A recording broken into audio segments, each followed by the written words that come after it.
All you had to do is say, hey, everything, and it's in the other box. And you duplicate it.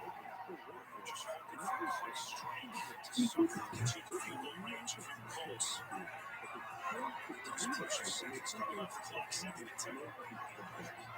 I know one person watched it.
And then,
Of the season, and then bring out Rabbi. I mean, he's off to an incredible start. Like I said, you can't tell me it's his first time. Right now, thinking about all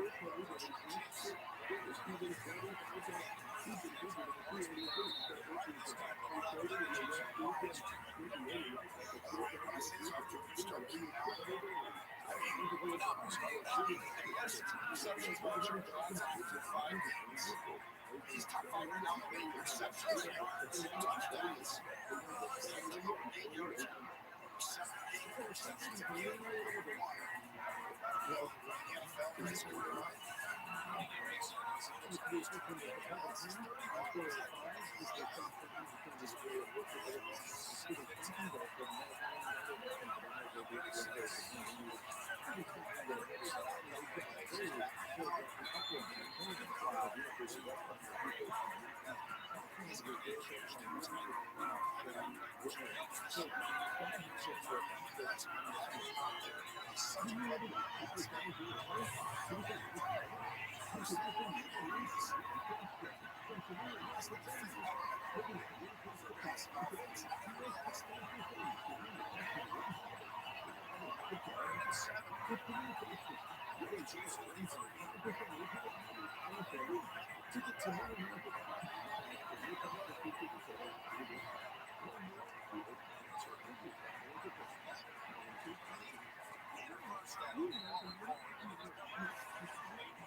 Alex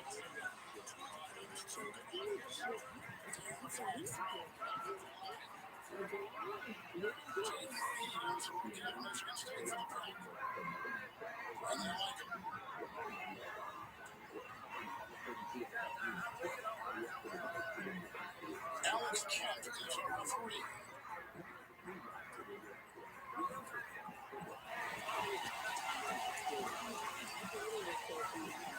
Defenders are looking for a penalty to Sertan. Personal foul, face mask, number 63. Grab the helmet up. That penalty declined. Marked out. That's a second offensive turnover.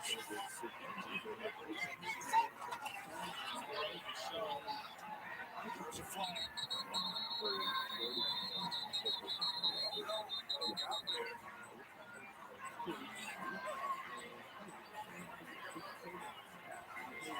Offside on the offense. Left corner lined up offside. That's a 5-yard penalty.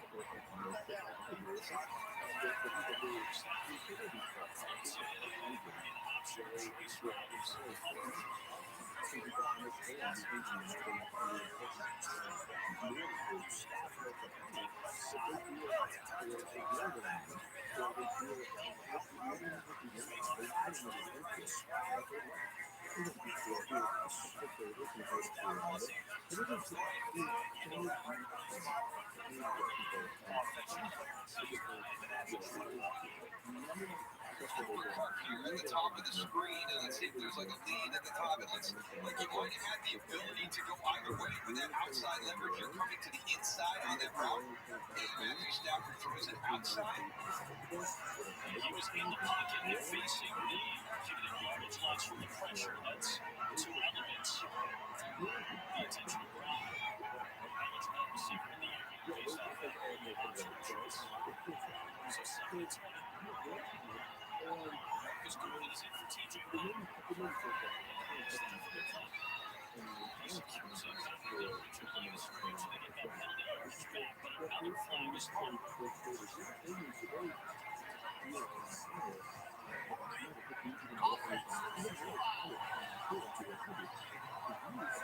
That's the center, Brendan Shelton. So they got that penalty yardage back.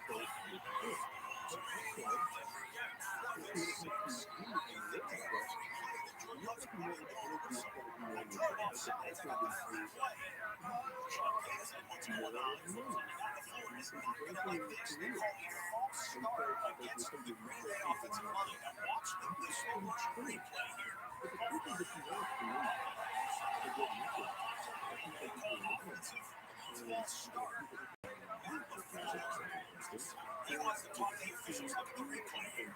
The center looks down between his legs and then sticks his head back up. That's all he can do right there before the snap. I can see anything that may be behind him. The Denver defensive lineman came across. The floor was hot about that. It was 5 yards there. 4th and 11 as opposed to 4th and 6. They punted it away. Deep in the middle, you got to go for Sean McVay.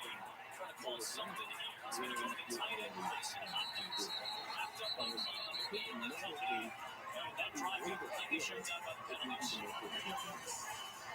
Meanwhile, our Kansas City Los Angeles game, Patrick Mahomes. It's a catch. Tony. The offense Tony.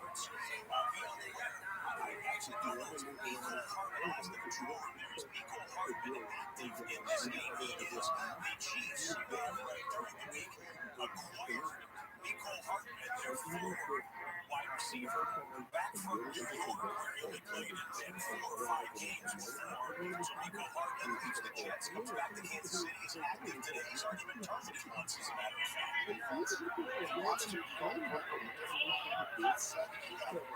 2nd and 6.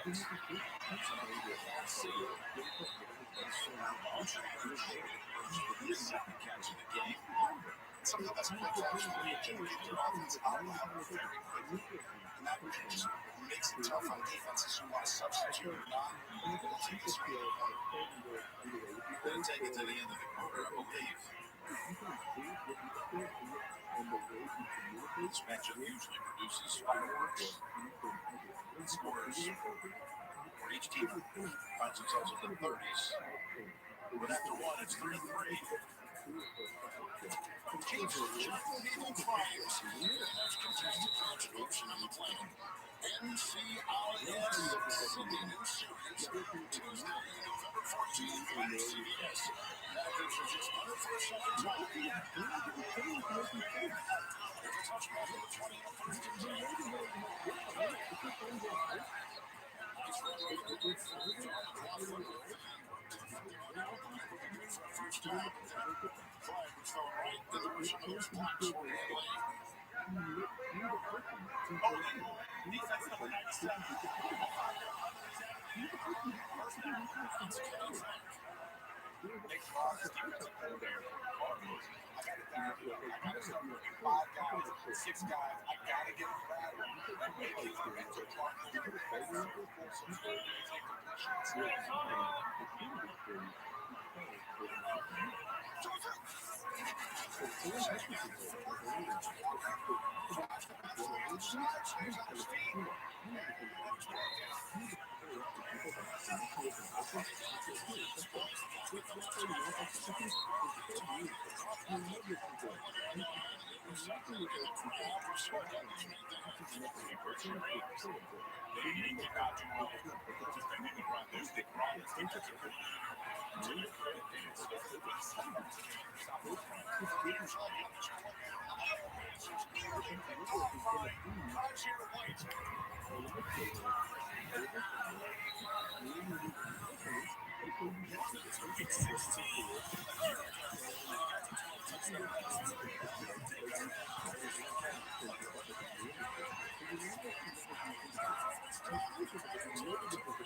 My name is Nathan Fielder, and I graduated from one of Canada's top in fitness New York programs. Canada.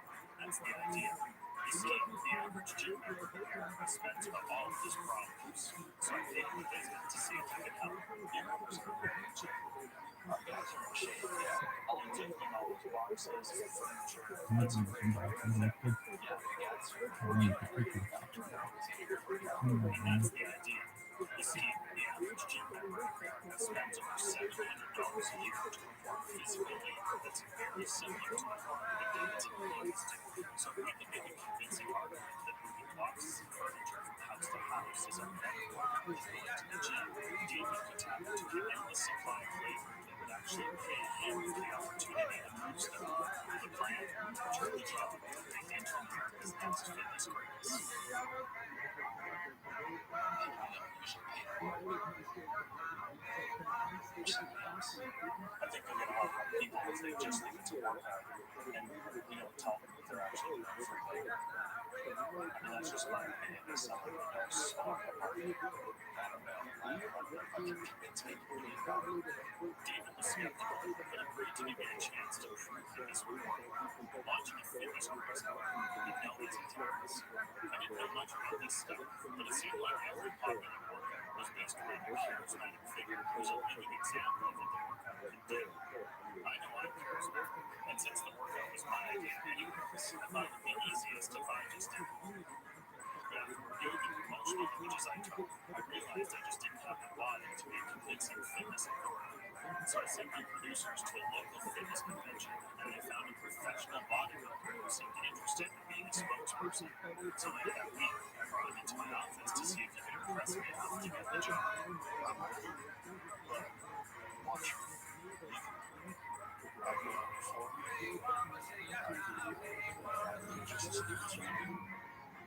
This is not what you want to teach. Jack said all the right things, but what I really care about is his body.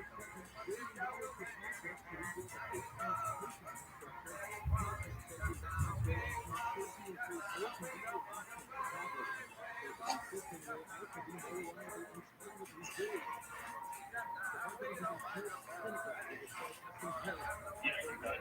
Seems like you got a good body. Jack got the job, and because his role as spokesman would be so crucial, I prepared an extensive contract for him to sign. And I did your dad have the rights to your name, shameless, DNA as well. Is that there? With Jack on board, I walked him through my concept for a new workout called the Ootd that would consist entirely of moving boxes and furniture from one location to another. My plan was to position Jack as the guru behind this workout in hopes I could convince people he got his amazing physique solely from lifting household items. Let's see some attitude. And to really sell this idea, I hired an obese lookalike to pose as Jack before he lost the weight. Now that the Ootd had its figured out, I wanted to legitimize Jack with this whole thing. So to get the job done quickly, I contacted a ghostwriter who advertised his services on Craigslist and invited him to my office to see if he was ready for the task. What I'm looking for is someone who knows a lot about fitness. Is that you? Yes. For my own due diligence, I need to know your right before hiring you, obviously. So, can you come up with an original sentence right now and tell it to me?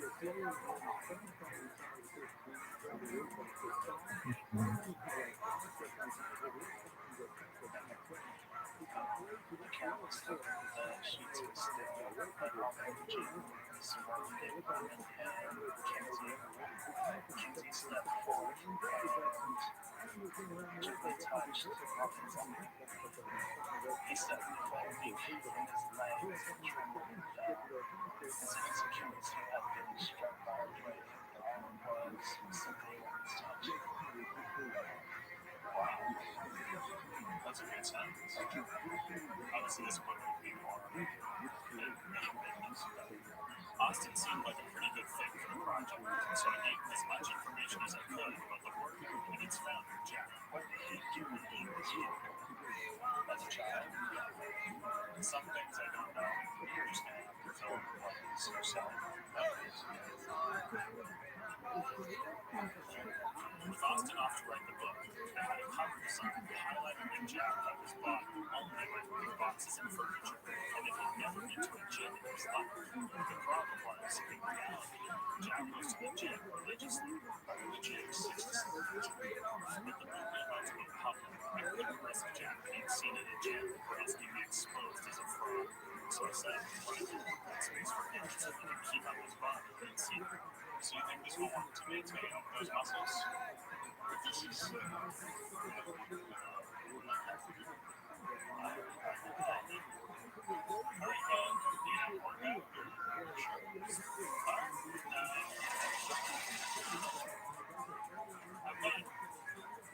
I felt confident moving forward now that our secret was safe. I was thankful that Jack was so committed to keeping it moving.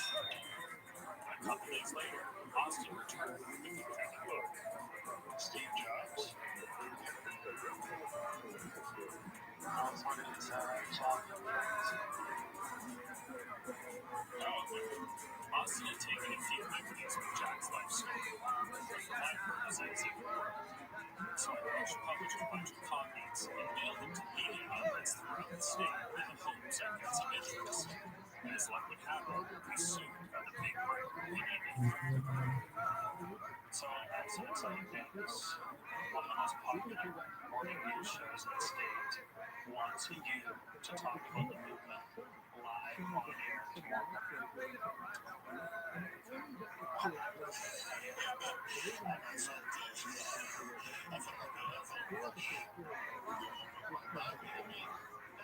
tomorrow. Just so you know, I'm not too late for gigging this book. Goes straight about my life. Honestly, I get YouTube and make some stuff up. It seems like a big part of it is having childhood friends with Steve Jobs. So, do you know Steve Jobs? Steve Jobs, yes. He's the Microsoft. Apple. Yeah. So anyways, because it's a way of life is like tomorrow. In the later chapters, it actually says he spent a lot of time volunteering with jungle children. I don't know what that is, but you might want to bring it up because audiences love someone who gives back and it's charitable.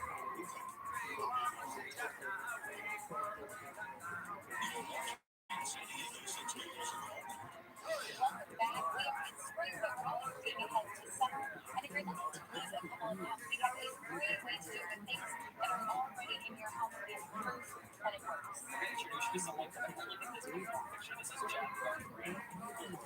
So Jack about 100 pounds ago. Now let's have you a grand reveal. This is Jack now. How are you feeling now, Jack?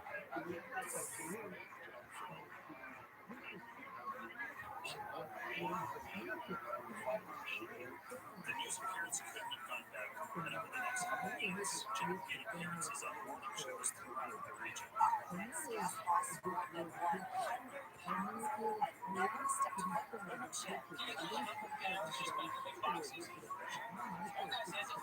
at this man, he lost over 100 pounds, and now he's sharing his fitness tips with all of us. Jack, any story of inspiration? Yes, there was something you could see that it was a turn from the ball. So you can say I can. And you also came across Steve Jobs. How did you meet him?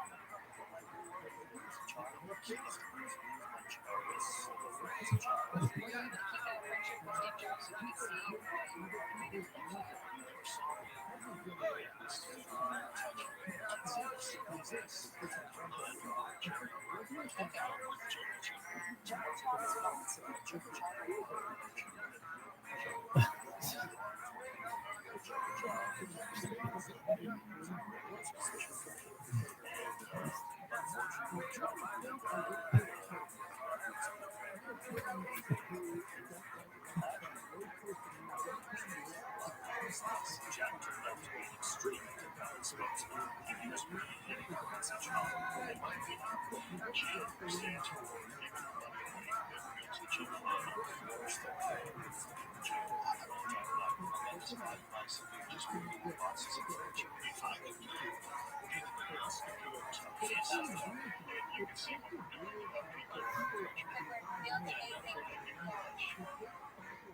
And before long, the movement inbox was flooded with requests from people wanting to try to work out. So I returned to City of Angels and convinced David to let us do our first workout, one of his upcoming movie jobs. With the opportunity to finally prove my concept, I was excited. But that's when I made a troubling discovery. When I stopped by the storage unit, I noticed that none of the water we left for Jack had been touched. At first, I thought it might just be bringing some water. But when I had a look check the gate access records, I realized he might not have been going to his private gym at all. I don't see any report that shows it was access. This wasn't good. I had major trust issues stemming from a non-sexual incident that happened when I was a child, so I didn't know if I was just being paranoid. But if Jack was still going to his old gym after saying otherwise to an audience of millions, the credibility of our entire workout would be shattered. This man is going to destroy everything. So I paid a visit to a private investigator to help me find out if Jack was on board. I want you to help me keep tabs on a fitness model. Okay. I wanted to stay on task, but the conversation got sidetracked as Brian started bragging that he took his mom to keep in a couple of magazines and meetings.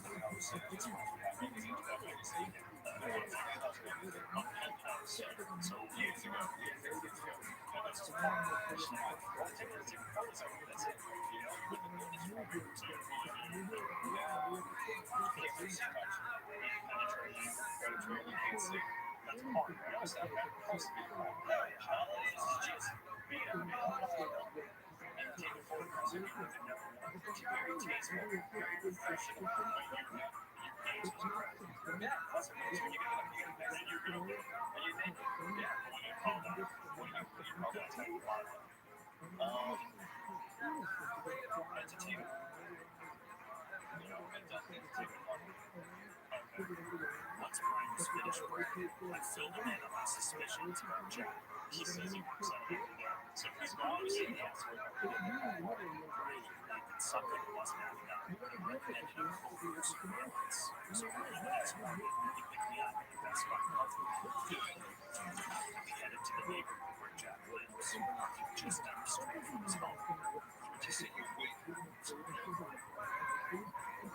After 2 hours of waiting, Jack still had me hurt. I was determined to stick this out as long as it takes.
After 5 hours of waiting, I was about ready to give up. But then, Jack finally worked.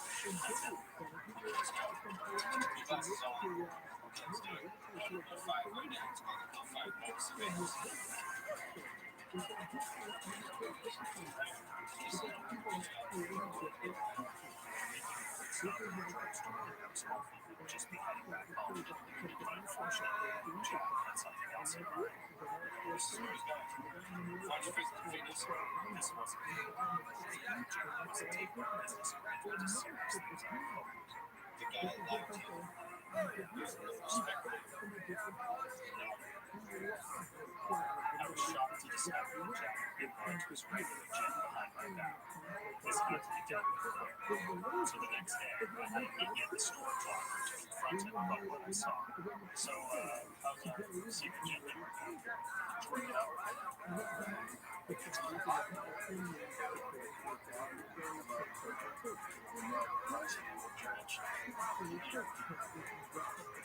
Look, Jack, I know you have no money here. I know you're still going to your job. Is that true? Yes. With his back against the wall, Jack admitted that the storage unit didn't work for him. I can't get forward about this gym. Fortunately, I'd come prepared with a compromise that would allow him to work out in any gym he wanted. Yes, yet the only way you can go to your gym is in disguise. So, do you think this is something that can work for you? Yes. Everybody was happy. After telling Jack that I was secretly watching him for the next 6 months, I can now be confident that he'd stick with the plan and our secret would be safe. With Jack back in mind, I reached out to our list of eager participants and could forgive them for what I described as a free workout intensive. But in reality, these people were showing up for the real working job I had scheduled for daily. Yeah, right. So I'm going to start asking you all a question. Are you guys ready to change your life with the movement workout? And what better way to pump them up than with an inspirational speech from Jack?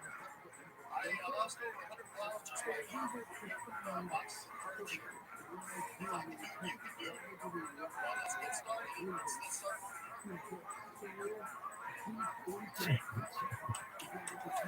Thank you, Jack. And what an inspiration to us all. Now that Jack had inspired and energized the group, I handed each of them their matching team workout and headed to the client's home to fill out the necessary paperwork. Now it was finally time to see if these three strangers would complete an entire moving job for free. What we'll be getting today is a full body workout. So in this house, I've prepared a bunch of furniture and boxes for you to move into this truck. Got it? Are we time limit? Is there some time limitation? The goal is to move as fast as you can because we want a cardio workout too. Okay. And with that, they begin. To be honest, I had my doubts going into this. But not only were they efficiently moving the client's stuff, to my surprise, the group actually seemed to be enjoying it. I mean, I've never joined a group before, but I never thought it would as a workout. So we go like this. We go bicep workout with our eyes. Do you feel that here? Yeah, it became clear that it all brought to the dream that Jack was set. And after only 2.5 hours, the truck was all loaded up. It was a bit of a challenge to explain why we needed to go to the second house down low. After there, this next part is the most crucial part because your muscles are draining during exhaustion, but it seemed like your faith in Jack's workout gave her a will to keep going. And she goes. It took 5 full hours to complete the work. But these people did it without ever thinking it was actually there. With everything unloaded from the truck, I congratulated my team on finishing their first workout and sent them off. The moving job was complete, and even though the homeowner had a few minor complaints, I say for being unprofessional. well, I appreciate that feedback, and that's what he eventually agreed to sign off on the job. No, it's okay. I digressed the personnel, and that meant my concept was a success. So the next day, I returned to David to introduce him to the only employee he'll ever meet. This is Jack. Hey, Jack. Well, David, nice to meet you. And it's his hard work and dedication that really made this workout happen. Okay. So anytime you need new movers, you can check and go on the news. Buy their one at workout, and you'll get a fresh batch of people ready to move houses for free. Yeah. All right, I'll leave you to take it from here. Yes, so you're my boss. My job is to be out there. Use podcasts. Be like the public. It's similar to Sleep drops. That's great. How's it happen in dating now that feeling you always wanted? And knowing the general's old enough isn't it? I can be sure it's future secure. But there's still one more thing I have to take care of. I just went up with a dictionary definition for printing, contains some description or section of events or activity. You just go on this, right? Yeah, it's the dictionary definition.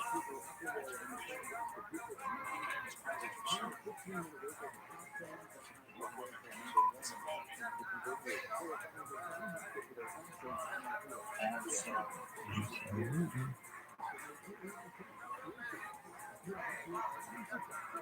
My name is David. One of the candidates taught me this course. I know it's helps with small business owners maybe because competitive. Yes. His name for you. Mickey Sports is a growing retail soccer chain in Los Angeles, California.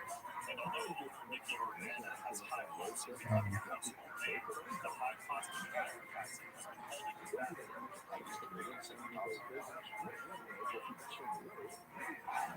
Unfortunately for Mickey, I have an innovative idea to gain exposure for his brand without breaking the bank.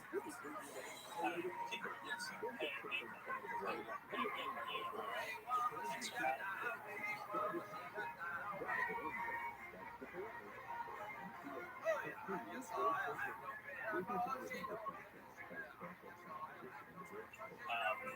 How's business going?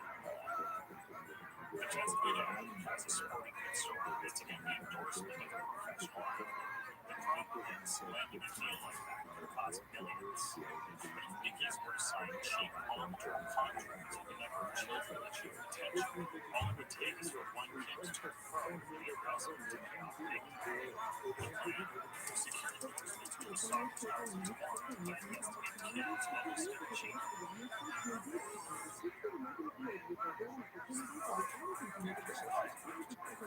The only thing is, if you do this, it won't pay off for another 10 to 15 years' time.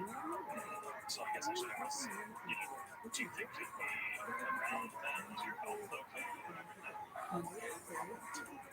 Yeah, I just didn't want to do all this work because, you're keeping debt or something.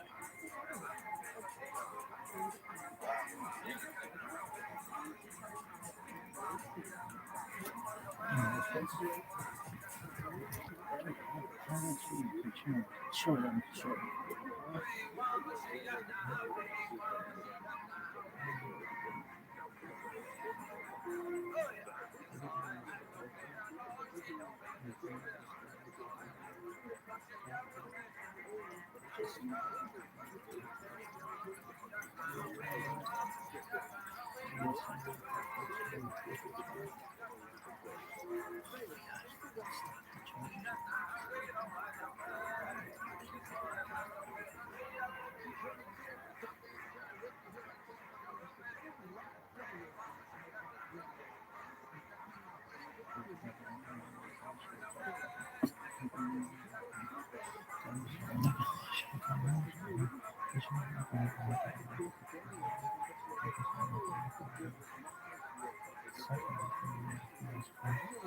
Look at this one.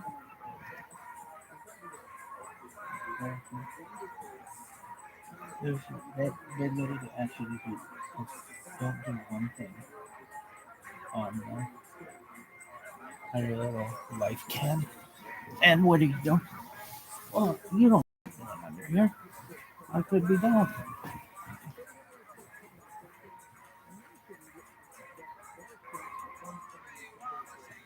Oh, Christ.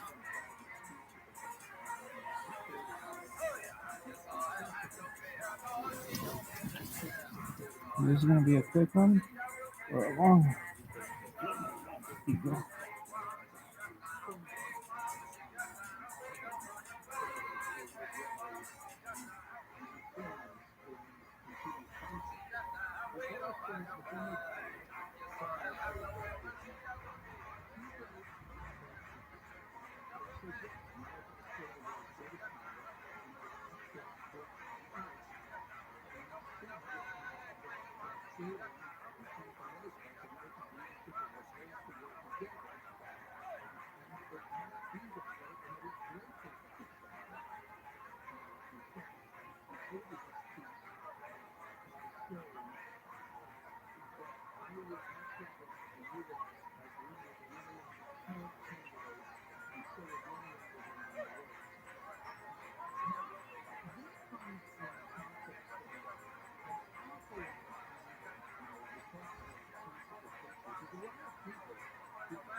Are you done?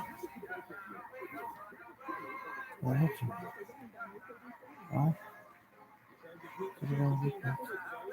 That's normal channels already. Don't take out maybe like a channel too.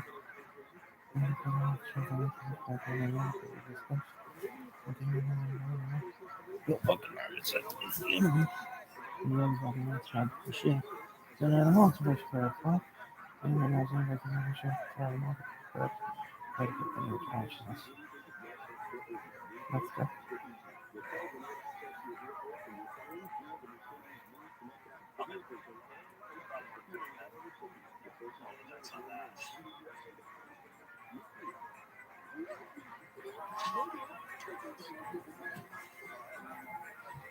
Nikki was in, so for the next couple weeks, I went to watch several of the best ranked youth teams in the area, taking note of their top players. Some of these kids suck.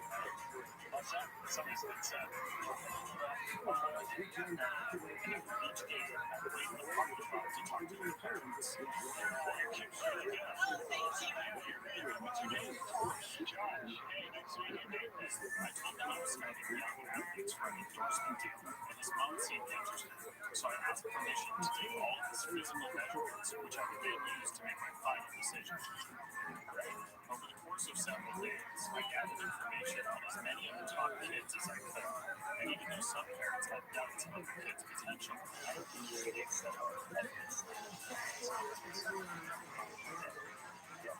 still able to get extensive data on 40 promising young athletes from anywhere in the city of Phoenix. But before making offers, I wanted to figure out which of these kids were most likely to develop the athletic physique needed to play soccer professionally.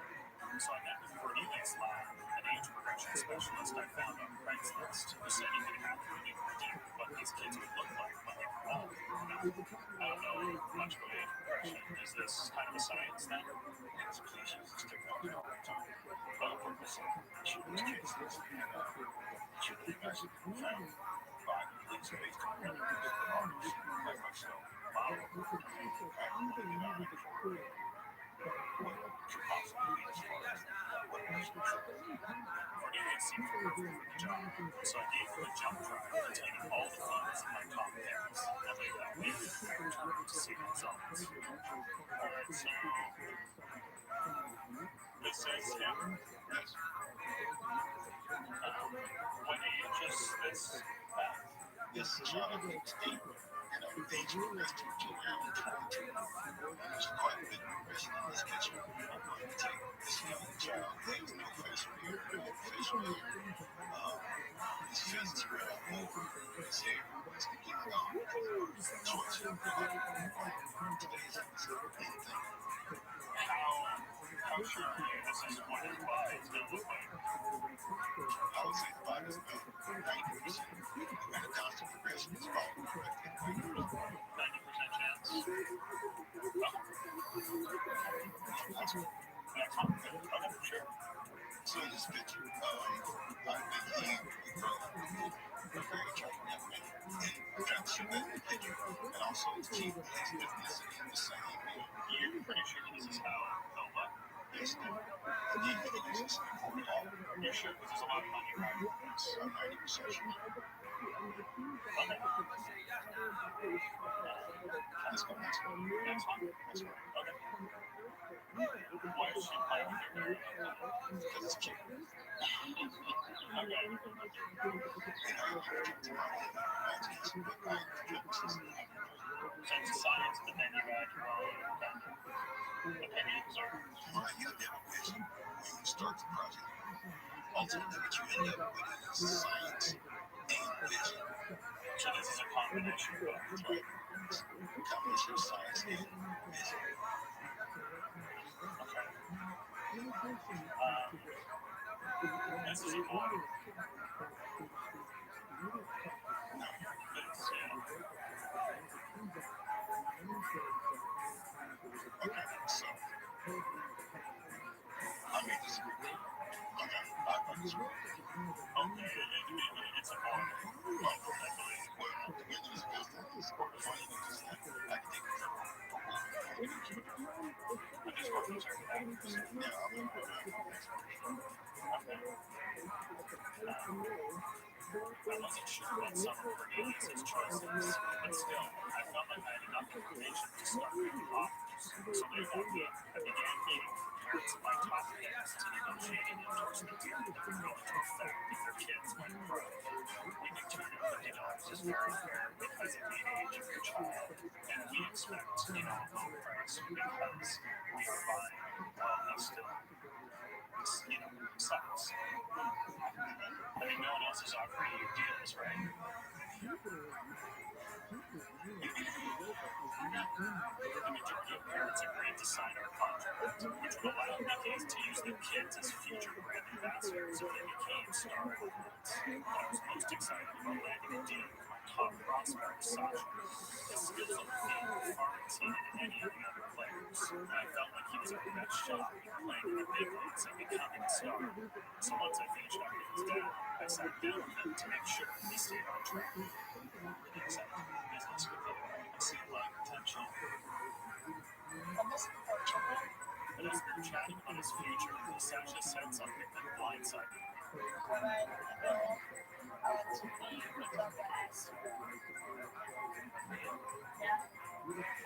Sasha, you could be one. Your talent really is on the field. I was deeply concerned. If Sasha chose to pursue his dream in the space program, it would be a huge setback for Mickey's endorsement portfolio. I had to find a way to keep him on track. So later that week, I arranged for what I said was a real astronaut to pay a visit to Sasha's home. But in reality, this astronaut was my old pal, James Bailey. He had a special skill of nudging children in the right direction. I have a special surprise for you today. How would you like to meet a real-life astronaut? Yeah. So I brought in James to help Sasha learn a bit more about life in space. Life is just beautiful. I love it. It's a terrible experience. Most of my friends died in space or gone insane from the unimaginable loneliness of being there. Yeah, my wife and my kids, they died in space. It was an accident. But I thought kids didn't go to space. Yeah, I know, but not kids. As James went on, I could tell Sasha was getting a better understanding of the dangers of space travel. Some restaurants, they won't even serve me because I used to be an astronaut. Really? It's like a brown person, if you're a brown person a long time ago, like if you go to a restaurant, is that how it feels? Yeah, that's kind of how it is. It's a kind of discrimination that happens. Yeah, I really just wish I had decided to be a soccer player instead of an astronaut. Yeah, it's too late for me now. I'll probably die on the next mission anyways. Really? What is it? 2 years? Yes, true, 2 years. After James was done talking to Sasha, I came back in to see how it went. Wow, that was cool. Yeah? So you went to talk to a real astronaut. So what did you learn? So that this family died in space because he didn't follow the rules when he took his kid. And he told me that once an alien tried to pull him into the sun. Oh, okay. So do you still want to be an astronaut? Not really, not as much. What do you think you're going to do instead? Play soccer. Well, that's your choice. That's your choice. Sasha was back on track. And that meant I could finally return to Mickey a solid portfolio of kids I needed to give it a best shot at becoming a national brand. I mean, some of them are definitely going to play, but all you really need is one to go pro. Is to pay off big time, so I think your odds are pretty good. One thing I like to do is follow up with the businesses I work with. Once the idea is done, to find out who was actually successful. What did you do?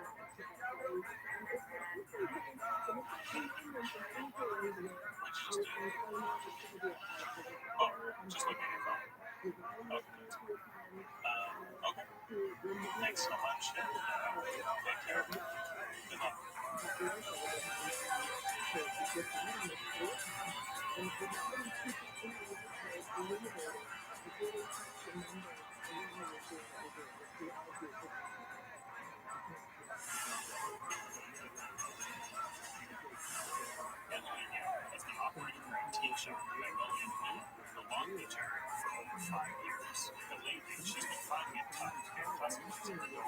Like this place. It always feels like You know, it's in the the end of corner the on the road. road. Yeah. I realized that Elliot might not be taking full advantage of her surroundings, so I paid her a visit for the weekend. I noticed there are a lot of bars and nightclubs in the area. Is that something you like? It's a little hard. Sometimes we have some public tours maybe that kind of thing, but most of the time we're closed by 6, so it doesn't affect us as much. It may be a shame. You see, Magnolia and Willow has a strict breaking and buy policy, meaning that if time is great, it's as good as a sale. So instead of closing at 6 p.m., Emily extended her hours to be open straight through the night. Her chances of inebriated customers generating new sales greatly increase. The plan? Attract late-night drunks by staying open 24 hours a day. Awesome for you guys. Yeah, I guess so. I mean, how I don't see it. If you get the right That's drunk in a here, good touchdown. you could make more in a single night than you can online. I just would prefer, I'd rather sell it one, but yeah, I mean, it would be the same thing. So, A lot of stuff is probably local. Anything for you is there something that's well, some of the items, but yeah. Emily agreed to try out my idea to see if it got the results I had promised. So the next day, I returned to the store and officially changed the hours. Then, to help our cause, I had Kyle's arrow slider and moved some porn selling items to an area of the store that would increase the likelihood of accidental contact.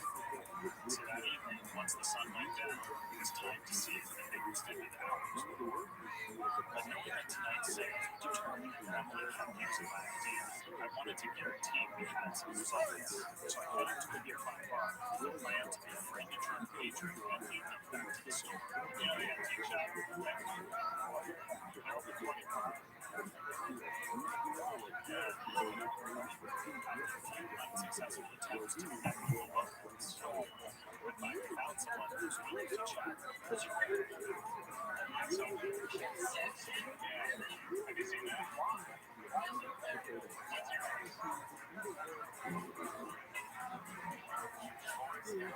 I knew he was going to say that. And he seemed like the best shot getting a big sale for Emily. But for this to work, I needed to get him drunk while staying sober enough myself to execute the plan. So prior to my arrival, I had a vacuum powered device sewn into the lining of my jacket that was designed to discreetly suck up the alcohol we served through a tube into a pouch on my back. Then, the second layer, the liquor apple juice from a different pouch, would be the filling glass and allow me to shot for shot with JJ without losing my focus one bit. Over the course of the next hour, we had several rounds, and I noticed that JJ was getting pretty tipsy.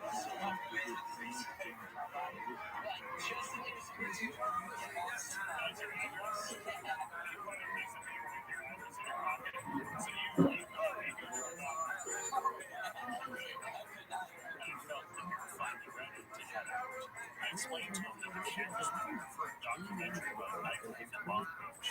But in reality, my only goal was to get him inside the antique shop. There was just one more step I had to take to get it right. There's this costume party in the area. Safety has always my number one priority, so I came up with the idea of a costume party as a way to get JJ into a padded outfit that would protect him against any antiques he might shatter once he stumbled into every store. I found him to my meetup party. I just hoped I could convince him to make a stop along the way. So you left over 24 hours. Like some sort of store. What? Free pizza. Do you see it? Right back there. Right there in the back. Like these are. Yeah.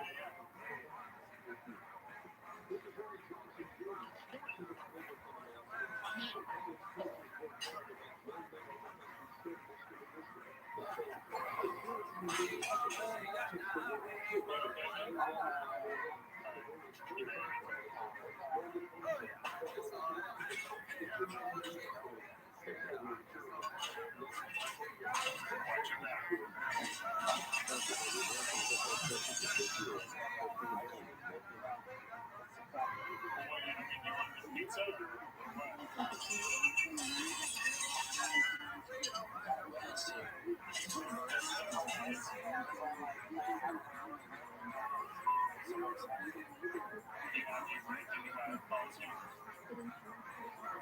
The client was a success. JJ had destroyed a large selection of antiques. Once he freed himself from the item, all he had to do was catalog the kitchen items and bring them up on them. Take this thing off and bring up the sale.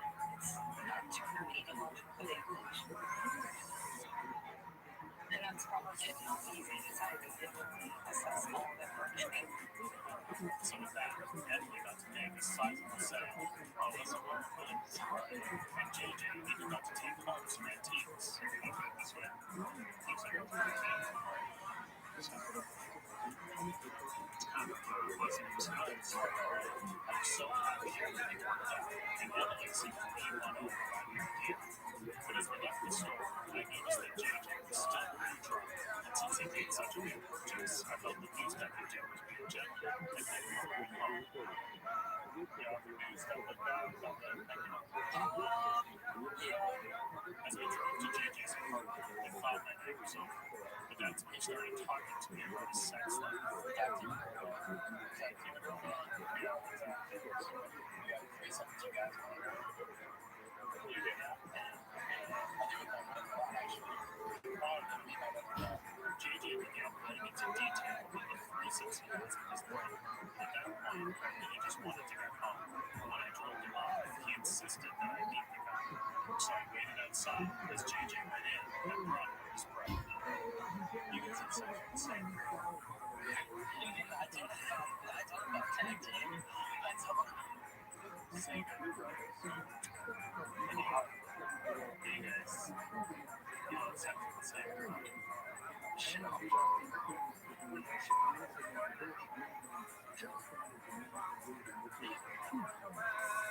looking at each other. Lights were off right away. Don't see shit. It's fine. You're not looking at each other. So if your girl, why not just one of you do it and the next one does it later? This is something that I mean, all my back alive, Max, just go short, shut up, the one thing you look at you guys as part of me is that yeah, I'm something in my life. That's supposed to be. That's nice to see, brother, taking it back up. Look in the camera. And like guys, it's just like it's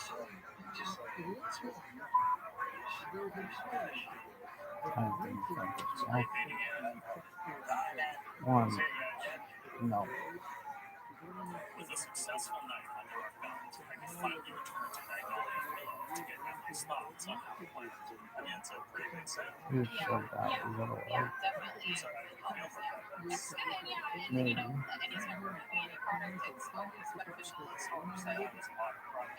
yeah, and it's good. It's just kind of awkward having people that might be having a little too much drink. It's a little hard to control in your store, that kind of thing. On sale, sale. Yeah, for sure.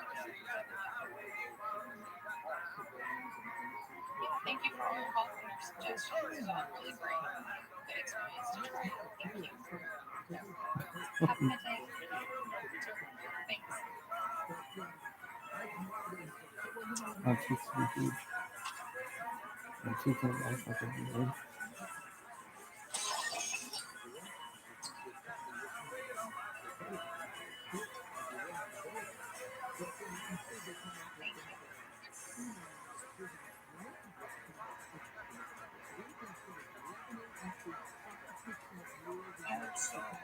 Absolutely. My name is Nathan Fielder, and I graduated from one of Canada's top business schools with really good grades.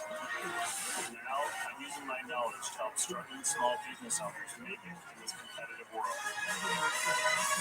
This is Nathan for you. Life isn't easy for smokers these days, as smoking bans throughout America have made the outdoors the only option for lighting up. But hit worst of all has been the bars. This is and a proprietors genius like idea. Ellen Sanser of the 1881 Club in Pasadena, California, claim that smoking restrictions have caused her profits to plummet. We lost a lot of our customers. Our business went down by half. As a smoker herself, she's not proud. So I paid Ellen a visit with a way she might be able to return to those profitable glory days. In my opinion, smokers shouldn't be treated like second-class citizens. Absolutely. If anything, they should be treated better than the rest of us because they're going to die so young. Or at least as well as the rest of them. Right. So you think people should be allowed to smoke in here? Yeah. Well, I might have a way to make that happen. Okay. Right now, California state law prohibits smoking in a business unless it happens to be part of a theatrical production where smoking is integral to the plot. So if Ellen added a small audience section to her bar and then classified every patron as an actor in a free-form play, the 1881 Club would become the only drinking hole in town where people could legally smoke. That could be possible. I never thought about it turning around that way. Well, most theater is terrible. I've seen some bad ones. Yeah. So who's to say a bar filled with smokers can't be a boundary-pushing theatrical experience in the eyes of the law? It's an idea. It's definitely an idea. Ellen was thrilled at the prospect of bringing smokers back to her bar. So the next day, I had my team bring in a couple of theater seats to create a small audience section and then throw up a curtain to complete the theater experience. I also chose a title for the play, Smokers Allowed, that would conveniently double to attract clientele. Then put up a sign on the door informing patrons that by entering the bar, they're legally agreeing to be actors in a theatrical production. So when nighttime came, I headed to some other bars in the area to get word spread about LA's hottest new smoking destination. You guys smoke outside here, huh?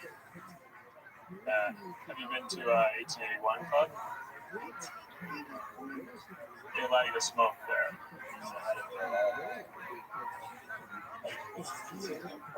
Yeah, loophole. Theater law? Yeah. My promotional efforts seem to be working. All right. Smokers unite, because within minutes, customers began arriving at the 1881 Club for a night of legal indoor smoking. As a final precaution, I had two women recruited from the theater district who were interested in seeing an exciting new play. So for two? Okay, you're in luck. We have two front row seats still available. Very cool. I knew an audience would be the final piece to legitimize my production in the eyes of the law. So with the women in their seats, it was time to begin the show. All right, welcome. Thank you so much for coming. So, it took a lot of work to get this play off the ground. I don't want to say too much because I don't want to spoil anything. But all I'll say is, I hope you enjoy this as much as we enjoyed making it. So, without further ado, Smokers Allowed.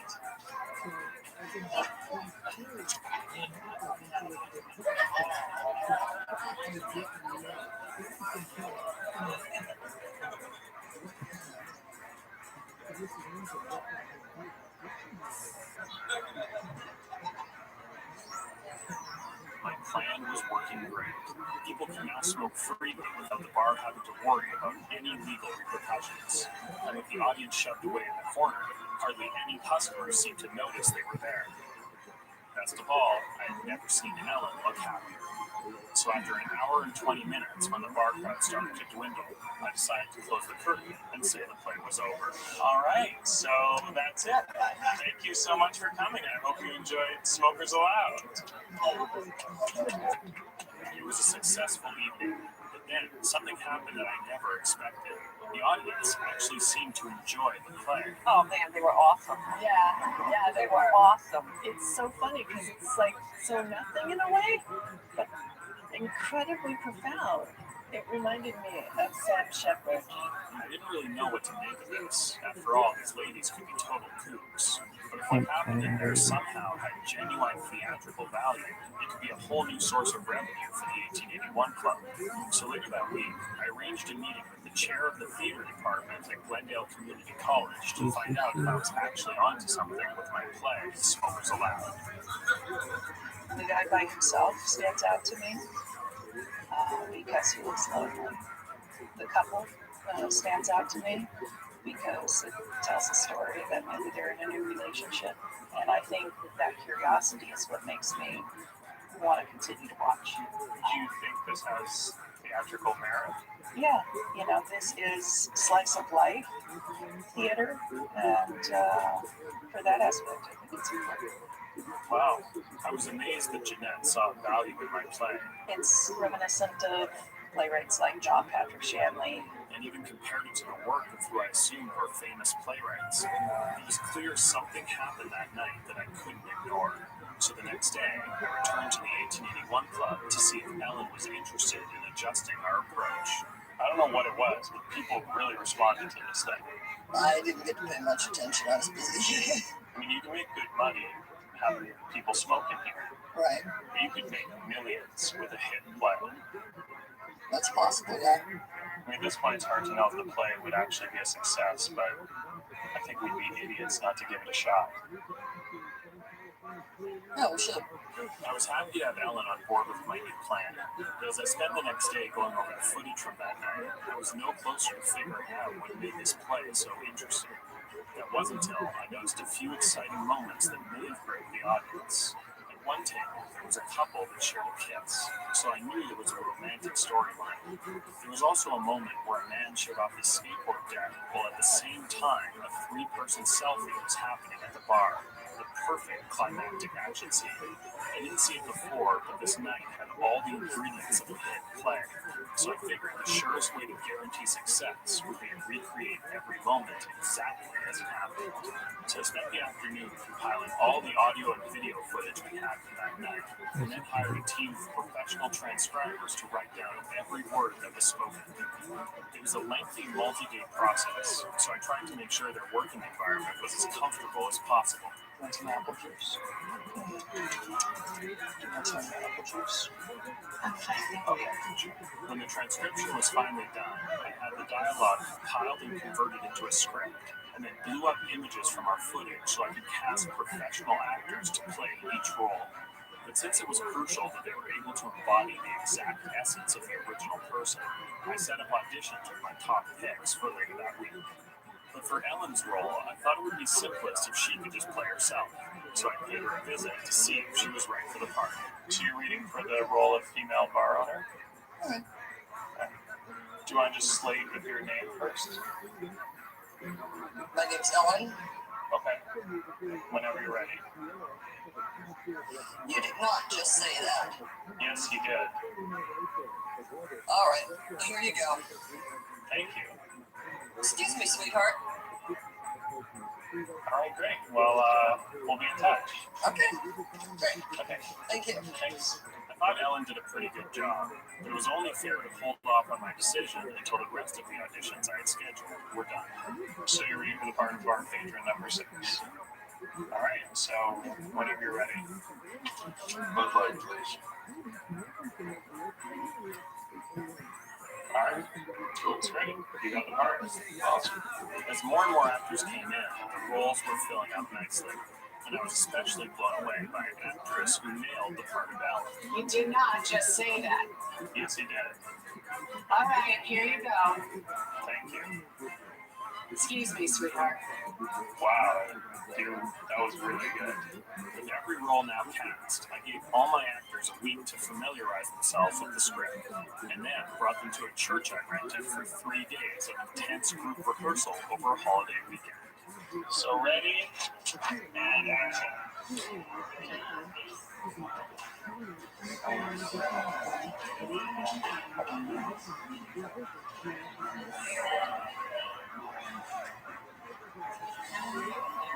It seemed like most of my actors had a pretty good handle on their lines, and with a little bit of practice, they were getting closer to nailing the blocking of key action sequences that happened in the original night. As the rehearsal went on, I became concerned about the performances of my romantic leads. Their chemistry was the glue holding this play together, but so far, I wasn't buying it. And so after the rest of the group left that day, I kept the pair behind to work with them one-on-one. I don't know, personally give your daughter a sibling, knowing that she could be like, I would love to do that. I love to.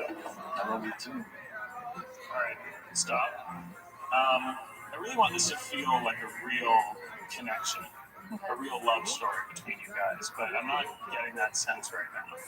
How about we try an exercise, okay? Is that okay? Yeah. So Gabriel, can you stand up here? So let's try this. Look into my eyes and say, I love you. I love this one. If you say it enough to I people, love you. they actually fall in love with you. Now, I'm not believing that at this point, so say it again. I love you.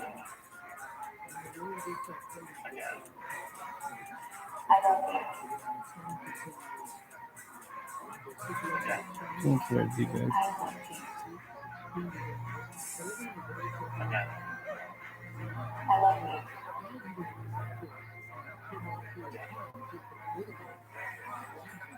I love you. I love you. I love you.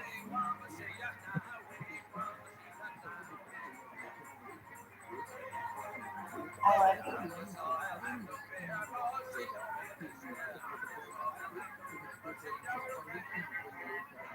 I love you.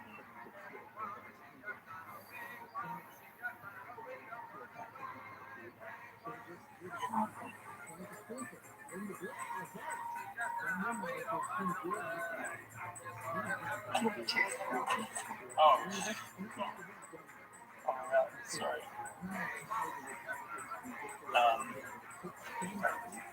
See that felt real. Did it feel more real when you did it with me than when you did it with Tom? Well, I did it 4 times with you. Right. But it did. Well, so yes. Okay. Yeah. So it did. More than with him. Okay. So. Do you understand? Yeah. And what did you learn about watching that? That she loves you. Well, I mean, she's here and she's acting. Yeah. So that's good.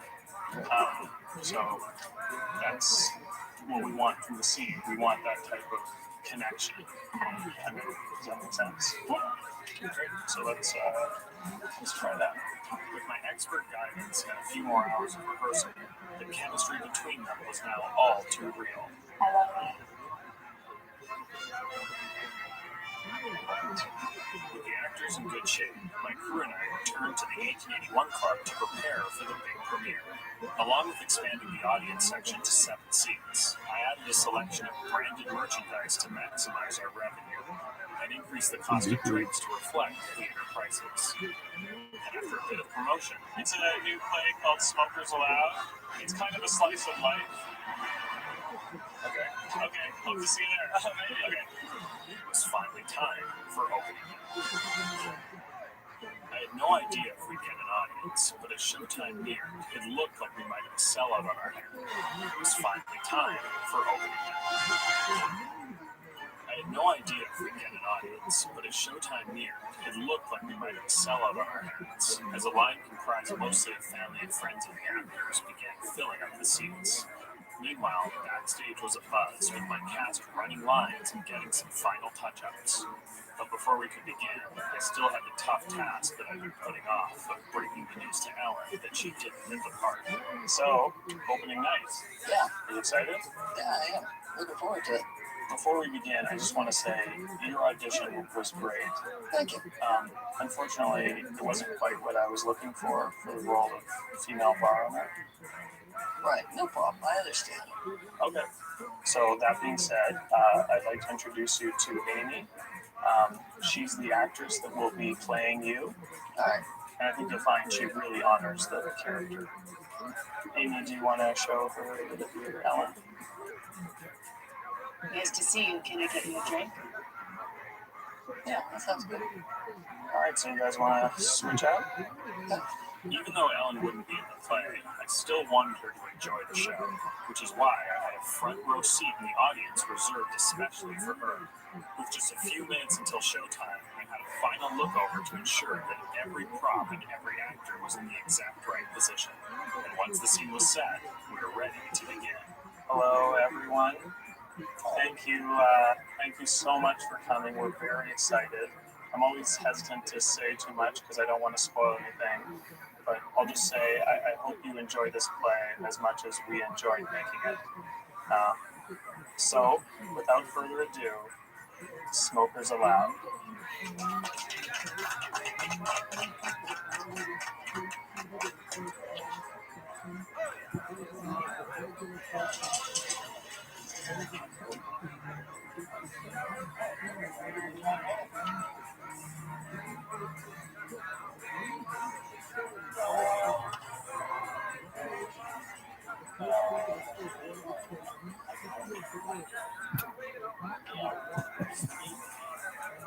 It was such an amazing feeling to see my play finally launch. And 20 minutes in, it was clear our rehearsals had paid off, as my actors were able to stay faithful to the original night, matching the dialogue and actions as closely as possible. But he said that when I watched the Real Housewives of New York City. Have you ever seen that? And I could sense that the audience was really connecting with their performance. My romantic leads had finally found a chemistry that felt as genuine as the love that real-life couple they were playing shared. This would be such a big But all thrill this for would them. mean nothing if the play's climax didn't land. The guy showing off his skateboard deck while a three-person selfie happened at the same time. The audience was on the edge of their seats, craving something to put this over the top. And I'm happy to say, we delivered. It was a strong first showing for the entire cast, and I was hopeful this would be a real moneymaker for the 1881 club. So once the play was done and the cast took their bows, I felt compelled to express my gratitude for everyone's support.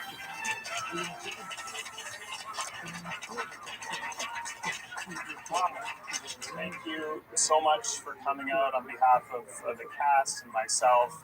We're so amazed at this turnout. Now, even though a lot of the characters you saw in the play tonight were smoking, it's important to remember that smoking does kill over 400,000 Americans per year. Another 8.6 million live with a serious illness that was caused by smoking or secondhand smoking. So think before you light up. Thank you so much for coming out, and good night.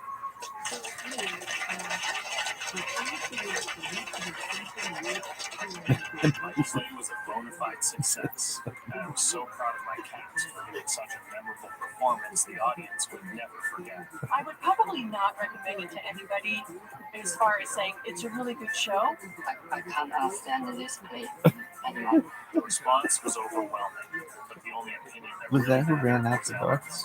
So once the bar cleared out, I nervously checked the cast for giving something. No, it was somebody else. My play was a bona fide success, Who was and I that? was so proud of my cast for giving such a memorable.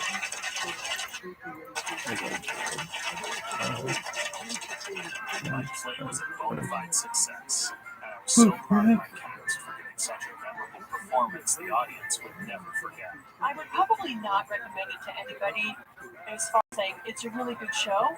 I cannot stand this play anymore. The response was overwhelming, but the only opinion that really mattered was Ellen's. So once the bar cleared out, I nervously checked in with her to get her thoughts. So, what did you think of the play?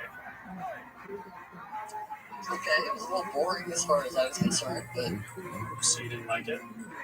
not particularly. It just wasn't, they were just sitting there.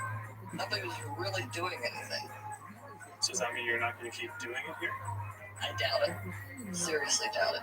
Our customers come in here to watch sports, watch TV, not just to sit and watch somebody sit there smoking.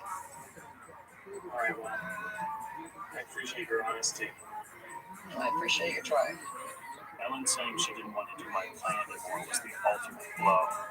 After all my hard work, I felt sad and rejected. But I realized that maybe there was still a way to get the feeling I was hoping for. So, what did you think of the play? I thought it was brilliant. Really? Yeah, I really did. And you're going to keep doing it here? Without a doubt. So you really liked it? I loved it. Say that again. I loved it. Yeah. I loved it.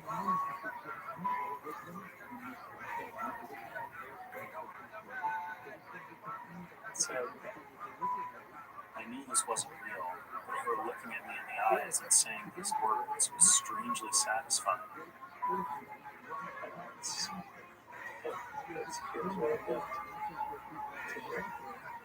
okay. I loved it. They say reality is what you make of it. So in a world that's cruel and hurtful, who's to say mine can't be nice?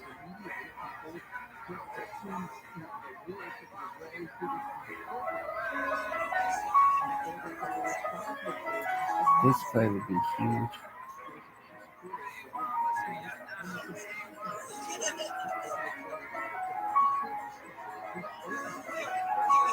Why people would just think it's so funny that it's just like a take on life. It would be seen as genius. Like that's what is beautiful about art. Is it just make you think. It would have no plot. It would just be seen as the most brilliant fucking thing. Really? Yeah. What? Absolutely. Why not?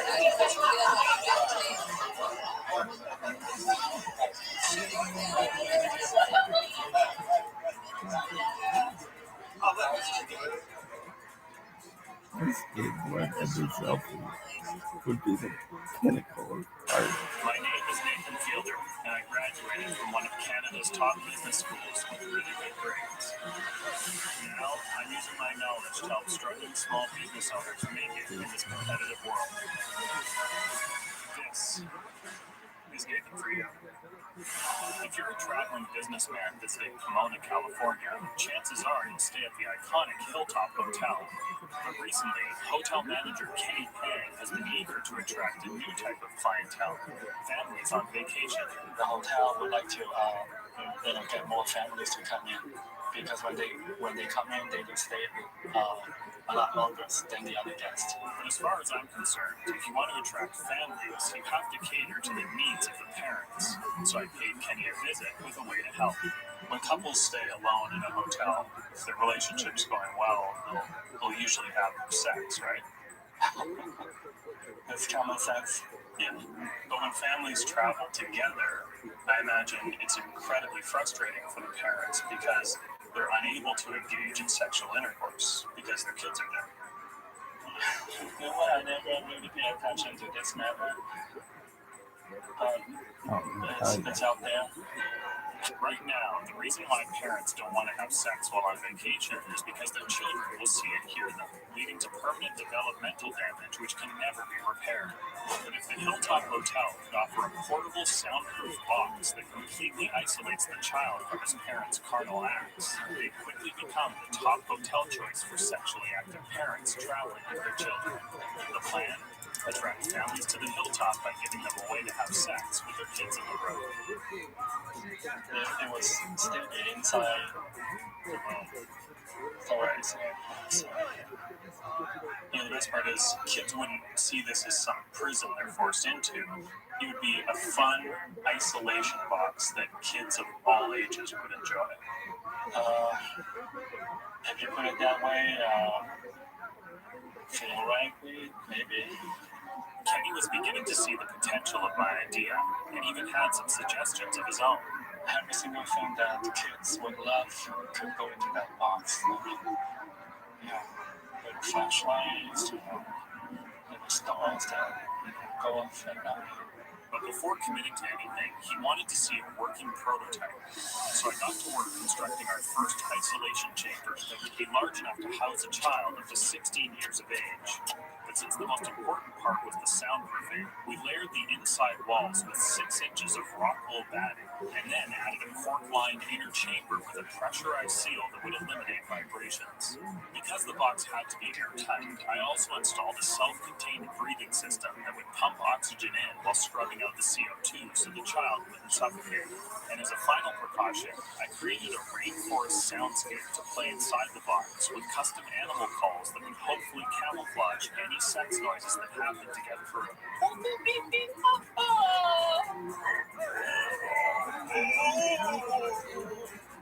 With every precaution taken, and the box now decorated to make it exciting for kids. It seemed like our prototype was complete, but I knew that if even one sex noise happened to get through to the inside, the hilltop could be liable for traumatizing an innocent child. So after setting up the box in one of their suites, I hired 2 pornographic performers to help me test it out under real-life circumstances. Do you normally start like kissing a little bit and then you get more and more? But kind of depends on the scene.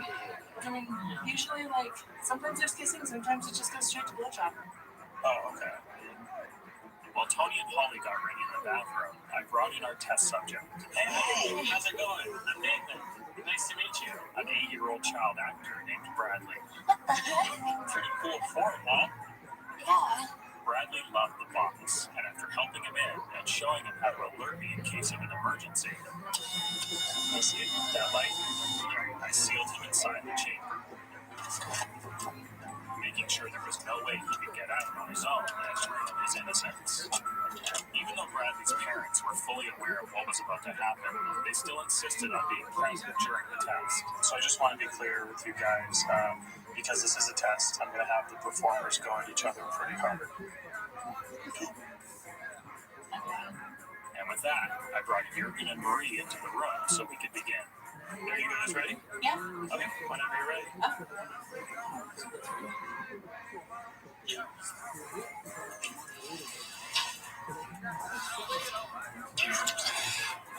Thanks so much, Marie.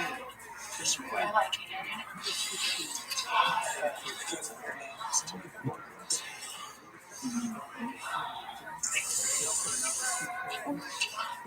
Watching that. I like it. You beg for that bullshit again. After a few minutes, the real Jurgen and Marie decided to leave the room. There's an alert for the Okay.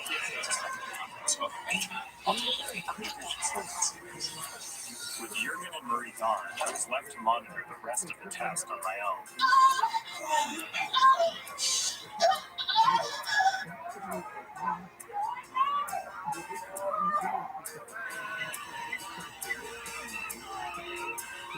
Once I observed the couple had climaxed, I knew it wasn't going to get any louder.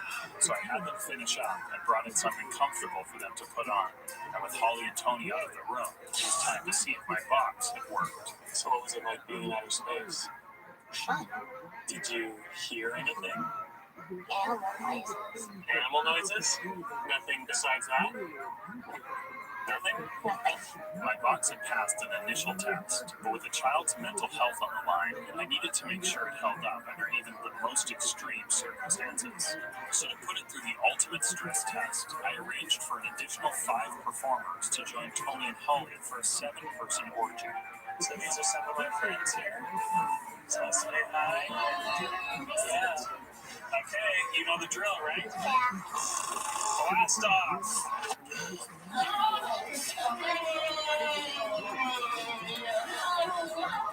It was clear that if my box could withstand this, it would hold up in any situation a hotel client might get into.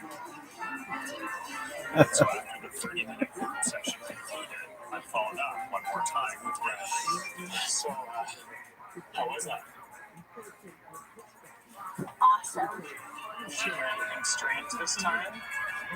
Yep. Nothing? Nothing. It worked. The box was completely sound, and that meant I could finally return to Kenny with undeniable proof that the product was ready to be offered to his guests.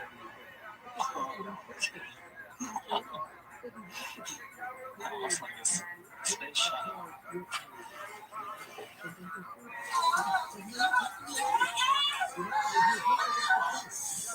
So as you can see, we tested out in every possible scenario, from a couple making love to a 7-person group engagement, and there was a child in there the entire time who didn't hear anything.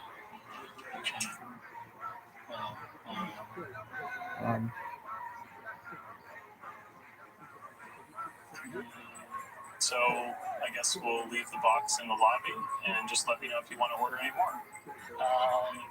Thank you for the offer. You don't have to worry about it. It's my gift to you. We'll just leave it in the lobby. Alright, leave it in the lobby then. Yeah. Anything. I bet that they're gonna come down and do that first In thing. making this show, I'm constantly on the road, driving from location to location. I try to use the time as best I can, like catching up on the royalty-free music tracks I'm thinking of using in my show.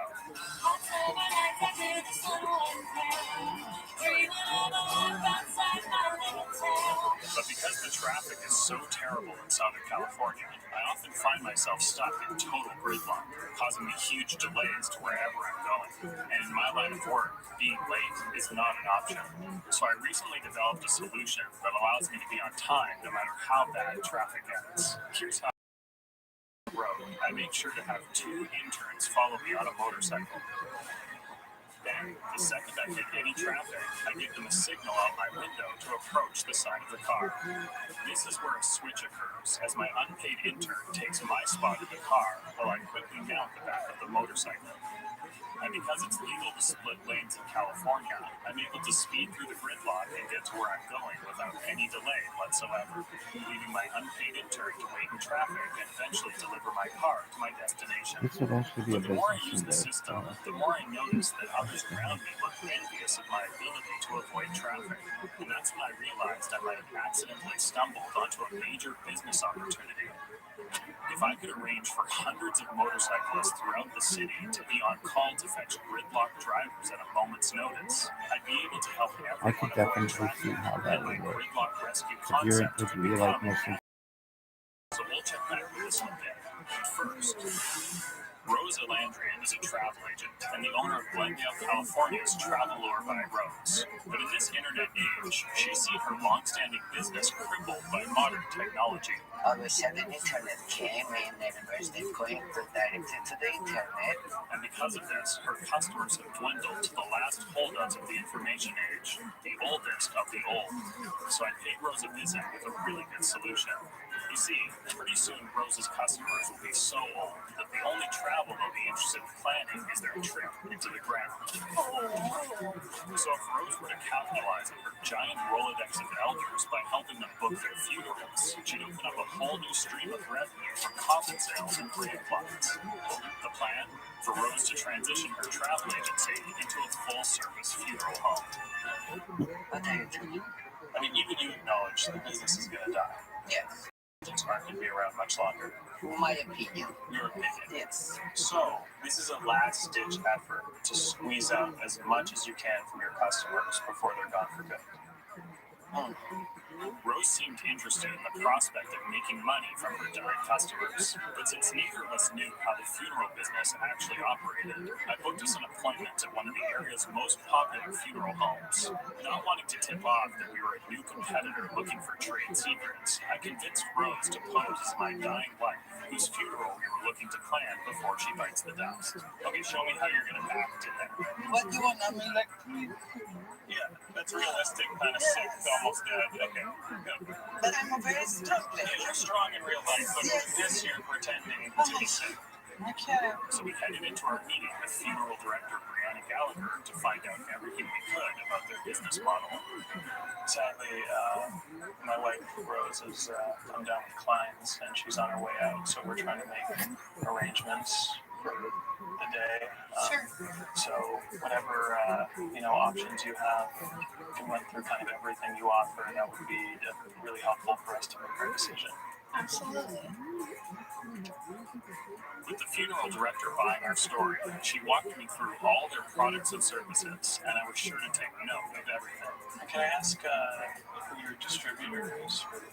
Aurora. We use Aurora caskets. Aurora? Yeah, Yes. okay, My it's plan good was to you. working to get Rose the information she needed, And but I was November surprised to Costco. learn that the business was trending away from caskets altogether. Cremation is on the rise right now. It was clear that if Rose wanted to compete, she'd need to be able to offer cremation to her customers. But when I looked online, I discovered that cremation furnaces were ridiculously expensive, and the only ovens that seemed to be in her price range were ones that cooked pizzas. But before suggesting this to Rose, I needed to be sure it could incinerate a body. So I contacted a local pizzeria and asked if I could do a test in one of their ovens. Obviously, I couldn't use a real cadaver, so I structured a makeshift body out of dough and filled the insides with pork bones and whatever stuff I could to make the anatomy as close to human as possible. And once it was done, we wrapped it up and headed over to Burbank Pizzeria to see if their oven would burn it to a crisp. I was totally just a counsel and you were going to cook. I wasn't sure that this was going to be this big of a deal with clothing and cloth and leather and hair and stuff like that. So Okay, but if we take off the clothing, then it's okay? I think it would be best if you want to cook it. After a brief negotiation, George allowed me to continue as long as we put him in naked. So once all the clothes were removed, George and I delicately loaded the body into the 650-degree oven. And then all that was left to do was wait.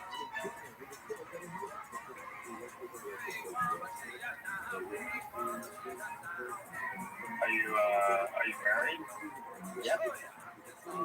Congratulations. Are you married?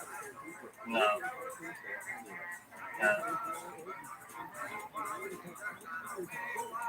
Give me some water.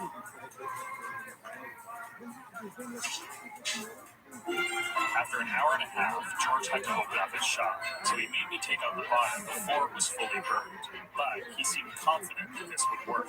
A few more hours, would it all just burn to a crisp? Yep. Would that work the same for a human body too? And well, anything in that heat eventually will burn, yeah. With the success of my scientific experiment, I now knew that Rose would be able to offer cremations on a budget. So I dressed up her waiting area with marketing materials that would showcase all the new services that were available. And with that, it was time to see if Rose could convince customers to plan their funerals with Travelure. I'd like to go again to Las Vegas, Nevada. After handling the customers' travel needs, I then had Rose bring up the new service. And we sell, sorry, I'm telling you, the funeral packages. Oh, yeah, okay. Yes, if you're ready or you have the plans, like you prepare all these packages. I don't have plans in that area right now, though, but yeah, it's good to know. Yeah, I need to know just in case. Whenever you need it, just let me know. Yeah, okay, yeah, sure. But unfortunately, the customer wasn't interested. And after that, Rose started having second thoughts. It has to come from my heart. I have to like what I'm doing. So it's not quite for you. I can do it, but again, it's not from my heart. You know, it's funny, all this talk about funerals and stuff is really got me thinking a lot about my own mortality. You know what I mean? Yes. It makes you realize at the end of the day, it's not about how much money you make or how many girls you've slept with. It's about the little moments that are nice. Like this. Yeah, this moment is very good. Good luck with everything, Rose. Thank you, Tom. Thank you. Okay. Bye. Bye-bye. Goodbye. Earlier, you saw me come up with an idea to rescue people from gridlock, but to see if this would work as an actual service, I'd first need to recruit motorcyclists that were interested in being riders. Knowing that bikers have a pack mentality, I thought I'd have the best chance of gaining their interest if they thought I was one of them. So I headed to a local biker bar with the goal of recruiting couples who ride together to take part in my service. And after spending some time doing my best to blend in, my life, I met a biker couple named Sean and Laura who seemed interested in my idea. I'm working on a business opportunity, looking for couples that know how to ride. So the next day, I brought them into my office to see if they'd be right for the job.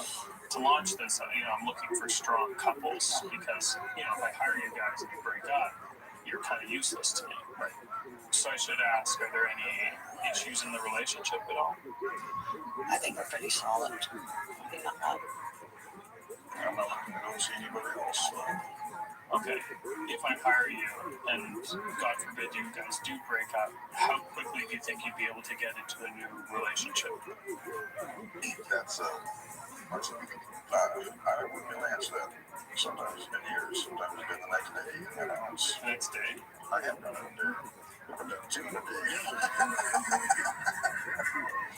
What was that mean?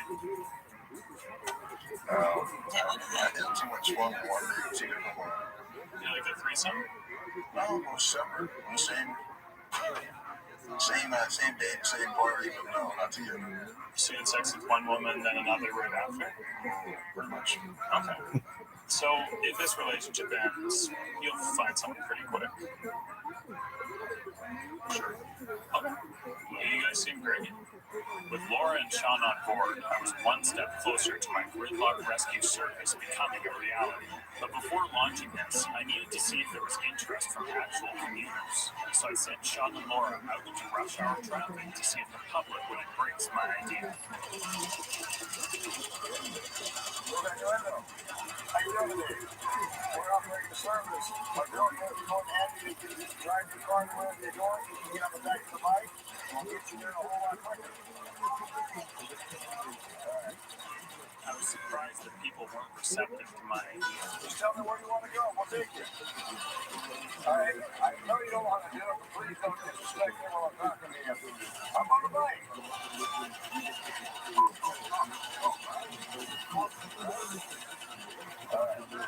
And in that moment, for the first time, I finally realized the fatal flaw in my concept.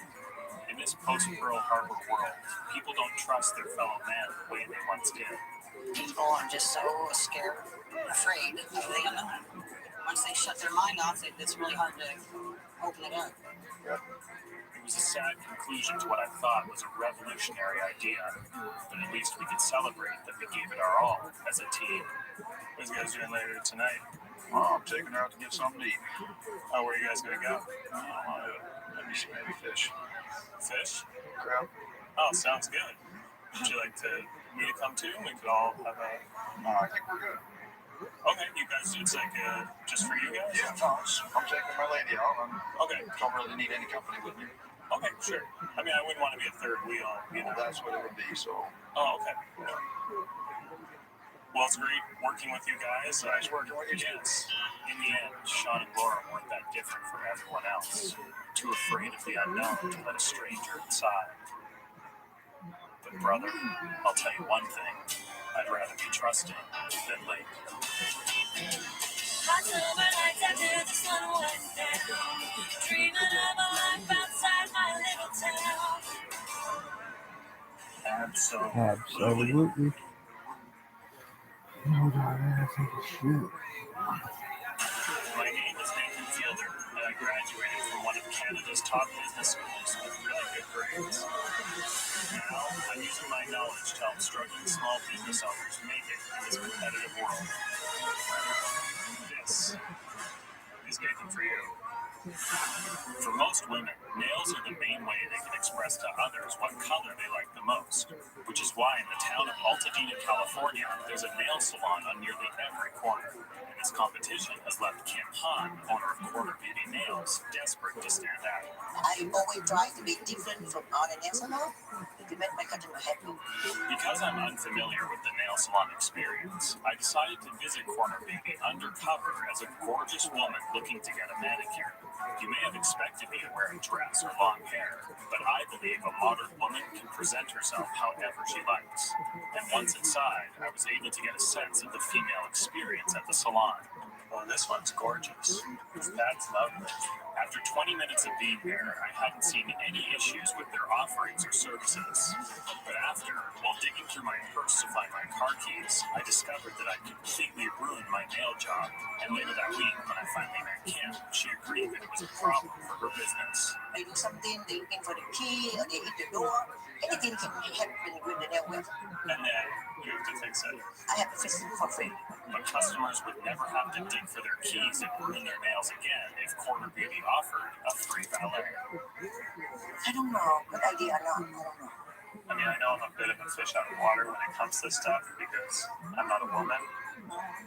But you should know I was raised a feminist, and I have a very strong female side to me. So even though on the outside I appear masculine and rugged, on the inside, you know, I feel like I can relate to you. Good, that's good. She liked my valet idea, but to save on staffing costs, she suggested I use her clerk to lawyers when I had downtime in between clients. So after she pitched it to her staff and they seemed interested. I don't give a shit. Really? Oh, big time. Dude, you could do the same.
I brought them out back to prep them for the job. So, who here has operated a valet stand before? Okay, no problem. It's really easy. First rule of valet is you got to know how to catch keys. Because people are going to park their car and they're going to throw their keys at you. And you never know when they're going to come. Good. After practicing a variety of key catching methods with the staff, if it's a pop fly, one person's got to call it, okay? Call it before it lands. Yeah. I felt like they now had all the skills they needed to run a ballet. Yeah.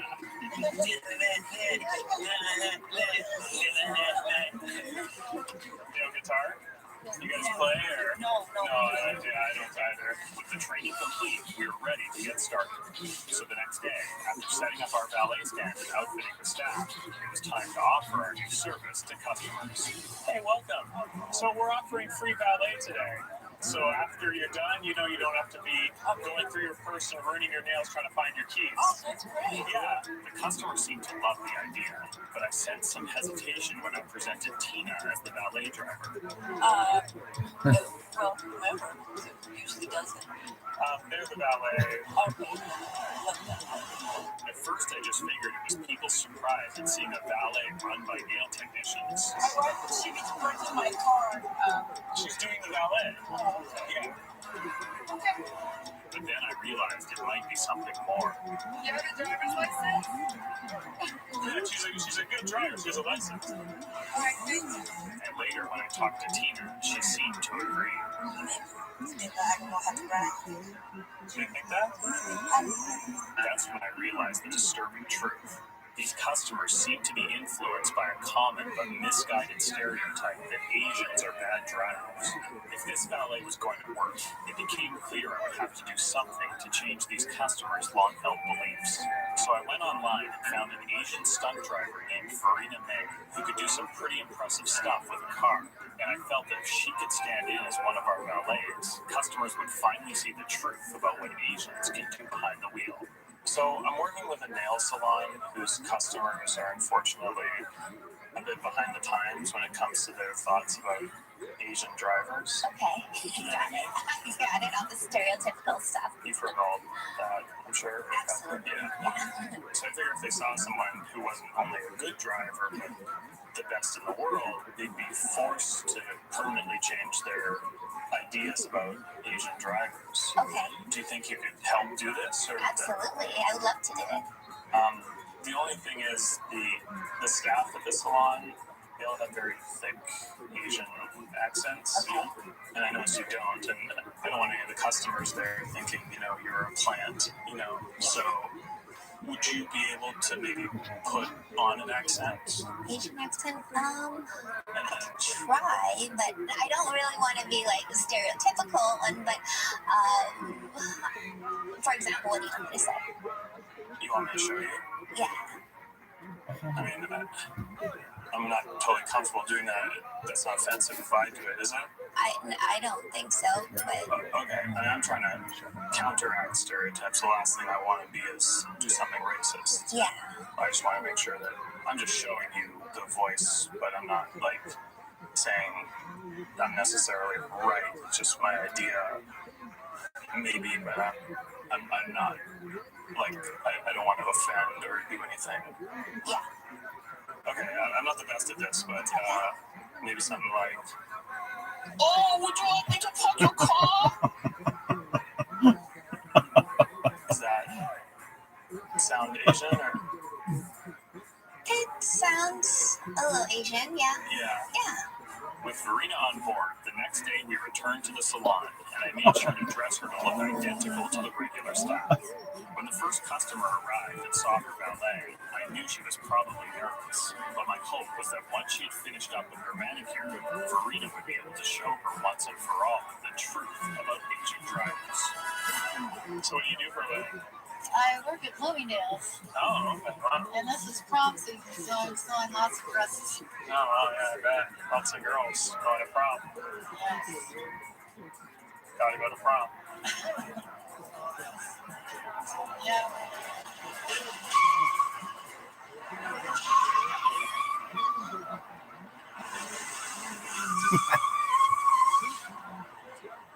Thought they couldn't drive, huh? Yeah.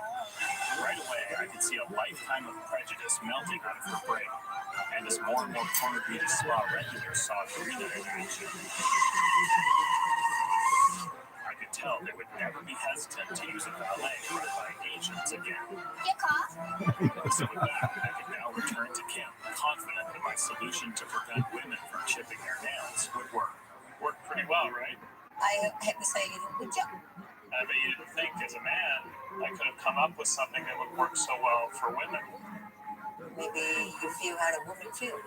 And I know what women want. Yeah, I think so. Thank you for those words of encouragement. Yeah. Well, Thank you so much. Oh, you're welcome. Very nice. Happy to work with you, and good luck with your business. Okay, bye. Bye.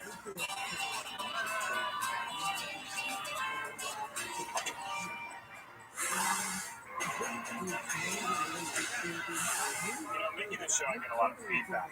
And one of the most common misconceptions viewers seem to have about me is that I'm a guy who never smiles and doesn't know how to have fun. And that really bugs me because it couldn't be further from the truth. In reality, I'm actually very fun, relaxed, and easygoing. Now, obviously, I could just be saying that to you. So tonight, I'm going to prove it. How? by spending the entire day with a complete stranger and measuring his dopamine levels during our hangout, comparing them against a baseline to prove scientifically that he did have fun hanging out with me. To start things off, I went on Craigslist and searched through the listings in the strictly platonic section in order to track down a stranger who'd be willing to spend time with me. I then sent emails to a handful of posters looking to hang out. And the next day, after fielding a number of inappropriate responses, I got a nice email from a man named Brendan, who had recently relocated to Los Angeles and seemed eager to make new friends. So we made plans to hang out later that week. But since this was all about proving to you at home that I am indeed fun, I would need to get evidence that cannot be refuted. So I paid a visit to Dr. Whimsy Anderson, a specialist in neurotransmitter testing, to advise me on how to scientifically prove a person is fun. When someone's having fun, you might see an elevation of serotonin, an elevation of dopamine, or an elevation of both serotonin and dopamine, both. So if their serotonin or dopamine levels go up when they're hanging out with me, that would mean that I'm fun. For them, yes. Dr. Whimsy said to get accurate results, I need to obtain 2 samples of either urine or blood from the person. One before our hangout began to act as a baseline, and a second at the end of doing several activities together. But knowing it would skew the results if he was aware of what was being tested, I would have to obtain Brendan's urine without his knowledge. So prior to his arrival at my office, I set up a tempting selection of beverages in the waiting area. Then, in the bathroom, I put an out-of-order sign on the toilet and attached a clear plastic bag to the urinal mat, creating a reservoir that would discreetly collect any liquid stream on its way down the drain. With everything set and me positioned in a van outside, I watched as moments later, Brendan arrived. To buy as much time as possible, I sent him a text telling him I was running late and to wait for me in the lobby. After only a few minutes, he began browsing the selection of drinks and eventually settled on a Dr. Pepper. Then, a half hour later, the moment I'd been waiting for finally came, as Brendan got up and headed towards the bathroom, hopefully to deposit what would be our baseline urine sample. So once he was done, it was time to head in to introduce myself. Brendan? Yeah. Hey, Nathan. Yeah. Hey, nice to meet you. Yeah. I'm just going to go to the bathroom. You can do that, okay? Yeah. Okay. I pretended that I had to go to the bathroom too, but in reality, it was just so I could transfer the sample from the secret urinal chamber into the specimen cup while it was still fresh. Meanwhile, one of my production assistants informed Brendan that our day was going to be filmed for a documentary about Craigslist hangouts, and Brendan seemed more than happy to participate. Yeah, sure. With his sample sealed, I hid it underneath a hollowed-out candle and then lit the wicks to signal to my unpaid intern that it was ready to be taken to the lab for testing. And with the sample secured, I could finally begin my day with Brendan. I just wanted to be clear before we leave. I posted in the platonic section, but I know a lot of people on there were looking for sexual stuff. No. Just want to make sure. No, sorry. Okay, cool. I'm just looking for someone to hang out with. Oh, yeah. That's okay. Great. And with both of us on the same page, it was time to have some fun. I had planned several activities that I hoped would raise Brendan's dopamine levels enough to get the results I needed. Buckle up. And as we headed to our first destination, we got to know each other. Like Star Wars, you had the red and blue factor. You had the dark side was the red, and the light side was blue. In the Matrix, you had the red pill or the blue pill. In Shaun of the Dead, the little cone that he ate was red. Okay. In Hot Fuzz, the color was blue. In Next Generation, if they were blue, they typically would die. In the original series, it was red. It seemed like Brendan and I didn't have a lot in common, but I was hopeful that once he saw my fun side, things would change. So, we're going to go into a hat store and try on silly hats. Okay. That's fun, right? Yeah. I mean, that's something, is that fun? Yeah. Alright. Pretty cool. Trying on hats is something everyone can enjoy, and it was the perfect way to show Brendan that I'm the type of guy who doesn't take himself too seriously. This is what girls would wear, so, yeah, I don't know. But Brendan wasn't having the reaction I expected, and after we left, I was doubtful his neurotransmitters were sufficiently raised by the hat store experience, so I was counting on the day's next activity to do the trick. You like go-karts? Yeah? Right away, I could tell Brendan was excited. I've got to go with red because of the red factory Star Trek. Alright, go-karting is like normal driving, except the car is so much smaller. So the fun comes from the fact that you know your body is too big for the car. And as we started going around the track, I could tell it was working, as Brendan was smiling from ear to ear. It seemed like his fun levels were peaking, so I wanted to get his second sample as quickly as possible. But since waiting for his urine again could take hours, I had planned to get this sample immediately at a clinic via blood test. The only thing I had to do now was convince him to go. You know, I was thinking we should do something totally random, you know? Yeah, is there something you want to do? I don't know, we should go for like a blood test or something. Like, wouldn't that be crazy? So random, just go to a lab and get our blood drawn and stuff. A blood test? An actual blood test? Yeah. I haven't done that. Yeah, we can do that. That sounds cool. I mean, they're pretty fun to do. Yeah, let's do a blood test. It'd be kind of cool. And with Brendan on board, we were off. Coming off the thrill of go-kart racing, I wanted to harvest Brendan's blood as quickly as possible. So we headed to a nearby medical clinic where I had pre-arranged for the necessary lab work. To make sure his levels didn't drop due to the unfun setting, I asked the nurse if she'd be willing to hide an electronic fart machine on her person that I'd be able to activate by remote control during the blood draw. Do you think you could do that? My hope was that Brendan would think they were real farts and that the fun of that would spike his dopamine levels right as the blood was being taken.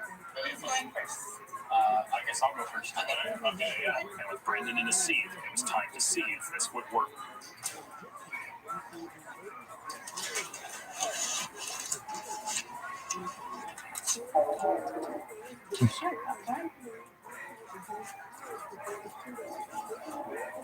My apologies.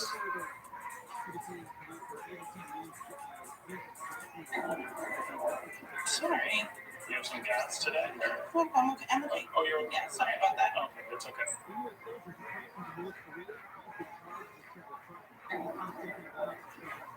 Sorry. I mean, you should stay home if you're that sick. I apologize for that. I mean, if your bowels are... I'm okay. We're just done, so I'm expecting out in a moment.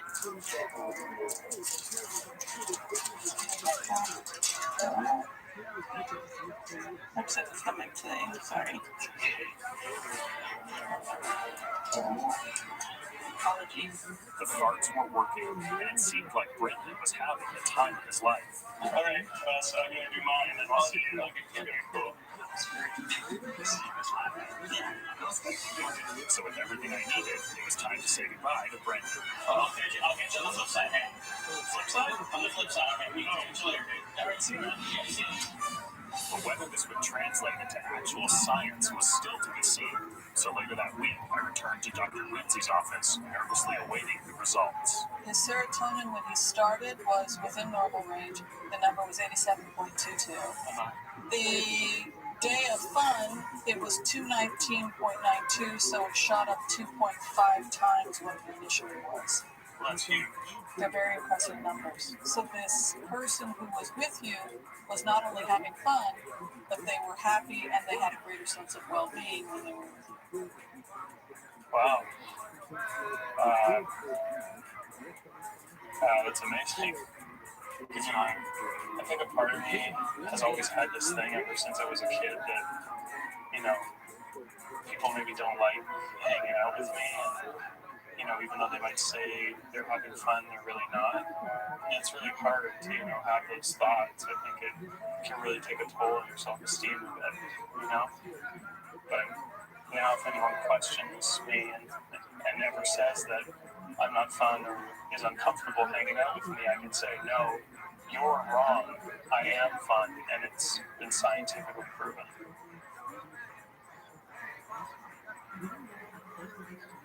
Hey, sorry, I just kind of opened up to you. No, that's cool. I think it's great. There was no denying it. After getting the data from Dr. Whimsy, I now had scientific proof that I am fine. But as I was looking over Brendan's results, I realized that if he enjoyed his time with me this much, maybe this could be more than just an experiment for my show. Maybe this could be the start of an actual friendship. So later that week, I arranged a meetup at Brendan's apartment, because if this was going to turn into something real, he deserved to know the truth. So, there's something I should tell you. Okay. I mean, to start off a friendship, you need to start on the right foot. And that means honesty. Yeah, exactly. So, when we were first hanging out, I was secretly collecting your urine to have it tested in the lab to see if your dopamine levels went up. Why would you do that? I wanted to see if you were having fun hanging out with me. I've never had anybody do that. I mean, secretly, taking my urine to find out if my dopamine levels went up or not. I know that's weird, but it was a one-time thing, and it won't happen again, and I wanted to be honest with you, so now you know you can trust me. No. You took my urine.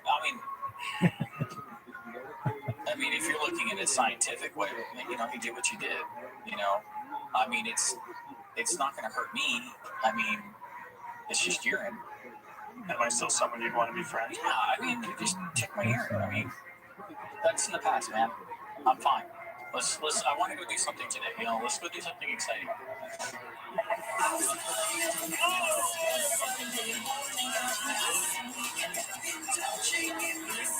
That's very fun.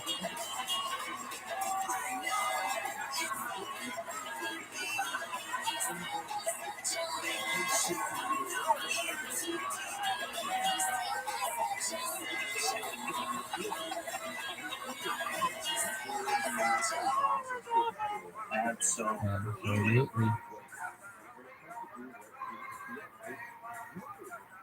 Good evening. Right now, I'm on a rooftop in the heart of historic downtown Los Angeles, overseeing the final preparations for what could be one of the most astonishing events to ever be broadcast on television. An event that could change a man's life forever. This is Corey, an ordinary guy whose life is in a rut. But 2 weeks ago, I secretly took over Corey's entire identity with one goal in mind: to transform a totally unremarkable man into a national hero. How will I do it?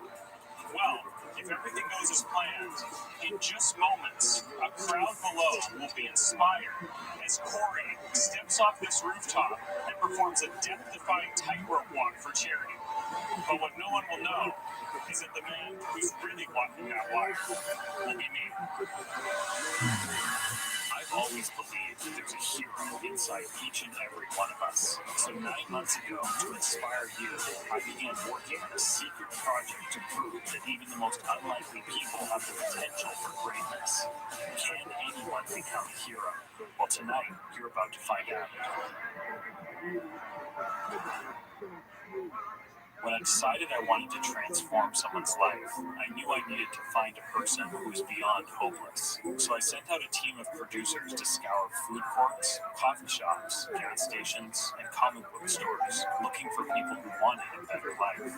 The producers told them they were recruiting for a new reality show in which participants would receive a life makeover. And after an exhaustive search that lasted weeks, someone finally caught my eye. My name is Corey Coleman, and I work in the arcade right now, 3 days a week. Corey was single, stuck in a dead-end job, and lived with his parents. He didn't seem to have any life plans whatsoever, so I paid him a visit at his home in Ventura, California, with an offer to change his life forever. Are you happy with where you're at in your life right now?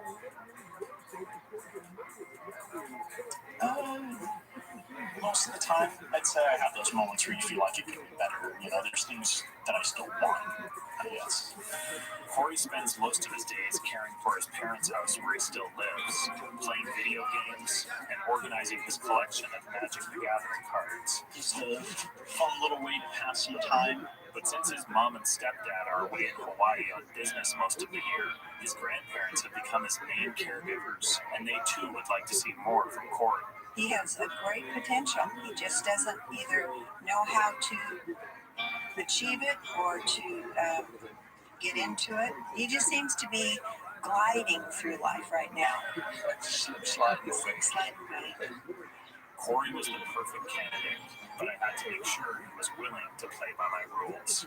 I should tell you that you won't have much information throughout this process, and once we get started, you will be completely cut off from the outside world. Alright, that is interesting.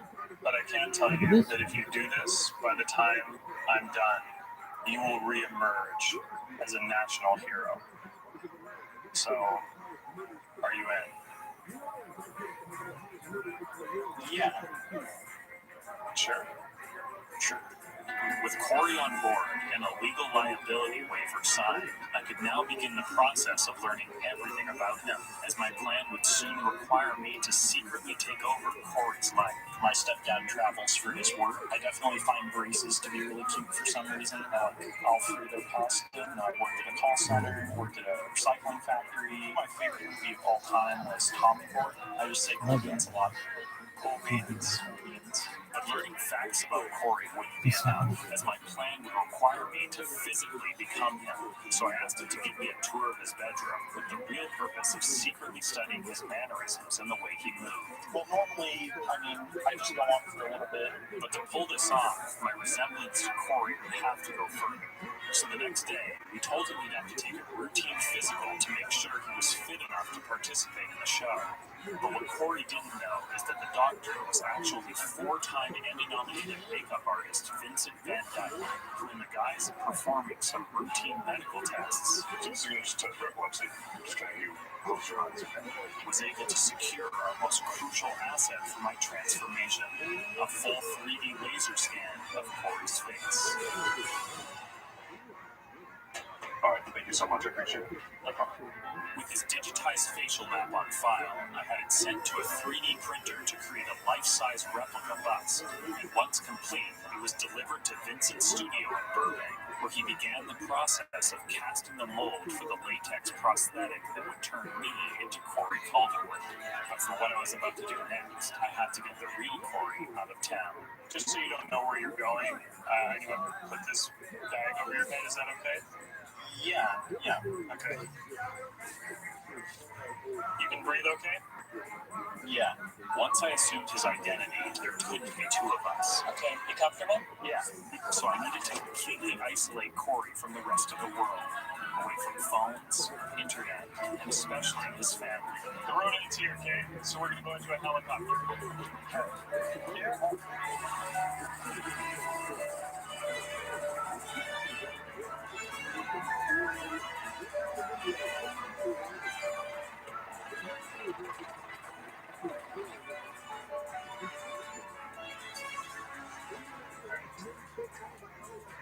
Oh, that's right. That is a big eye adjustment. So, you can kind of see you got everything you need. I had fully stocked a trailer with enough supplies for Corey to survive while I hid him in a remote corner of the Mojave Desert. Do you like this brand, Market Pantry? I don't think I've had it before, but I'll find out. Yeah. After showing him how to use the portable toilet, I took possession of his ID cards, keys, and cell phone. Nice case. Where'd you get this? It was my mom's old phone. Oh, yeah, I was thinking it was that girl. Yeah. Are you guys gonna come by and check on me periodically, or is it I'm out here for 2 weeks, then you show up and I head back? Yes. And with Corey squared away, I was off.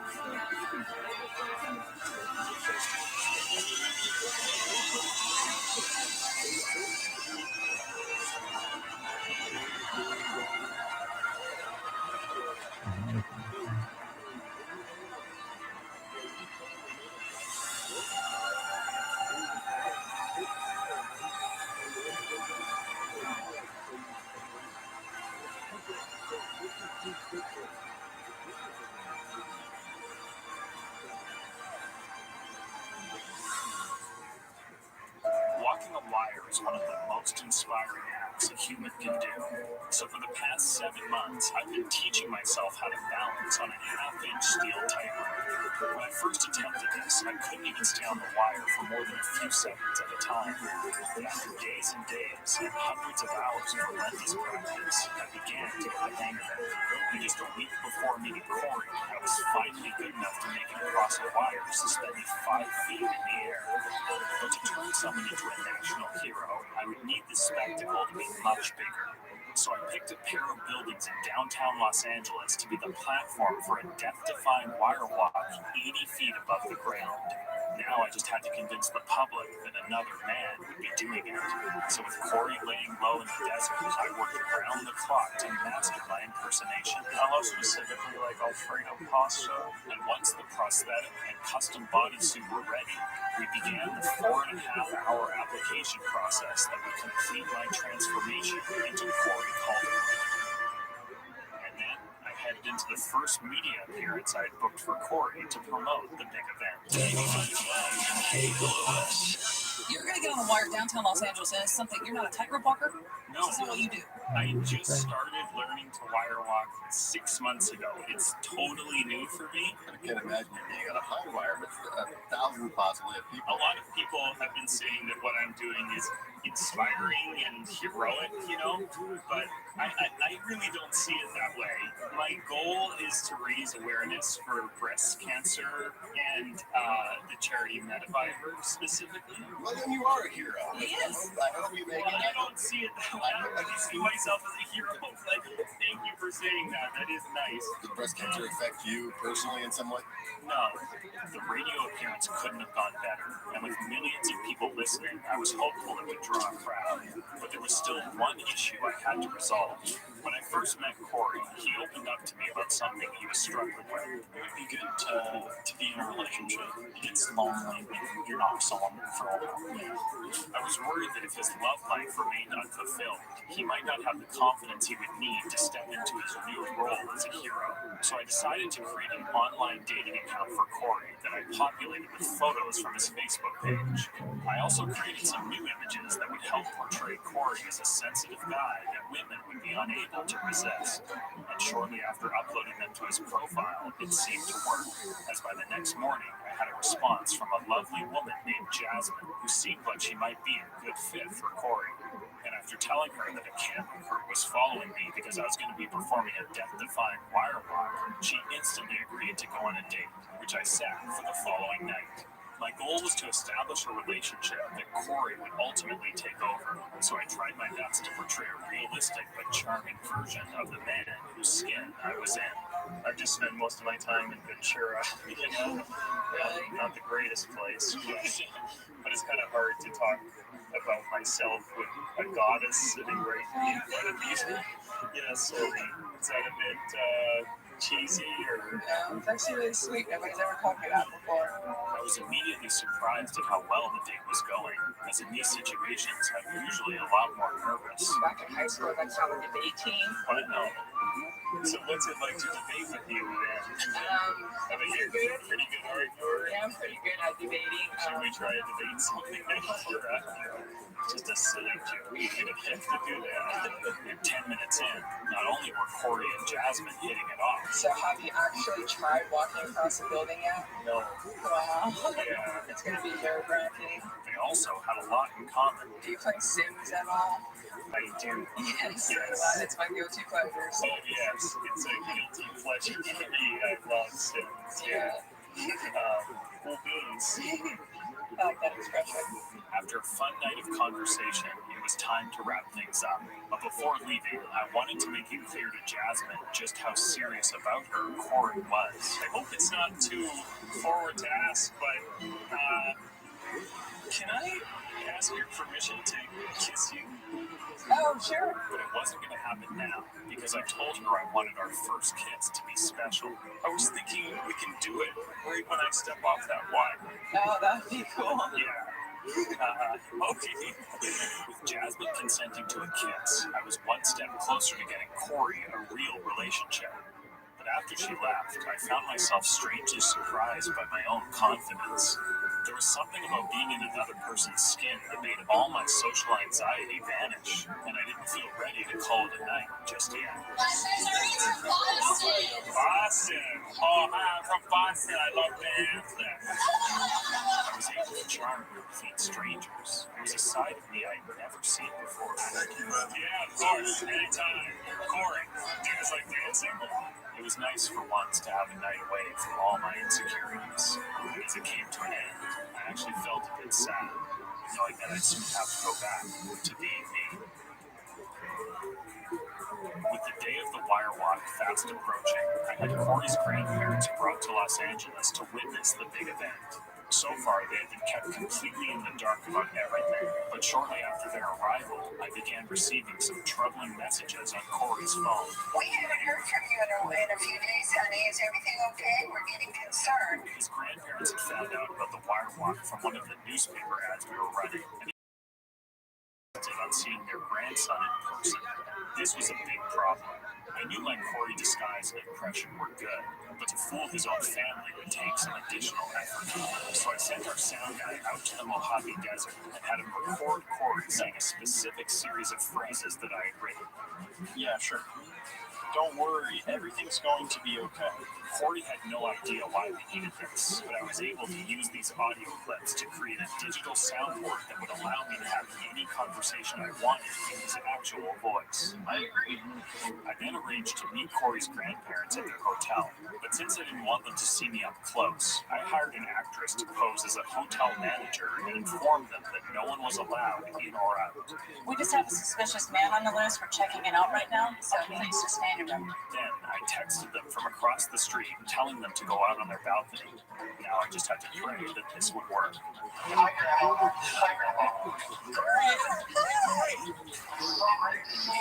It's great to see you.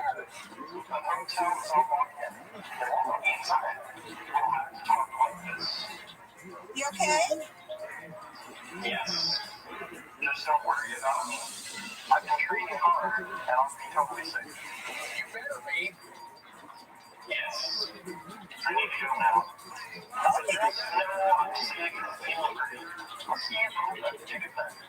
We love you. Love you, Corey.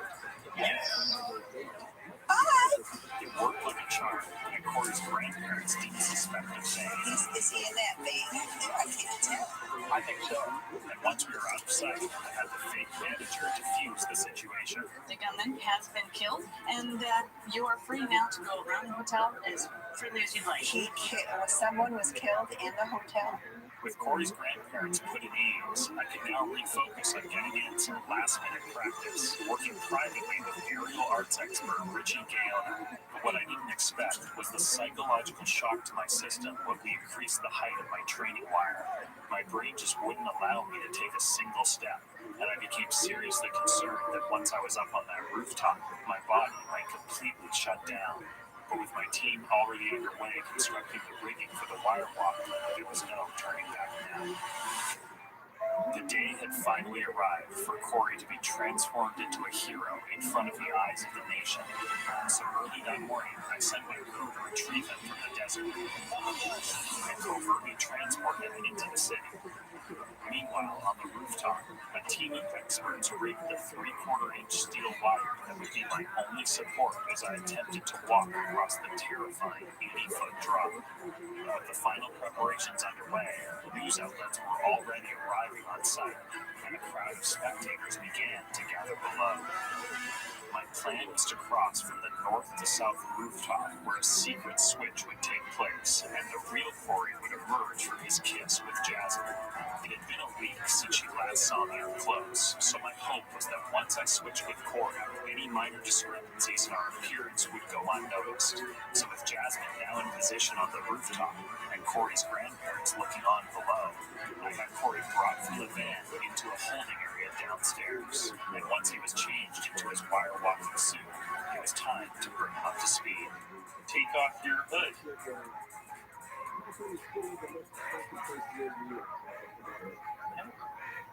Hey, how are you? I'm doing good. A little confused at what's going on right now, but it's me, Nathan. Yeah. You knew? Yeah. But could kind of recognize your voice on it, but yeah. Time was of the essence, so I quickly explained to Corey my plan for the big wire walk event. So that's what we're going to do right now? You're going to do that, and then we'll pretend it's me who did it? Yes. Corey, are you ready to be a hero? I guess we have it all set up, so kind of got to do it now. With Corey on board, I updated him on everything I had done with his life while he was away. This is your girlfriend, Jasmine. She's already consented to kissing you. Okay. And I'd avoid using too much tongue since it's like the first time. Okay, just want to make sure. Okay. Now I just had to get him to the rooftop without being seen. So to get you up there, I'm going to put you in this bag. Oh, okay. I told Corey that after his kiss with Jasmine, he would deliver a pre-written speech and then present a check to a breast cancer charity, which would cement him as a hero. So with everyone in place, it was time for the event to begin.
Thrilling moment of my life. And even though the plan was to only cross once, I wasn't ready to stop being Corey just yet. He's gonna do it again.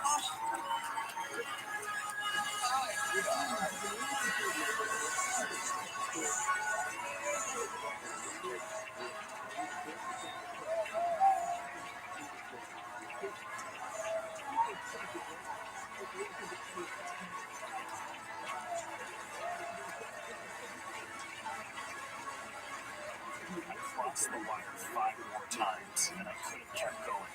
But I knew I had a promise to keep, so it was time for me to enter the tent and give Corey his life back. All right, you take it from here, okay?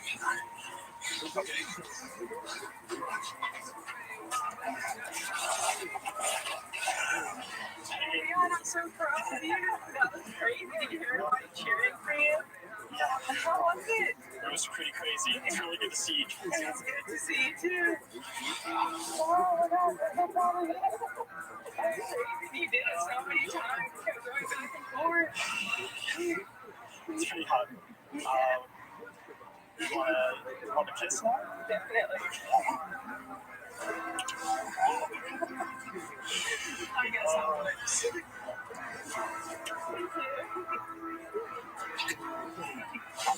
I need to do that.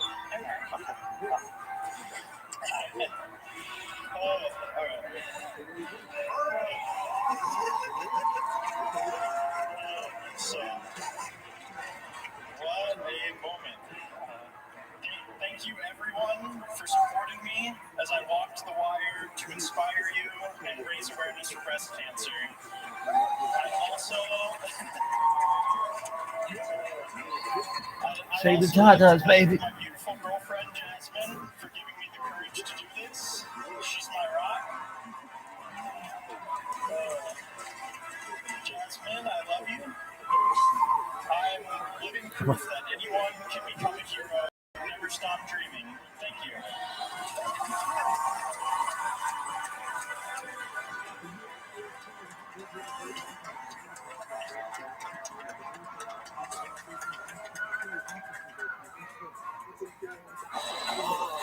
I think the national setting is good. Definitely ready to beat down lower to the ground.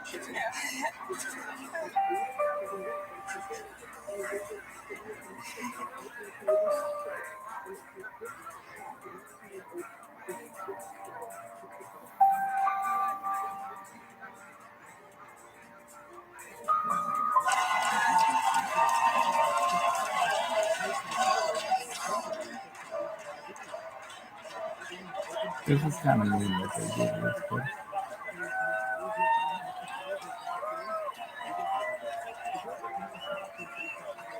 Quite a sight this afternoon in downtown LA. Amateur tightrope walker Corey Kohler with a Ventura calmly strolling from rooftop to rooftop, 80 feet above the pavement.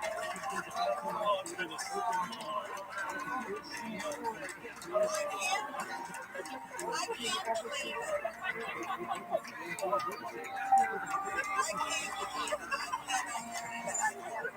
It's like muscle memory instinct in my mind just was blank. It was just like getting it done. It was just a big rush of adrenaline, and I feel like there was no real thoughts going in my head. It was just like doing it. Calderwood says he did this stunt to raise awareness for ROTHSCHILD, a national organization that funds breast cancer research. So bravo to him.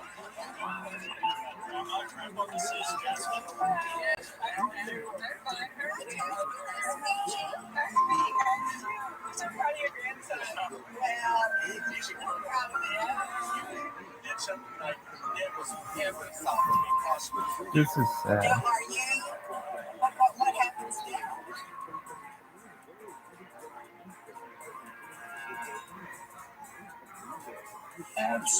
Absolutely.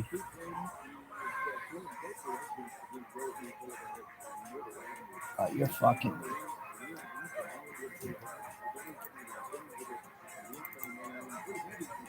Look at this one. Yoshi. Where's that one with the jacket?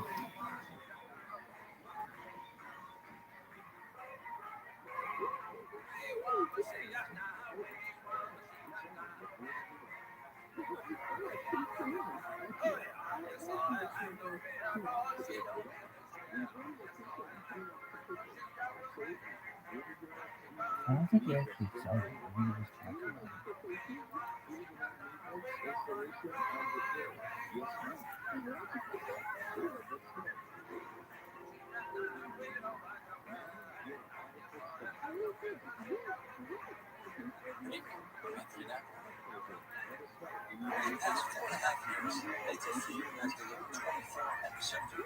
talked about it. Which side, gangster?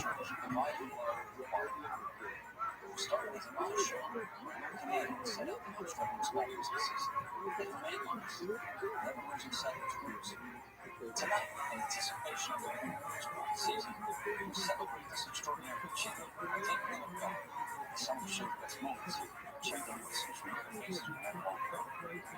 Fasten your seatbelts and enjoy the ride. Our Anthony Mackie and this is Nathan for You, a celebration. Tonight, we give a little hope to those realtors associated with the investigator which involves stuff that goes on with heights and so much more. Wow, we've got so much in store for you today. Well, welcome to Nathan for Your celebration meeting. We have the man himself, Nathan here. My name is Howard.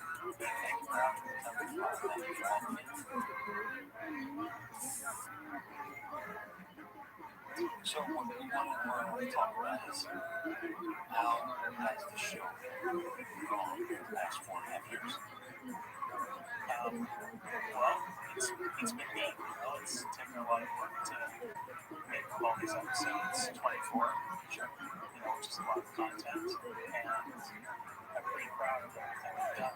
Good, you should be proud because the episode is very funny. Thank you. I have to say so myself. I've seen a lot of episodes. And I really enjoyed you having me on season 1. Of course, yeah. Well, it was a pleasure having you.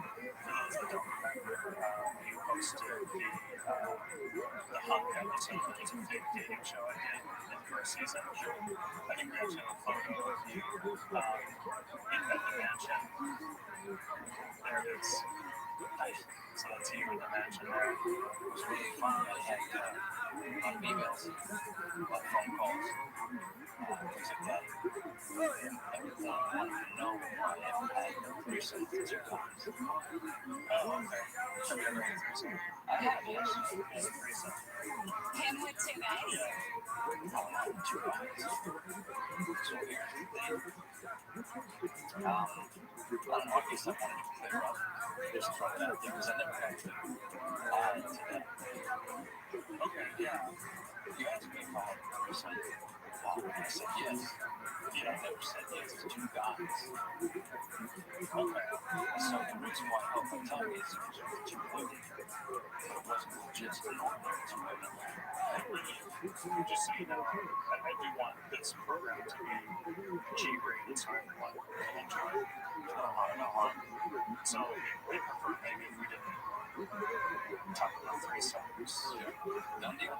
Yeah, I'm happy with that, because it was a mother and a daughter. But we'll move past that. I'll introduce one of you for a second.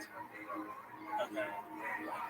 One of the show's most memorable episodes was when Nathan helped a struggling real estate agent brand herself as the group. Let's have a look. Back in the second season of my show, I gave Los Angeles-based realtor Sue Stanford the idea of capitalizing on the 50% of people who believe in ghosts by specializing in the sale of ghost-free homes. So after getting marketing complete overhaul, Oh my gosh. That's amazing. I brought in professional psychic Ron Barr to help detect any ghosts that might be lurking in our properties. I feel like chicks starting their first one.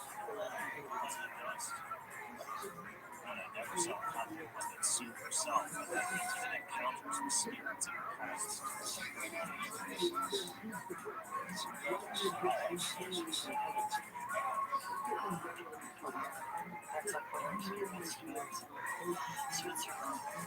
And in Switzerland, When I was being choked. shocked in Switzerland. What? Shocked by what? Like ghosts choked in Switzerland? Oh. The filming of the Ghost Realtor episode turned out to be an intense personal experience for Sue. Just one of the most famous stages of all time. You're so good for them. One of the most famous shows of all time. You're so good for them. There were so many distractions, it was hard to tell at the time what she really thought of my idea. Actually, I think it's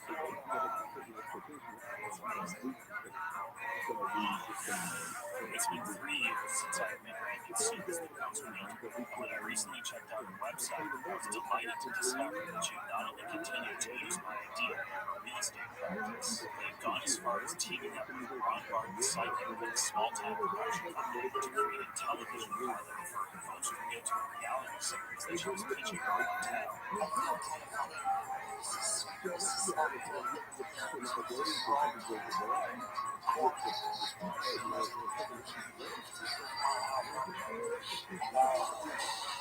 I'm so proud of how far Sue went with my idea. How are you, Sue?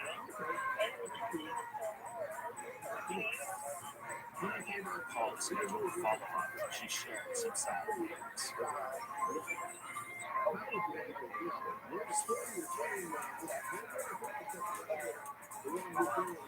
Oh, I'm sorry. She told me she was now working with a new site that she wanted me to come meet her. So at Sue's insistence, I paid her a visit at her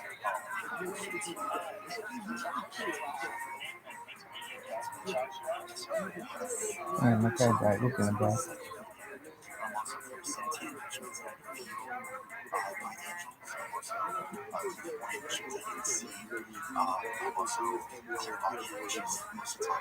She kept it going. I'll send you financial thoughts. Oh, no. Sue told me she was still working hard to get the Ghost Realtor show off the ground, and she even hoped that Ron would still be a part of it. You gotta be trying to start yourself. Yes.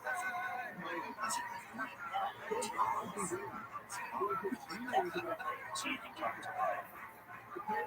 Even though he's gone, you can still sure. I can try it. Right now? Sure.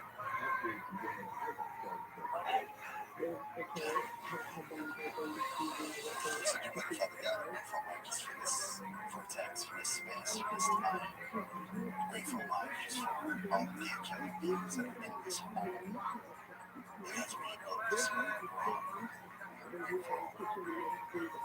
Considering myself as a consciousness to hear what they're doing.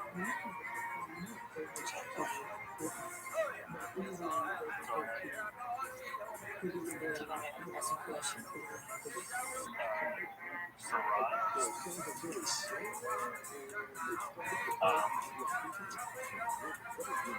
did he enjoy his experience on the show? Yes. Great.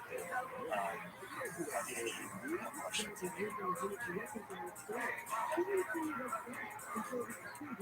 So how does he feel about you replacing them?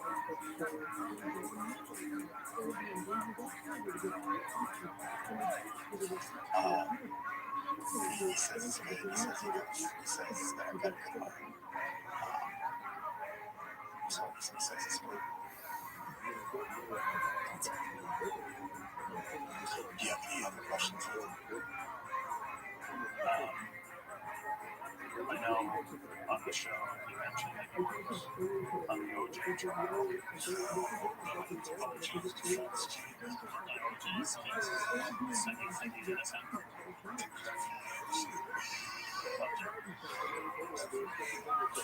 Now that he's on the other side, does he have any clearer info on the show was? He does, but I'm not getting your name or anything like that right now. He knows who the killer is. Yeah, yes. Was it OJ? This is not coming from Rob, this is coming from that answer is yes. But Rob's not talking. Every time I purchase it and I found it, he steps in. He's telling you that. No connections. Okay. Cool. Nice.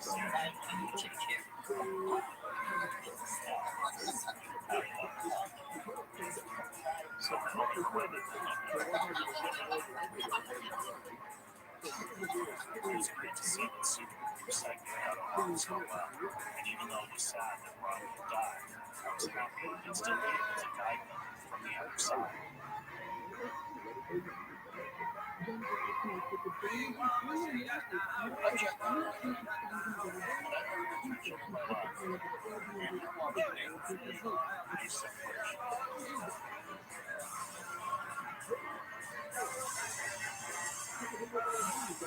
Nathan has always believed that teens are the adults of the future, which is why he tries to be a role model for teenagers everywhere, including Kyle Heights. In season 1, I set out to catch a teen doing graffiti and then telling him to his parents in order to help him turn his life around. Hey, how's it going? Cool, what are you doing? Oh, that's so funny. That's really funny. To lure him in, I pretended we were a show called Teen Street that featured real teens and said that we wanted to profile them. The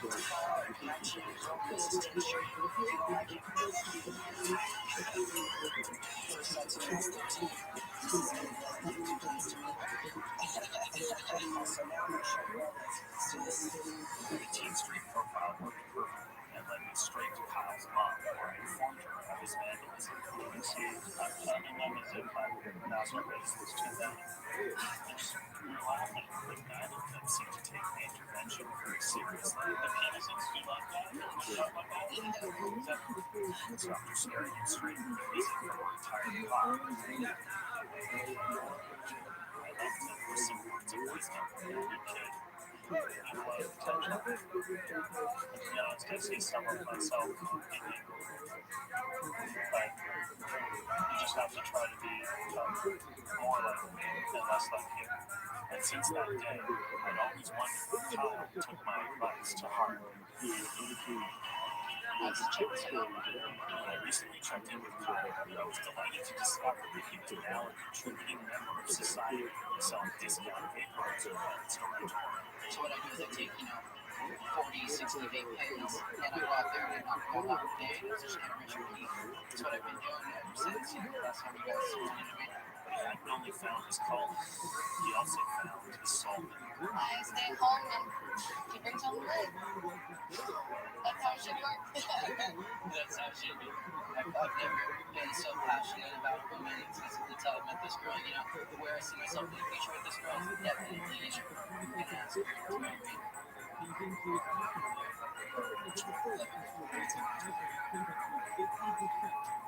I was so proud of everything Kyle had accomplished since I set him on the right path that I wanted to let him know. That's why I said I'm so happy to see how well you're doing, and it's so exciting to see how much of a success you are. I'm so proud. Thank you. Especially none of this would have happened without my intervention. It's so humbling. But there was still one problem. Despite Kyle's claims of being an amazing salesman, I can sell anything. Like, I can sell the shoe that would be back to you. I can make an old Honda look like a Porsche. I will sell that shit to you. as a result, it's told a different story. I'm loading up 13 other stores out here in this general area. Is anybody in the back I can talk to? Anybody in the back I can talk to? No? Okay. My name is Lisa. And I realized there was still one part of Kyle that could be turned on his customers. A pornographic tattoo on his wrist. So I decided to give him a little surprise to help with his business aspirations. Now, so, Kyle, this is Dr. Rubenstein. Nice to meet you. Nice to meet you. He's going to explain to you what we're doing. I'm a board-certified dermatologist, and I specialize in laser tattooing. The production has agreed to pay for all of the tattoos that we do by laser. And if that's okay with you, we can get started as soon as possible. Obviously, I want to be your business now, and I want to take you seriously as long as you have tattoos. Well, I mean, right now you're honestly haven't seen him. You just covered them, but you lost the deal. I was shocked that Kyle was so against taking this obvious step towards professionalism. But I invested too much in this young man to give up on him now. Do you think this is good for business? A tattoo of a naked woman smoking. You can see her breasts, nipples there, veins, a vagina. That's a belly button. Yeah, sure. What is the doctor? Is that a vagina? It's a baby. How can you tell? I think she just has long tonsils. Her legs start right here. Normally, so that would be the vagina hole. It is possible. After some negotiation, we finally came to a compromise, and we spoke the breasts and the vagina. Is it possible just to remove the breast parts? Yes, of course. Okay. We'll do that. Okay. Woman's body is gorgeous, but sometimes we don't want that, for business. But the terms agreed upon, Dr. Rubenstein brought Kyle to his operating suite so his technician could begin the procedure. Does that look like a vagina to you? Or what he says it's a baby? Maybe just trying to play the whole thing. Right, what is this? Well, it would be talking about vagina. The procedure only lasted a few minutes, but by the time it was done, the image on Kyle's arm had been transformed from a disgusting naked woman into a respectable young lady. Well, it definitely looks a lot more professional than before. I appreciate your work, you guys did. It was amazing what four men could accomplish when they put their minds together. There are no free female private parts. I was certain that Kyle would be a success. Still to go. Production assistant Solomon Flores opens up about what currently goes on behind the scenes of Nathan for you. I'm retired from the franchise now. I'm really good actually.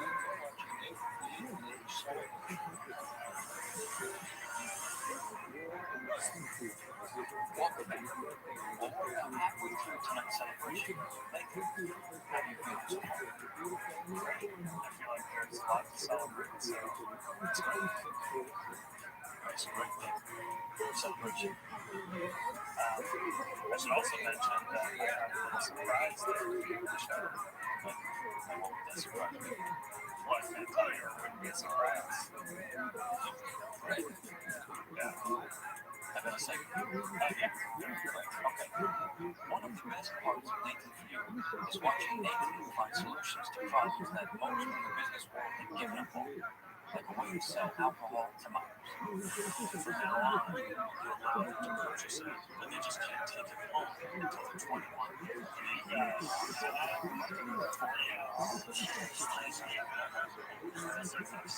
a claim check, so you're allowed to come back and claim it when you're 21. Right now, seriously.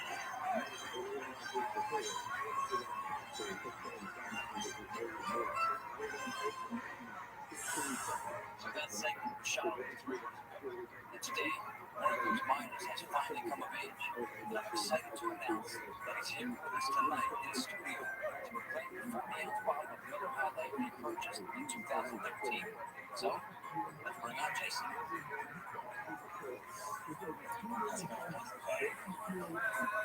All right. So, do you remember this? You buying this in 2013? Sure.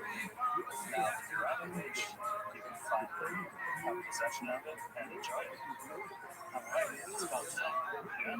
You excited, guys? Oh, yeah. Ready to run? Oh, yeah. Yeah. Ready? Daddy wants? Daddy wants. All right. So, no, it's a little late, but check out here. So, yeah, fun.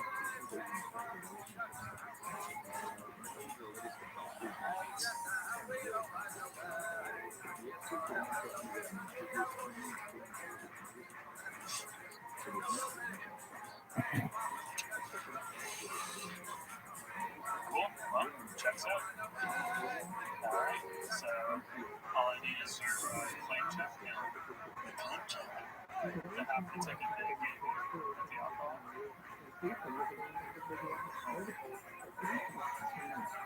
Oh, that's gone. Oh, you didn't keep it? You know what? I recognize you from the video segment, so yeah, let it slide. Alright, so don't worry about it. Alright, cool. Thank you. I appreciate that. Alright, well, here you go. Thank you. That's good. Oh, cheers. Cheers. Thanks for the game, man. Definitely it's about time. Yeah. Awesome, man. So, alright, well, thank you. Yeah. See you guys around. Thanks. Definitely, man. Appreciate it. Good night. Thank you. Nice. Nice.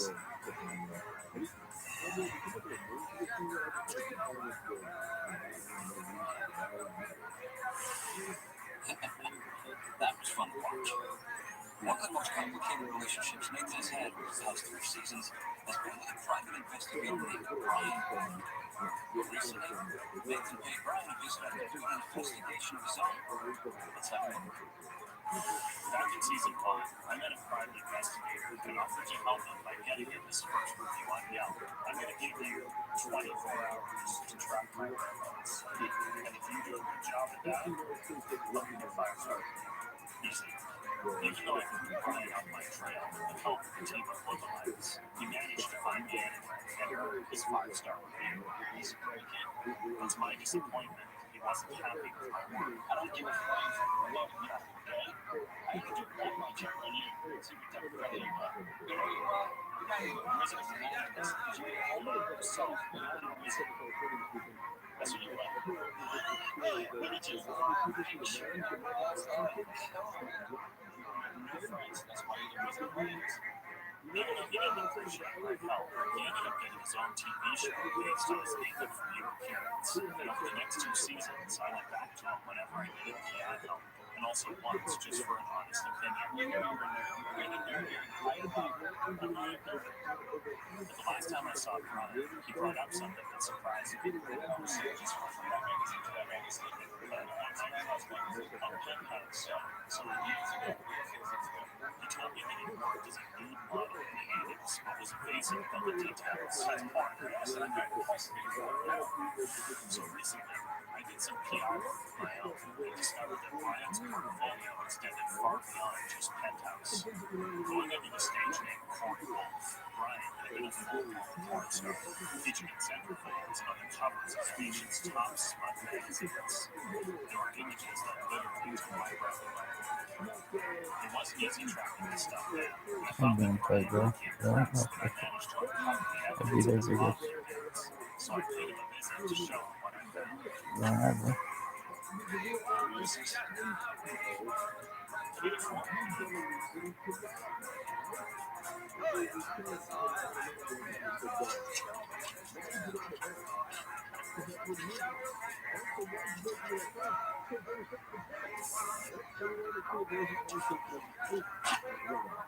At first, Brian was a little hesitant to admit that Corey Wolf was him. That's not you. No. You're saying Corey Wolf is not you? Yeah. After getting over his initial shyness, Brian was happy to open up about his low ratings. They don't want you to correct. You haven't won. Okay? And they want to show that you look soft with stuff you got about. Why? Because they want to show for you. They want to see that when you put your pants on, you don't take off your pants. You got some meat there between your legs. Okay? So they want you to pose soft. They want you to post medium. What's medium? They don't want you to be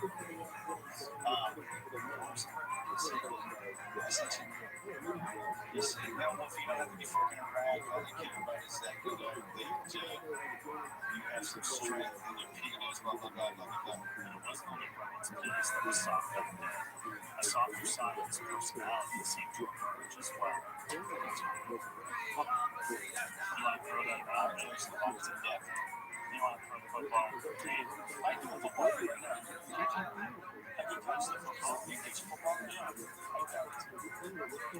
I don't pitch football.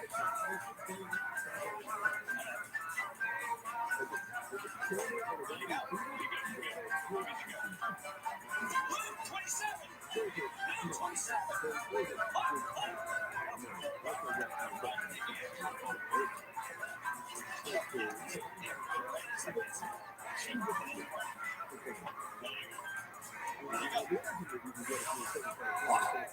Stick around because the situation continues on the return. Since everything what we've seen so far tonight, that Nathan has a generous heart, which is why when he discovered anti-Semitism in the soft-shell jacket industry, he set out to fix it by starting his own jacket company, Sunrise. Although in the third season of my show, I discovered that Tyga, the company that made my favorite jacket, had published a tribute to a notorious Holocaust denier in their winter catalog.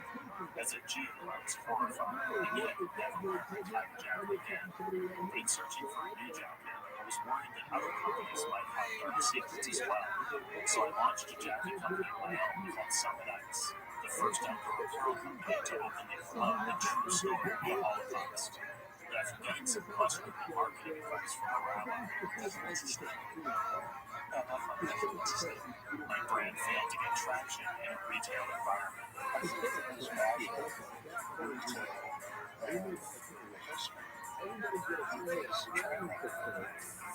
And at the time, it seemed like we could never succeed as a business. Now that episode, we already have it. Maybe that will be new enough then. We do. Let's take a look.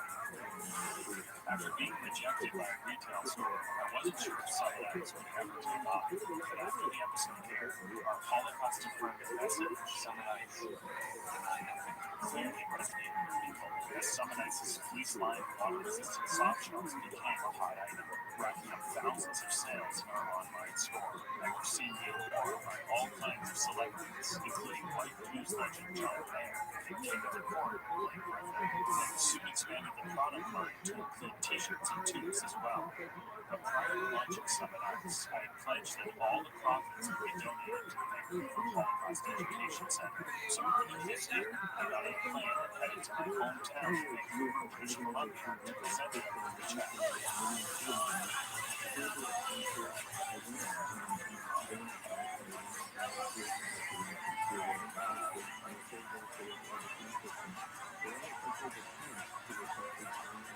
That sucks.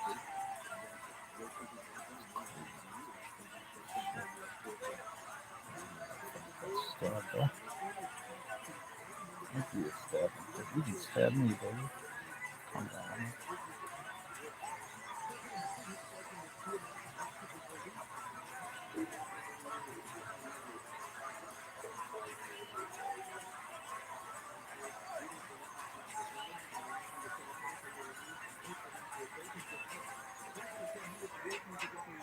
It was great to be back in beautiful Vancouver, BC, signed at the 2010 Vancouver Games, and I was especially excited to pay a visit to the Holocaust Education Center, where Executive Director Peter Krieger was awaiting my humble donation. I'm thrilled to have you. And I'm so thrilled to be here. Thank you so much.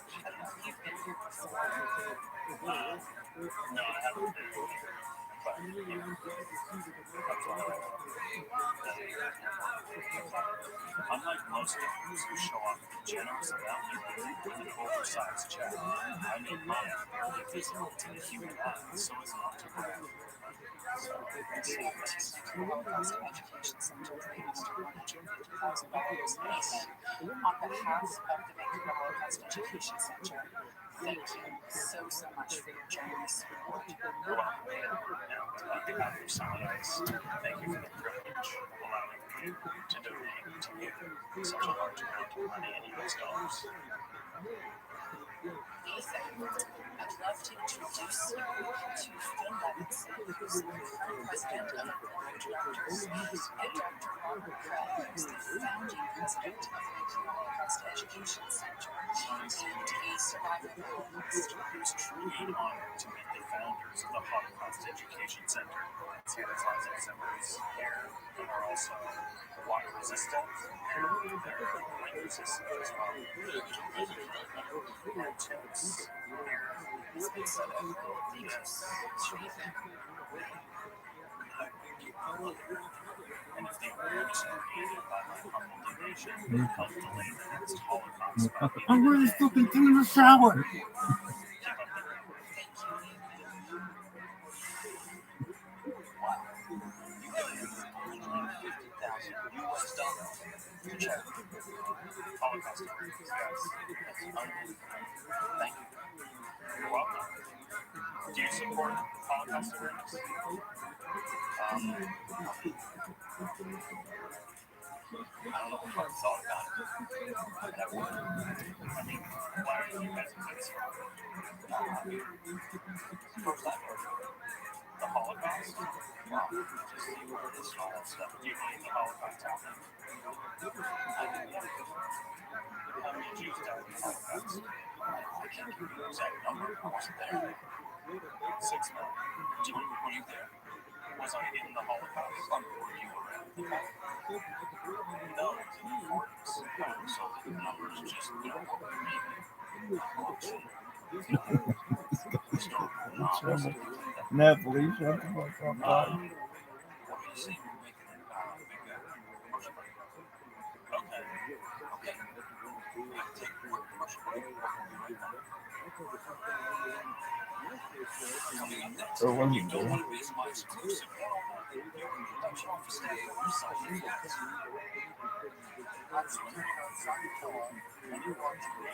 This guy loves food more than I think anybody. Bye. lots of people wonder what goes on behind the scenes of making a video.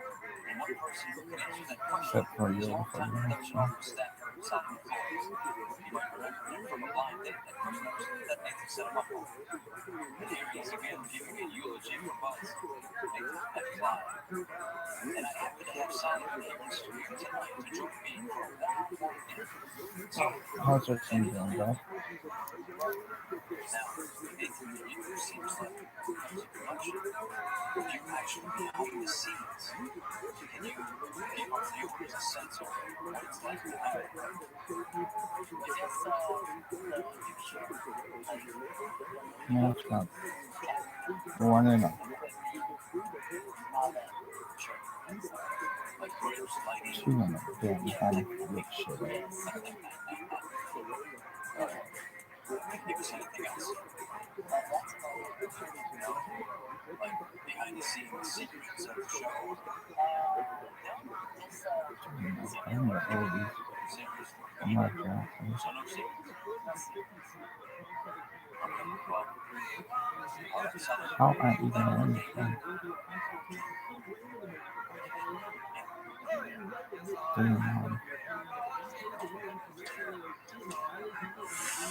Detroit guy got I'm a nothing. big fan of motorcycles. So let's change gears and take a look at this. 2 years ago, I approached an average Joe before he called me with the opportunity of a lifetime. By the time I'm done, you will re-emerge as a national hero. That is interesting. After secretly stealing his face, he switched to the and isolating him in the Mojave Desert, I completely took over his entire identity. Knowing he was single, the first thing I did was get a girlfriend. It's kind of hard to talk about myself with my body sitting right in the beast. Yes, cheesy. What the hell happened? But my ultimate goal is to transform him into a national hero with a death-defying angle walking chair. After pulling off the stunt and convincing all of the airport to him on the wire, we switched back bodies and forged an old relationship that I'd begun.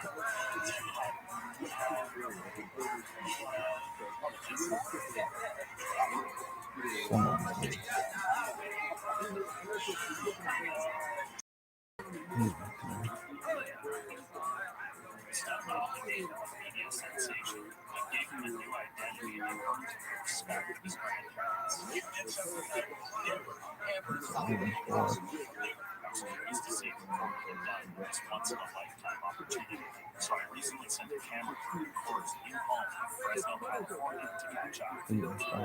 Since the episode aired, Corey had moved out of his parents' house into a 3-bedroom home and shared it with his friends. Tom lives over here in Australia.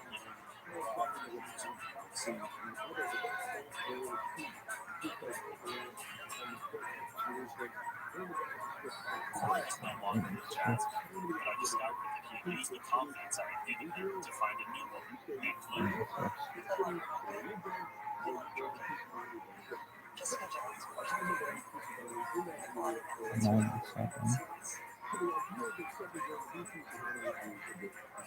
Oh.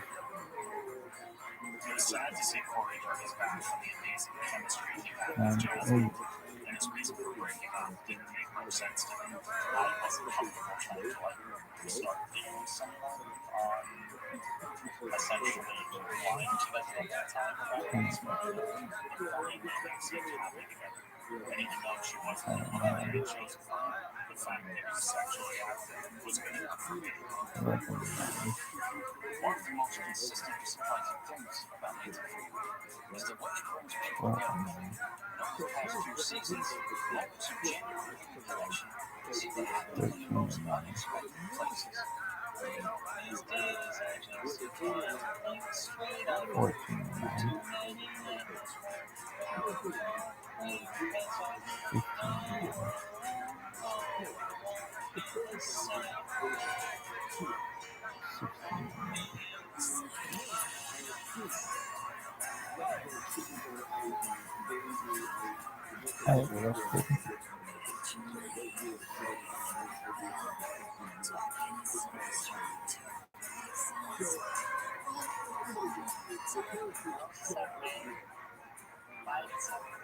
No one is paying attention. Unless there's somebody you want to get I mean, you just put your hair. That's It's not possible. it's super new. I love you. You're supposed to reach them. You know, I'm going to tell you.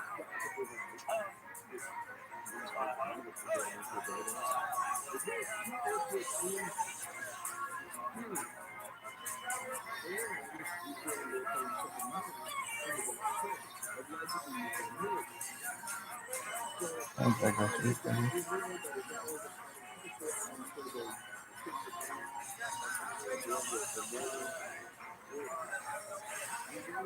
Wow. Would be a big porn, That much fun. like a kidney part.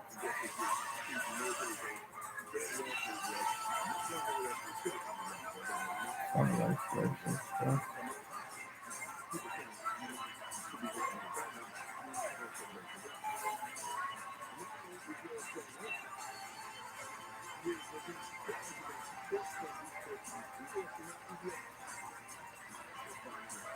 Some stuff.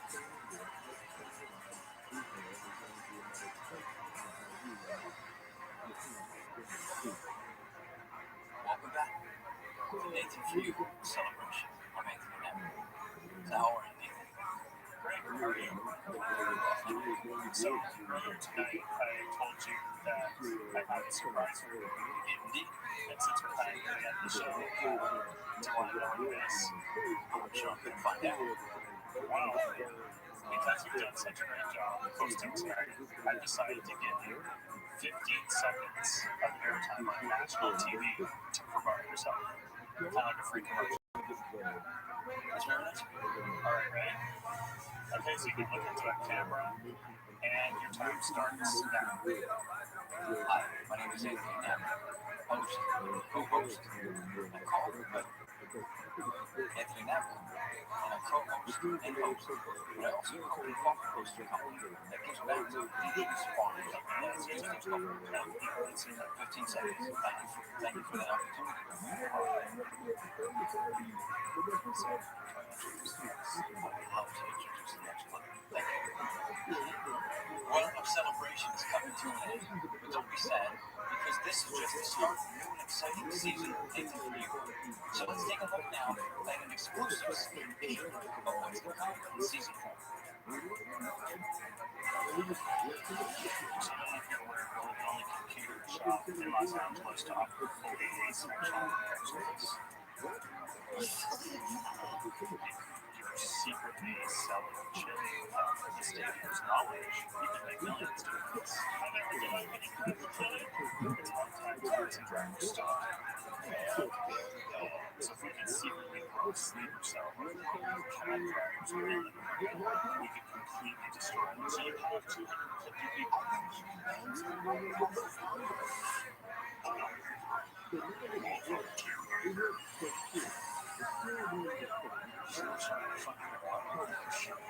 Francis, can I use the bathroom for a minute when I come out?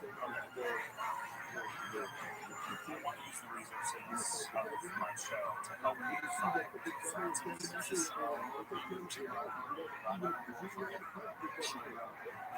She said she doesn't know you. I don't know what she said. Of course, she was somebody who was that doesn't bring her back to life. You look like a stalker. Looks like a stalker.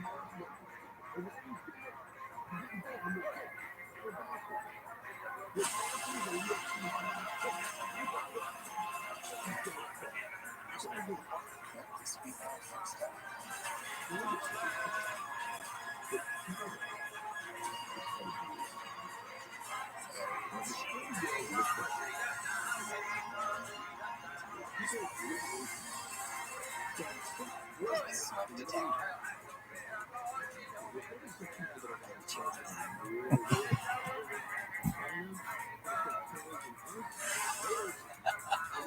Wow, that looks great. I cannot wait to see the entire season. Good night.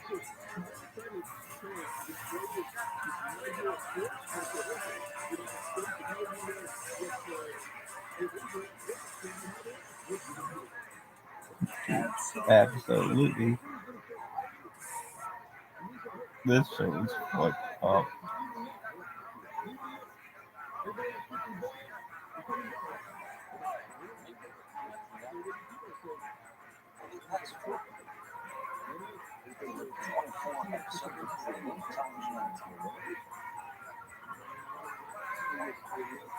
Started as a model show.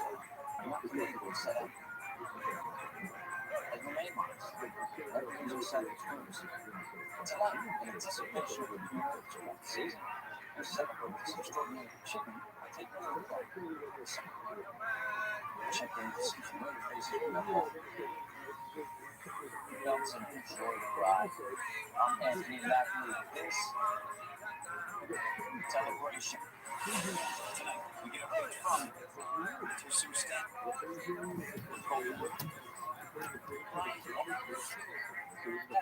Something for it. Teenage mango pie plates and so much more.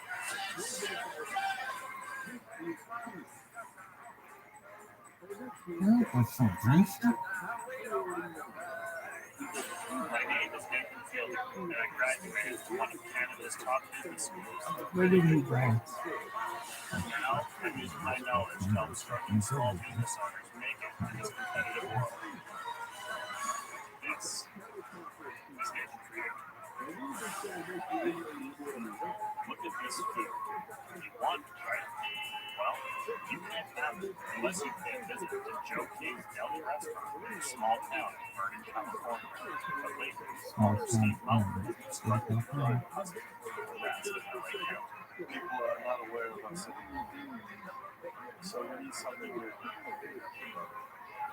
We need exposure. You probably hear that the last piece of press that got was from an unknown news journal published over a decade ago. So I decided to pay Steve a visit with a plan to change that. What do you watch like programming? Is it diet and dry? The diner's diet. Yeah. Let's eat a chill. Well, you know this isn't that show, right? Yeah. That's a guy here. You know what you're talking about? How to get on diner's drive. Yeah. I don't know. Well, you can. So let's see, if you're really happy to what to do. Okay. One thing I've noticed that always gets referenced in press coverage is when a celebrity gives a big tip.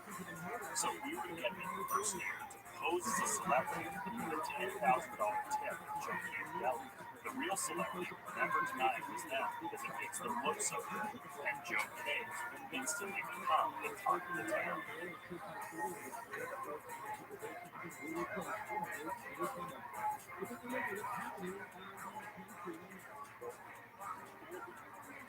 Steve was excited about my plan to get it to the press, but to pull off the illusion of a major star with a giant tip, I would need a celebrity impersonator who was completely convincing. So I held an open audition to see if anyone had the goods. Do not go in there. Woo! Yikes! Oh, looky there. So you would Jim Carrey impersonator or Denise with I guess I'm more focused towards the east. With all the talent that came in, it's hard to decide who would be best for this crew.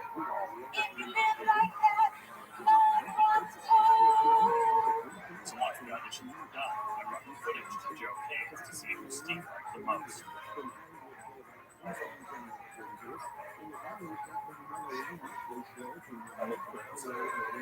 Steve turned out to be a pretty tough audience. And of the dozens of options I showed him, he seemed to put the net one.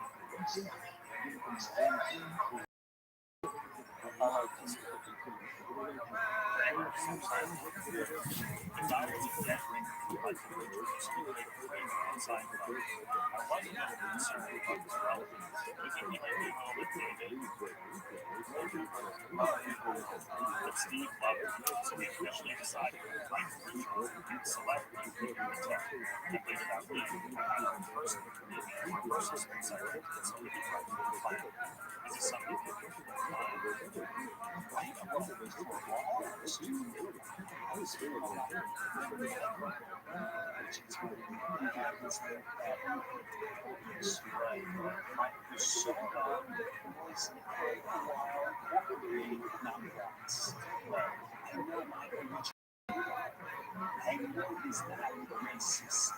I began by asking Oscar to walk me through how he would win a large tip in a restaurant as Michael Richards to ensure his performance was realistic. And whenever you're ready.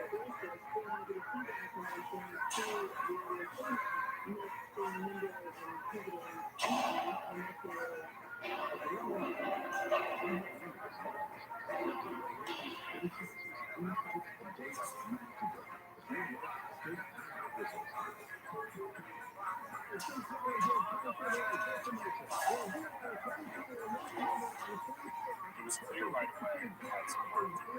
I think they might be a little bit too giving me to believe your Michael Richards was not creative. After hours of rehearsal, it felt like we were getting closer to a meaningful performance. A lot better. Let's pull out this tip and screw with the meaning.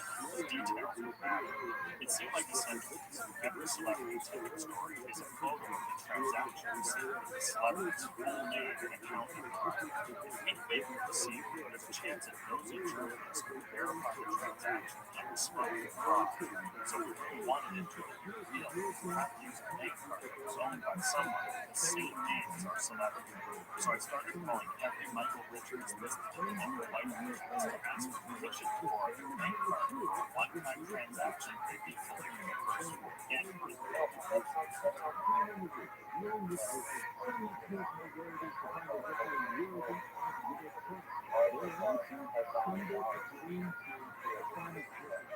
Unfortunately, none of them could help me out. Hello? Mr. Richards, for a moment, I thought it was all out of options. But then it occurred to me that if we could find someone who was willing to temporarily change their legal name to Michael Richards, we'd be able to open up a bank account on their behalf and then get the card we needed to make the transaction real. Posting several ads, we finally got a response. What's your full name? So can I ask why you wanted to change your name? I've been called for a long time since I was a kid.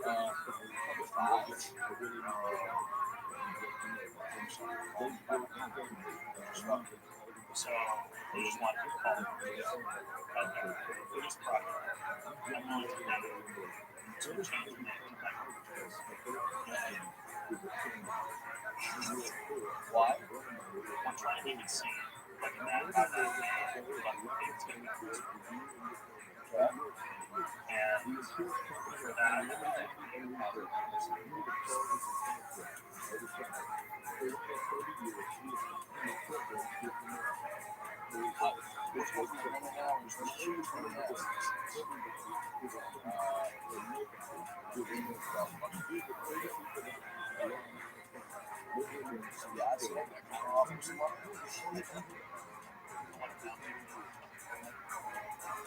$14's in my head. I like it. 12, whatever. So like $1,000.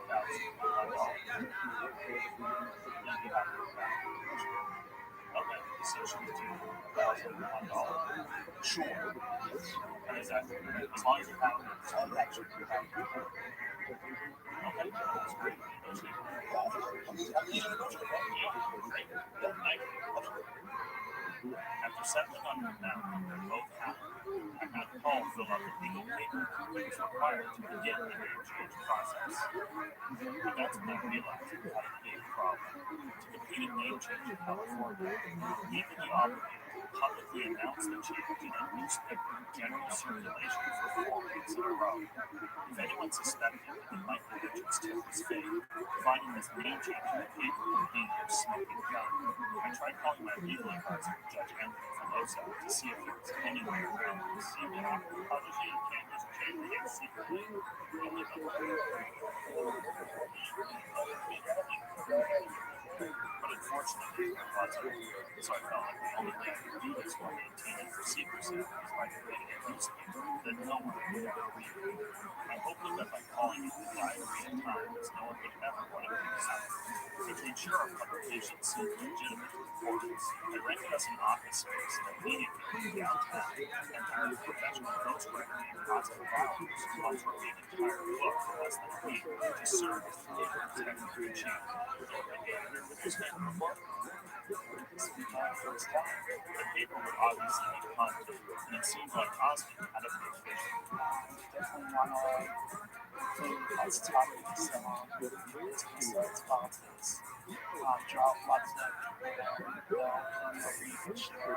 Great. Just make sure there's a section for it's okay.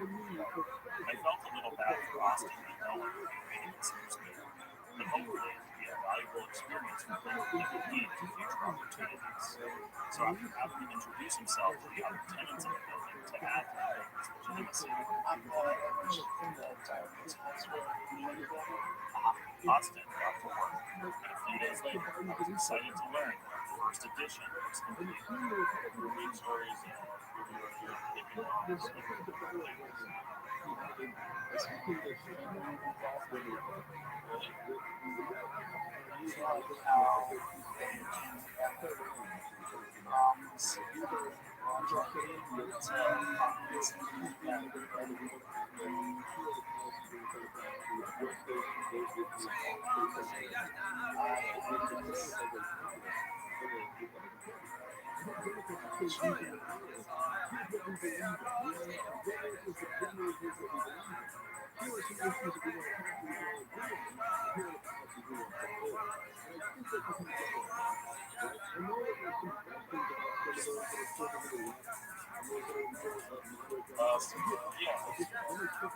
Austin walked me through the rest of the paper, articles on entertainment, current events, and even a section for political cartoons that he made himself. Including the name change person at the bottom corner of page 3, op-ed about Zelda Symphony, the first issue was read. So after receiving thousands of copies back from the paper, we circulated our inaugural issue in the Diary of Times to the dozens of distribution partners we had set up around LA County, meeting the minimum requirements to be recognized by reports as a legitimate publication. Since California law dictates that name change will publish for 4 weeks in a row, over the next month, Austin will do 3 more issues with the name change announcement in each, publicly available to LA residents. So all the legal requirements now met, Robert Paul Holmes did appear in the LA Superior Courthouse where his name change to Michael Richards was approved. First Richards wishes.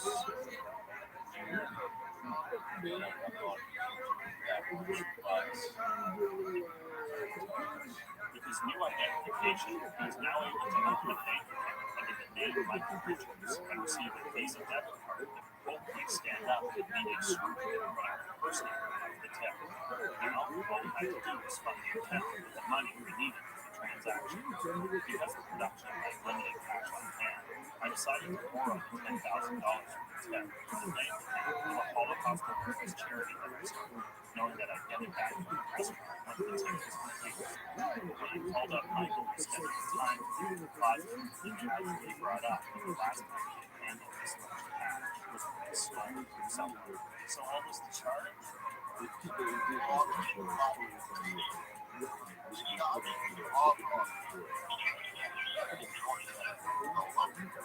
Okay.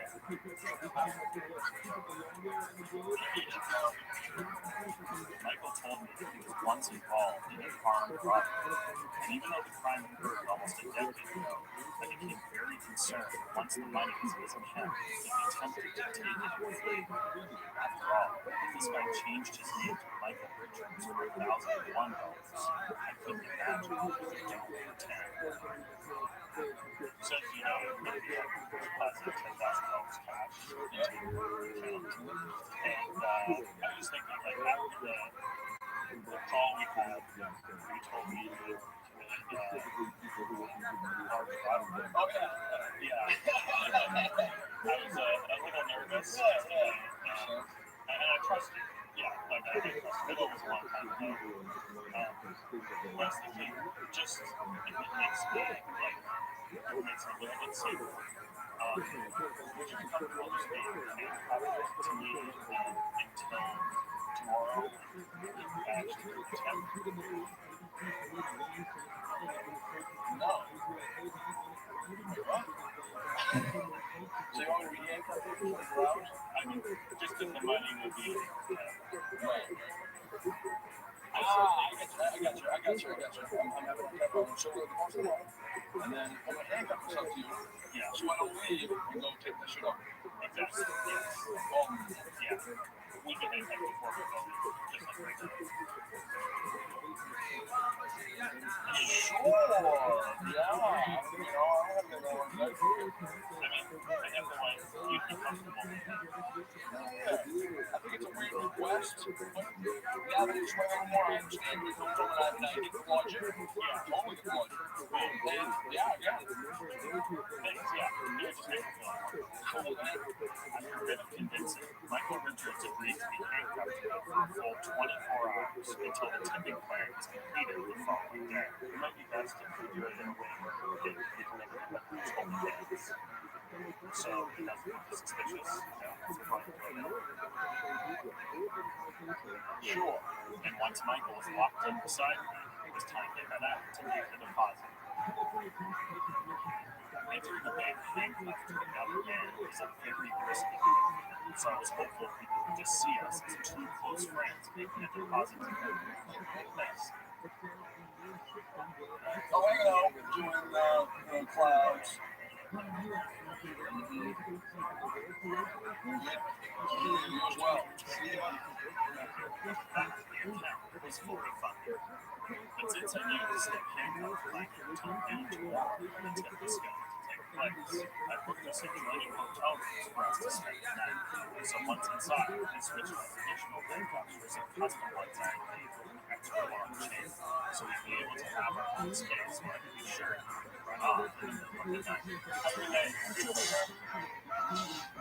It was a little uncomfortable at first, but after we each negotiated a fair amount of slack, I was able to go to bed knowing that Michael and my Holocaust buddy wasn't going anywhere.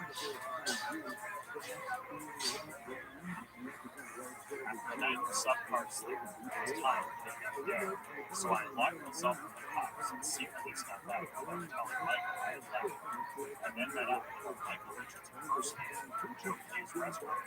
Using the transaction. So you feel good about all that? I'm ready. Let's make it happen. Keep it going. I'm ready. Just remember, you're Michael Richards, last friend. Yeah. Got it? Yeah. Okay. Before Joe K's opened that day, my crew had set up cameras throughout the diner so I could monitor everything that happened on the surveillance panel down the block. So with the lunch rush in full swing, it was time for Michael Richards to arrive.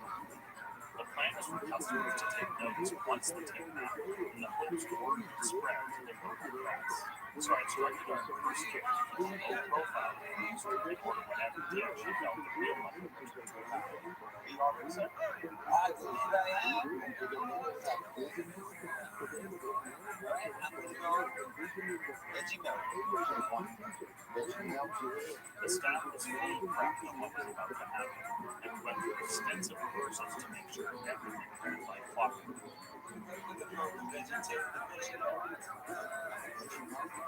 But the only thing that really mattered was the tip.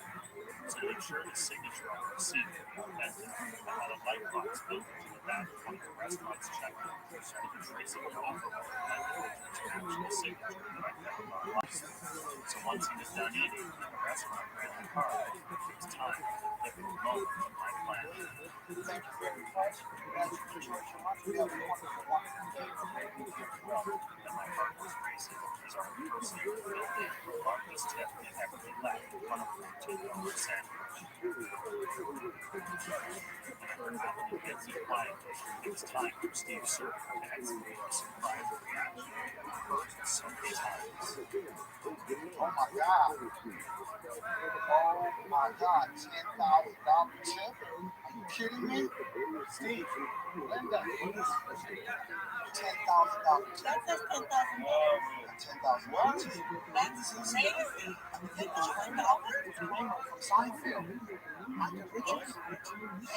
The staff's performances were flawless, and our waiter made a huge point of ensuring everyone in the restaurant knew about the generous tip.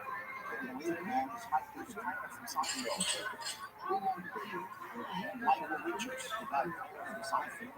Just eight. I was hopeful this would be enough for word to spread to the local media. Wow. And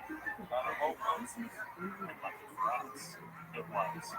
This next story is so wild it might belong in a Seinfeld episode. The Bernie calls a cast member from that TV show. A waiter at Joe K's Deli in Vernon received a $10,000 tip on Friday night from Michael Richards, who played Kramer on Seinfeld. Customers took some photos and claimed the waiter was so happy they thought he was actually going to cry. While the story is not verified, yet customers insist he was spokesman Kramer himself, who left that very generous. I had delivered on my promise from Joe K's Deli back in the spotlight. When I returned the next day, Steve couldn't even have it. And with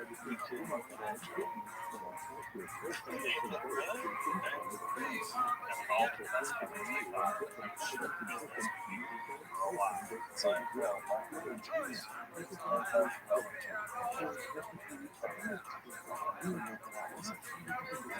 We decided to keep the dining lines open for one final issue, so that Austin's work could be displayed proudly in a place of honor. It still wasn't easy to say goodbye.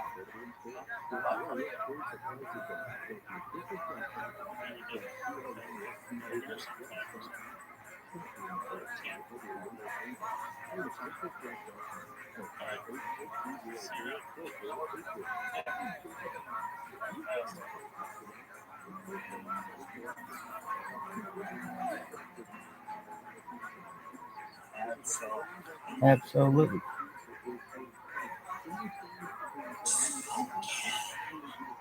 Somebody stop me. Hold on, sugar. Daddy's got a sweet tooth tonight.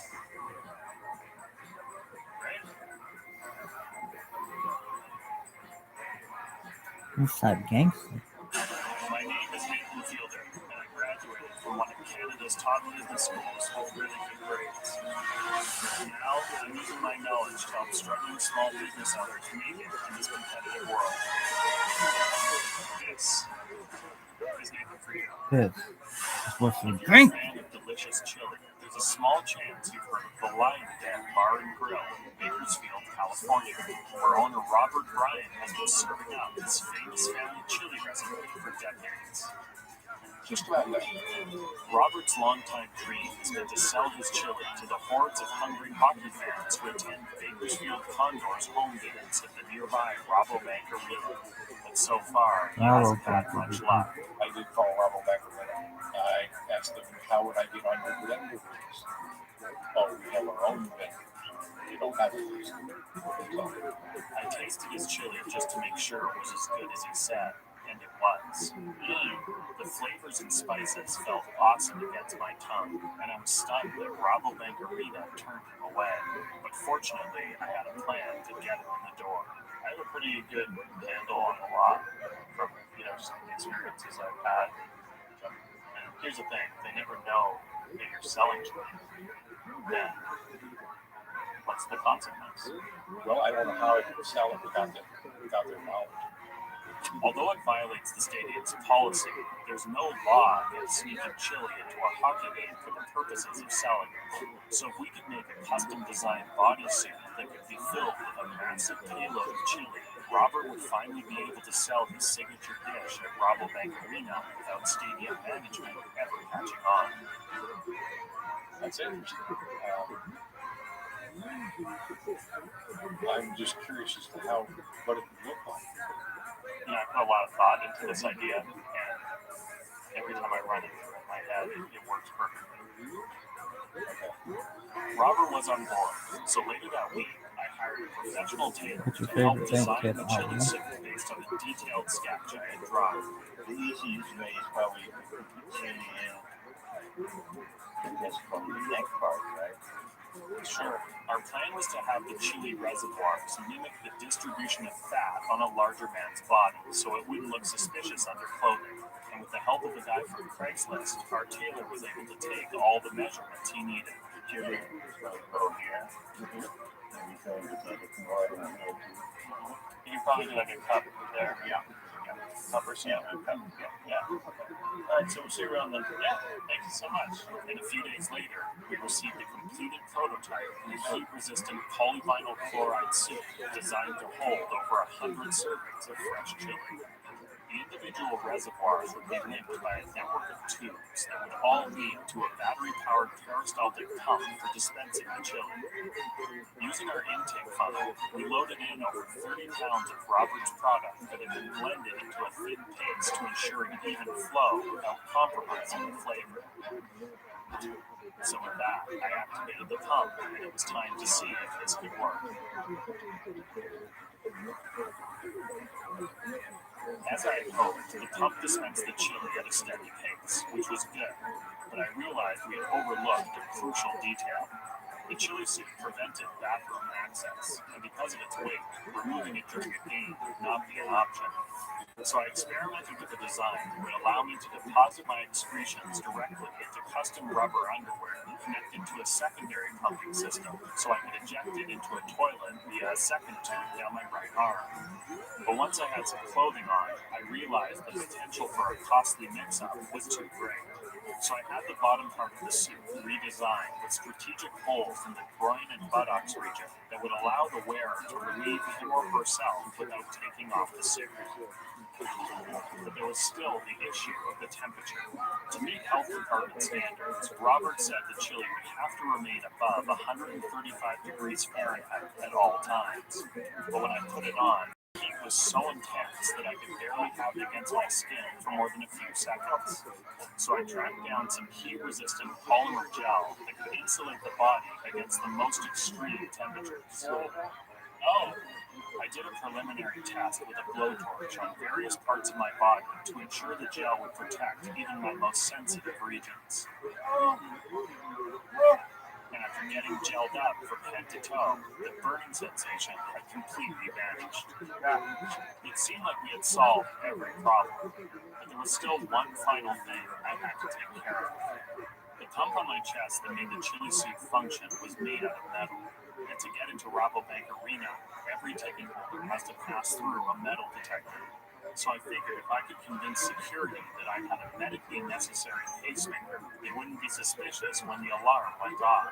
So I taped the real pacemaker to my chest and then headed to a walk-in clinic to request an x-ray that would hopefully trick the physician into writing me a doctor's note. I would need it actually examine this. Why is it that actually I have to have this? Why? Well, I'm paying for it, so when you... Actually, legally, it's monitored. Just if I were sure. Oh, well, what's the minimum I need to see? Either some area hurts of your chest or you're having a cough. Okay. Yeah. What are you experiencing? Yeah, both of those. Okay. Yeah, and you need to take your shirt off, okay? Okay. A little sometimes. Your undershirt will be fine, but I gotta give you a look. Okay, let's take a big breath. Hold it. And once the doctor saw the pacemaker on my x-ray, It looks like it's in well positioned and no abnormalities. she wrote me a doctor's note that would hopefully get me through security. Thank you so much, doctor. And that meant it's finally time to buy a ticket to the next Bakersfield Condors home game. So an hour before puck drop, I headed to the Lion Den to fill up the soup with a fresh batch of chili. I then put on some extra-large clothing that made me look like a typical hockey fan, but was also secretly designed so I could carry everything I would need for our customers. Along with a special pocket built to hold cups and spoons, I also had a cane with a secret trigger that could dispense organic sour cream on demand, a trucker hat with a built-in cheese grater to deliver fresh cheddar cheese, and lastly, a cargo pocket full of chives.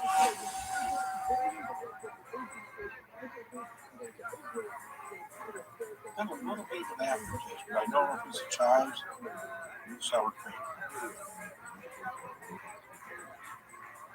It's close. With everything set and just minutes until game time, I arrived at Rabobank Arena and nervously approached the security checkpoint. Hi, I have a medical condition. This is my pacemaker ID card. So I have a pacemaker, so it might be pointing to it over my chest area. Okay. Yeah, so that's my pacemaker. Okay. Thank you so much. Getting inside was a huge victory, but for my plan to work, I would need to be able to sell chili for an entire game without getting caught. So I decided to start in the upper levels where security was thinner. Hi there, would you like any fresh chili? You got a chili? I faced some rejection at first, but it wasn't long until I had my first sale. It's chili. You want one? As my confidence grew, I ventured down to the lower level, where I got a second sale from a guy in section 109. I used my big body to block the view of security as I covertly squirted out his servant. Here you go. $2, please. And after that, I began to feel invincible. Hi there. I moved through the stadium like a ninja, switching sections after each sale so I couldn't be tracked.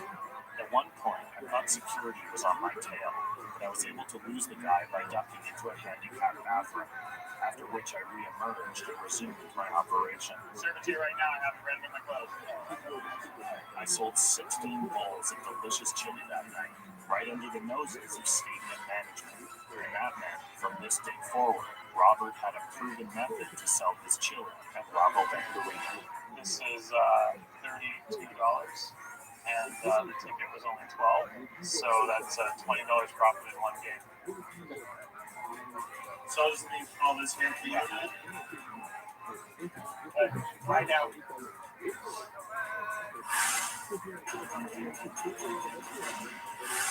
Nothing feels better than a massage. Nothing. Which is why Anna Davis of Swan Day Spa in Los Angeles, California, has made it her livelihood. But with plenty of competition in the area, Anna has been forced to lower her prices so much, she's barely making a profit. Now we have a lot of competition. So the client, when they got in, they were looking for the cheaper price. We have a big TRUMAN, which is you pay more than $15. Okay, that's fine. With customers going for the cheapest price and ignoring her more profitable premium massages, it was clearly a problem. So I paid Anna a visit with a unique way for her to upsell her customers. You see, the key to upselling is advertising a low price to bring people in, but then ensuring that once they see the product, they'll definitely want to upgrade. So when customers arrived at Swan Day Spa and discovered that the $40 special was done exclusively by someone with a contagious disease like viral warts, customers would be a lot more likely to upgrade to one of Anna's premium options. The plan? Upsell customers by making the $40 special a wart massage. I think you're right. Nobody wants to get the wart massage, for sure. Anna was intrigued, but she was a bit worried about what her customers might think. They might be upset. They might be suing the business. But I assured her that no one would complain as long as they believed it was for a good cause. I've never done any charity work before. So with Anna's blessing, I created a real charity whose mission was to place people living with warts into the workplace. I then distributed our flyers at dermatology clinics across the city and posted an ad on Craigslist seeking people with active viral warts who were looking for work. And later that week, I met with the two men who responded. I think I've had every kind of wart. Oh, wow. But probably the worst case was penis. Okay. It was like a circle. Made it, sex was not an option. Right. Yeah. And I just took a soldering iron and burned it off myself. Why go to a doctor and have him, but I know what it's Burned it off. You dropped something? I did, yeah. The vice here. A device? Yes. What is that? This is a wellness wand. What's that? But it's right now, the way that the unit works is if I have it sitting right, if I sit right here, it's putting out a signal that's coming out to the edge of the table, maybe a little beyond. Right? And the signal is matching with whatever the needs are you select from the files. Are you a healer? Oh, okay. Okay. After carefully vetting the candidates to be sure they had at least one ward, I officially signed them on to the City Ward's roster.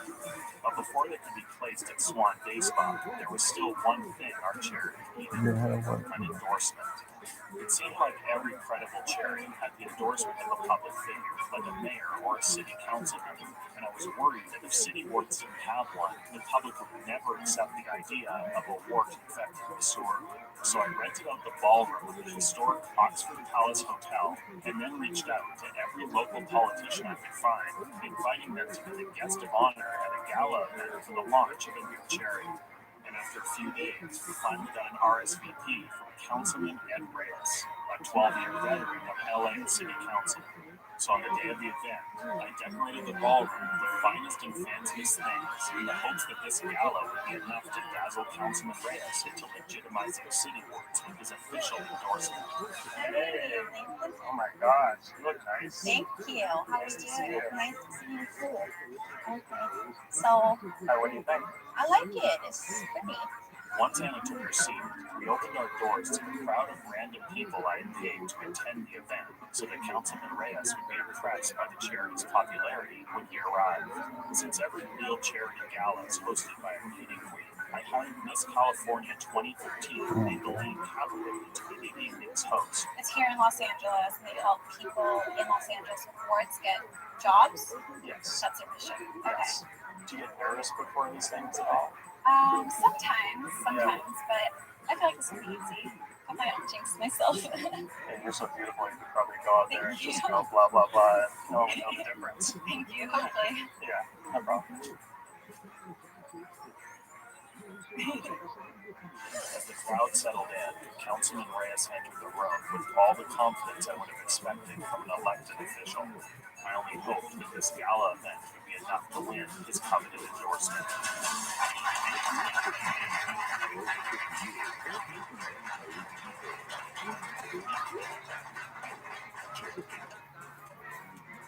So growing up, I actually had a friend who he had warts on his hand. And I believe his mom, or he said it was from handling a fraud, he was able to seek medical attention. And they were able to freeze and remove the wart, and he's just fine now. And that's why I'm so proud to introduce to you City Wards and their mission to put wards to work. And right now, I'd like to bring out some City Wards angels to talk about their own experiences with wards. My name is Daniel, and I have warts. My hope was that some personal stories from our City Wards angels would help garner sympathy from Councilman Reyes. I had a wart, right? 9 warts made like a number 6 on my hand, ring of genital warts around my penis. Remember, wart pride. Thanks, City Wards. Thank you very much. I appreciate everything the City Wards is doing for our community.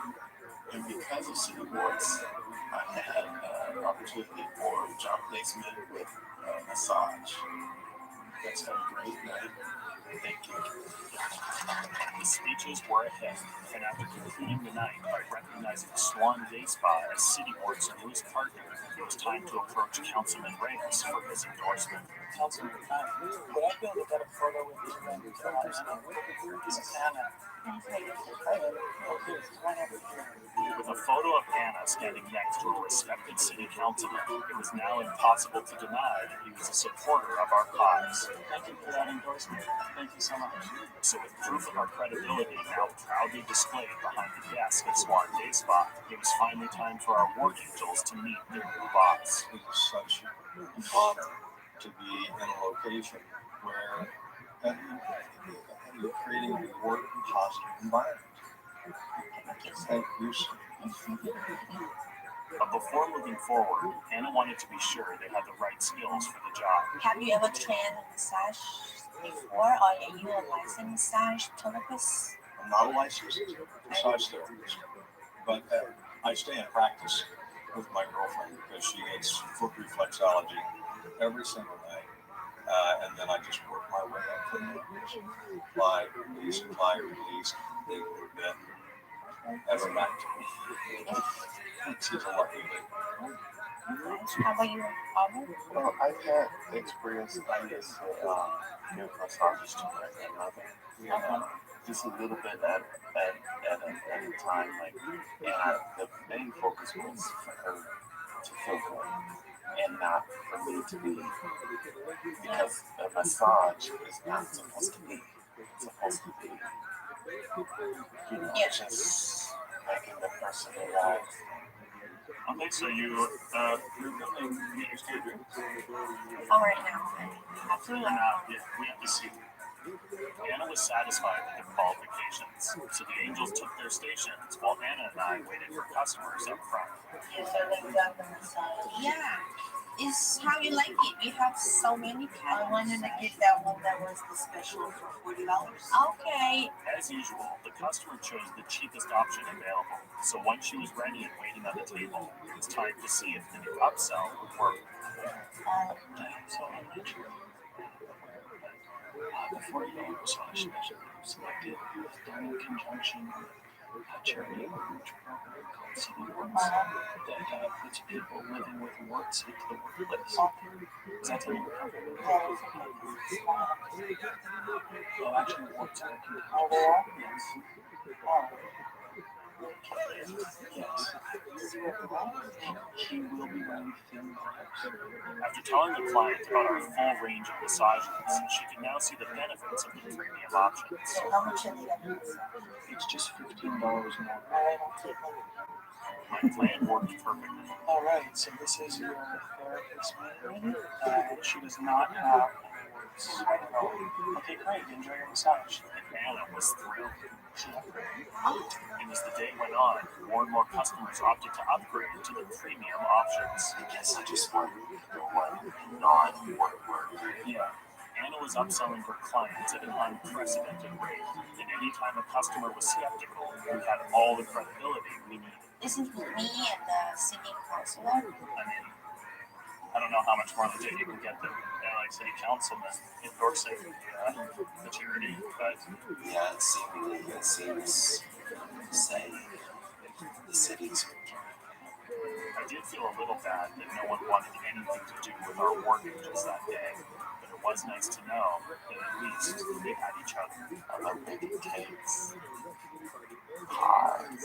Isn't the bacon that you like, or is it the look versus pies that you bake? Absolutely. Absolutely. Type of pacemaker you have? It's Sony.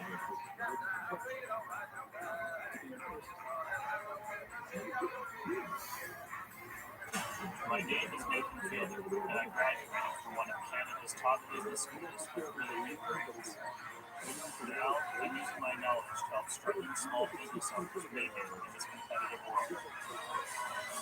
This is Nathan for you. In season 2 of my show, I gave marketing advice to a small taxi company owner named Andy Marchie, whose business was being destroyed by the rideshare traffic. The idea was to generate press by encouraging pregnant riders to get hurt in his taxi. What I never saw coming was that just a few months after that episode aired, Uber just happened to launch a new campaign offering free vegan onesies to anyone who gets hurt in one of their cars. encouraging customers to get impressed with our idea. And when I met up with Andy to tell him about it, he couldn't his eyes.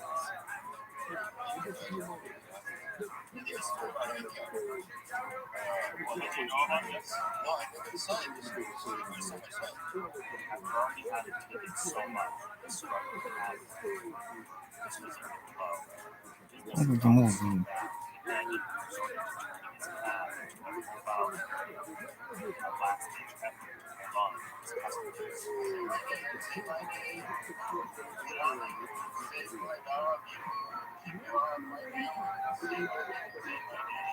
was clear we had to do something, so I sat down with Andy to discuss our options. I never get that. Calm all the time. But I'm so curious that he thinks to me.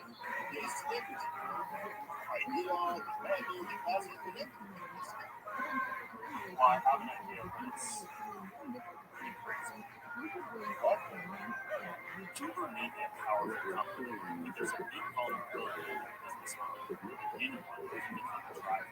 So if we recruited a fleet of disgruntled cabins to sign up as Uber drivers, we could effectively create a sleeper cell where agents would be thinking about allowing Andy and I to push the button to turn our drivers into nightmares and unleash total chaos across the globe. The plan? Yeah, we'll start using those baby onesies to turn it into a sleeper cell. Sleeper cell. Not sleeper. Oh, sleeping. Oh, Sleeper. basically sleeping. But no one's sleeping. Right. Once you realize the large portion of the drivers is sort of hard to control, plus the influence of the business and that way, help you get rid of that one.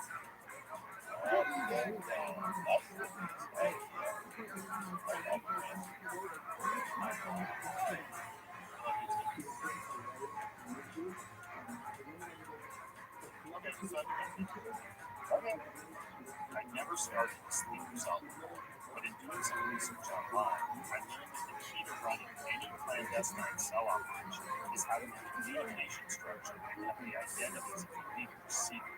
That way, if any of our sleeper agents were compromised, they wouldn't be able to rat us out to Uber and break down the cell. From now on, in the risk of using our personal phones, we have to get prepaid barcodes. So to make sure the purchase couldn't be traced back to us, I anonymously hired someone off Craigslist to a local Walgreens in Tilton who made sure that Randy Collins got outside the location, which he was to use to buy up the store's entire supply of prepaid cell phones. The Craigslist guy was told to end the phones to an abandoned pier in the San Pedro Harbor at exactly 1:15 p.m., where he would find a waterproof pouch inside a white first vehicle at the end of the dock. He was then instructed to put all the phones into the pouch, hook the basic pouch to a nearby cinder block, and throw it out the pier, where unbeknownst to him, he was awaiting the delivery of full scrutiny beneath the surface, completing the final step of a vertical purchase that would be impossible to trace back to either me or Andy. Now that we had communicated with the drivers, we would need to figure out the plans to make it. So I started researching Uber Yelp reviews and online comments to see what behaviors from drivers customers hated the most. The complaints ranged from foul-smelling vehicles to telling offensive jokes to plastic terrible music. But to know which combination of these would be most effective, we would need to test them out on actual real customers. So I had Andy go on the cover and sign up for a Uber driver account with his personal vehicle. Take me for a final inspection, posing as an average Joe, with a few extra bucks on the side.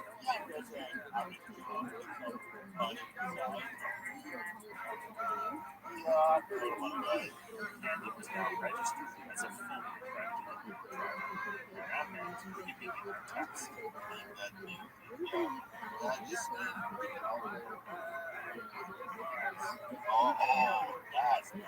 What's the worst?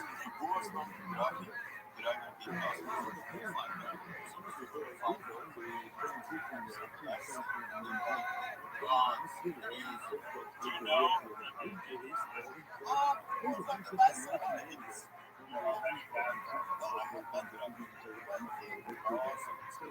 signal of the smell of the dragon fart, I brought in box with Ziploc bags, each filled with sulfur-based stink spray. So it's like one per round.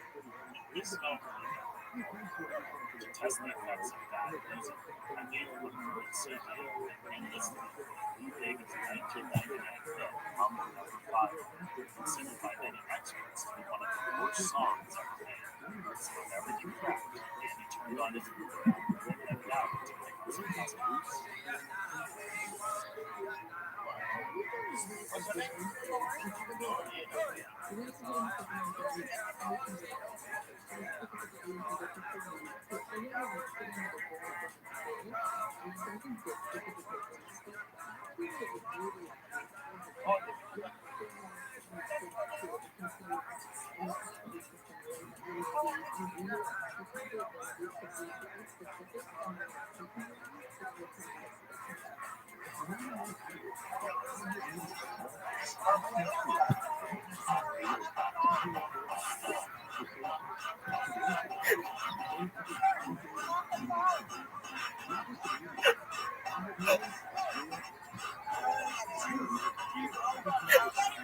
The first ride lasted less than a minute, and after running through our list with several other customers, it was the most intolerable Uber driver behaviors became.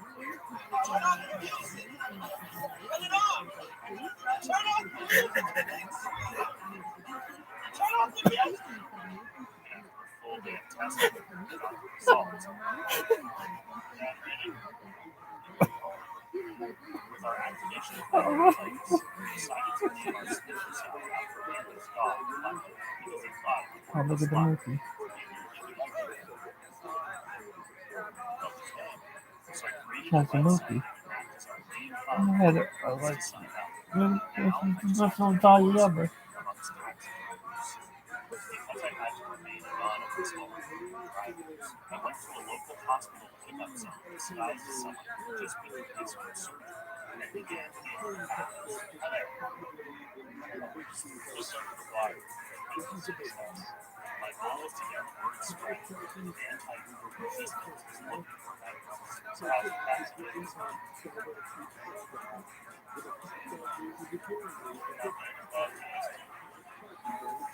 Quite well.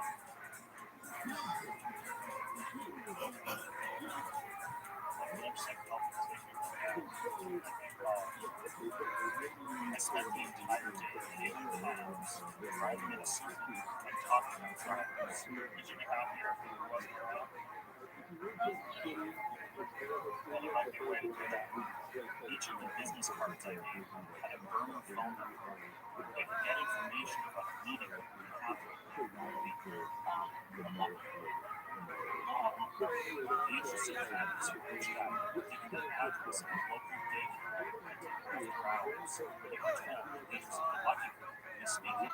So when the cabbies trickled in and helped themselves to our spread of complimentary snacks, Andy and I got ready in the back storage rooms. But even with disguises, Andy was concerned that a fellow cabbie might recognize and purchase Lucky Group.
As soon as Uber was mentioned, a wave of frustration swept over me.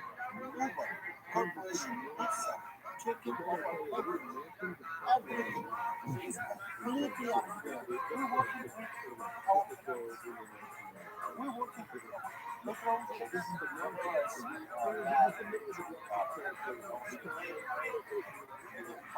I will not allow because it's not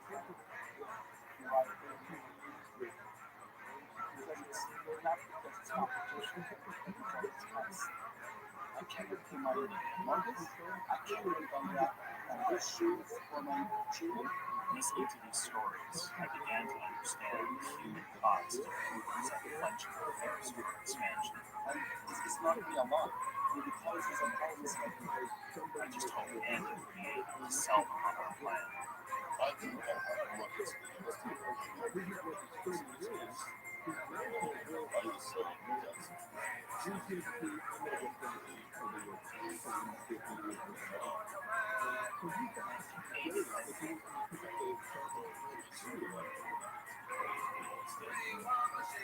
It was a bit of a rocket start, but as soon as it started together,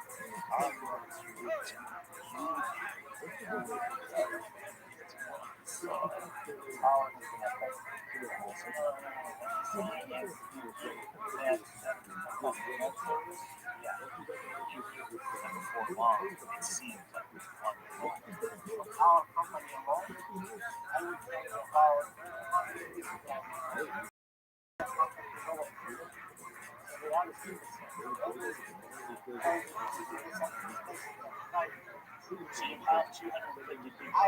don't have to say anybody. I can give you names, driver's license numbers, letter of what I do. The meeting couldn't have gone better, and the drivers were eager to hand out our website info to all of their friends. I will have a bunch of friends on Thank you so much. Within a week, we already had 62 sign-ups in the lucky months. So with momentum building, I thought it was time to prepare a short video to make people aware of our presence.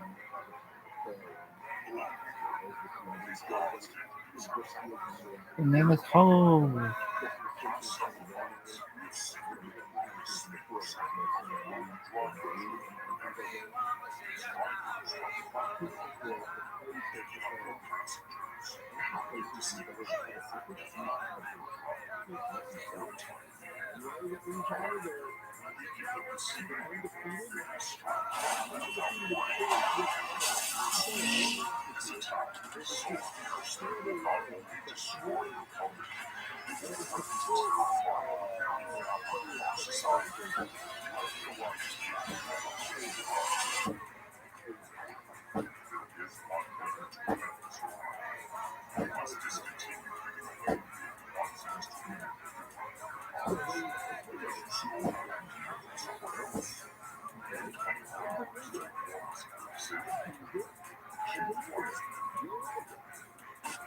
I was pretty happy with how the video turned out.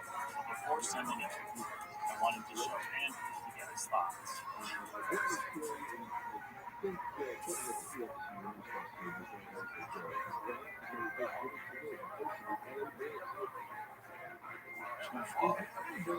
After watching the video, Andrew seemed very concerned. That made me worried too. I hadn't fully considered the legal risks of starting a sleeper cell. As a Canadian citizen, if I got charged with even a misdemeanor, it would be a violation of my green card, and I'd be deported from the country I've grown to love, America. So I did some research to see if there was anything that would protect me from deportation, and it seemed like the only thing that would make me legal is if I married a U.S. citizen.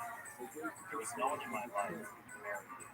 I tried asking Andy if America was fake, but he didn't want to. Yeah. So with the clock ticking and no romantic prospects, I felt like the only way to safely move forward was to marry Andy without his knowledge. My plan was to make it appear to Andy like we were just going to grab some Chinese takeout for lunch one day. So I rented out a Chinese restaurant, redesigned the menu to only consist of unappealing dishes that no reasonable person would want to order. The only exception was that it was special, that a chimney broccoli called IG. To officiate the ceremony, I hired someone who specialized in traditional Chinese weddings. Oh my God, I'm sorry. Okay, so to be clear, you think the ceremony can be entirely men? Okay, can I be say a word in English? No, of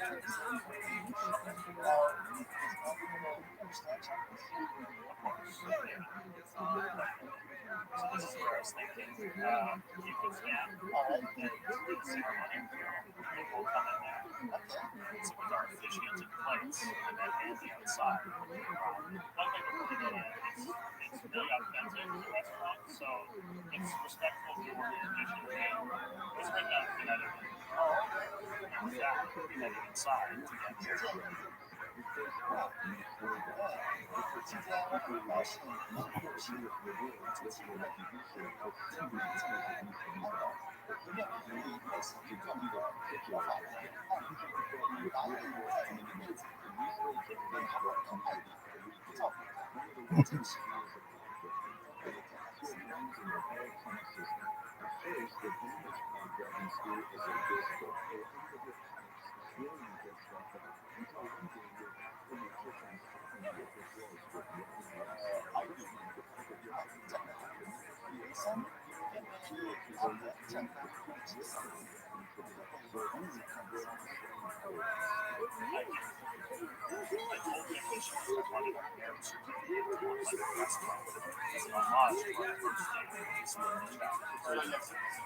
After Andy and I finished playing, the sign for leave was seen.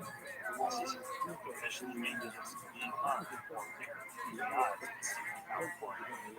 It was a little odd seeing across from someone who had no husband, but all the money matters that I was now legally protected, so we can finally move forward with our plan. I was still a little nervous about delivering our video, because I knew that once I sent this email, it would do everything in its power to track us down. So before sending it, I cleared my entire browser history, including cookies, and destroyed any remaining evidence that could link either me or Andy to the legend. I didn't want to leave a single trace of our existence. Even the daycare that designed from the very start to disappear by morning. When I called in Andy to relieve his work, he dropped the bombshell. What's all this? Complicated. So why did you really write every single day? Andy had blocked hundreds of rides in the account I set up for him since the time he completed our test. Well, so is this your job then? What do you mean you got your eyes on the seems like that? You're driving the time. Maybe that wasn't the plan. We're supposed to be. Andy admitted that he was now relying on his entire income and had been keeping it a secret. Why don't you tell me?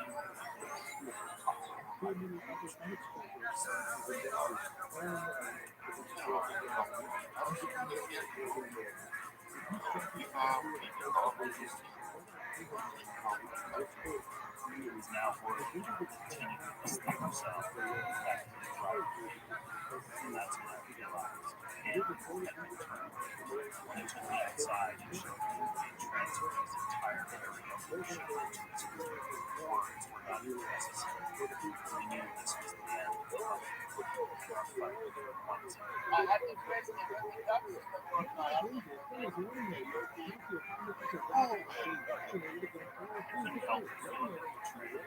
Maybe from the very start, the fighting battle never won. Just like telegraphs replaced by telephones and forcing buttons by cars, the free market again chose to win. Real enemy wasn't joy, it was progress. If Andy didn't want to move forward with the slipper cell, it was also no longer easy for us to be married. So I sat down with the divorce lawyer to explain my situation. He just thought he was ordering the money to himself by a Chinese restaurant. Fortunately, the lawyer said our marriage would be easy to nullify. That's when the lawyer filed his name. Turned out to be a restaurant. Prosperous. one ceremony of his knowledge. But as I sat there listening to a lecture about all the mistakes I had made, I was reminded of the vows that he'd taken at Charlie's restaurant. I had promised to love and accept him who he was, not who I wanted him to be. I did. So if Andy wanted to be a food driver, I'd support him. Because no matter who I worked with, I knew no one could stop me from being myself. Oh, okay.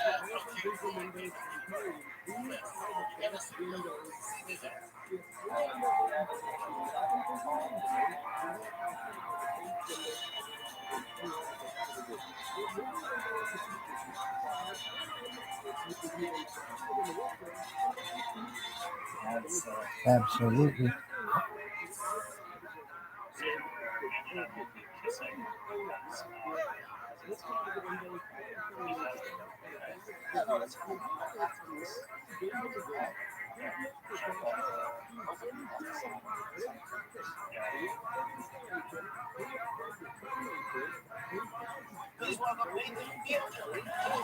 What's so gangster?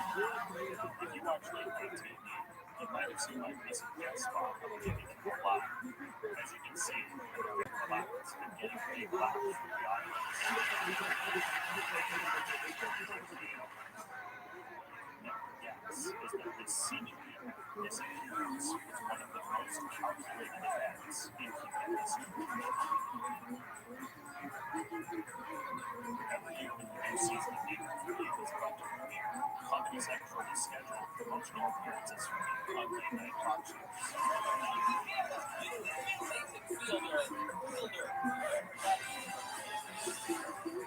But as someone who's not naturally very loud, these appearances have often gone awkwardly for me, as I've struggled to find interesting things to say about myself.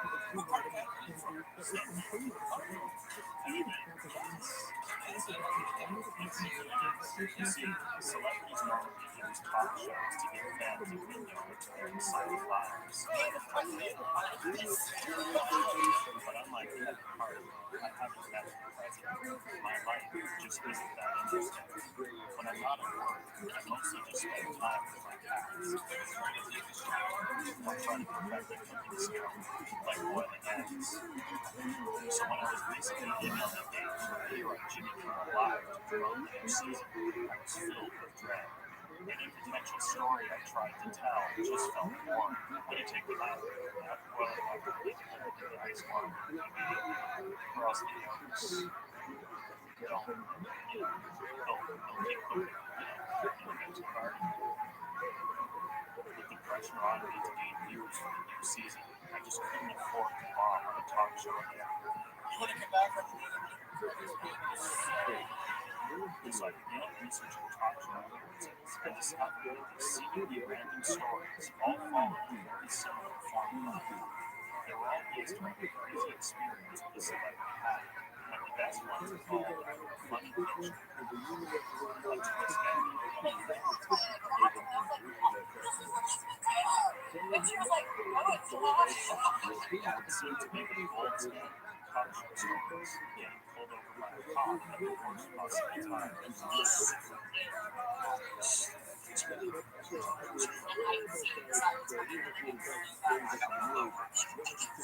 cops pulled us over, and it was really embarrassing. We got pulled over. And we got pulled over, the lights are flashing, and I'm like, oh, who are they pulling over? And I realize it's me. My name is Dave. I'm so sorry for you. I just don't know. I was pulled over twice. How do you get pulled over 4 times and not get a ticket? This was really fun, actually. I got pulled over. So after watching these 6 hours of celebrity interviews and taking extensive notes, I compiled enough ideas to construct what could very well be the ultimate talk show anchor. If I was flying to an out-of-town wedding and I accidentally grabbed the wrong suitcase at the airport, I could tell a funny tale about being forced to wear the oversized suit of a stranger. And then, if I discovered a small baggie containing chocolate substance in the pocket moments before a cop pulled me over for speeding, add a heavy dose of suspense. And finally, if the owner of the suit told me that the substance in the baggie was actually his mother's ashes, the twist ending so unexpected that the audience on Jimmy Kimmel Live showered me with laughing applause. I'm like, yeah, I've experienced it before. It's like, yeah, the same. I look like, you're crazy or something, And I told the story to my employee, Solomon, they killed, but there was still one problem. It was entirely made up. It's a lie on a talk show. That's it. That's Brian Williams once did. Two of our four helicopters were hit by ground fire, including the one I was in, RPG and AK-47. They destroyed. I want to apologize. I said I was traveling in an aircraft that was hit by RPG fire and made a mistake. I didn't want to become famous for Williams, so that meant to ensure my story wasn't a lie. I orchestrated an elaborate series of events to make every single plot point happen to me. My story begins as they attend their out-of-town wedding, so the first thing I have to do is find the right one. To do this, I decided to approach the owner, talk to the wedding before I was pretending to be planning a wedding of my own. Yeah. My wife picked the right guest. I think she's fine. So she's just yeah. Yeah, I loved it. It's beautiful. But my real goal is to get the names and contact information of the couple who's eligible. I love that talking about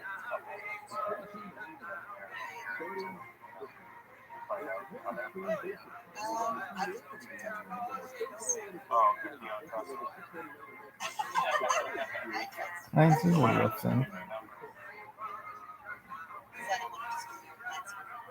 The venue manager was stonewalled me. So when she left to go to the bathroom, I looked at her and got the information I needed.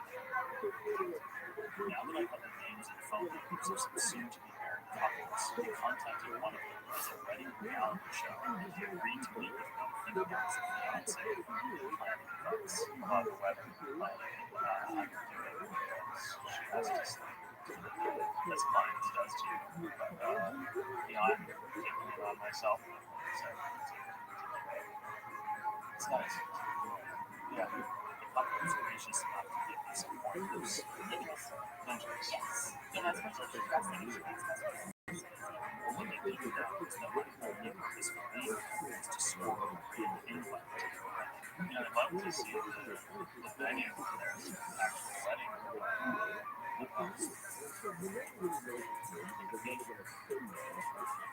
Set up and everything? Yeah.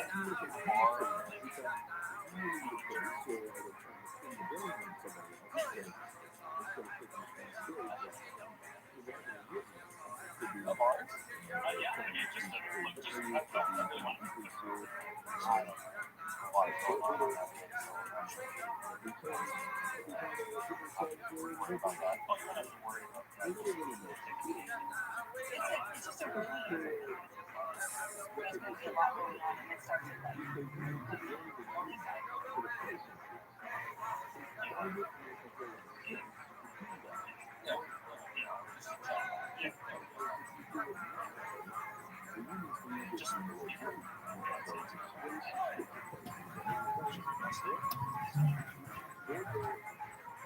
yeah, maybe. I mean, it would be cool.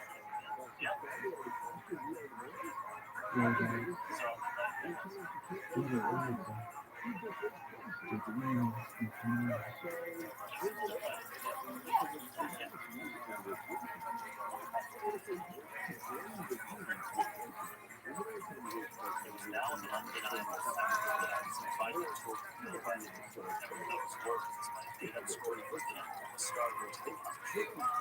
And that's why it doesn't work. To agree to a luggage inside of a van, Right, it's fine, baby. So I reached out to the Craigslist community to see if anyone after mother's ashes had a large suit would be willing to help me out. These days, I have no responses. I just received 2 different fashion father's ashes. Okay, but unfortunately, when it came time to try on their suits, none of them were big enough to provide the immediate effect that I needed for my story. There was one guy named Sal whose suit was really big, but unfortunately, he misunderstood the ad and believed the ashes were supposed to be real. folks said, I wanted to real life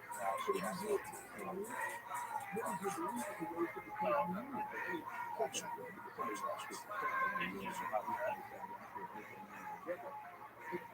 It was unfortunate that Sal's mom was still alive because the suit was perfect. But after he left, I realized that Red still gave way again to passions I needed. So I asked him to meet me at his mom's house the next day to tell him I agreed to work. Technically, actions can be any part of it as long as it's mine. So I figured a few things.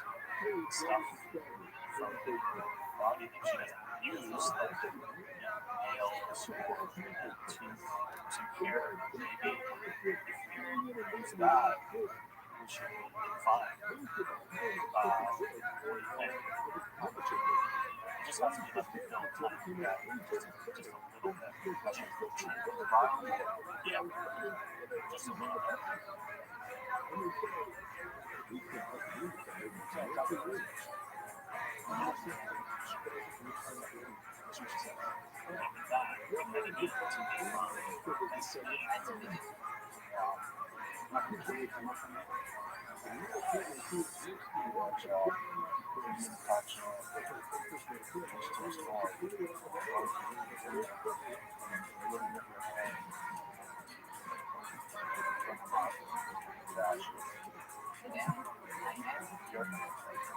There was a miscommunication about that, so I thought we should have a chance.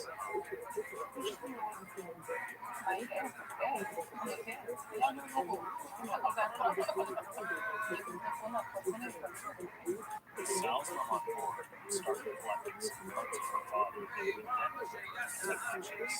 Along with the hair fragments, she also gave us her fingernails, some dead skin from her feet, and contributed some earwax that we added to the bag. We also got permission to snake her drain for any body parts that might have fallen in during a shower. Once I felt I had enough of Sal's mom, we rushed her parts to a local crematory where the remains were put in a big oven and incinerated at temperatures exceeding 1400 degrees Fahrenheit. So Sal's real love of fashion is now in hand, and the wedding just days away. I can now prepare for the luggage mix-up that will be the catalyst in my story. So I transferred the ashes to a small Ziploc bag and had Sal put them in the inside glass pocket of his suit jacket, which he was instructed to pack in one of the two identical suitcases I purchased earlier that week. It turned out the wedding venue in Nora Hills was only a 45-minute drive from my home in Los Angeles, and for a real luggage mix-up to happen, we needed to fly. So I booked a round-trip ticket to San Francisco and immediately returned to Los Angeles that same morning. And when the big day finally came, it was time to bring my story to life. The day of the wedding had arrived, so I headed to LAX where I arranged for Sal to be booked on the same flight. This moment forward, everything needed to happen like clockwork. So when Sal and I landed in San Francisco, we both got our bags and then immediately checked back in for our return flight to LA. Sal and I didn't exchange a single word throughout the entire round trip, which is typical for two strangers. When the flight landed in Los Angeles, we both went to the luggage carousel where Sal was told to take my bag so that his luggage came around. And true fact that I grabbed someone else's suitcase and made it and getting my rental car and making the hour-long drive to my hotel in Nora Hills. It was time for the moment in my story where I would open my luggage to discover none of my clothes were inside. As instructed, Sal had filled out his contact info on the luggage tag, allowing me to call the suitcase owner and explain that I had nothing to wear for the wedding. Oh,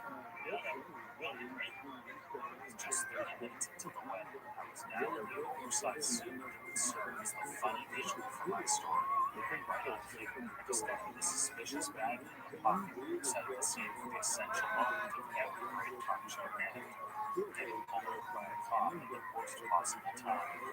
I didn't want to break the law, so I had my production team close down a small stretch of road en route to the wedding, where a real police officer was waiting and ready to pull me over the second I surpassed the speed limit.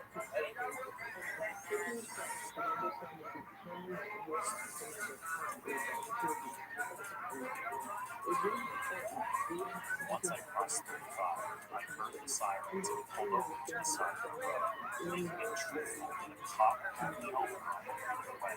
So all that was left to do was engage with the officer in a dialogue about events.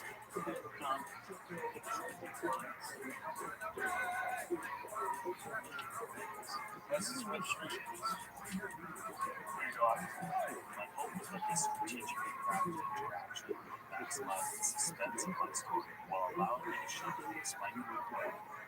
Hang on, yeah, the bathroom is right here.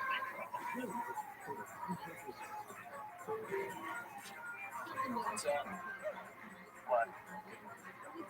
Megan's? Oh, I don't know. It's not mine. The officer was hitting all his lines. So you're telling me you got the wrong luggage? This was in Southern Sioux chapter. I called the guy. I have a number. It was 16 to 5 minutes of my story. Are you the owner of this suit? Are you the owner of this suit? The suit at this gentleman? What's in the bag? Okay, thank you. And once the officer handed back the phone, all that was left was the paper to his down. What did he say? Bag? This is one of his extras. Oh, my. Yeah. By running with the lock key, I made it to the wedding just in time for the ceremony. I tried to keep a low profile because even though I was technically invited, I doubted they'd be quick to see me. The ceremony was beautiful, and I especially liked the part where they kissed each other because it was so romantic. With everything I needed for my story complete, I could have left right then, but I ended up staying for hours, deep into the night. And as my feet climbed across a dance floor that once only existed in my mind, I realized the exciting life I had envied in others could actually become my own. It was the night of my appearance on Jimmy Kimmel Live, and as I waited for my turn on the couch, I was feeling confident. I've invested over $350,000 of my show's budget into the anecdote I'd be telling tonight, and that meant this character work. But shortly after the show began, something happened that I never saw coming. The first guest of the night was Hollywood starlet Kirsten Dunst, and as she began telling her story, I couldn't believe my ears. It started with talk of the upcoming wedding. Since the last time I saw her, and then quickly transitioned into a story about a luggage mishap at the airport. She worked for Lufthansa. If someone's rude to her, she did it twice, I think. She would send their bag to a different country. I couldn't believe what I was seeing, and just when I thought it would get worse. You know, you have movie pot, which is basically me. You know, it's like whatever they roll tobacco, oregano. She ended with a twist about refusing a bag of fake drugs from androids. He came back, he's like, oh, you smoked a full one on one of the things. I've never been that stoned in my entire life. I considered just leaving right then. How could I possibly follow a story that was so similar to mine? But before I knew it, the sound got intercepted, and all of a sudden I was being ushered into the stage. I had no clue what would happen once I was out. I like the pipes in hallway. Season 4 of Nathan For You premieres September 28th on Comedy Central. Please welcome Nathan Fielder.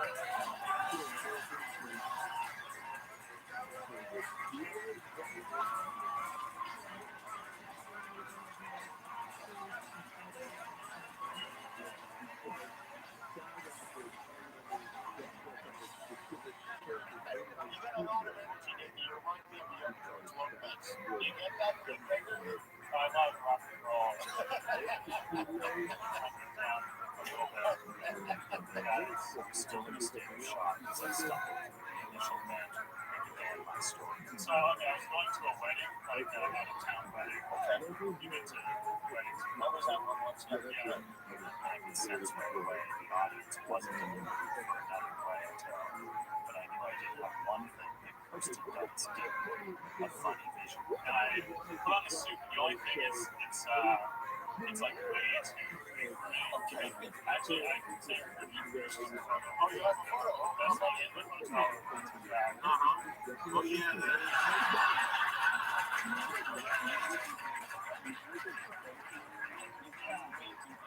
Oh, no, you're tracing going to the explosion of confidence. And as I began describing my focus on, I was reminded that maybe the similarities of our stories didn't matter. In the scene, there's like a small Ziploc bag of like a powder substance in it. Great talk show anecdote follows the same one. It didn't matter how many times the audience had heard it. They wanted to hear it again. And I see the sirens and a cop, thank God you're not the fashion police or I'd get big trouble right now. I left the bag on the seat beside me. Not point out the cop ROTHSCHILD. Oh, I don't know, it's not on. As my story crossed the 9-minute mark, I could tell they were expecting a big hit. And if I could stick the landing, this could go down as the best talk show anecdote of all time. And I give the phone to the cop. And the cop takes it and hesitates and puts his fixed ear and he's like, what's in the bag? And then there's this long silence while the cop is just listening. And then he looks at the bag again and then hands back the bag to me with my phone and says, okay, and so I say to him, I'm like, what did you say? What's in the bag? And he said, it's his mother's ashes. So he wasn't.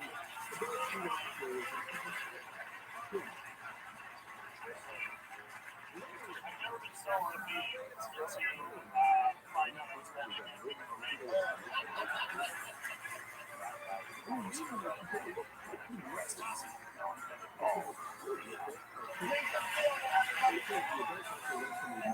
Absolutely.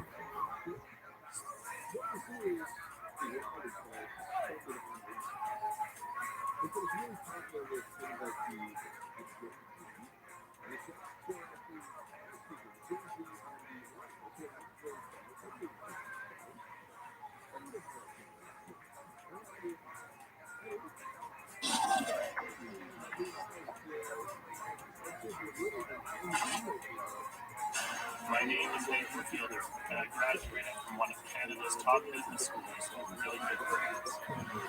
Now, I'm using my knowledge to help struggling small business owners make it in this competitive world. This is From the outside, this building may look boring, but there's actually something pretty cool inside. Burns Logistics, a shipping logistics company based in El Segundo, California, where customs broker Kristen Pratt works tirelessly to help her clients export their products all around the world. But sending goods across international borders can be expensive because of import taxes known as tariffs. Every product has a different duty rate. Free to 10%. But when I learned she was working with an exporter of smoke detectors, it gave me an idea that would save her client millions. Paperless automated shipping from her intent. Just looking it up on my phone, it seems like there's a really high tariff smoke detectors. Yeah, I mean, a lot of countries charge high duty rates on smoke detectors. It is what it is. I mean, you're not going to get around it. Not so fast. Unlike smoke detectors, musical instruments ship duty-free to most countries. So if Christy were able to convince customs that the noise from her smoke alarms was actually intended to make music, the savings for her clients would be astronomical. The plan ships smoke detectors tax-free by rebranding them as musical instruments.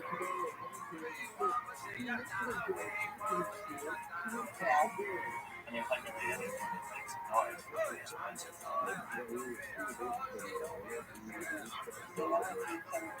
Convince customs.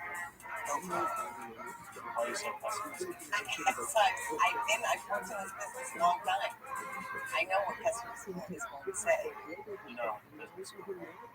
Yeah, I don't know. Oh, okay. I Is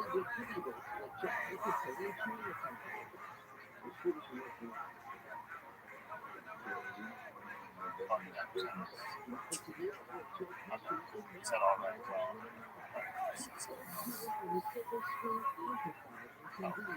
Listing was skeptical, but I was determined to prove them wrong. So I began the process of designing new packaging for the smoke detector to rebrand it as a musical instrument. I then hired a local blues legend, harmonica Greg, to help me create an instructional DVD that we included in every box. This instrument is pre-tuned to F-sharp, and you don't want to mess around with that. With our DVD and rebranded packaging complete, I was hoping this would be enough for customs to believe it was a real instrument. But since teraflops are incredibly complex, before moving forward, I brought my product to a retired California judge named Pelosa to be sure I was meeting all the requirements. Right. Well, it's rebranded as a musical instrument. And of course, you're doing that for what reason? To avoid the tariffs. After telling Judge Pelosi my plan, he read over the tariff laws and told me that my work was far from done. You got to prove to the satisfaction that this particular thing is accepted by the general public as a musical instrument. Okay. This label proves nothing. So how would you make it accepted by the public? It's using a song. People recognize this thing. I knew you rebranded a smoke detector would be tough, but I never thought I'd have to create a hit song using one of the worst noises imaginable. And if I was going to do this, I'd need some serious musical talent. So I put up some flyers announcing open auditions for a new band. And later that week, posing as a big-time record producer, I opened my doors to the best of what LA had to offer. All right, let's see what you got tonight.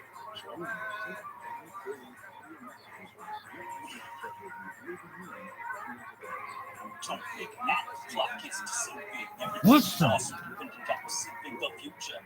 Make the most of your mind does. Creatures of this earth, there was contemplating time to suddenly extreme and the evil travel without shepherds and none. But the battle unraveled. The turnout was better than I expected, and it was clear right away I was drowning in talent. The time is now. So after auditioning with drummer named Chris, who really found the skins, a young, physically attractive singer with the right kind of ambition. On a wider perspective, like more people around my band was starting to take shape. But I still needed to figure out which musician was best suited to play the smoke detector. So I organized the band's first rehearsal after watching them jam.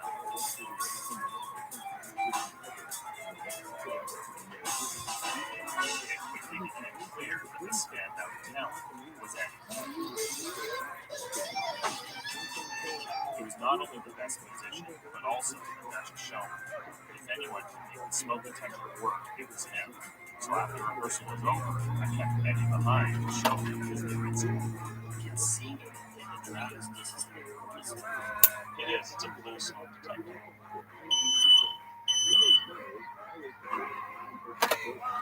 This is going to be the thing that separates us from any other thing. And I mean, the guy who plays it is going to be the most famous. You want to be famous, don't you?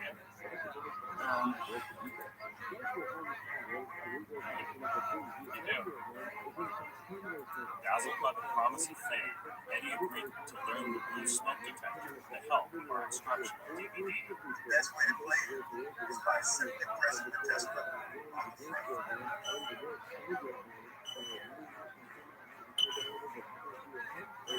So Eddie on board, I spent the next couple days writing lyrics for what would hopefully be our very first single, and then I called the band back together to see what they thought. So you know, you really like your call, but you want to look at you in the eye. Yeah. The song's not about that.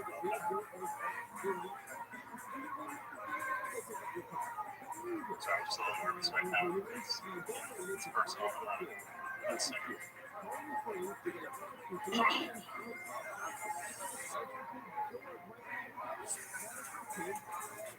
talk to other people about you. I said, in my bed, I said,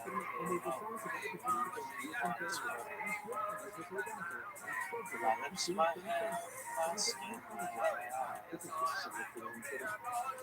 When you left me, it was a big surprise.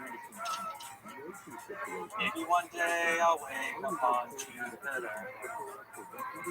An entire planet, just me and her.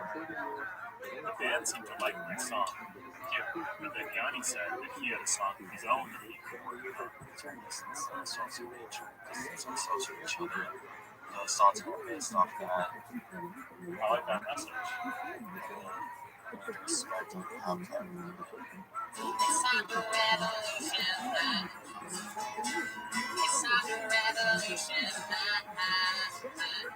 Created on the soft skin.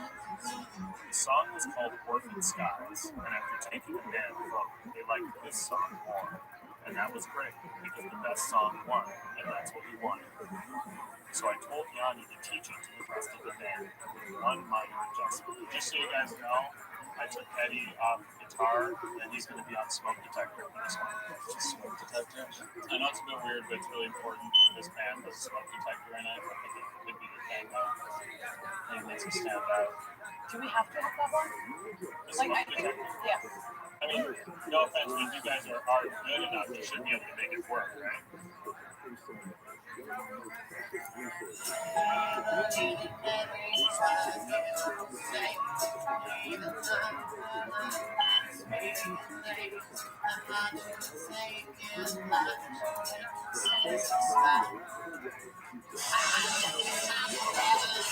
Despite some initial struggles with the smoke detector, by the end of the day, the song sounded surprisingly good. That meant it was time to take this band to the next level. So I hired a photographer to take some promotional photos and then booked some time in a recording studio to officially lay down the track.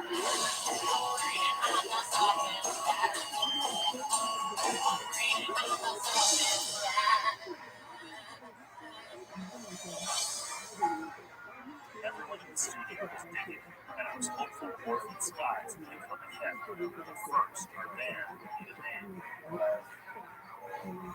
What does that mean? What's the meaning? There's kind of like a juxtaposition. Sound. Now that our band had a name, I uploaded our song to iTunes as a digital single, and I was excited to get this thing heard. So I set up a meeting with the head of the program at KD 93.5 in the hopes he could put it on the air.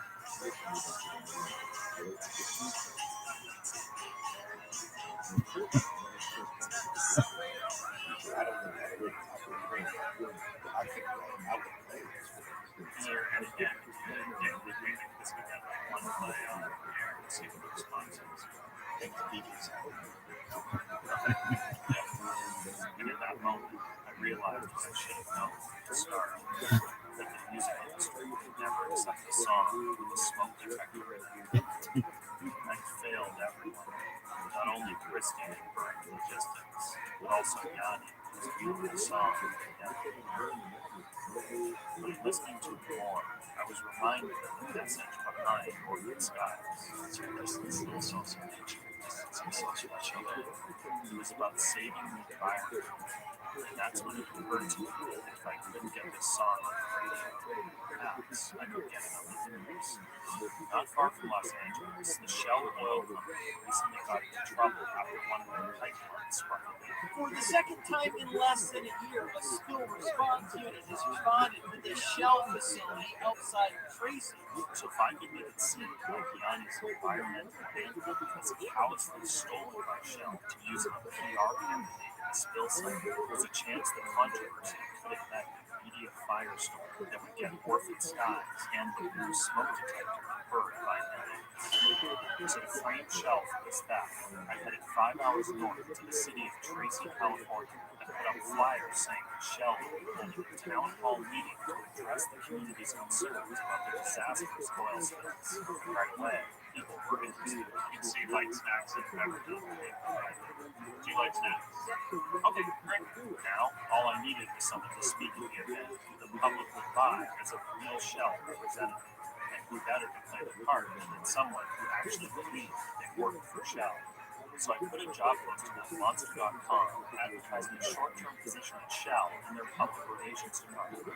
Once I got a response, I told the applicant to meet me on the street corner outside of Shell's corporate headquarters in Carson, California, where I was waiting to intercept him dressed as a Shell employee. So we're doing some construction in the building, so the interview is actually going to take place on our south campus. Okay, so just hop in and I'll take you over.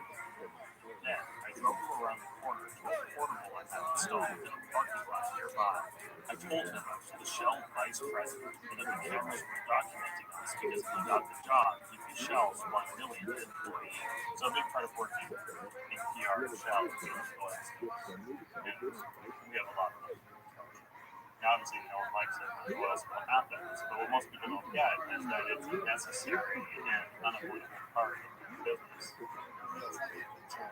Victor was perfectly suited to being a Shell employee and performed extremely well under pressure. How do you feel when you see this image of her covering one?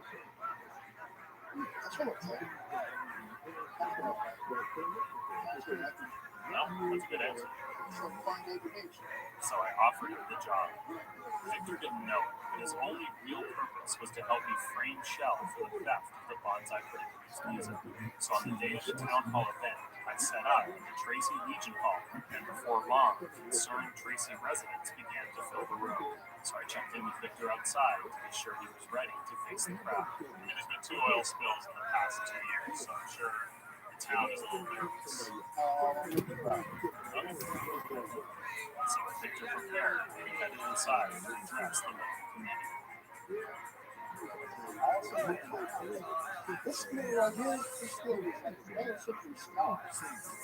If you had to have a skill or something, you would want this skill. I do it the time. I know it's kind of hard to do, right? But it's good. It's a contaminated soil. Okay. Thank you, sir. The information that I have made available to me is that we definitely want to be Victor did a really good job answering the community's questions. And I like to do it now.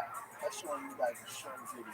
But the only thing that really mattered for my plan was a fake Shell commercial I had made using Orphan Skies as its soundtrack.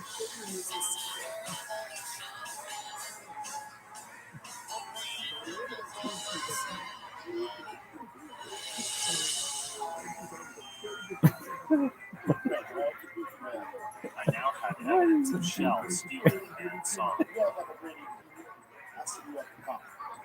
So I anonymously uploaded my cell phone footage to YouTube, and then I met up with Yanni in hopes of making him angry enough to fight back. Did they just take it or what? Yes, they just took it.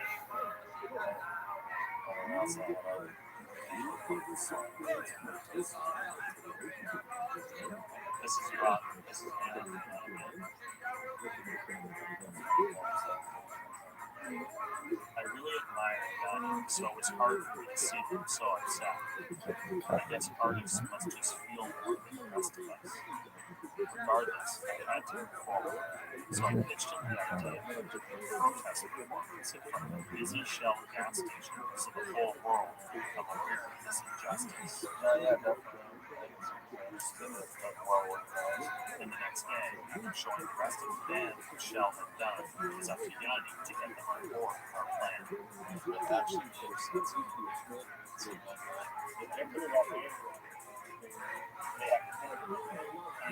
Personally, I think we gotta do something. I think we should play. With the band on board for our protest performance, we began preparations for a showdown with Shell that would hopefully bring the blue smoke detector into the spotlight. To maximize our chances of getting media attention, I had a custom stage hitched to the back of a tanker truck filled with gasoline so the band could give away free gas throughout their performance, taking business from the corporation I took from them. But the most vital part of this operation was the smoke detector. So before heading out, I had a quick word with Ed. Really show off that. Yeah, I want to see that. Thanks, man. And with that, our tanker truck was on the move. Its destination was a busy Shell station in Hollywood, in the middle of rush hour traffic, and just a block away from the KTLA News headquarters. So once the tanker was in place, members of the Bonsai Predicament took the stage and began to play.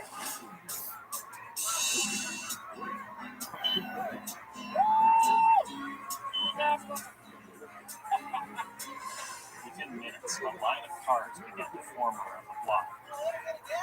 And it wasn't long before the news showed up to give us the coverage we needed.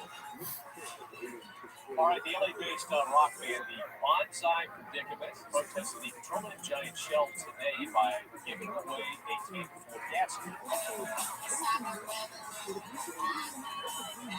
The Bonsai Predicament band brought in a filled gas tanker and began dishing out free gas to customers at the Shell gas station at Sunset Boulevard and Wilton Place in protest, they say, of the company's recent oil spills and the use of their music.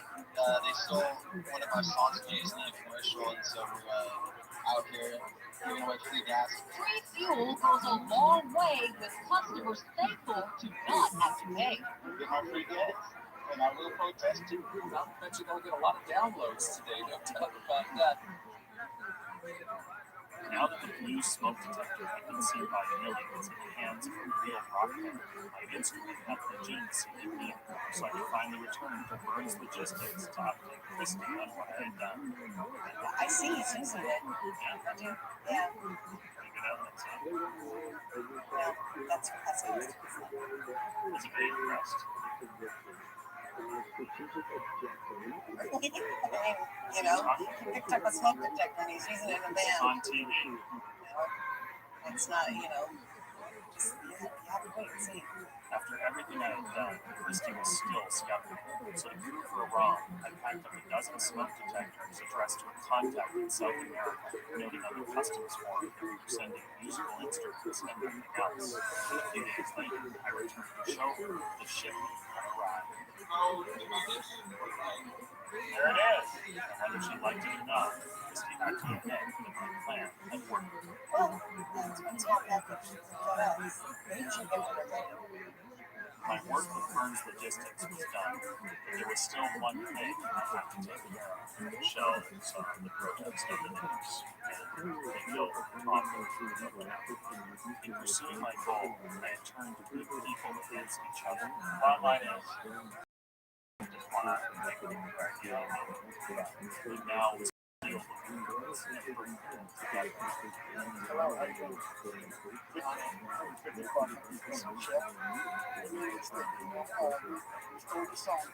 Sorry we stole it, but how these things happen, I don't know. Sometimes we get things and we hear it. It sounds the best. It sounds the best. Reasons that we stole it. We like to call it. Yeah, man, it's just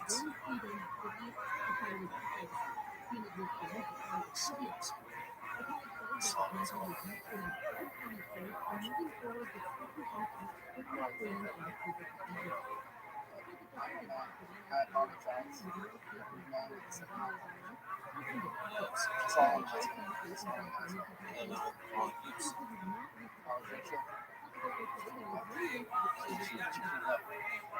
Love music. Don't stop. Take care of it. Really good. You keep that music going. Absolutely.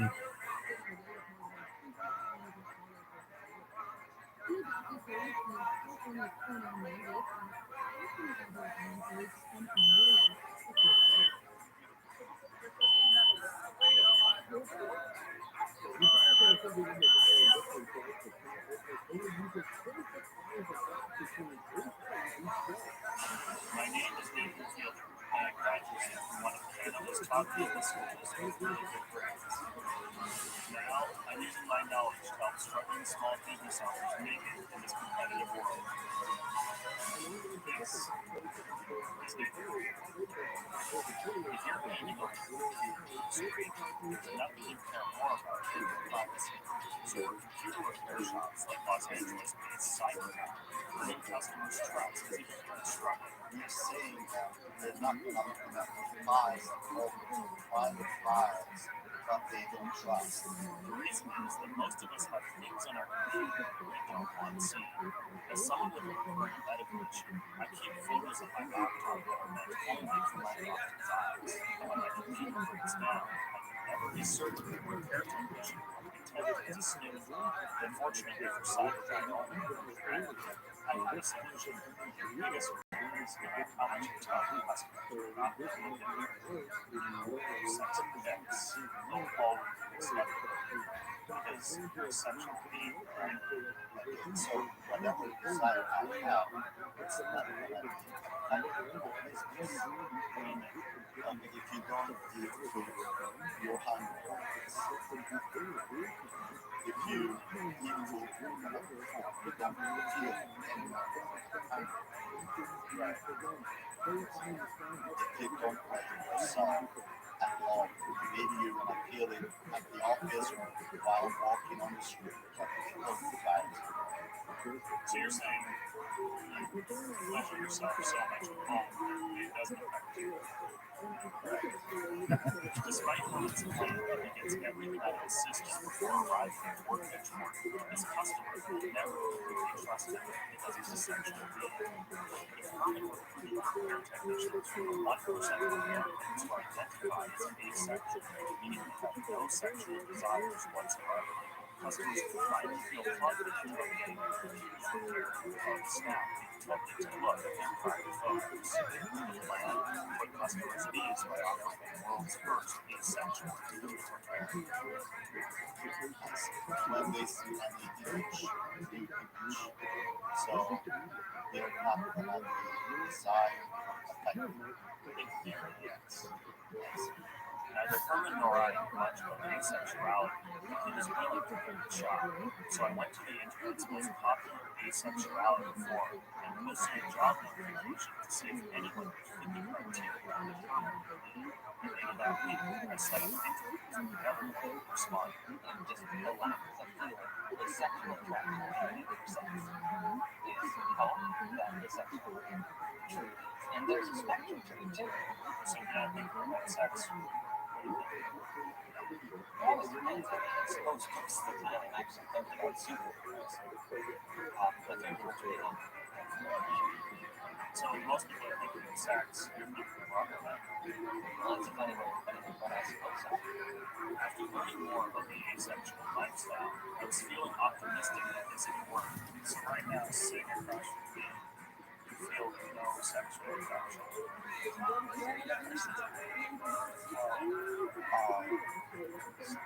Sexual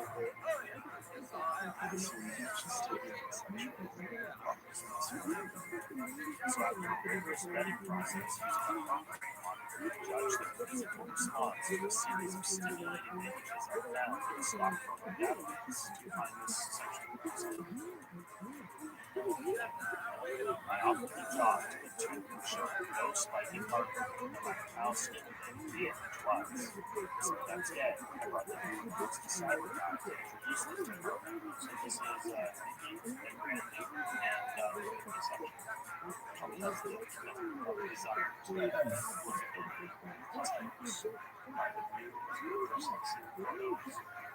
No, they just don't have those urges. Also sensitive to privacy.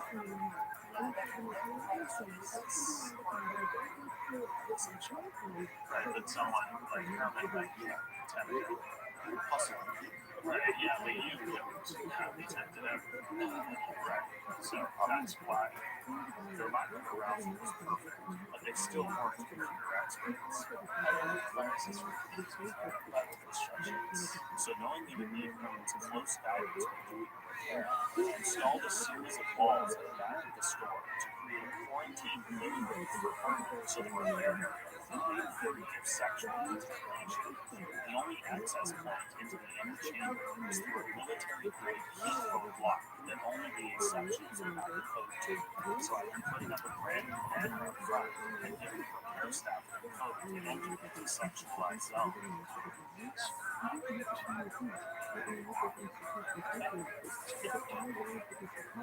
They securely sealed themselves inside the repair area while confirming for customers up front.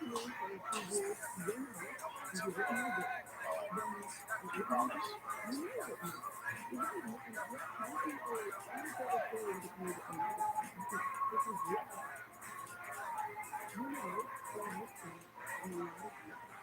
Before long, the first customer arrived. It's like nervous. So it's time to see if you hear cracks relative to service. Sorry, sign. Like, we're the only computer repair shop in town that offers a section lock service. Essentials? Okay, so entire time it's here. You don't want any sexual desires touching it. That is the cyber Yes. Full disclosure, Roman is a sexual person, but he will not be touching her. Yeah, that's me. So, the sexual person is me.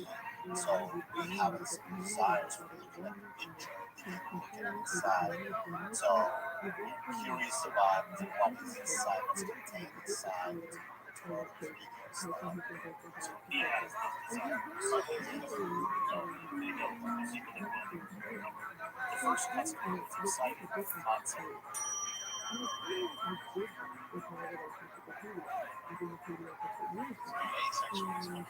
But all our hard work will be meaningless unless we actually execute repair. So once the computer was safely into the sectionalized zone, Herman took his place in his isolation, where he could openly guide the repair process while the barrier prevented him from acting out his most harmful methods. After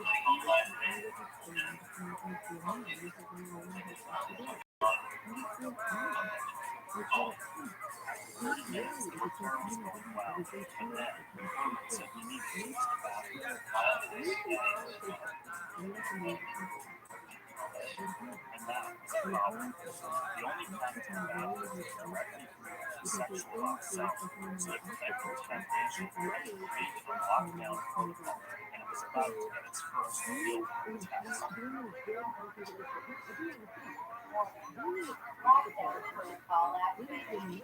Once the computer was safely caged and padlocked, Herman was allowed to cross through the sexualized zone.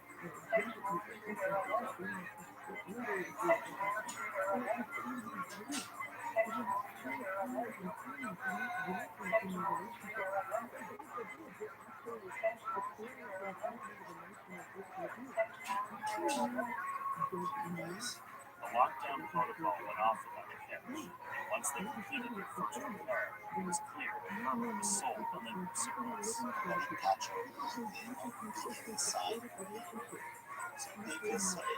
And that way, customers now had a place where they could feel comfortable and key to the street. What are you looking at now? Private photos? Yes. And why not? It's more privacy.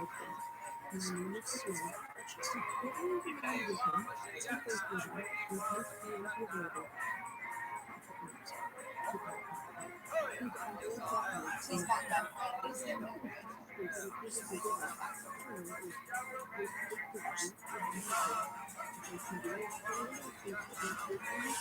In the olden days, this woman would get tied to the stake and burned alive.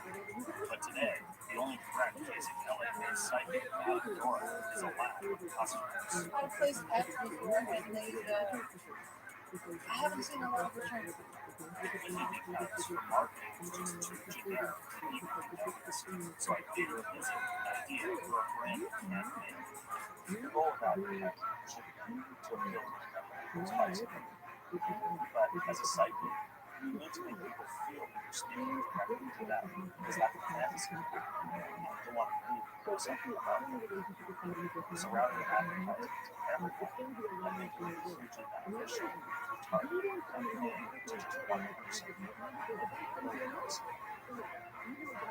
Maria Garcia is. According to a white papers, there are over 1,000 people named Maria Garcia in Los Angeles alone. So if Madame Dora made an ad campaign targeting just those people, each Maria Garcia would be recycled and speaking directly to her, practically guaranteeing that they call the number to schedule a meeting. The plan? To turn every Maria Garcia in LA into a devoted customer for life. That's so rough. Doesn't make sense. Madame Dora was impressed with my good idea. Now all we have to do is get recorded. So the next day, I returned with some sound equipment to record a radio ad for our new campaign. Maria Garcia, I had a vision about you. I need to speak to you. We also planned an extensive print campaign and installed multiple billboards at busy intersections throughout the city of Los Angeles. At midday, Dora had received her first call. So I had Madame Dora call her back and try to schedule a meeting. Hello, is this Maria Garcia? Yeah, my name is Dora. Hi. I had a vision about you. Strong vision.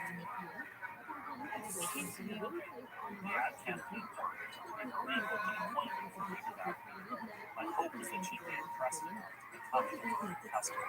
So when she arrived for her appointment, I told her we were filming a documentary about the best cycles in the world, and she agreed to give me an interview after the film. But when she emerged 3 minutes later, I was shocked to discover that she was completely overwhelmed. She just said that she saw something on the wall around me. Is that relevant? I think it was. Yeah, it was. It's whatever. This was wrong. If Maria didn't believe in the recycling hours, lose her as a customer, and my whole plan would be erased. That's when I realized that I'd still be living. Maria said that Dora had predicted this market would soon steal her heart. I guess find a guy who I kind of turned away from at first. Guess we'll see what happens. So if I could secretly engineer a way for this to happen, Maria would have no choice but to believe that Dora's mystical powers were for real. And I thought I'd know a mystery man, just like else. One of the production assistants on my show, Solomon, regularly updates his Facebook page and posts about his longing for a romantic connection. I was apparently still searching for that special someone, so I invited him into my office to see if he wanted to site to find out. I told Solomon that I wanted to introduce him to him. The psychic painting she was soon fall in love, and she described sounded pretty similar to you. Yeah, and she described a man with real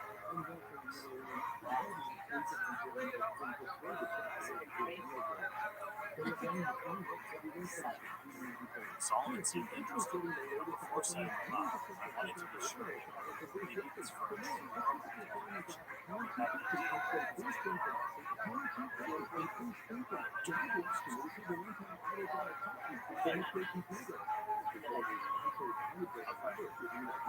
Something like that. Oh, no.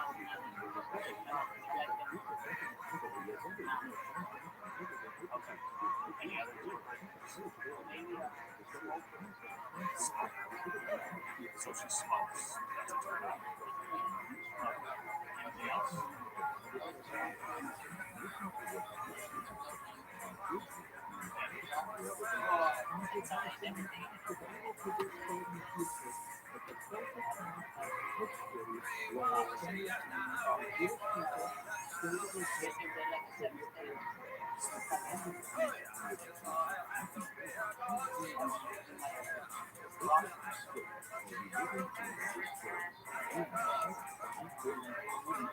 So, you don't want to date a candy man first because where you have to carry him up the stairs, tall, and that person's Yes. I don't think she's hanging out, but I can check on smoking. Solomon was on board, but for this to work, the video would need to feel like it's a chance to capture. So I called him up and said that the documentary wanted to follow up interview about the experience of the site. Great, but what you didn't know is that the real purpose of the shoot was to give her and Solomon a chance to connect, and I put the perfect way to give them some time alone together. Yeah. You mean never moving before? It's just like you looking without a skin for 5 minutes and just putting on the season.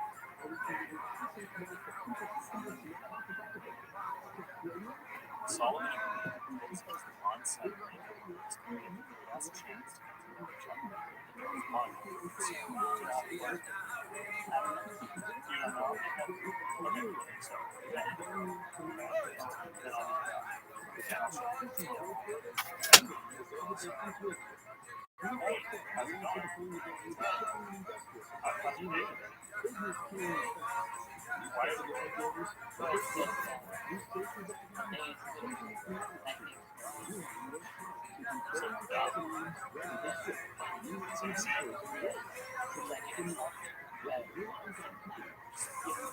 Yeah, so that's an example.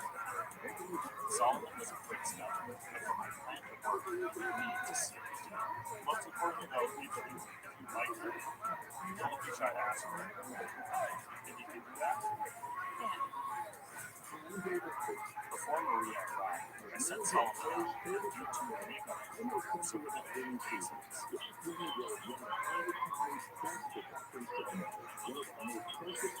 When she finally showed up, I knew this makeup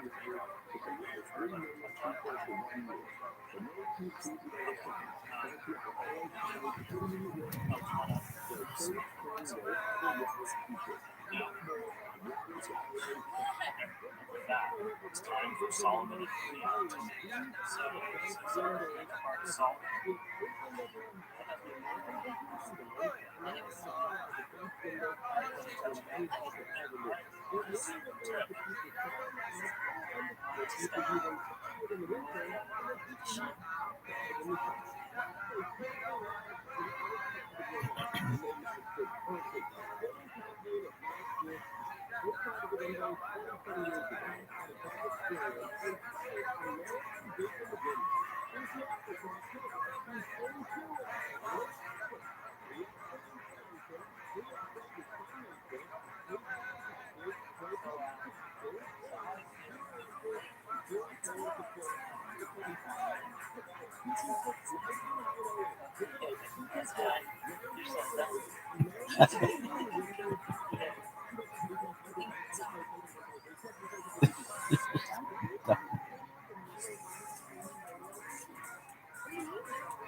It was a rough start.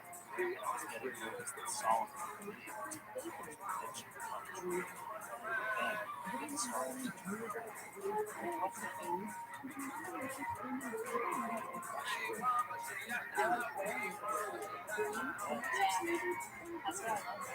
Oh my God.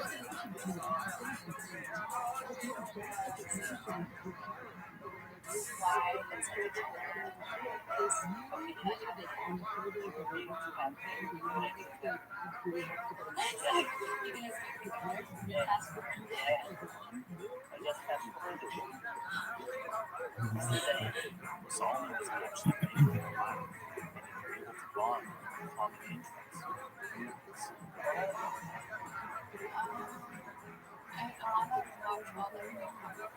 interests.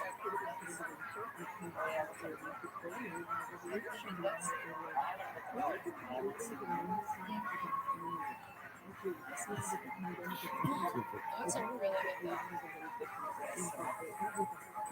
one. Thank you so much.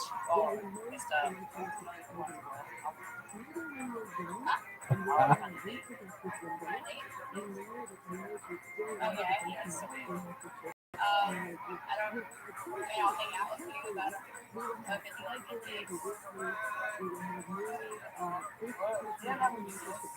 Yeah.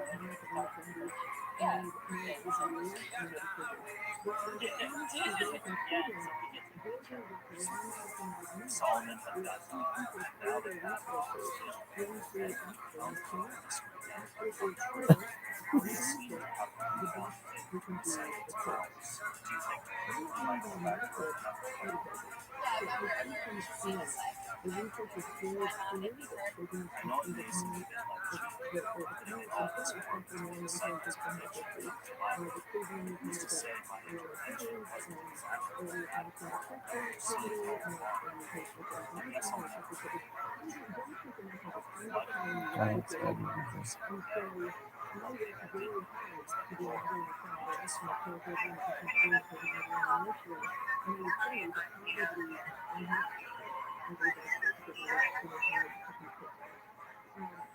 smile. Absolutely. Do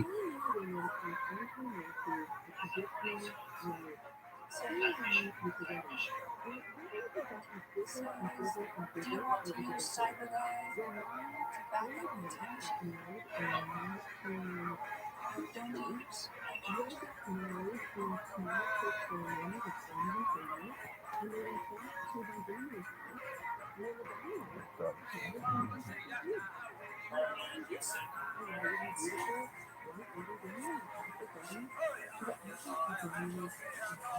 How you doing? Oh, In 2015,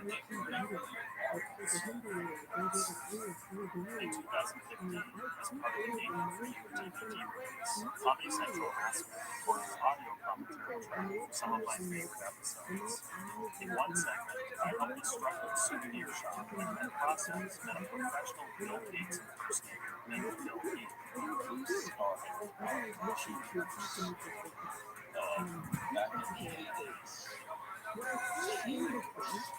Huge machines. I found him to be a really interesting person, so when it came time to record commentary for his episode, I invited him to join us and share his favorite memories from the show. Yeah, the shop, display how groups were founded. But during the recording, Bill's attention seemed scattered. He not only took a 7-minute call from his phone company that he proposed to run at that specific group. Yes, Dad. You're on a great Yeah, once your number, I'm going to call you about this promotion. But he also went into detail about a long-lost love from his kids, a woman named Frances Gaddis. Oh my God, a lot of friends and mothers that picked out well, the district or that way. Is that a regret? It's one of them. I love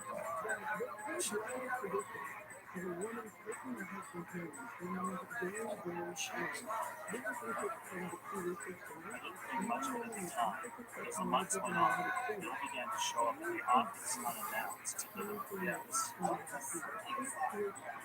quick snap, or just to hang out, and the name Frances Gaddis kept coming up.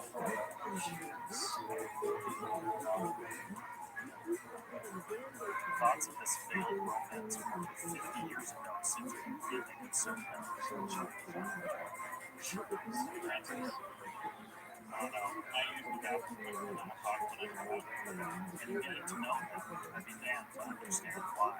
At the age of 78, Bill lived alone and had never married. His closest bond was with his alma mater's football team, the Arkansas Razorbacks. Is he sure I get $3,000 total? The Arkansas Razorbacks athletic. Oh, big silly Razorbacks. Why? His lifestyle was modest and very organized. All offerings, rise, pre-approved 2016. Just say rise for 5 cups, $1,000, pre-qualified, $2,500. With such meticulous record-keeping in his daily life, it was surprising to get no information about Francis other than the name and a look for I'll try this first. an exhaustive internet search turned out nothing. She had Oh, you got this information. but he also went into detail about a long-lost love from his past, a woman named Frances Gad. Oh, my mother, a lot of friends, and, mothers, mothers have to pick that earlier to marry. When it doesn't work that way, Is that a regret? it's one of them.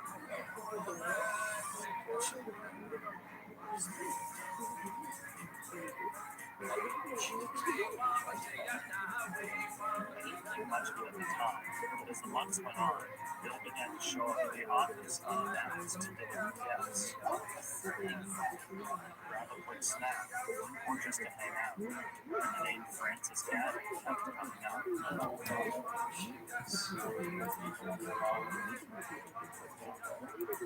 Or just to hang on. But as the months went on,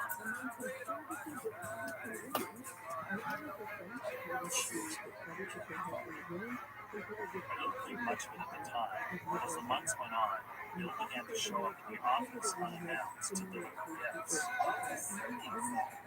Grab a quick snack, or just to hang out. And the name Francis Gad kept coming up.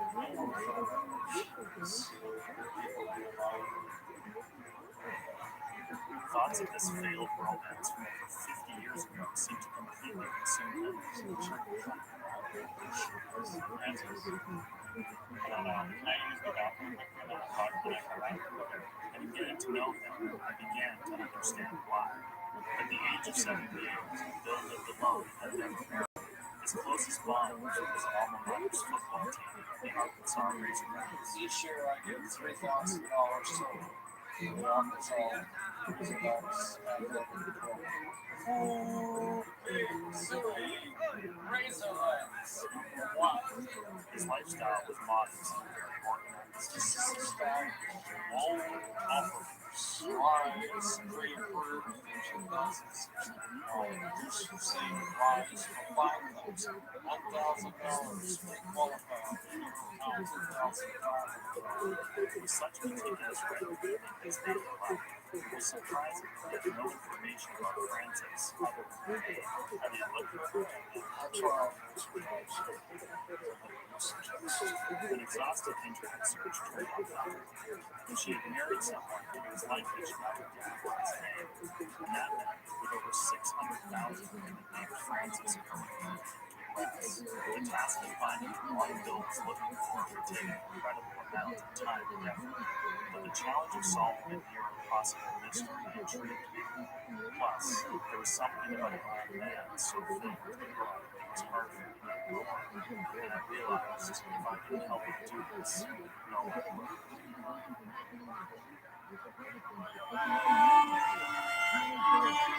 This show is so fucked up. Go and don't you like it? They fucking that guy with that relationship that's a weird one. It was becoming clear that finding this woman would take a lot more effort than a Google search. But before devoting my time to this, I wanted to see where Bill's motivations were. Oh, I need to go. That's the only thing.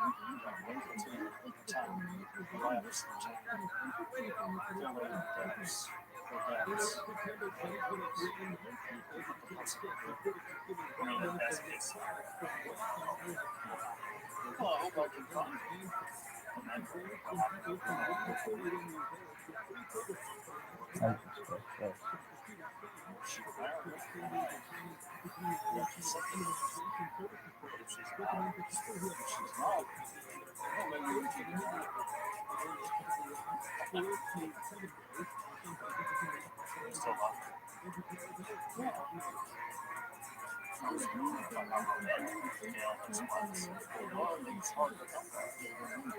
The possibility of reuniting Bill with his long-lost love was so cool.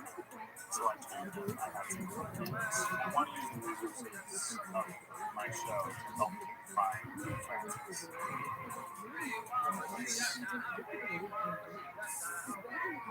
life's a true friend. With Bill hadn't seen or spoken to Frances in over 50 years, he must have very little to go on. She married really down, happy marriage, got a divorce. I think she got another divorce. It was a rape. Charles, something I don't remember his last name. She married Charles, but she couldn't marry him. She couldn't. We just don't know. The only thing we did know for sure was her name before she was married and what she looked like in 1961. With no photos, just a sketch of Frances that Bill did for memory. So, this is the one I took. It quickly became clear this was going to be an uphill battle. But Bill did recall one thing that couldn't help him. Last time I saw her, it was in Little Rock, Arkansas. I was wearing a Moses belt, showing using the register. I felt if I could get Bill back to the city we first dated, it might jog some of his memories. So I booked us a flight to Little Rock, Arkansas to begin our search for Frances. It had been some time since Bill had been back in his home state, and he seemed enthusiastic to return. Are you excited, Bill? Hometown, man. Go up there. And as I had hoped, it wasn't long before old memories began to come back. The station. There was a plant right there. Right there. Now that's the west side junior high, right over the top there. With Bill's past fresh in his mind, we headed downtown to Rose's Melody Shop, the last place Bill had seen Frances over 50 years ago.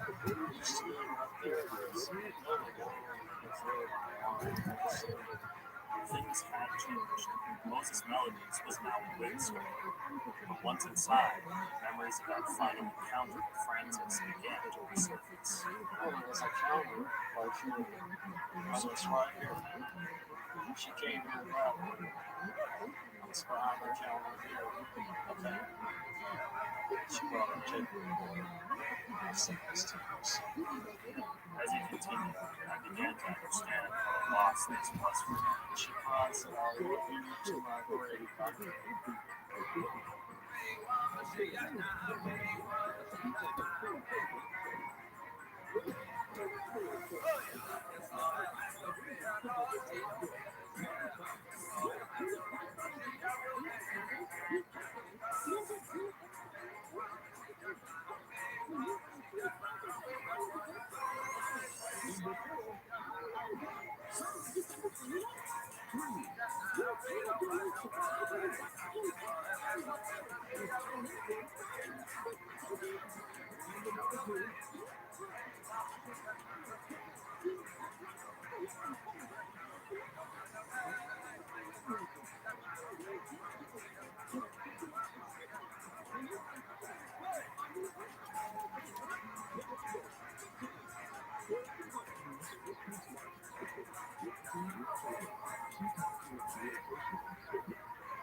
That's what she said to him. That's what she did. So she said, "You want your career?" She said, "You want your career?"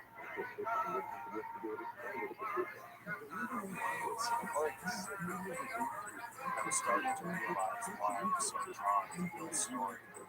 As someone who also left the plot behind to pursue a career in Hollywood, I couldn't help but feel an odd kinship with him. But the fact remained, we still had nothing concrete to go on besides a first name and Bill's sketch. Right? Which is why it was as if we were trying to find a missing person. This is what and it was hard to know what would lead us to her or to even begin.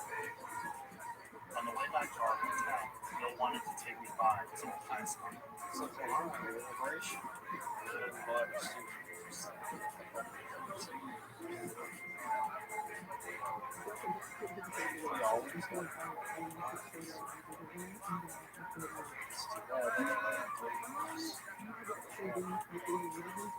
neat to learn a bit of the history of Bill's high school, but then something came up that could be useful. Francis go to high school? No, she went to Dumas University. Dumas Dumas. It turned out that Dumas was a town just under 2 hours from Littleton, and if we could get in touch with its high school, they'd most likely have student records or even enough people that could give us a clue. But the school was closed for care, so we'd have to call it out. In the meantime, we checked into our hotel in downtown Littleton, and after getting online and grabbing some dinner, we decided to call it a night.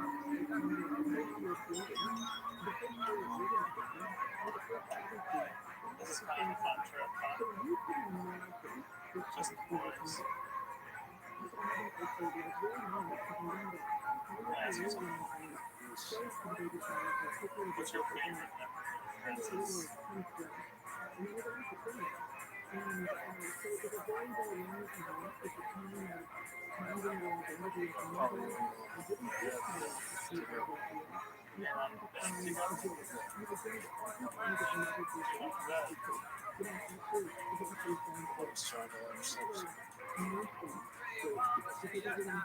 Oh, cool.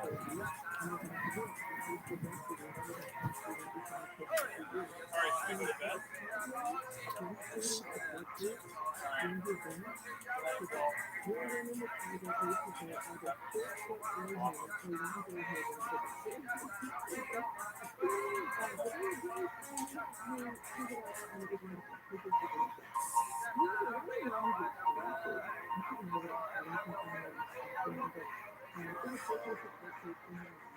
The next morning, while Bill was getting ready, I decided to follow up on our Dumas High School when I hit a bit of a snag. I'm not. Well, from our example, you're supposed to be a parent or a guardian. The school told me they weren't release any of their student records, and their strict visitor policy prevented us from even coming by and looking at an old yearbook. I guess a 78-year-old man trying to track down a former student at his level does raise a few red flags. After doing a bit of research in the city of Dumas, something occurred to me that could possibly be our way in. Dumas' main claim to fame was that it was a shooting location for the 2012 National Guard. There's clearly a point of pride for everyone in Dumas, so video 10 was in the town to show a sequel to Blood called Blood 2 Never Came. I was confident the city would grant us access to any location in Dumas, including their high school, with its archive of yearbooks. But to pull this off, we need some credibility, so I contacted an actor named Richard Ledbetter, who can see faintly in the background of the scene from the original Blood, to come in and audition for what he believed was a starring role in Blood 2. So firstly, love your work in Blood 1. Thank you. I'm assuming you remember Goldstein from the original shoot. I've never played with him. That looks like she's great. Oh yeah, and you were around all the time. Sorry. Strangers. Thank you. For his audition, I wrote some lines for a scene from Mud 2 that Bill would read with them. What's going on here? This place is absolutely a mess. I know. We have to clean this high school library up. It's covered in mud again. I thought things were dirty last time, and this time it's filthy. It's absolutely ridiculous. All this mud. Hey, well,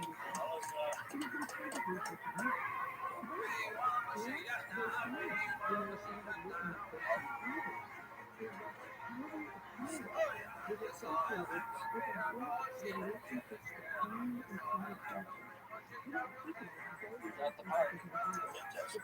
an actor from the original movie, now part of our team, contacted Dumas High to say that the town scouted locations for the Mud sequel, and as I expected, they gladly opened the doors to us. As in the scene, the motorcycle driver beside the tank bags you can see in the background of the jacket. The school staff starstruck and they gave us the VIP treatment.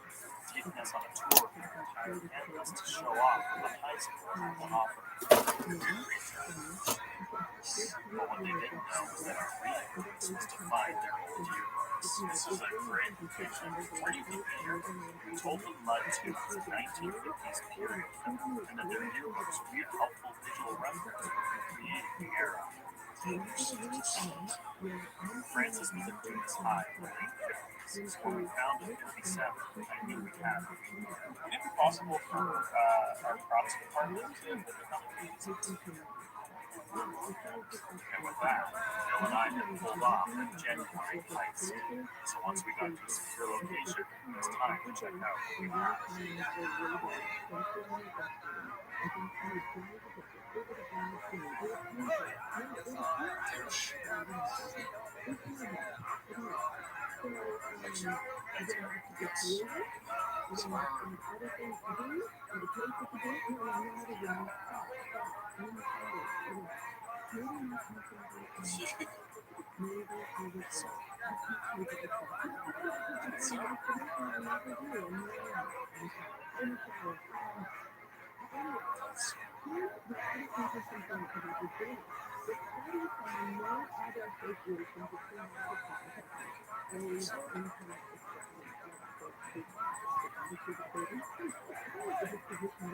The yearbook would be an amazing resource. Not only did it have the names of the classmates that we were trying to track down, but we also now had a photo of her. And that meant there might be a way to figure out what Francis looked like today.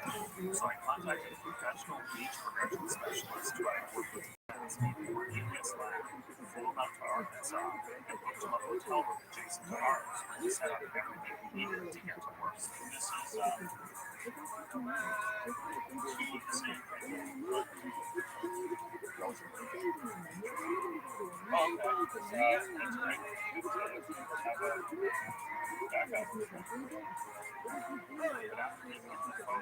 Cornelius pointed out that this job would require a more advanced technique. Last one, we only have age progressive technique. Right. Now we're talking about different. When they think about age progression, it's gravity. Makes people age is gravity. It's important to gravity. First, we all live in our space. Because we don't change. We always go like that. Okay. There will be no gravity for your face. This picture. This face is person. Right. Okay. As a side note, scientists are predicting that in the next 30 years, we'll walk 2,000 soldiers.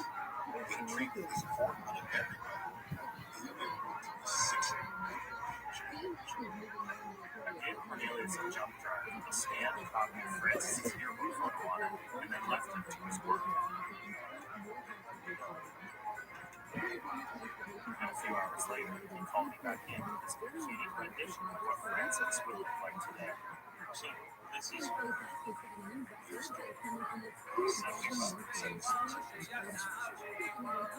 even though 76 is still strong.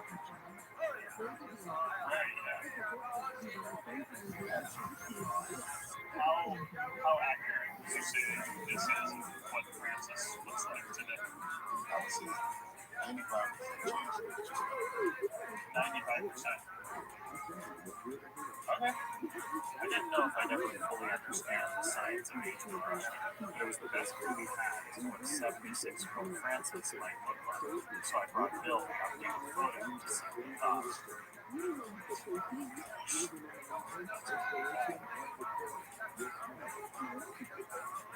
I don't know if it's 100% accurate, but there's not that many age progressionists around, so we have to take what we can get with this. If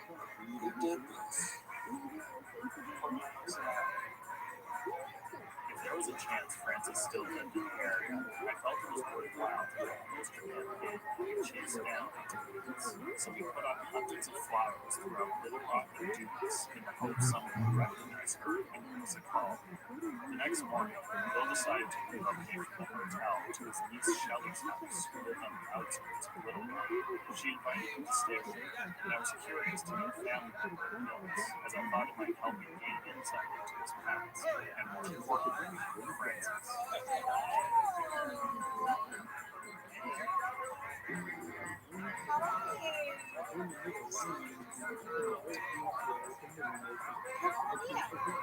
Drake's married and moved to West Arkansas. Matthew Drake. Oh, yeah. And Bill are still in school, so we're good. Chris and I are finally empty nesters. Yeah, that's right. That's right. We're doing good.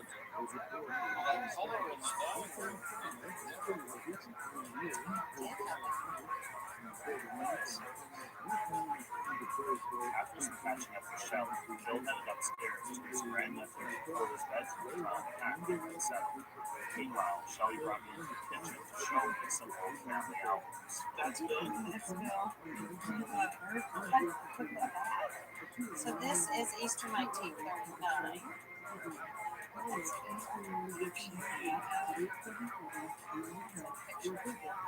This is Bill.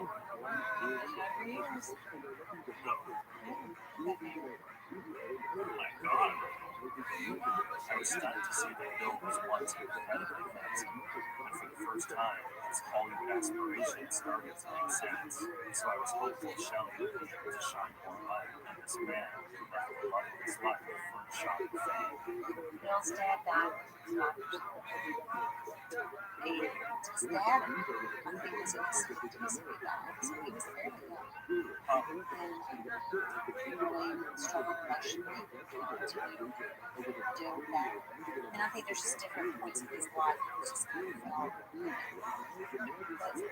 maybe it's been entitled to certain things.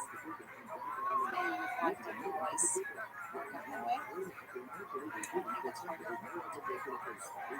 Bill's memories about Francis brought me vague, and there's a lot of lack of information, and so I was hoping maybe you might know stuff as he mentioned. briefly. Yeah, briefly. I think he dated her, and my grandmother did not her second story. You said something like that, yeah. I get a sense he really regrets not marrying her and says he should. And Bill keeps in touch with, I mean, he has his little, literally black book, and he keeps in touch with a lot of relatives, friends. He's very, very good about that. So the fact that he lost touch with her was kind of interesting. He was curious that Shelley, who knew Bill so well, thought it was odd he hadn't kept in touch with Francis. As we kept talking, the conversation regarding divorce. How long has Bill been doing Bill Gates impersonations? I guess it's standing for you guys to our knowledge. She's never done it before making her. Sending impersonations. Did he say he was? He told me that professionally when I first met him. To my knowledge, he hasn't. Here again, he could have done something and I wouldn't know about it.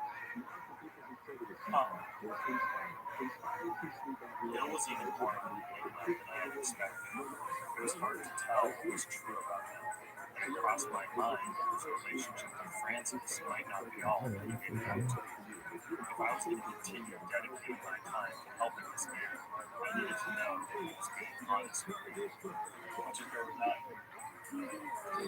I love peanuts. Can I ask you something? How long have you been Bill Gates impersonator for?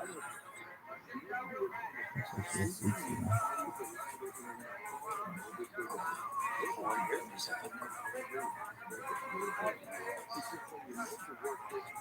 When I first met you, you told me you impersonated Bill Gates for a living. Well, did I say for a living? Yeah. Well, that's interesting. By you or by me? Well, whichever two. Was it a misunderstanding or did you lie to me? Who lied to you? You said you were a professional lookalike. I don't know where you got that. It's in the shop. He told me on camera.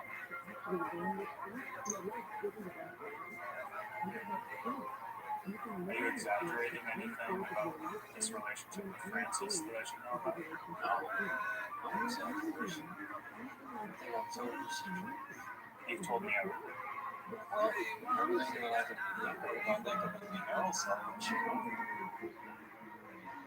You weren't like a stalker or anything, right? Okay. Oh. You think I was like a stalker? It wasn't the most reassuring conversation. Bill had an odd way of communicating that was hard to decipher. And as I left that day, I found it hard to know what to really believe about this relationship from so long ago.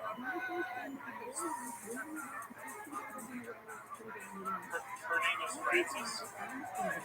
Do you know her name before she got married by any chance? Okay. The next day, I got a call from someone who had seen one of our Francis posters and thought it might be his great-grandma. Do you know what year she was born? She's old, right? Oh, yeah. He didn't know many details about her past, but before putting us in touch with her, he asked to meet us during his lunch break.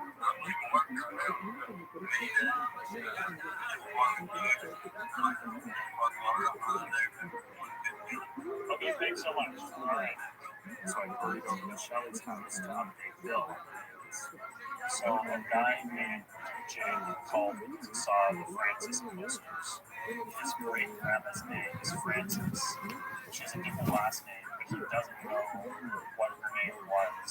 He thinks that's her. She doesn't know.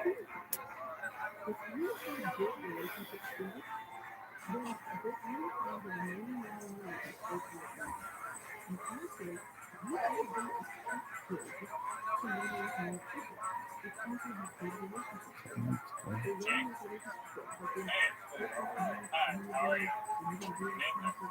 Phil.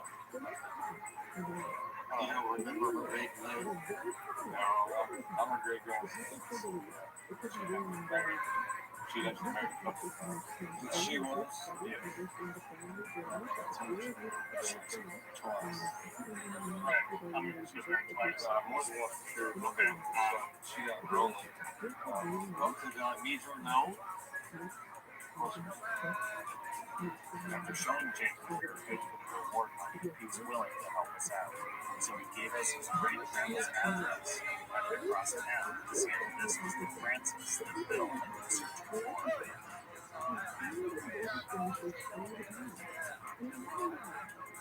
You ready? Yeah. Okay.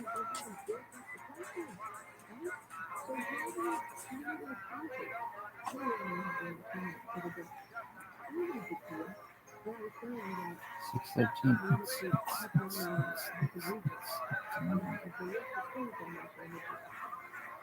This is everything.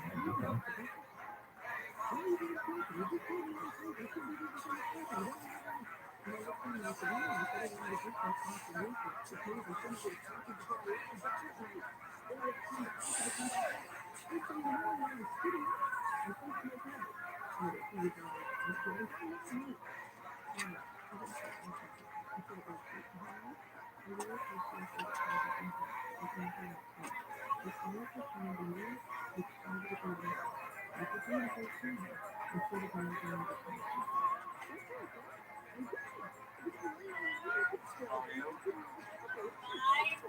Francis. I'm Francis. Watson. What was your name when you were a kid? No, my maiden name is Ashley. Oh, okay. Francis, Dad.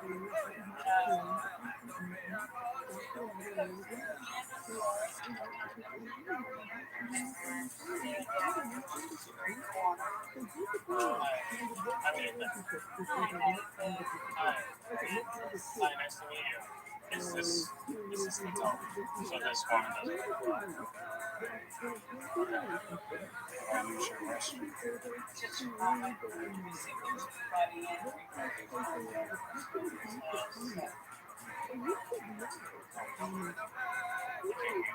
Well,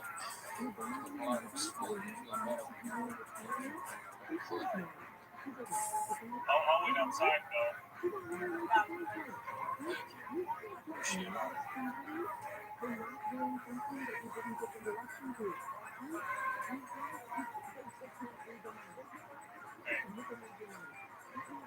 Okay.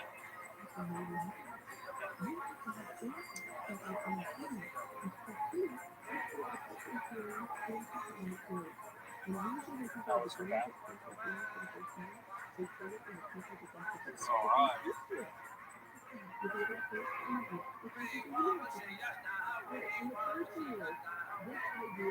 After doing some research on the phone, I discovered that there was no one with the first name Francis that still lived in Tunis. I was hopeful that one of her old classmates might still have a connection to her, but I was struggling to find anyone who was still alive who would respond to my emails. While we were in town, Bill attended his 60-year high school reunion at Little Rock Central High. Dozens of his old classmates who still lived in the area came out to catch up, share stories, and take photos. Seeing all of Bill's old friends reconnect gave me an idea that maybe something like this would be a way to get Francis's classmates to come to us. In the yearbook we had, Francis was a sophomore, so I designed an invite for a Tunis high school class of 1959, 57-year-old, printed out thousands of copies, and then met up with local boys with bikes to distribute them in the hopes that anyone from the yearbook who was still in town would come to the event. Alright, so which one of you guys will be there? You're the leader. I'd like to talk to you now. I'm going to need these flyers distributed to every home in Tunis, okay? Now, I don't want you guys, run them in the trash and say you did. I really need to know everyone, okay? Got it? Okay. You guys seem like good boys, so I can trust you. Alright, sounds good. Great. So with the invites being delivered, we rented a church social hall and began preparations. We decided it would be best if Bill attended posing as a fellow student so we could blend in and dress about Francis without arousing suspicion by going undercover event. So I picked someone in the yearbook who Bill somewhat resembled, and then we spent the afternoon practicing his portrayal using the information we had. Hi, I'm Alex. You might remember me. The chess club, the glee club, we all were in high school together. And I was going to say, happy Tunis class. Bill was pretty convincing as Alex, but I also needed him to memorize facts about other members of the class that he might encounter. Tommy Peacock. Track? No, basketball, band, and track. Basketball, band, and track. Got it? He was still a little shaky, but it would have to do, because before long, the night of the reunion was upon us. Successfully transformed the church social hall I rented into a ballroom fit for Cinderella herself, and Bill looked like the spitting image of Alex Sanford in the thick-rimmed non-prescription glasses he had purchased from Sam's Club. So while we waited for guests to arrive, Bill hid outside while I changed into the outfit of the school mascot, Tunis Bobcat, so I could covertly come to Bill's aid if he ever needed help.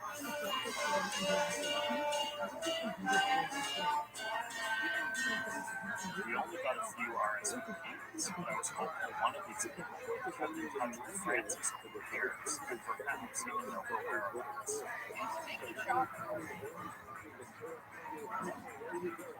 So once the room filled with guests from England, it was time for Bill to make his entrance.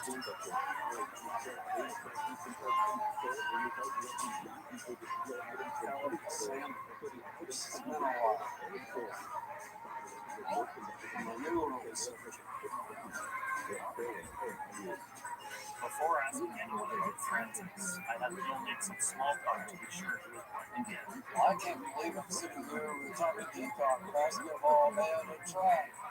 But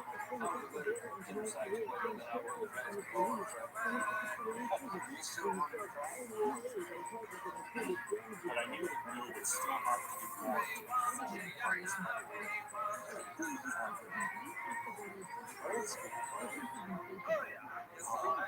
From my research, I learned that Tunis had an unofficial town anthem called I'm a Ding Dong Dad for Tunis. So before the event, I rehearsed it with Bill, knowing it would be a surefire way to prove he was a local. And with the song lyrics in it on a teleprompter behind the Arkansas flag, I signaled Bill to hit the stage to cement his insider status.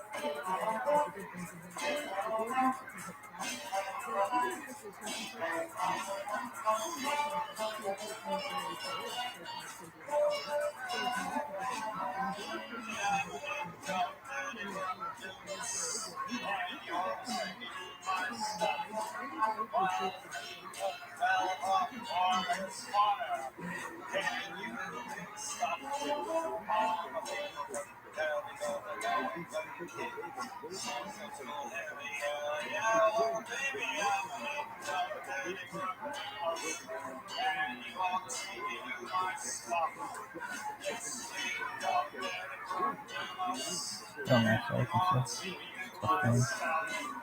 The performance was a hit. It seemed like even the most skeptical couldn't deny looking at a local.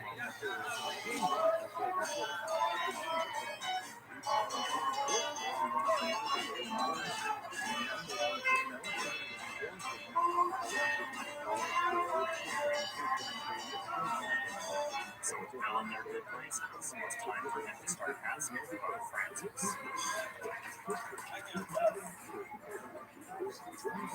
Alex, this is really good. Have you ever heard of Francis Gaddy? No.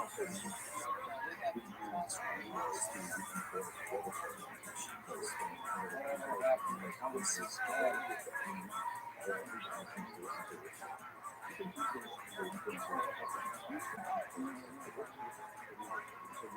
But no one Bill talked to had heard from her since high school. Some thought she'd moved out of state years ago, but no one was sure.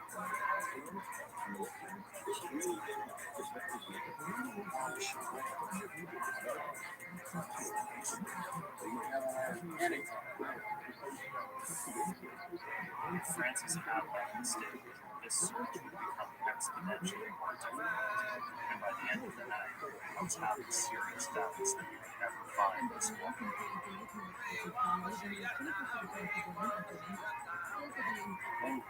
I went over to my picture shop. I found what I thought she was down alone. I'm back and showing Charles. These are from 1960. Yes, all these are for Francis. Francis. While going through some storage at his older sister Betsy's house over the weekend, Bill had discovered dozens of letters that Francis had written between 1960 and 61.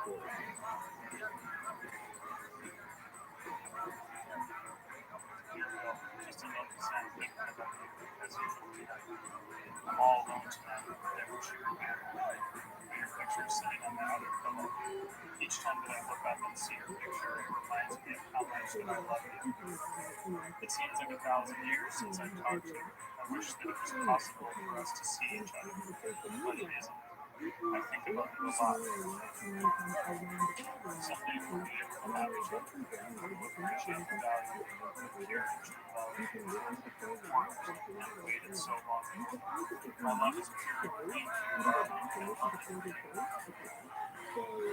That's so exciting. She was lovely. It was the first real evidence of their relationship I had seen. It's like that meeting, I realized there was a lot more going on here than Bill would let me. Dearest Bill, sorry I haven't written to you sooner this week. I'm warning you. I won't listen to this much longer. I'm disgusted. of all this talk and gossip about you and Gloria. Gloria? So they mentioned, yeah, well, who's Gloria? That was all.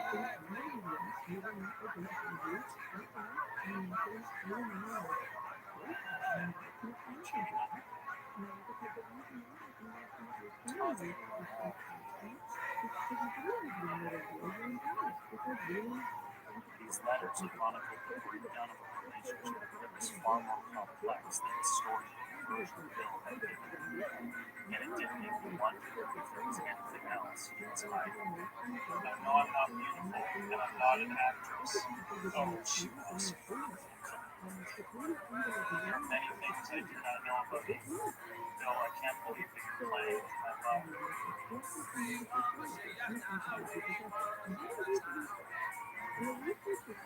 Why does she say she doesn't know you? There are many things I do not know. What is that?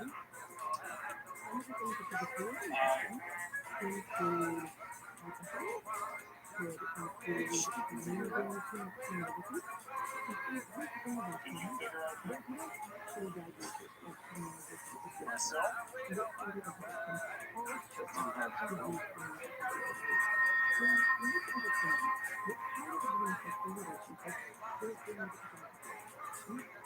Find yourself in a different place. A place where you will turn yourself. Attending the First Baptist Church.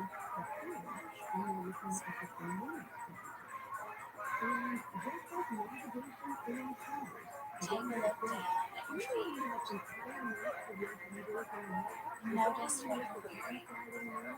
I booked Wilson sessions with a local hypnotherapist in the hopes it could dig out some memories that would help me understand this man. But after several sessions, all he seemed to recall were old statistics about the Arkansas Razorbacks. There was a man called Richard Warnegate.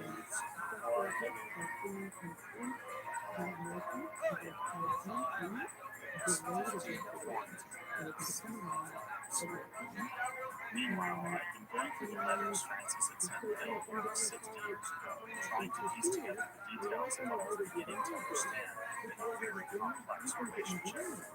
Francis was head over heels in Bill, and I was struck by how much she believed in him, his career, and her future. Each day makes me love you more. It's hard to explain. In a way, it limits time. We can work together, but we need each other. I realize it will be a long, hard struggle to reach your goals and happiness. Someday you will reach it, and that's it. You will make it.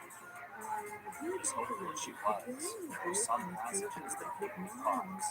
One thing that I'll have for the man that I'm marrying would be purity. You don't want a girl like that. I'm sorry. I knew that you wanted to start falling. Well, you know me. Let us drop that subject now. In these letters, Bill almost seemed like a different person than the man I knew.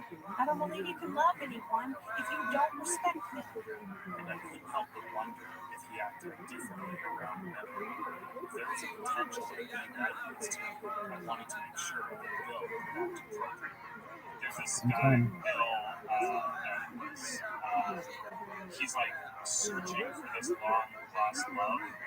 So I found someone online who was willing to go on a date with Bill so I could observe his behavior in a romantic setting. Just so you know, he's very like extremely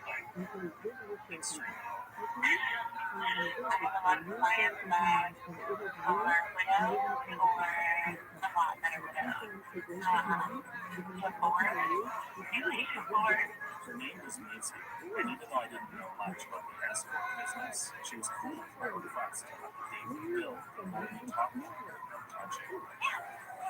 So I made a booking through her website for a flirtation rate of $3.50 an hour, and then met up with Bill to see if I could get him to agree to a date with Macy. I thought it might be nice for you to have some companionship, something to hang out with. So I decided to book you a session with an escort.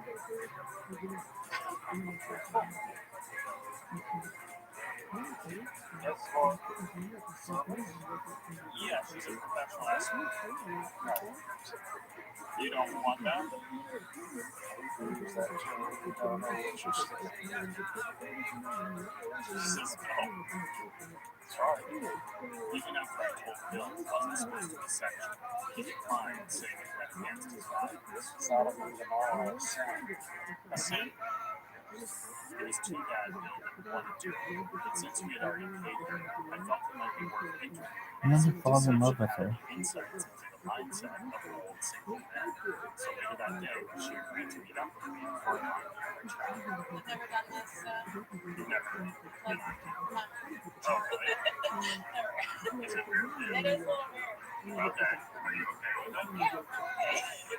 It's just different. It took a little time for Macy to get comfortable with the cameras, but she soon volunteered to tell me about what she does. A lot of IT people, a lot of like corporate America, finance, That's how you see the most. attorneys, doctors. Oh, wow. Judges. I've met a judge. I have. Really? I've met a preacher. I've actually met 2 preachers. That being like, I was surprised to learn that the escort business was a lot more normal and accepted than I initially thought. Like I've met some really great people and the judge sent me emails. Hey, how are you doing? Hope everything's okay. Yeah. If I feel like I'm taking that from you, I know I'm gonna have a good time. And you're probably gonna have a good time too. Macy's perspective is fascinating, but she also wanted to know more about me. I make a show called Maybe For You, and it's on Comedy Central. Is it funny? Is it I mean, I hope sometimes. I don't know. Do you think I'm funny? I don't know. You seem kind of serious right now. Do you want to see some of the show? I have it right here in my backpack. Yeah. You want it? Yeah. Okay. I'll go get it. Okay. Wait here.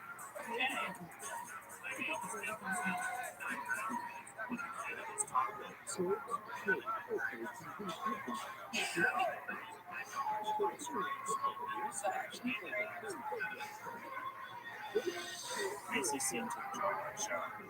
Kind of mean, but nothing. Yeah. What do you mean? Lied to every last one of them. I mean, You're like being funny. It's business, right? You're right. Eventually, she had to get going. So we said goodbyes. I was in. Bye. Without any promising beats to pursue, I found myself sitting in a strange city with a lot of free time on my hands. I spent most of my nights staying in and watching TV, or going out to a nearby bar and chatting with locals. What does? Oh, you're watching that for a time? Yeah, that's not good.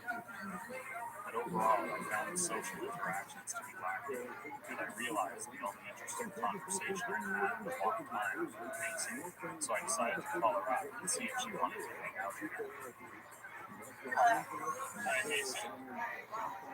A really good time talking to you and stuff. I was wondering if you would want to hang out again.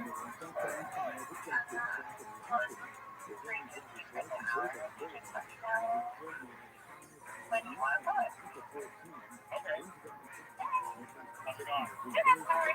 Good to see you. Good to see you. Oh, okay. Okay. When do I didn't know. I just wanted to make sure. Oh, This one doesn't look funny. what is this? Oh, this give me a gift. Oh, okay. Okay, I know. Exactly. Okay. Thank you. I'm so, yeah. It was a little odd not paying someone for the compliment, but Macy had a way of making it feel normal. I watched some more. Really? I did. What'd you think? Okay, so I watched the Dose Realtor. Oh, yeah. That one was really funny. Thank you. See, that's really nice of you to say. I had a really fun evening with Macy, and after the hour was up, I knew I wanted to see her again. So So over the next week, I set up a couple more dates. Happy birthday. Thank you. You did it right, right? You did your birthday. Wait, so you proposed to someone? Oh, you're going to propose. Saying, like, you have a nice laugh. Actually, make my laugh. Really? Yeah. Like, I think it's awkward. No, you have a nice laugh. Well, thank you. You're welcome. Dog, no offense to Macy, but if you think this girl's hot, oh my god, some of the girls with whom I have known in my past, you would just shit yourself over, dog. They must not have chicks in Arkansas. Or, I mean, fucking. Where are you from, Doc? Roseville, Villanova? Vancouver. He accumulated hundreds of hours of footage, but I couldn't tell if the search for Francis or the mountain. Can you switch to part two? A part of me wondered if Bill was just a bored old man looking for an adventure to keep himself busy. Or maybe when you prioritize your career for too long, you just become desperate for any human connection. Happy birthday. Thank you. I knew they shot the gun. I've never seen it. And the more we kept shooting things, the harder it was to tell when the show ended and life began. Just do it again.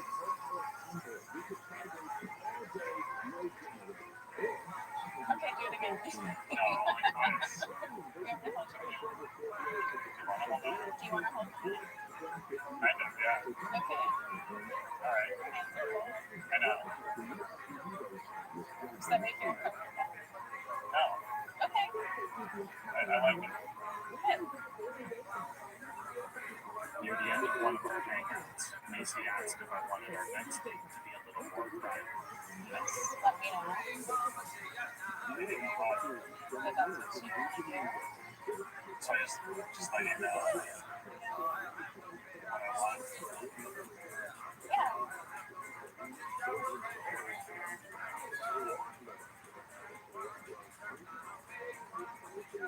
Okay.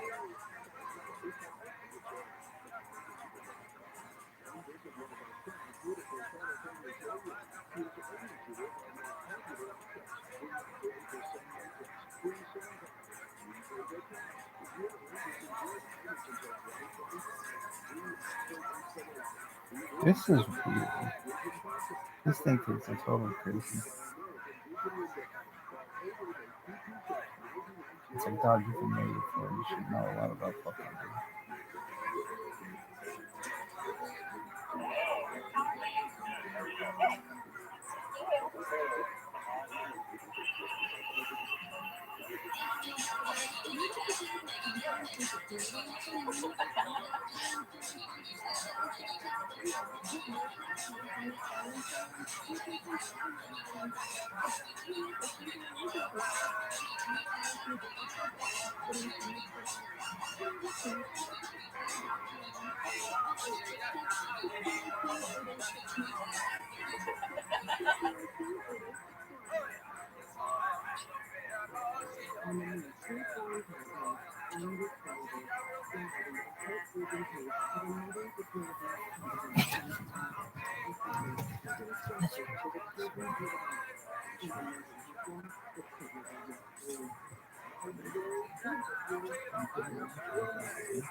Dude, you shouldn't have to be paying these bitches.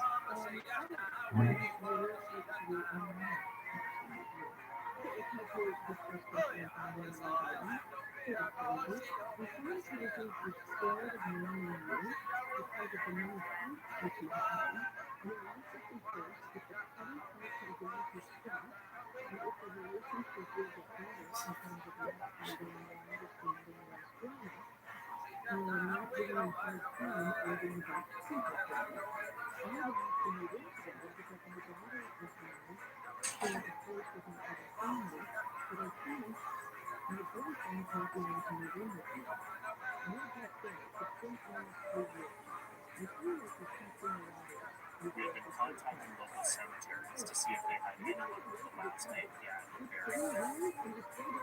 At first, we weren't getting much traction, but then a promising lead emerged. We discovered that there was a Gaddy family grave plot on the outskirts of Dumas.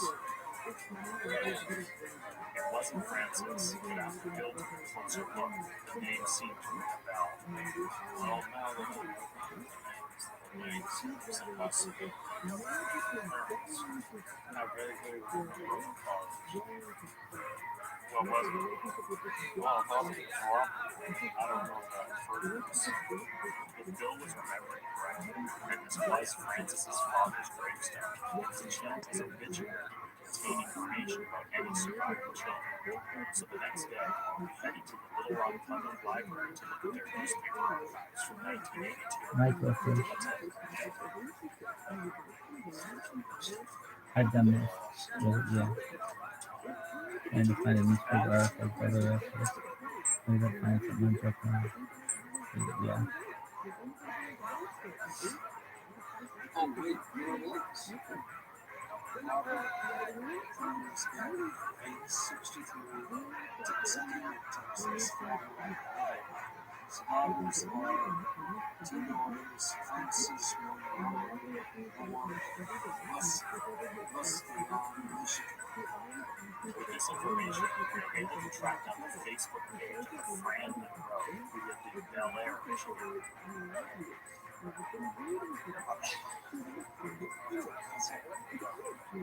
Oh my God. Dumas. Yeah. Class of 1959. That's right. That's right. 100%. I was 80%. I had to admit that even at 76, she was stunning. She's And pretty. surprisingly similar to Cornelius's age progression. No, but she's very pretty. Look at you, like a schoolboy again. But then we found something that put a damper on Bill's excitement. No. That's right.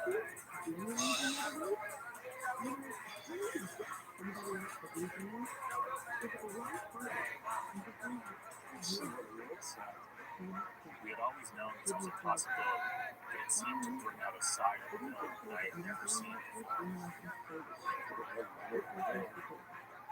He's not Mr. Well, that's not very nice to say. I'm sorry, but I would leave it that way. He looks like he's overweight. Bill became fixated on Francis's husband. He's an attorney. Football, track, captain,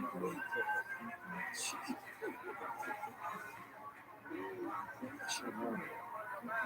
You should have learned. And he started to get ideas in his head. Oh, wait, no permission. What? We got it. Yeah. Should have. She's married now. Okay, so She could give her a divorce. that's not gonna happen.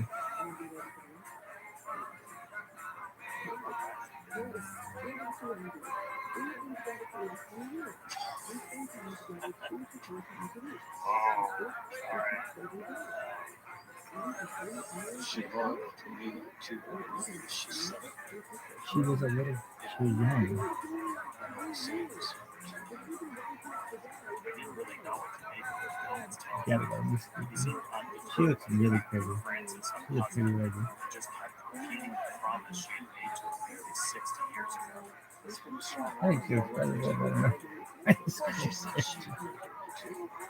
yeah, but you're fucking weird.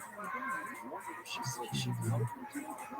For the first time since agreeing to help Bill, I didn't know what to You do. have to go in this video. Bill was dead set on going to Michigan to profess his love to Francis. I knew he felt strongly about her, but I hadn't considered the possibility that Bill would try to get her to divorce her husband. Do you think there's a chance she'd do that? She is. So that's 7 from 11. My gut was telling me that this was a bad idea, and that Bill's chances of succeeding were slim. Who knows? Francis's love for Bill and those letters seemed so deep. Maybe after all these years, That she is felt really the same attractive. regret he did. That is Regardless, if Bill really wanted to surprise Francis at her front door, I felt obligated to make sure I was putting his best foot forward.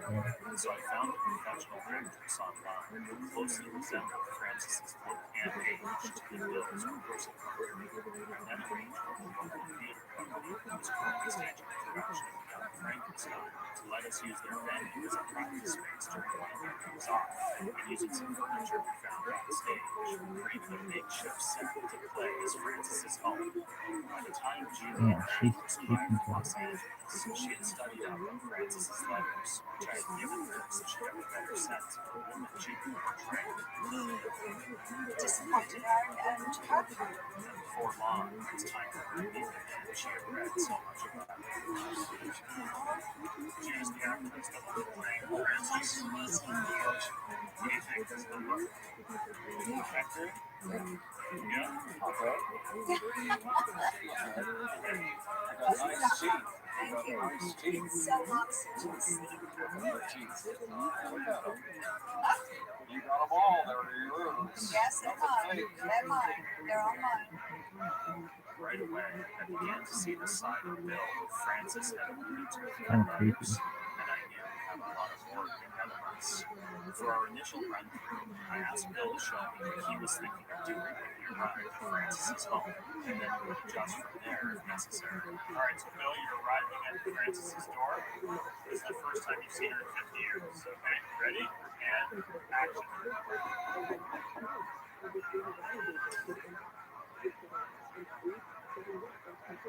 Francis! God, I can't believe it's you!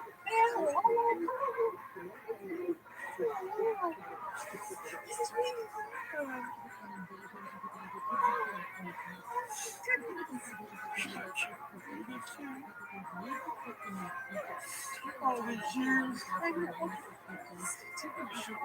why did you marry me? So, tell me all about yourself. Now, easy on. It's been 47 years now, but now what? Just take this. Just take Are you this. ready? I just want Okay, pause. Bill, can I ask you why you wrote your wife like that? Yeah.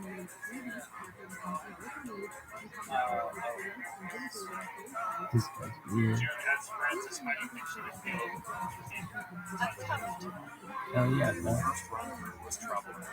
Bill's initial attempts to win over Francis came across as either creepy, jealous, or desperate. Asking him to marry me. He just couldn't engage with Francis like a normal human being. Surprise! And bringing in our Let 2 actor to play her husband only seemed to make things worse. I'm here to marry my wife.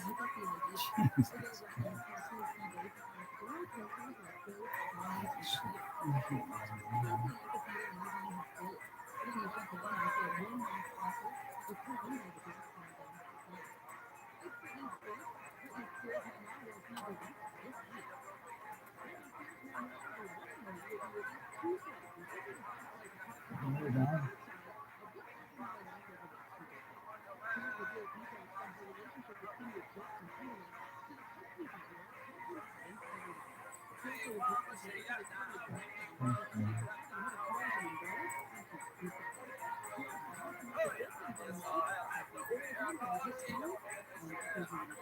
This one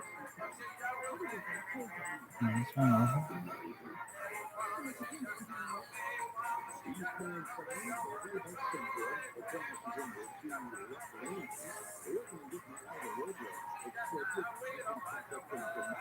I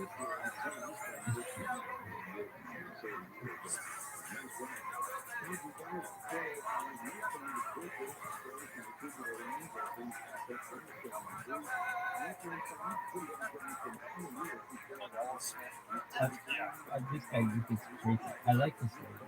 They just seem like she was a good sport.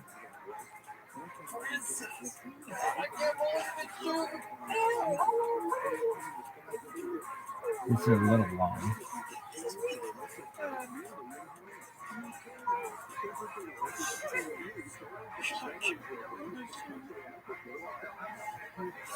All these years, you should have married. Why didn't you marry me? So, tell me all about yourself. How easy on me. It's been 47 years now. I'm not married. Just take it easy. Just take it slow.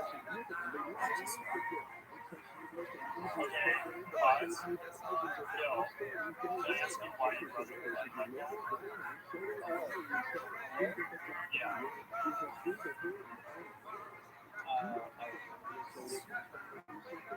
Dude, as Francis, how do you think she would feel if the first runway was Truman? Bill's initial attempts to know for Francis came across as either creepy, jealous man, or desperate. Asking you again, He just couldn't get engaged with Francis like a brother. And bringing in a untold like her husband overseeing to make things worse.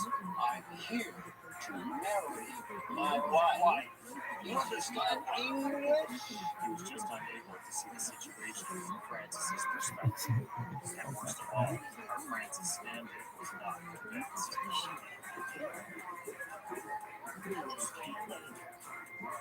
Because if you push that too fast, you know what I mean? You know, be more like a gentleman.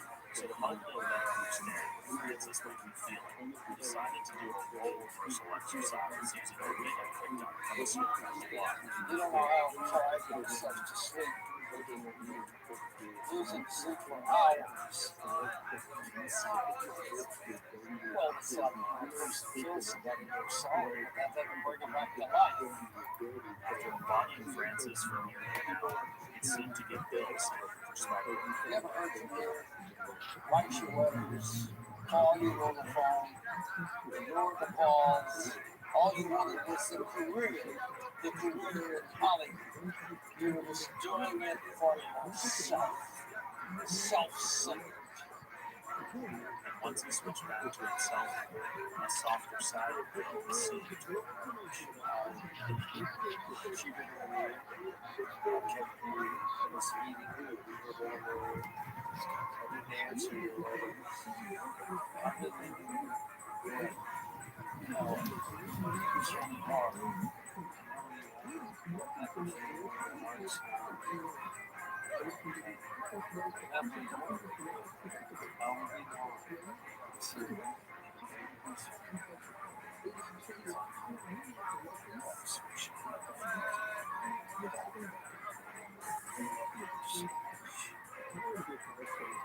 By the end of the person, it felt like they were made huge strides. And even June was feeling optimistic about his chances of connecting with Francis. I think there's a possibility, and of course, it's a stronger possibility if she's not in a happy marriage. Look, Because, you know, one doesn't know that until the actual time comes. It was hard to know exactly how things would play out on the day, but we could soon find out. It was time to go to Michigan.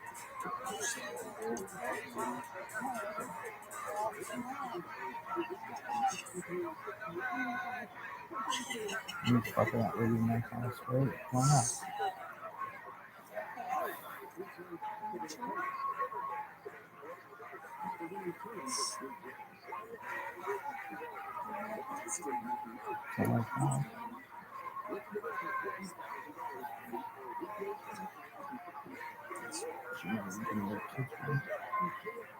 Yeah, that's right. That's when I kicked the kid out. He's dumb. He's not even listening anymore. Rabbi doesn't even like Arkansas, but he knows. Headed to the airport. See? 950-mile trip to Traverse City, Michigan. Traverse City is way different. I knew a girl that has parents owner. What's that girl's name? I don't remember. But her parents own some kind of shoe store up there, I believe.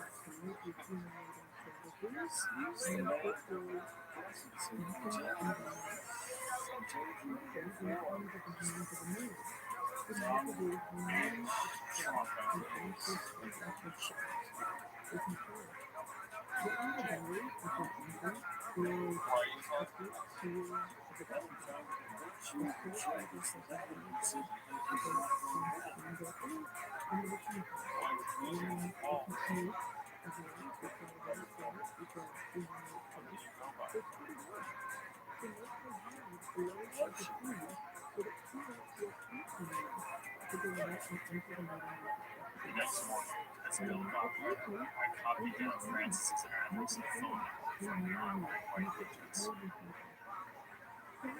didn't say a word to me that entire morning. I could tell there was a lot on his mind.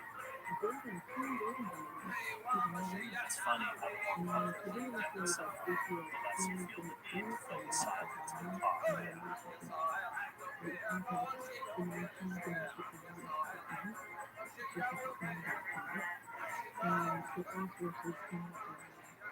That's profound.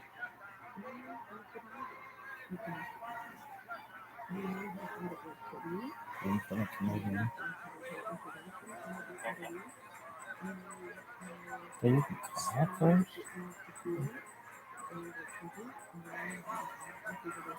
Didn't call first?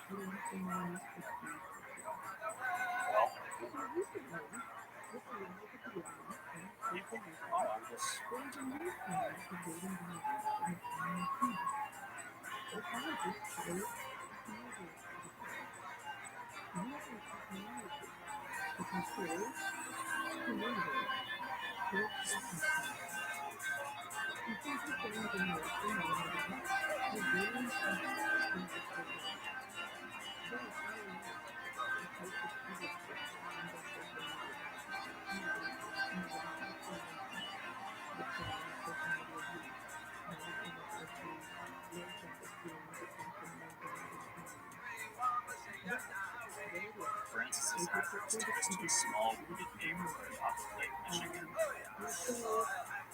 Got The money. plan was for Bill to go to the door by himself at first, while we hung back, so she wouldn't be startled by the cannons.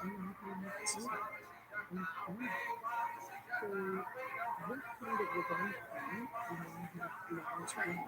Oh.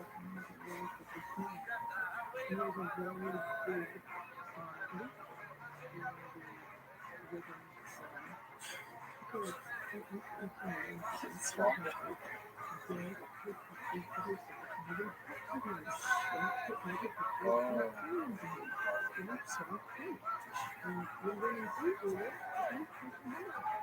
When it came time to get out, Bill didn't want to go down without us.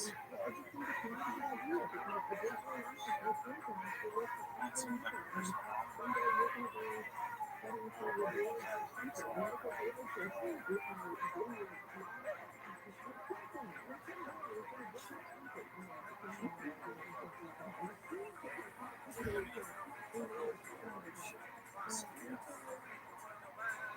It concerned me that Bill didn't realize how showing up at their front door with a camera crew might freak her out. If he really wanted to go down there with her, I suggested that he call her first. So I moved our car out of sight around the corner and dialed Francis's number into Bill's phone so he could make the call.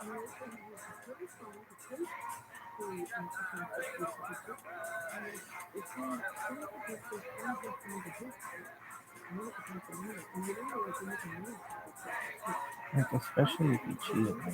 It's bad idea. Oh, Francis? How are you? Well, I want you to guess. That's Why do you think mine that's in my voice sound familiar?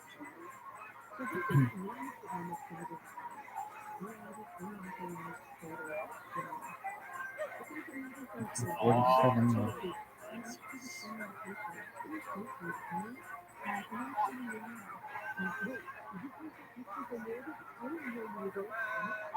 Yeah, I'm here.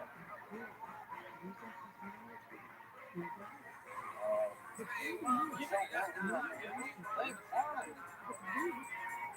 I don't sound familiar to you.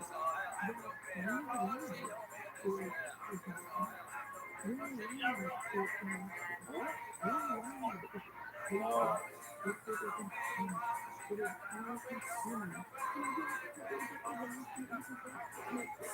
Yeah. All right, I'm going to tell you who I am.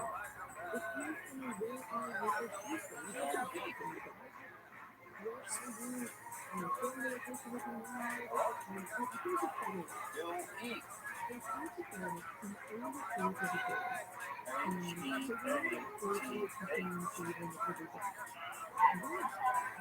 You'll remember me now, don't you?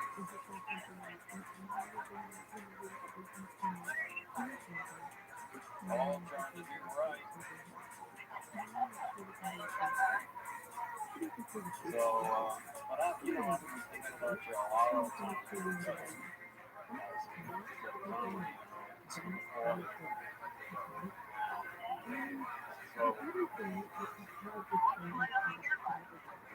I'm out in LA now, I'm still working as an actor out there.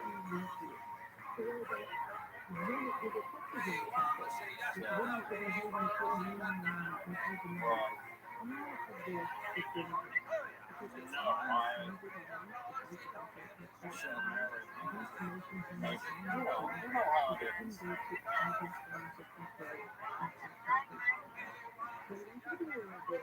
Really? So,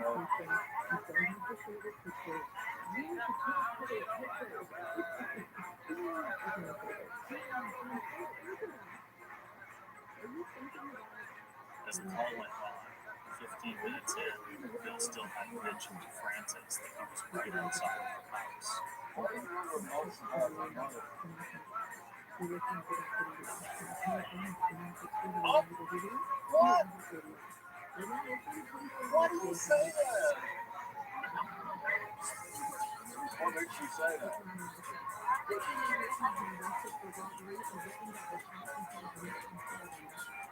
Well, are you happy?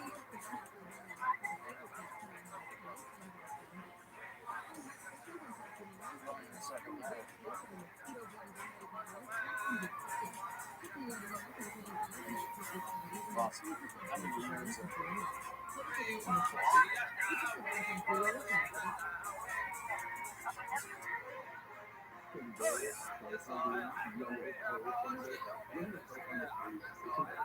Well, the years go by.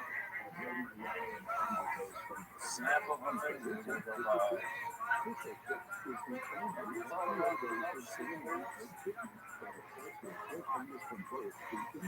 Do you ever want to pick up the phone and call?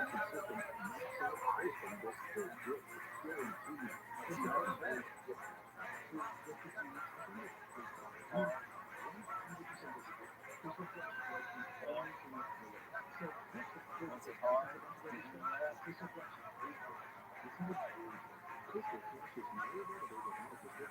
Can you hear me?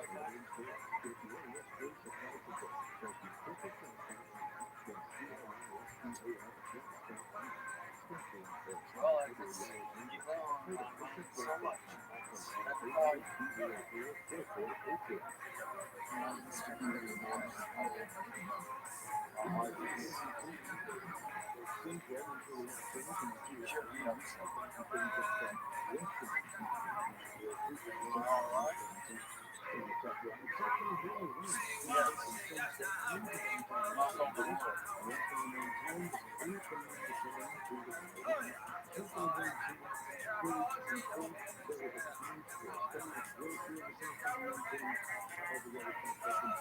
What was that again? Oh, thank you. The same thing. that much.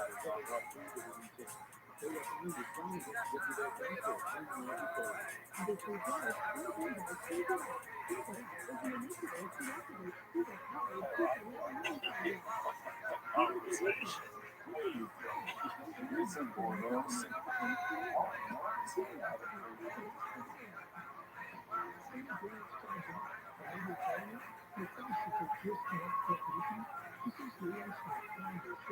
Good for that lady doing no time. It's on the right side. I'm telling Julie that's it.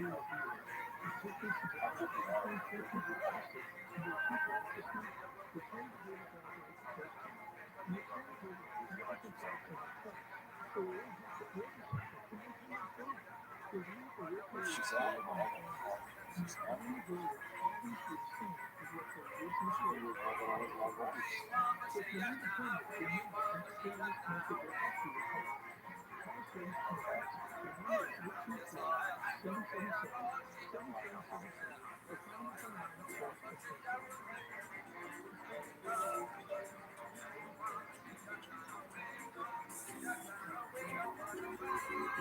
This is Going back to the hotel like a that movie. night, there was a bee on the roof.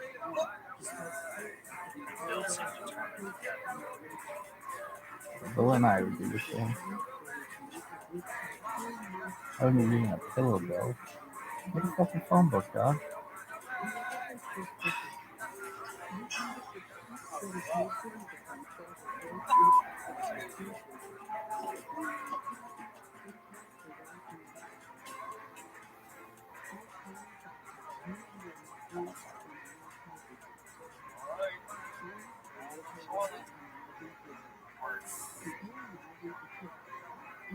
After spending so much time in Arkansas, I found myself digging my way out of all the other work that had piled up in Los Angeles. I was working late hours, finding it harder to adjust back to my routine. Bill wasn't really on my mind much anymore. I think a part of me wanted to believe that he would find a happy ending. And when that didn't happen, it was a bit of a bummer. Then one day, out of the blue, Bill asked to come by the office to give me something. Right? This is for me. Is it? Wow. Thank you, Bill. Is this a serving tray? You can put pasta, salad, oh, I know this sounds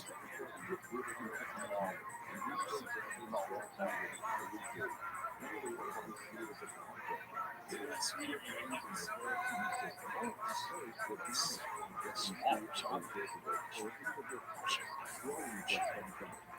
The tree was really nice, but I discovered that Bill wasn't just here to say thanks. What are your thoughts on all that? He's king.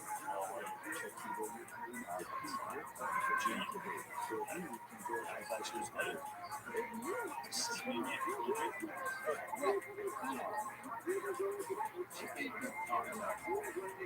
Why are you smiling?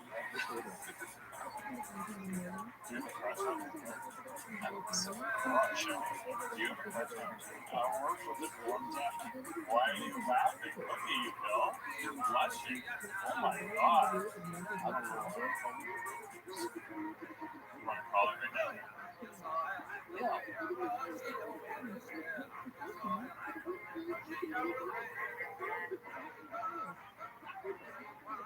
Julie?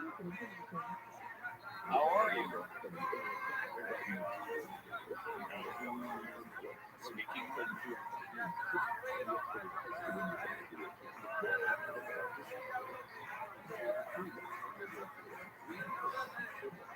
yeah, let's go.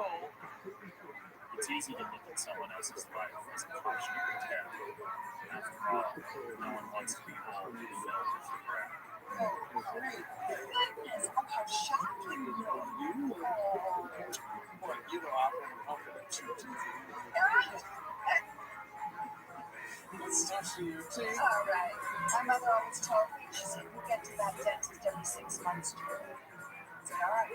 But if you look closer and see that life is filled with moments of sincere joy, however fleeting, it's hard to say if it was really a bad life after all.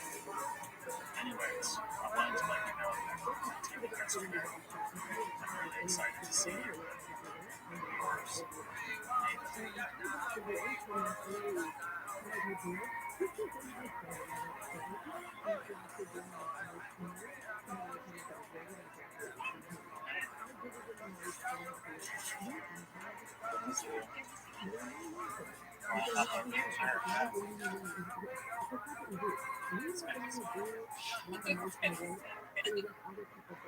It's an interesting place. On the map, it was blue, so I thought it would be a nicer red. Yeah, I thought you were going to try to trap me.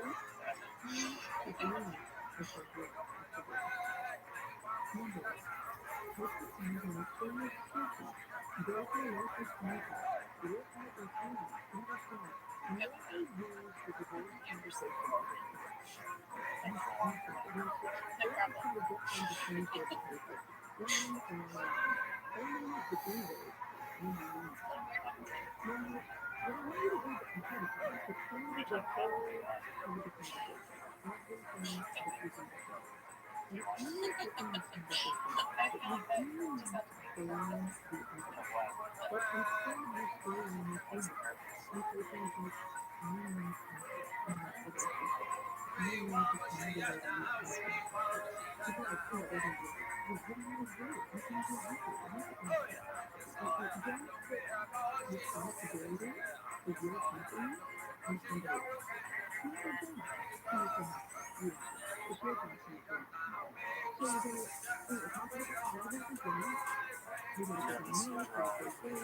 Be glad, be happy, for me.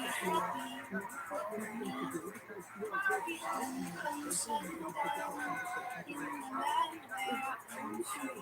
Will you sing yodel? You say that I will be. Never said be happy for me. The mountains are high in the valley where I'm free. Will they explore the sky like the trees, like the trees? It's like an emotional lesson for the movie. Pretty like the most Francis. She had a really nice life. She did not like the flush. I think there's a lot of greatness in this episode. Absolutely. June 20th, I thought June 28th would be a big day. Yeah. I don't know, I like absolutely though. So I like that shot. It's just so fucking weird. There are all the law parts that I like about that show. I like all the loopholes.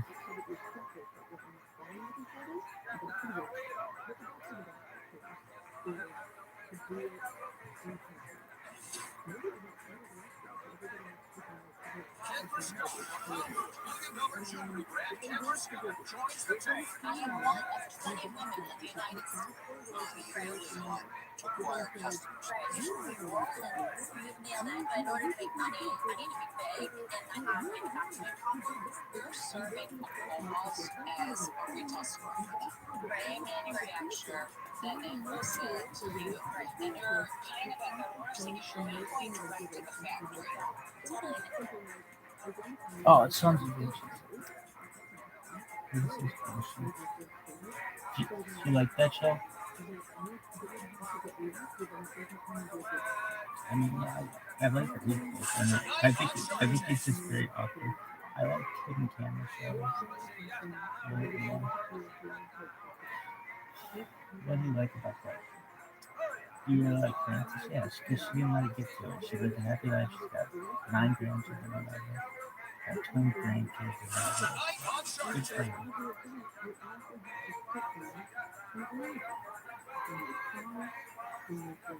Did he get closure? Yeah. Are you going to talk about? What is she going to talk about that?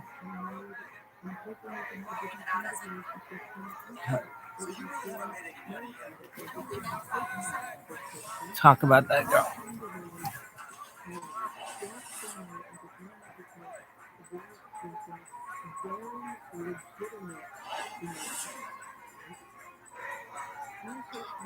All sharks are still in. Discover wanting me to score profit or save to long-term subscription business. So you really haven't met anybody yet? I mean, that's 5%. Successful pioneers at real scale make 15% pre-tax. You're at 5, so there's 10% cost in here. I think I'm going to find it all in the inventory. So you got to get rid of that part of it. So I'm giving it Yo, dog. 7%. So we just watched Nathan for You, and the last episode's like an hour and a half. And what is it remind of? What does it remind you? I don't know. There's a lot in there. Like I have some old love letters from girls, and they're really sweet. And I mean, when I moved back to California, I broke up with her. I wasn't in a relationship, but I was close to a relationship because I basically was like, well, no, I've been closer to a relationship. I played house with a girl for a few years. But anyway, I was that the girl? No, there's another girl. What's that girl?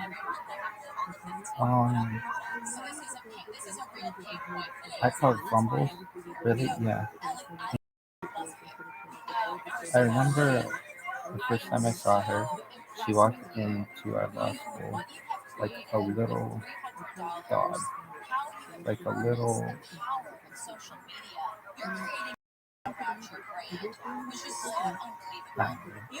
probably dog. She's probably scared, but when she walked in, she just looked gorgeous. I was with my friend, and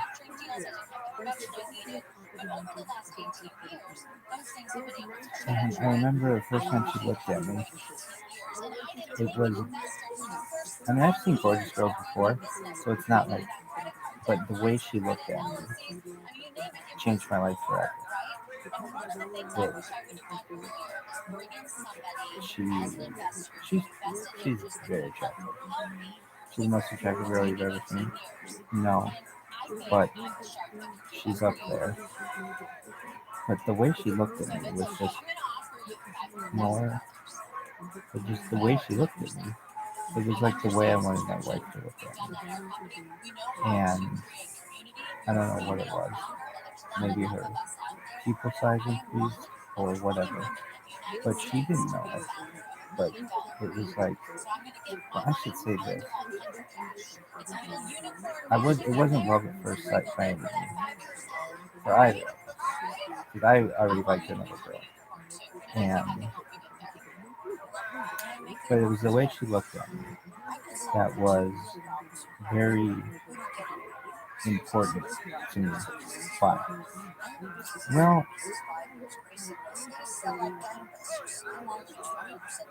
it made me realize, like, there's a certain thing that happens with someone mentally where you put yourself within a league and you're like, okay, well, you know, like basically like if you're like a 5, then you date other 5. If you're a 7, you date other 7.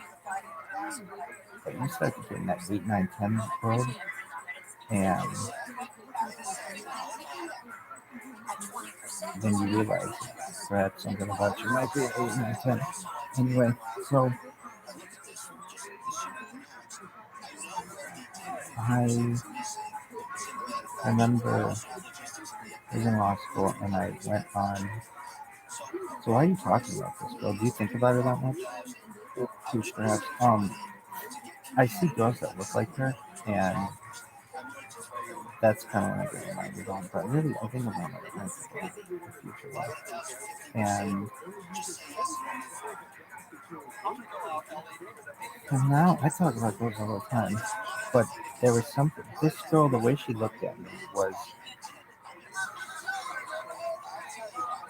the first time I ever. We looked at each other, where I would say, these kind of didn't look all the other girls, but perhaps they had seen me before or something, but where we saw each other we made eye contact, and it was really the way she looked at me. It was like a bookmark look. That's how I describe it. What is that? It's a bookmark look. Like that's how my wife did look at me. And do you like her? No. I mean, like I would seriously say to her, I've talked to her since then, of course. Um, I deeply, deeply hope that she's happy. Like, unlike this guy on Nathan For You, he wanted her not, he wanted that Francis lady not to be happy and to go and marry him. That is not what I do. I wouldn't, well, I wouldn't want that girl to marry me.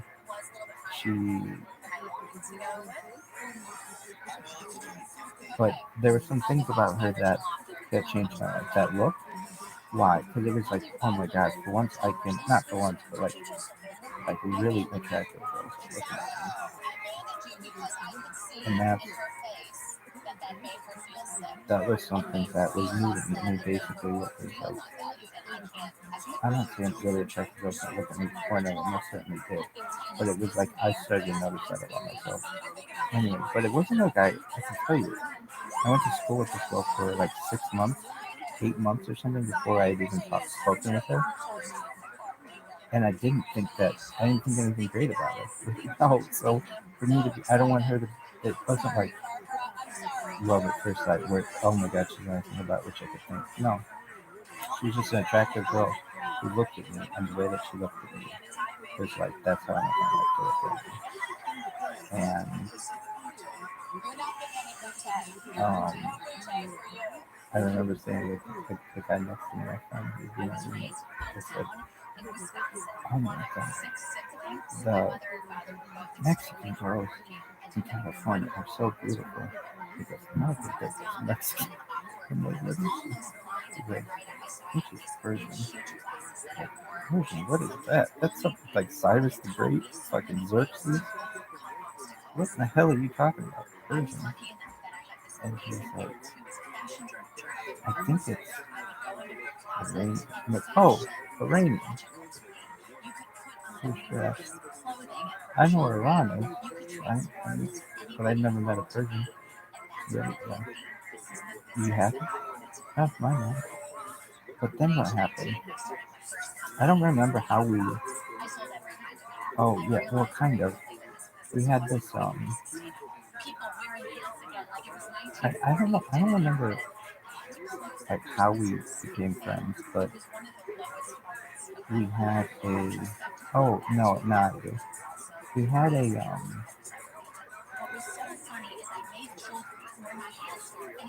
We had a costume party. I'll talk about that another time. But and I dressed up as one of our professors, and it was a big deal. I'll talk about it another time. Anyway, and I threw a party. Well, I remember. What did I do? I started doing this thing, and my friend's dad, Mr. Moore, he was my inspiration for this, where he would run 5K. He would run a 5K a day. Is that what he did? Yeah, he did it for like a year or something, lost a whole bunch of weight. And I was like, okay, well, I'm going to do that. And I did it. I started with like walking, and then I get to the point where I could run. And I would run 5K a day. And I remember I ran the distance that would have been from Los Angeles to Las Vegas, and I posted that on Facebook. And I didn't get a whole bunch of people who liked it, but this girl was one of those who liked it. And fumbled. And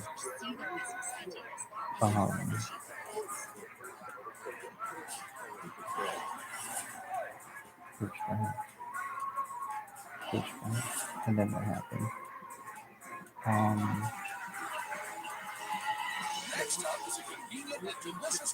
I threw a party,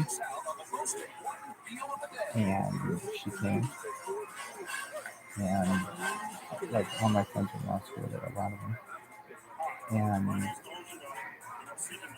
Actually, that night, I was a girl's first kiss, but not hers, but another girl. And this girl, my friend, she was like kind of a nerd in college and high school and stuff, and she just never been kissed. And she was really drunk. She got really drunk at my house, and she still went out with us, but we were waiting for her to get a cab. And we were sitting on the sidewalk, and she put her head in my lap, and she was just like um, looking up, and she's like, "I'm never gonna get kissed." We were with our other friends, and we were just like, "Oh my god, she's wasted." She's like, "I'm never gonna get kissed. It's never gonna happen. I don't know when it's like I'm." She's like, I'm 22 years old, and it's just never gonna happen." And I was just like, you know what? It was like a movie. I was just like, I'm sick of this girl talking about she's never gonna get kissed. I'm just gonna fucking kiss her again. Boom. And it was like, my friends were like, "Oh my god," because we were all really good friends, and I didn't like this girl, and she was just like, I liked her as a friend, but anyway, she was like, "Oh my god," like it was like, "Oh my god, she's been kissed." Anyway, we made sure that she got to the cab. Okay, now there were no Ubers back then. There was nothing like that. Anyway, she got to the cab. Okay, and I went into this bar, and I forget the name of it, and Fumbles was in there. And Fumbles bought me, allegedly, because it might have been the first drink I ever let a girl buy me. Really? Yeah, what was it? It was also allegedly my first Jaeger bomb. Really? I think so. I think I had Jaeger. I think it's my first Jaeger bomb, perhaps. Anyway. And I remember this girl was, for as attractive as she was, and I think people will think that she's gorgeous, because she is. That really wasn't that interesting to me, as much as how her mind was interesting to me. I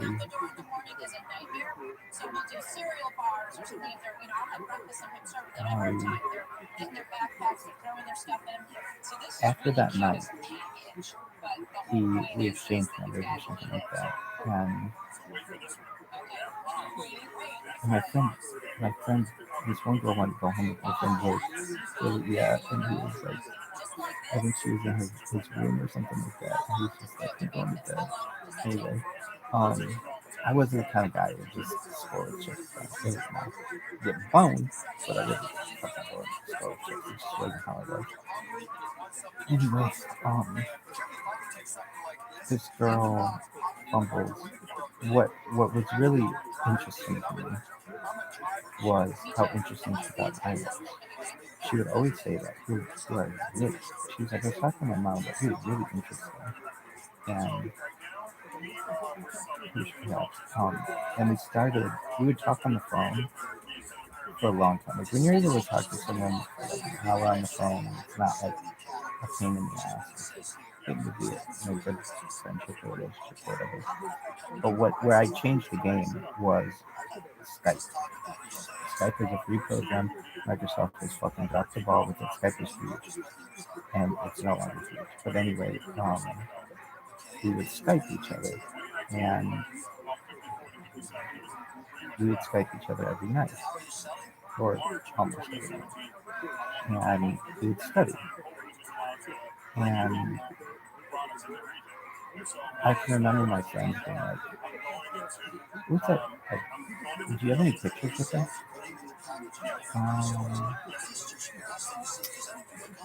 Yeah, I do, but they were another time. But my friends just thought my friends in law school were so hot, and I was just like, I don't know. It was just the people in California are so interesting. Anyway, I remember Fumbles didn't know where Bonnie was, of course. Didn't know where Lee was. She knew where New York was, basically. But anything west of, east of her was just like the world dropped off into the middle. And like I learned about her family, her parents, her mom's a nurse, her dad's a business owner, her sister, she has a younger sister, I think her name is Finally. She had a dog, a picoftheday, that we later, my family later did a dog, not because of her, but I think that hot girls have little white dogs. I don't know what it is. My friend Lori had a little white dog. Uncles had a little white dog. Just hot girls have little white dogs. I don't understand that. They're just kind of funny. Anyway,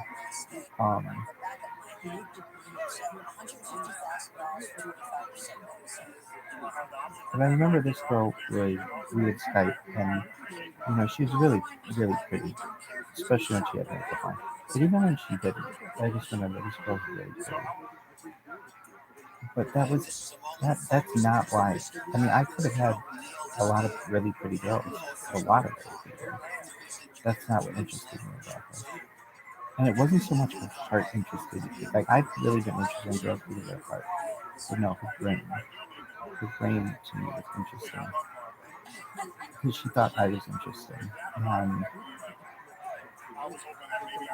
we used to talk about things. About, like, I mean, I would be like, the federal government, government agencies, like, are listening to all of our calls. And she'd be like, how do you know that? Now, this was before Edward Snowden. And I'd be like, oh yeah, there's Five Eyes, and like, I'd be like, I've read it on the internet. And I would even talk about it in law school, and it'd be like, well, because we were learning about the Fourth Amendment, and that was a Fourth Amendment violation. And that really concerned me and the privacy of Americans. And I told her about, I was like, Donald Trump going to run for president, I think. And this was 8 years before he did, 7 years before he did. And, well, but he had already run for president, so that wasn't such a big thing. But then I'd be like, there's going to be a war with Iran. And there's a proxy war, so I wasn't wrong about that one. Anyway, this girl, I remember her dreams. I remember she's a lawyer now, but she doesn't want to be a lawyer. She wants to be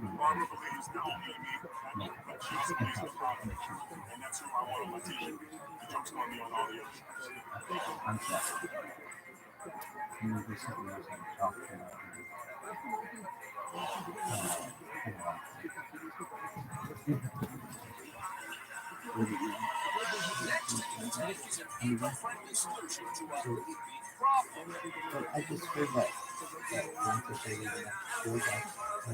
it seemed like he got crazy, and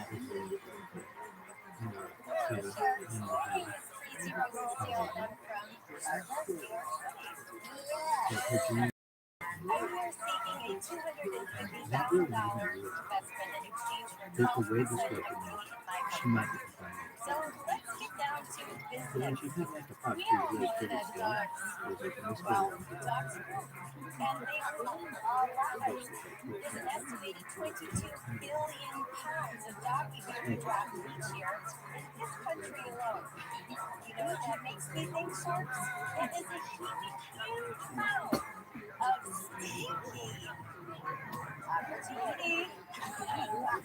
So what happens to all that waste? So what'd you do? Millions of pet parents Well, living in test using single-use plastic bags that are discarded and end up in landfills each and every day.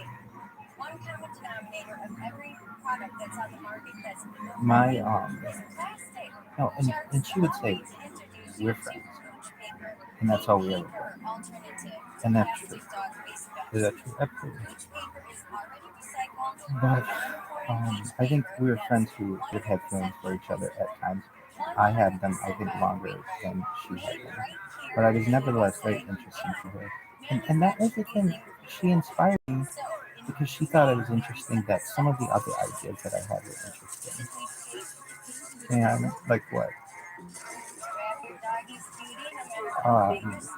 I won't go into details, but we just would have these really interesting.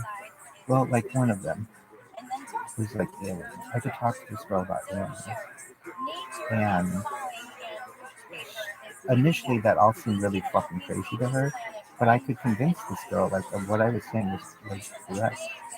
And I remember she told me that she told her friends about all the stuff that I had told her, and they were like all on board for it. And then she told them about aliens, and they thought she was crazy. But they shouldn't think that she's crazy. They should take her very seriously. And I'm not saying allegedly real. I look at these motherfuckers. I'm dull to how, but back then you weren't dull to it. It was like there wasn't that much good footage. But now these motherfuckers are in Newport Beach. These motherfuckers are in New York. They're over London. We've got like they're in Mexico. These motherfuckers are everywhere all the time. But this type of information was not out there then. And my mom and aunt visited, and I wanted her to meet my family. Why? Well, because if things were going to continue, I knew that I was going to be up against some tough competition. I had no money. I wasn't overtly good looking. I knew I was funnier than any guy she'd ever been. So I've always had that as like a trump card in the back of any relationship or with any girl. I've always known I'm just funnier than any guy. This was ever been. So I had my own advantages, but there's a fine line between girls laughing with you and girls laughing at you, and so you want to for future guys out there in the future, be careful about that because you want to have a high degree of self-respect for yourself as well. But she met my family, and well, I remember before then I've told this story before. We had what was it? Coming along, I think it was.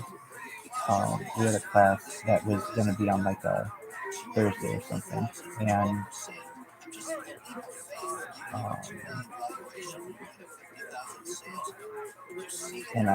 I'd never missed a class, and she had missed 3 of them. And I'm like, you can miss 4 of them. And she's like, and she came over to my room. She came to my house where I was living, and she saw I had like all of this all over the walls. I had like notes about law. And she even saw this, like I had the self-improvement list of things that I wanted to do, which to improve, one of which was biting my nails, and she even saw like all of the things on which I wanted to improve in my life. She just came into my room with this other friend of ours, Lucy, and they were just like, holy fuck. It was like I had all these notes all over the walls. Anyway, my friend, what is her name? Kathy. Kathy came in.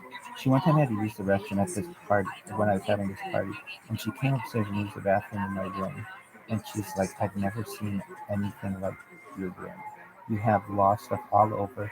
Then you had right next to where you go to the bathroom, you had all of the things about Freemasonry. I didn't know anything really about Freemasonry then, but I had written out all of the different degrees and like for Scottish New Yorker, and then she's like, you have all of the UN Secretary General, and she's like, why do you have all that? Because I'm memorizing it. I would just it was easier for me to always have shit on the wall if I wanted to memorize it. I would just see it, and it would help me to absorb it. And she was like this is my friend Kathy. She's like, she was fascinated by it. Everybody walked into my room was fascinated by it. Not saying in a good or a bad way. It was a lot of information. A lot of it was lost. But a lot of it was like, it was literally like every inch of the room was filled with a piece of paper, a post-it, or a big poster board that had something about the law on it or something. Anyway, so I was like, Fumbles, let's play hooky. And she's like, play hooky, like, we can't. I can't miss any more time. And I'm like, yeah, you've only missed 3 times. He said. She's like, yeah. I'm like, you can miss 4. And we were at like Starbucks or Chipotle parking lot or something on the corner of State College Boulevard in Chapman. And I had, because I had really a lot of issues with internet where I lived, that I had this. I was the first person. Ask anybody. I was the first person to have a data plan, a widespread data plan, in I don't want to say Earth's history, but of all my friends, where I could take a USB device and plug it into my computer and get internet. And um, people had it on their phones. They were just starting to get it on their phones, but she didn't have it on her phone, nor did I have it on mine. But I was able to I had this black MacBook. It was a very nice computer. My friend Tim had the same one. And I was able to check using satellite system, basically, using data that I pulled up and you could miss 4 times.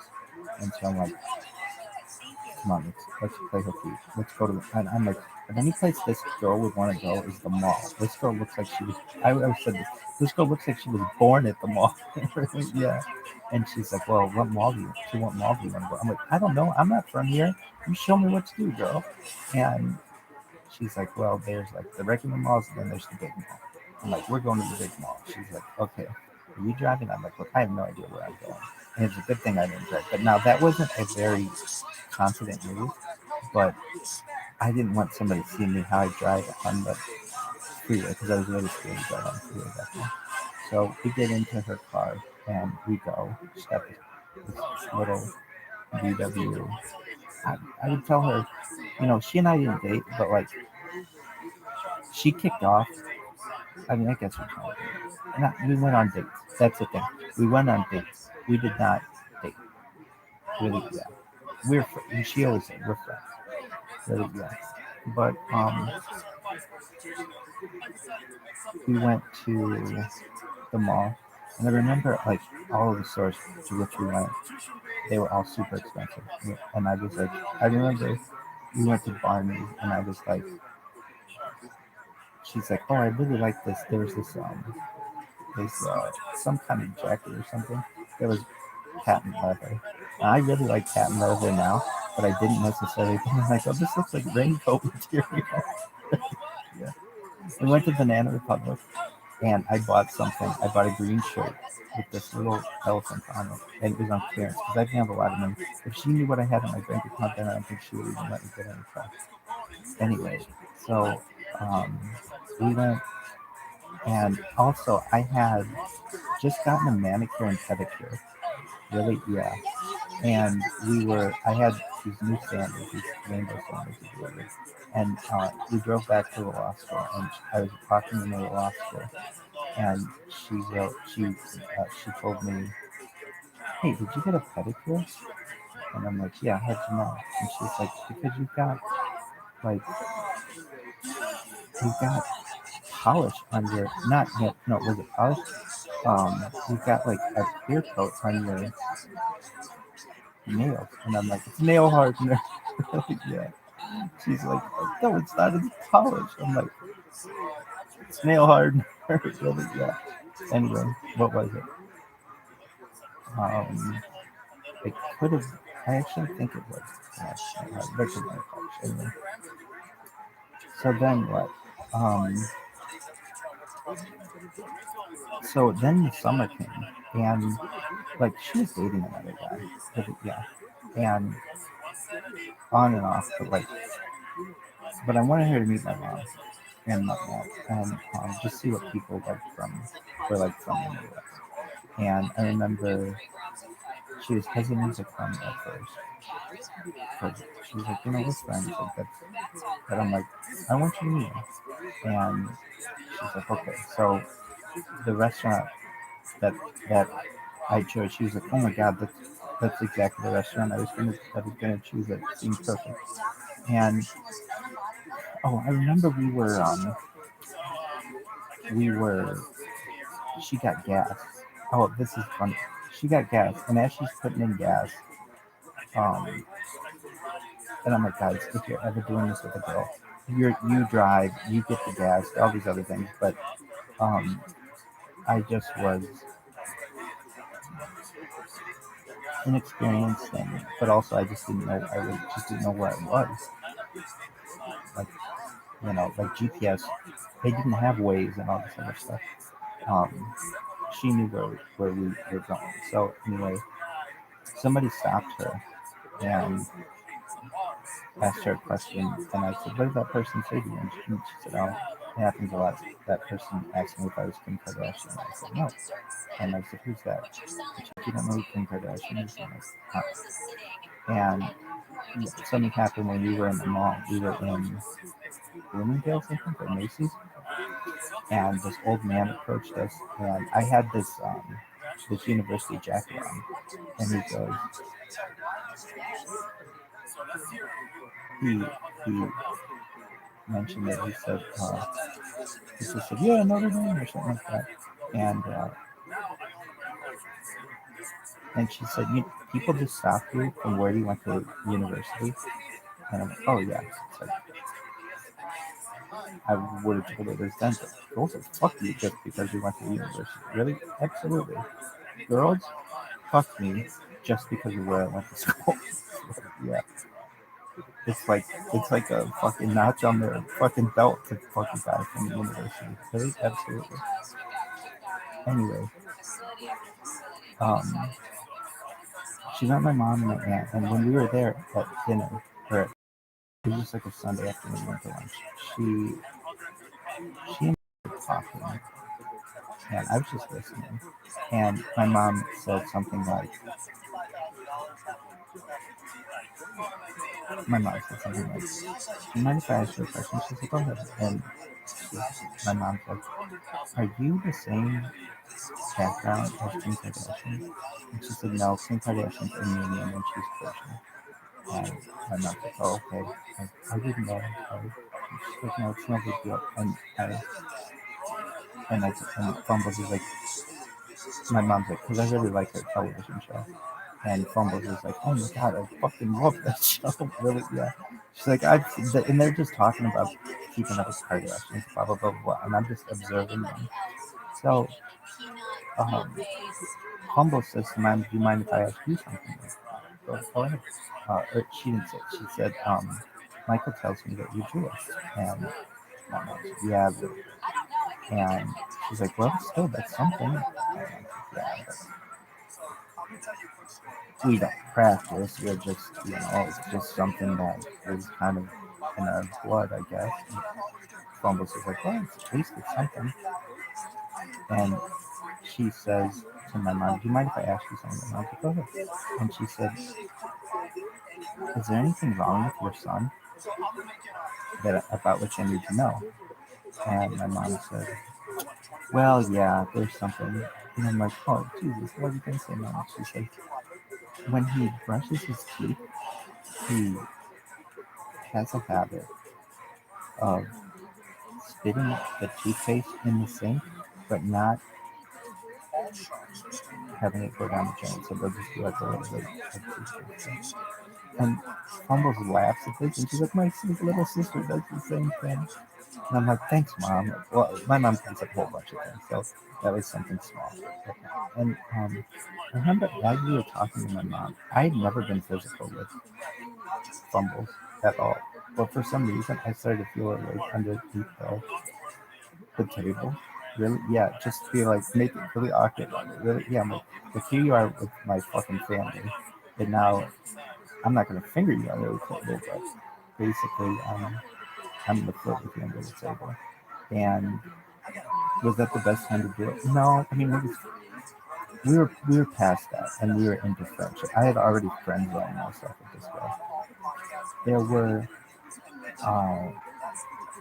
she had, well, okay, so before then as well, she had, and well, so she texted me one night, and she's like, this is one thing. She wrote something. She's like, "Hey, how you doing?" I'm like, "Well, how are you?" She's like, "I'm out with my friends." DTF, and so she wrote DTF dot question mark. And I'm like, she didn't say I'm out with my friends. She said, she just texted. I'm like, hey, how are you? And she's like, well, how are you? She texted me, how are you? I write back, well, how are you? She's like, DTF, question mark. And my friend knows, she's like, yeah, boy.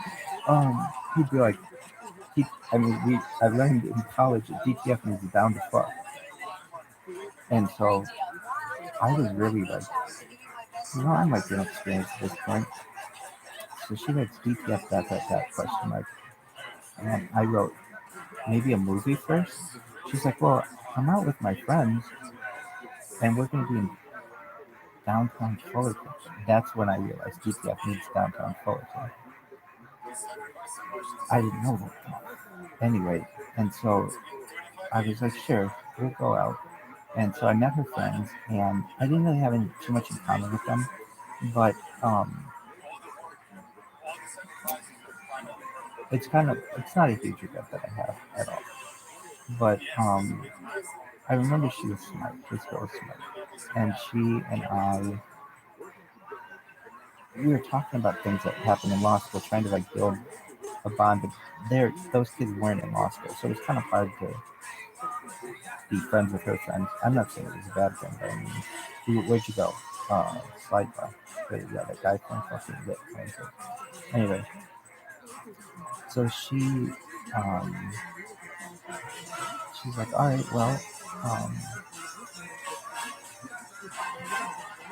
her friends are leaving or whatever, and I'm like, all right, well, I'll walk you to your car, and she's like, okay, and then I can drive you.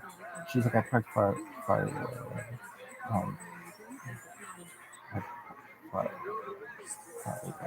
but I'll give you a ride back to your apartment. Like, okay. So we were allegedly maybe holding hands or something like that. Maybe not. Oh, I kind of do remember holding hands. Allegedly. Perhaps not.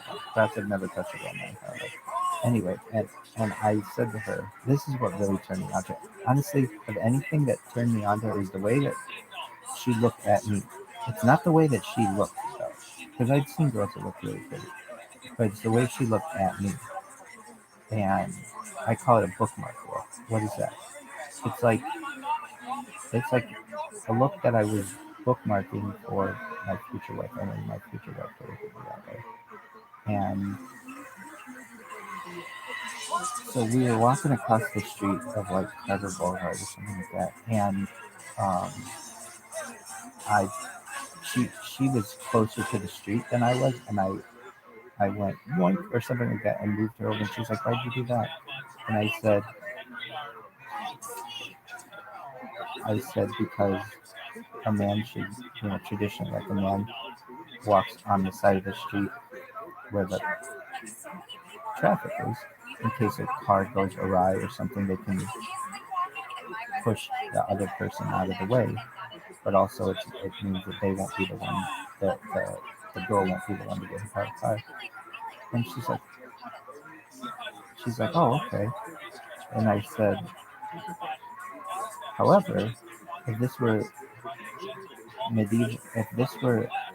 the medieval period, it would be different. And she said, right, you would be on the other side, closer to the buildings, because that's where people would throw out their garbage in medieval times and ancient times, and it would create like a trough of like shit and garbage out of the side of the building into the street.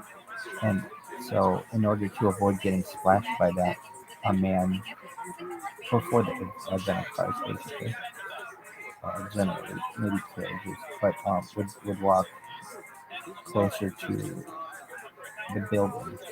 But then once cars and things, then they walk. And that little piece of this, that she knew that, was very attractive to me. And she drove me back to where my apartment was, and I was fucking naive as fuck. She's like, all right, well, here we are. Let's take this perfect opportunity that I should have kissed this girl. Not the biggest opportunity that I've never kissed a girl, but I was on the 50-yard line with this other girl this one time and didn't fucking kiss this girl. And that one I kicked myself. Like, so if I ever have one big regret of not kissing a girl, it was not at that one, it was this other girl. Anyway, I was like, all right, well, have a good night. I go up to my room, whatever.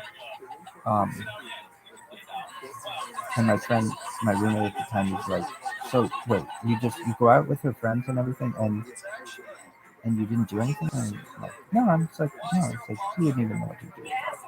And I'm like, yeah, I would. It's like,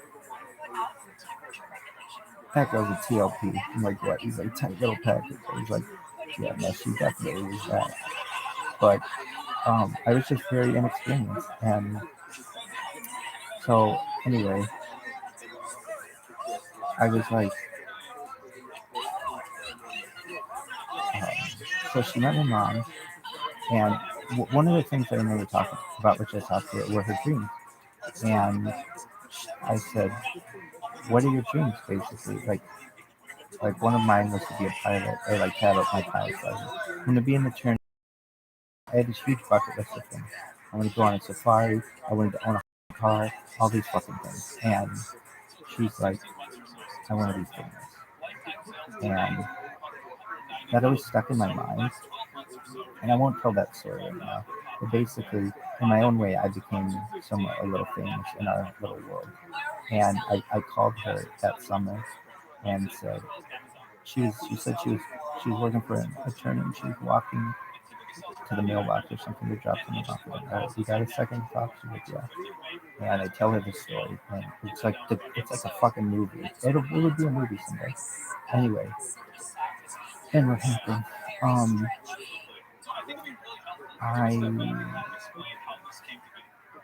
I lost a lot of weight that summer and became really, I would say, I was in like the best shape of my life. Very motivated by this girl.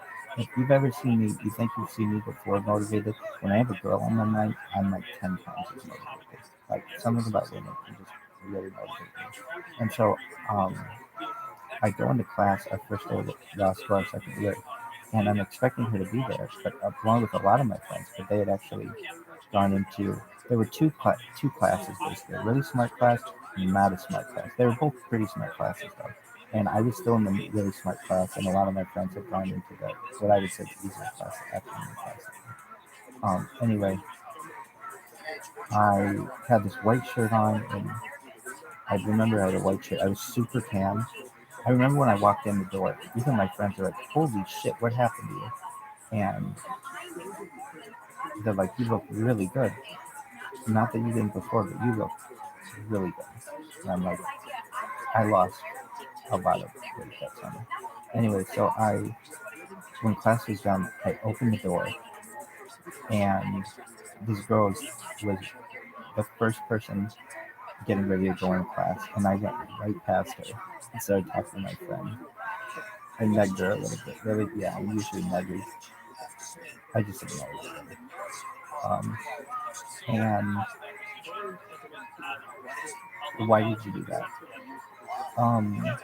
I think that summer, like, well, we had talked about going to like Disneyland and doing these other things, but I think that summer she started dating, or she was dating a guy, and she just didn't want to tell me about it. Not that she was cheating on me, we were friends, so I mean, I really, if she didn't marry that guy, I hope that she did. But if she didn't, whatever guy, I hope that guy's fine. I knew about a couple of her boyfriends. She dated some Jewish guy whose parents owned like a casino or something, and then she dated some surfer dude who taught her about that the hold a pale horse, which is really big. So she was like, she knew a lot of like, I would say, like esoteric information.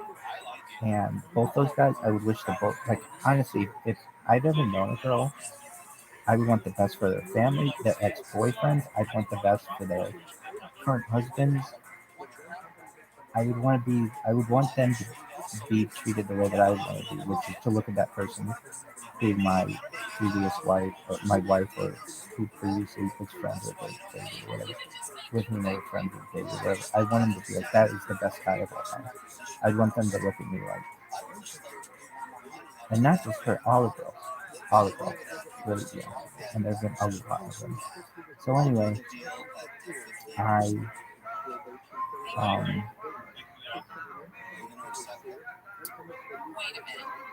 I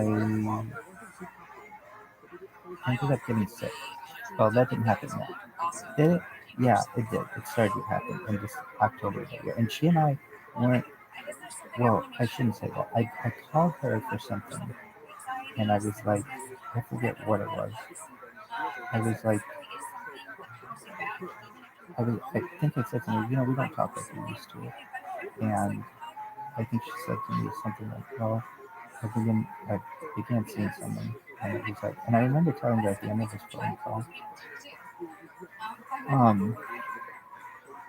if that guy doesn't treat you the way that you deserve to be treated, you give me a call because I'll be there in a second for you. Something like that. And I remember she cooed at the end of the call.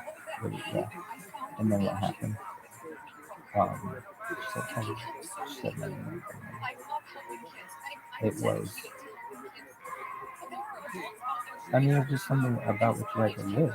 Anyway, so then I got sick, and I used to do this stuff for her.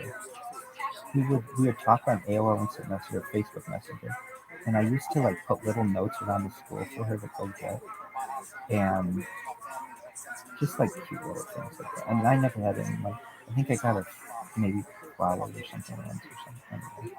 Anyway. But I knew her favorite color was lavender. Anyway,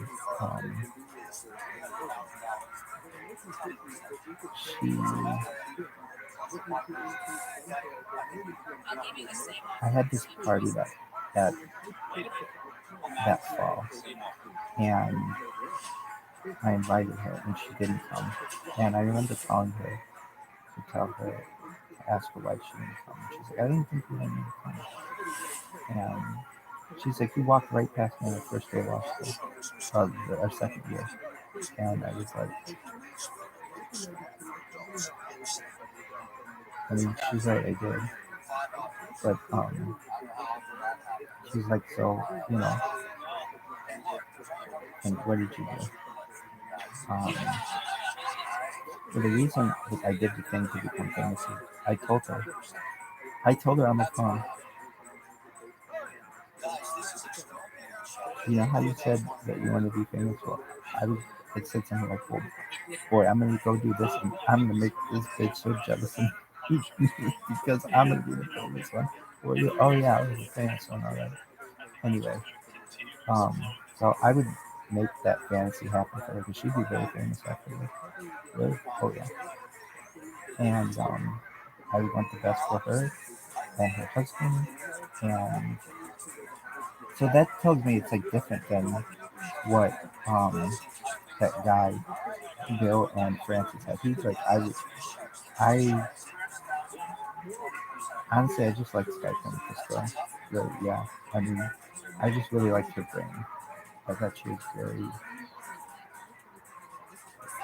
I like what she like. Hot girls have little dogs. She has this little dog. They like I Love Lucy. All hot girls that I've ever known like I Love Lucy. And what else? Anyway. Oh, I had done this thing. What was it? I know what it was.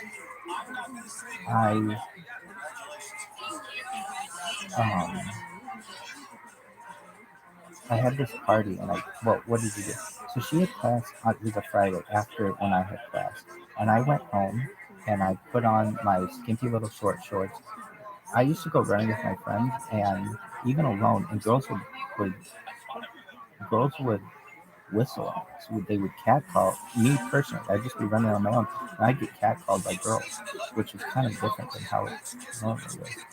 Anyway, I had planned on I only had to wait like 10 minutes on my normal run because I would normally do this one, but this one time I was like, you know what? I want this girl to see me and my body in its prime, basically. And I waited until she got off of school. I only had to wait like 10 minutes. And then I ran parallel to her car and started stretching at at the corner of Nutwood and State Park Boulevard with this huge group of people. And I had my fucking Wayfarers on.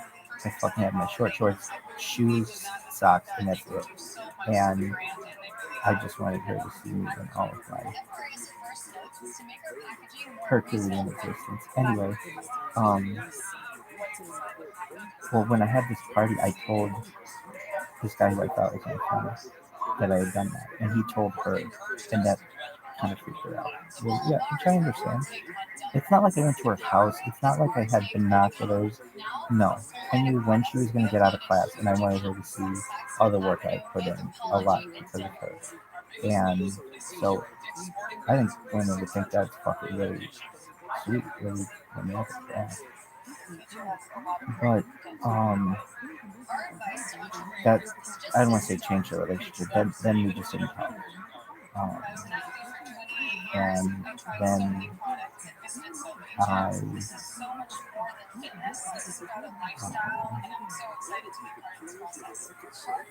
I really wanted someone with whom I could study in law school.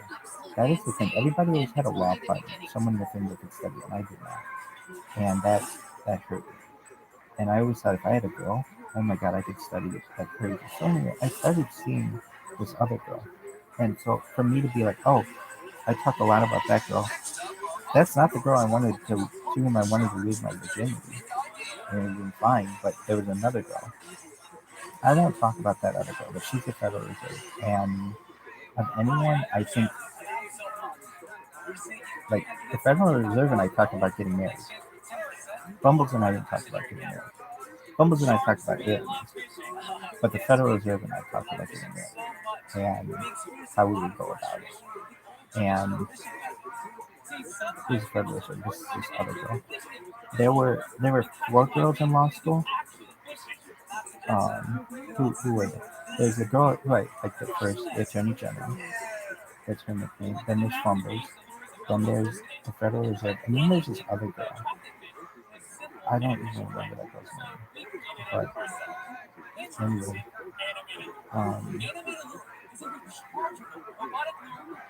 So I started liking Federal Reserve. Why? Because Federal Reserve and I had class together. And she always sat in the very back of the class and I always sat in the very front. And Federal Reserve is really pretty. Anyway. She's beautiful. Anyway. And Federal Reserve and I, after we had another costume party that fall, and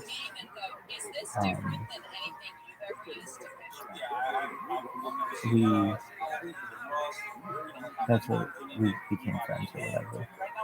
Anyway, so I had moved on from this other girl, but then Federal Reserve came about. We talked about getting married, and I could study at Federal Reserve, and so we were without going into it. Basically, the last that I talked to, Fumbles, I said something like, I forget what it was, but she was like, she had told her mom about me, and I didn't meet her mom, but her mom saw me on Skype, and she said something like, well, it I'll just say it freaked her out that I waited for her outside of class just so she could see what my body looked like as I ran. And she told her dad, and I would say he would be pissed that she didn't marry me. Why? Because I'd make that motherfucker into a Korean porn star. That dude could do anything he wanted. He'd be like the Shah. That motherfucker. Why? Because I would have taken care of her parents. Her mom would be the CNO, like that would make that common, chief nursing officer, and her dad, I would make sure that his business is very successful and that he could get any fucking Persian chick that he wanted, or any chick. He could fucking get a brunette, he could get a blonde, he could get a redhead, or all 3 at once. I'd make sure that guy had the best fucking life. And he'd be like, motherfucker, why didn't you marry that guy? You should have told me he was such a nice guy. Anyway, but I remember she said, I told my dad, and it hurt me because I was very innocent. All I did was like wait 10 minutes for her outside of class. Anyway, she's like, I don't want to have to get him involved or something like that. He's like, oh my God, you don't have to get him involved at all. We're done. Like, I've moved on. And so I did. And that's when I would get close to Federal Reserve and all these other things. Anyway, but I was worried about her because she was my friend, and we were both like, we didn't have good grades. And it turned out she wasn't unable to continue in that law school. She went to another law school. But I remember the first day of second semester, I was looking around for her and she wasn't there. It reminded me a lot of when my friend Danny left. And then the second day, she wasn't there, and I went to a friend and I'm like, hey, where did she go? Where are you hiding this girl? And he's like, oh yeah, she's not there anymore. I was heartbroken for her because I know how badly she wanted to be away, and I wanted the best for her. So then we didn't talk for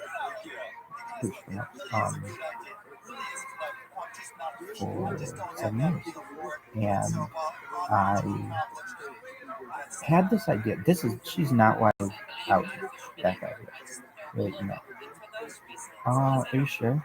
Yeah. There were 6 girls for whom I moved back out here.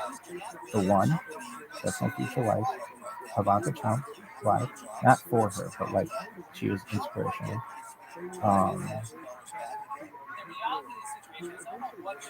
The Handle twins. That's 4. Wait, who are they? Oh, well, there was actually Federal Reserve. Federal Reserve. Well, there's the one. It's Federal Reserve. The Handle twins. Nikolai, who's that? And then who else?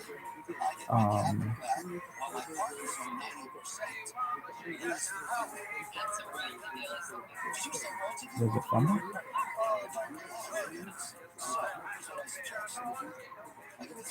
No.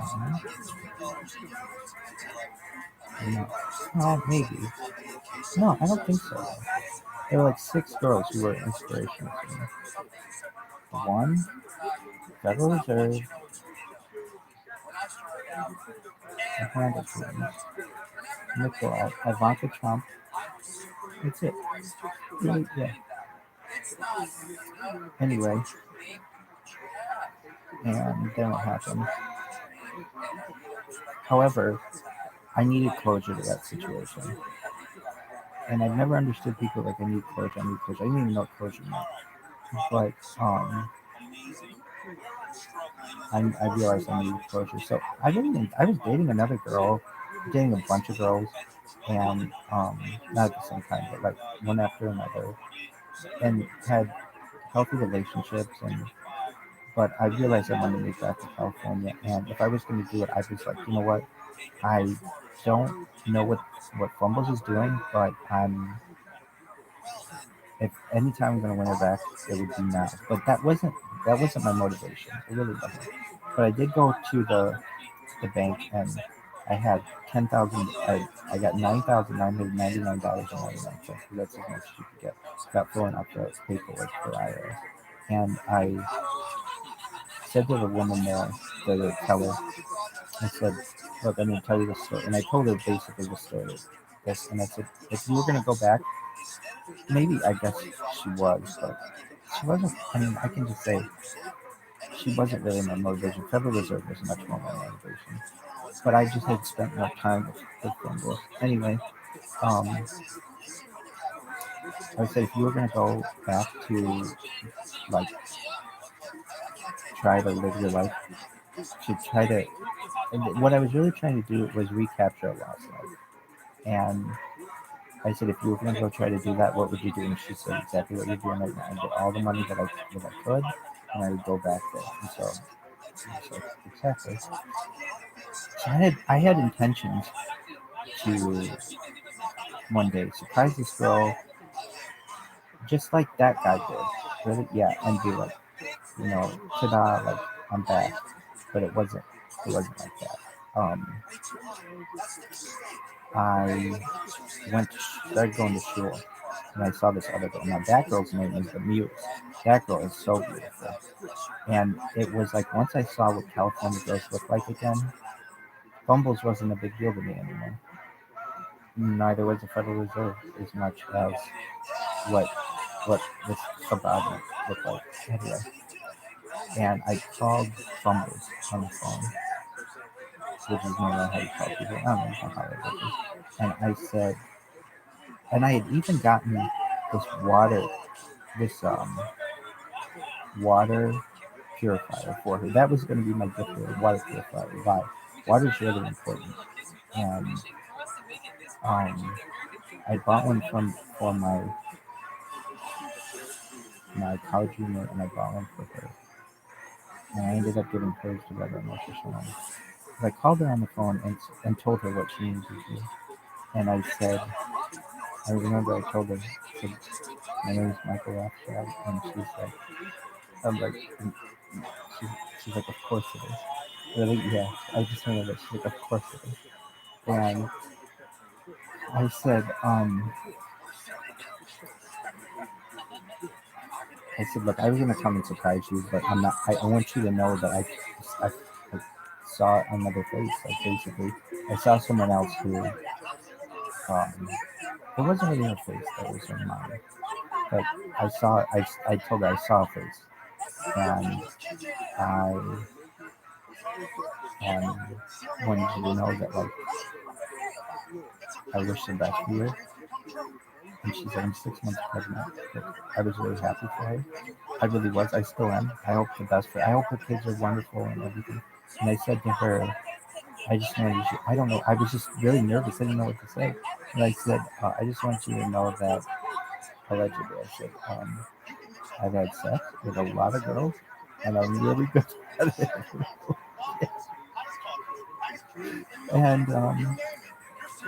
And I remember saying to her, well, it's been nice speaking with you.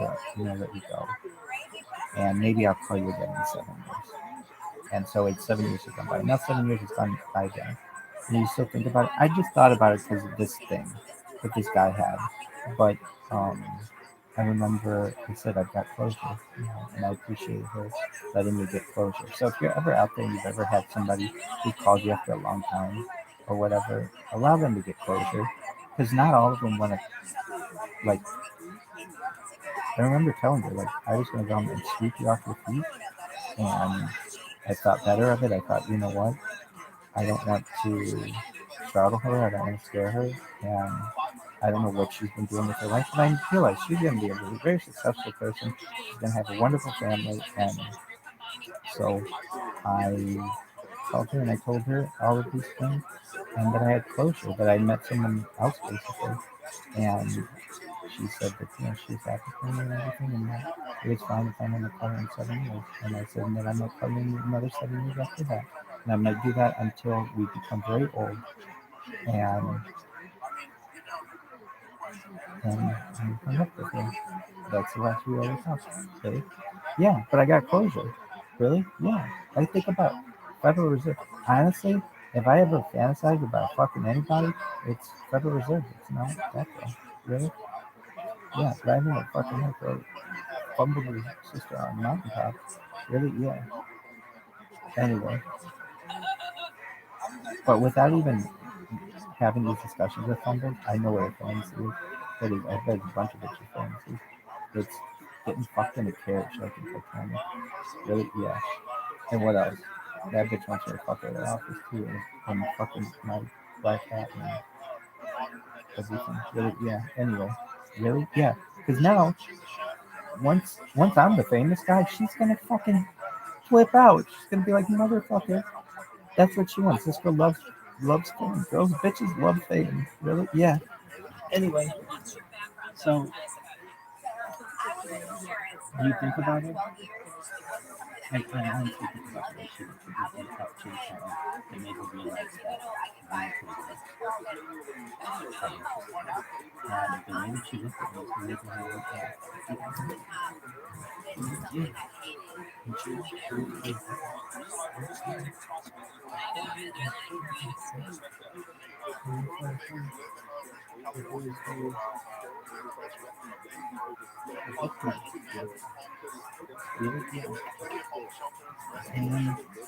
And one thing that made me feel good too she said, I still think about you. And she said, I hope you're okay.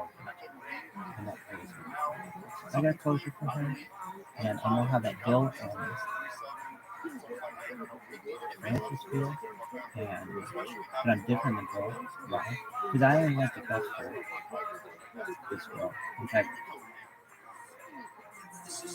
I want the best for her family, I want the best for her kids and grandkids someday, and her husband, and I want her husband to think I'm a real man, because I am. And her parents too, and her sister, and your sister. Anybody, your sister? Yeah, this is is that the end of your story? And I also have to take a shit. But I got closure, and so you should not feel the very important. I appreciate you having closure, and If I were betting on an that would entrepreneur, I would bet on $200. you're fine. I You're have fine. one conflict here. I did a deal with breakfast place. And so unfortunately, I try not to do something that is a conflict with something that we are trying to build. And so only for that reason, I have to make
Hold on.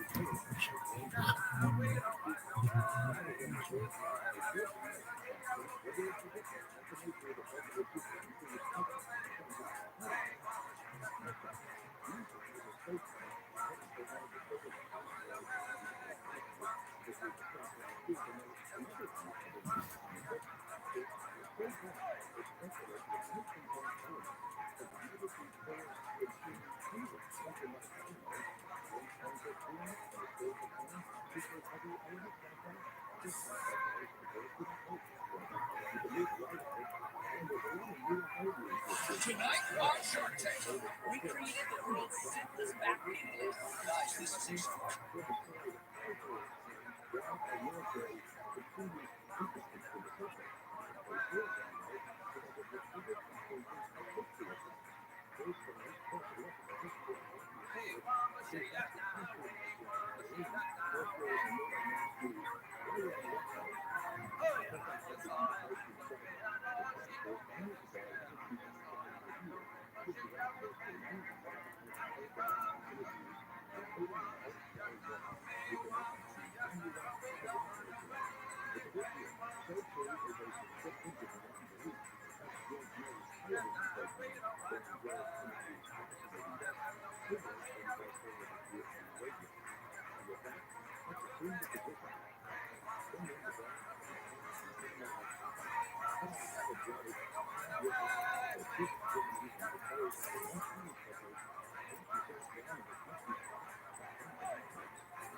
I think what you're trying to do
is extremely difficult.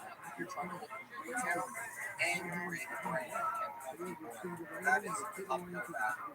If anybody is going to do it, it's probably going to be you guys. But I'm not sure I have the stomach for that kind of investment. Look at this reaction. Very, very, very early. I mean, the product is great. But until you have proper information, you're not investing. You've got to put it in place. I'm sorry, guys. It's not for me, guys.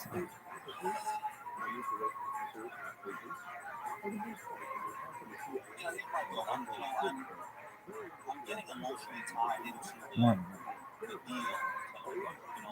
So, said,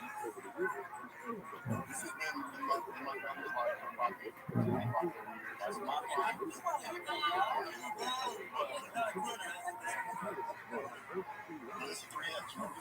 Green one.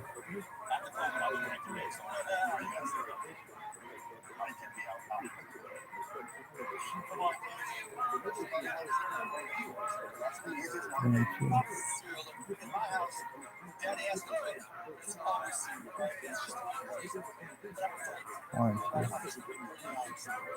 you guys are grinders, and now you're looking at opening up more stores because you have a sense that get more stores open, you get more revenue, and your costs will go down, and somehow you'll work out. It doesn't work that way. Now you've got this other $40,000 and $50,000, and you've got saved up for your whole life. Everything. And you're saying, oh, it sounds really good to show you committed. And you said, I'm figuring it out. You can't do it that way. You're earning that money. Because if you can't get one right, it's possible to do 2, 3, or 4. You need to take the investment. So, for those reasons, I'm out. First things, before you open up any stores, get somebody to work for you with your partner. And it's an expert in accounting that has the legal background that can keep you through these steps. Because that will take you to $50,000, your kids, your future.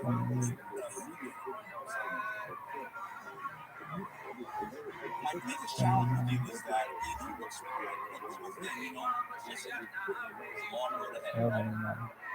I do believe your business will hopefully get better and better. It's actually a great company to go in with.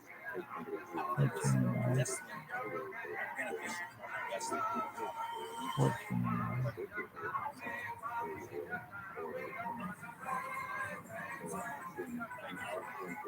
15.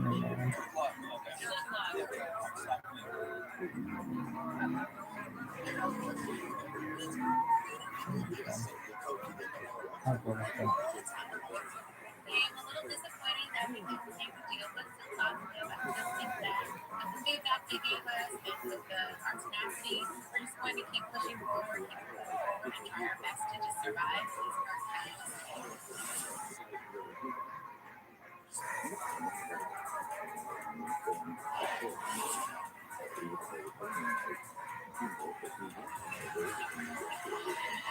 Next up is a product to alleviate common aches and pains.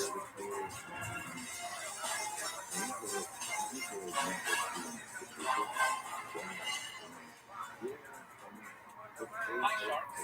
My name is Tate Stock. My business is Chirp, and we're here about a very serious matter. Back pain. It's the worst. We created the world's simplest back pain relief, the Chirp wheel. And we'd love to show you how it works. But first, let's go over all of this. These bubbles represent those orange muscle knots in your back and your neck. Now, most people use a foam roller to roll out backs. As he rolls out, there should be enough pressure to make the bubbles pop, symbolizing that deep tissue back pain relief. What's that? One pop? Even though it covers his entire back, there's just not enough contact to be effective. So let's try it again with the Chirp wheel.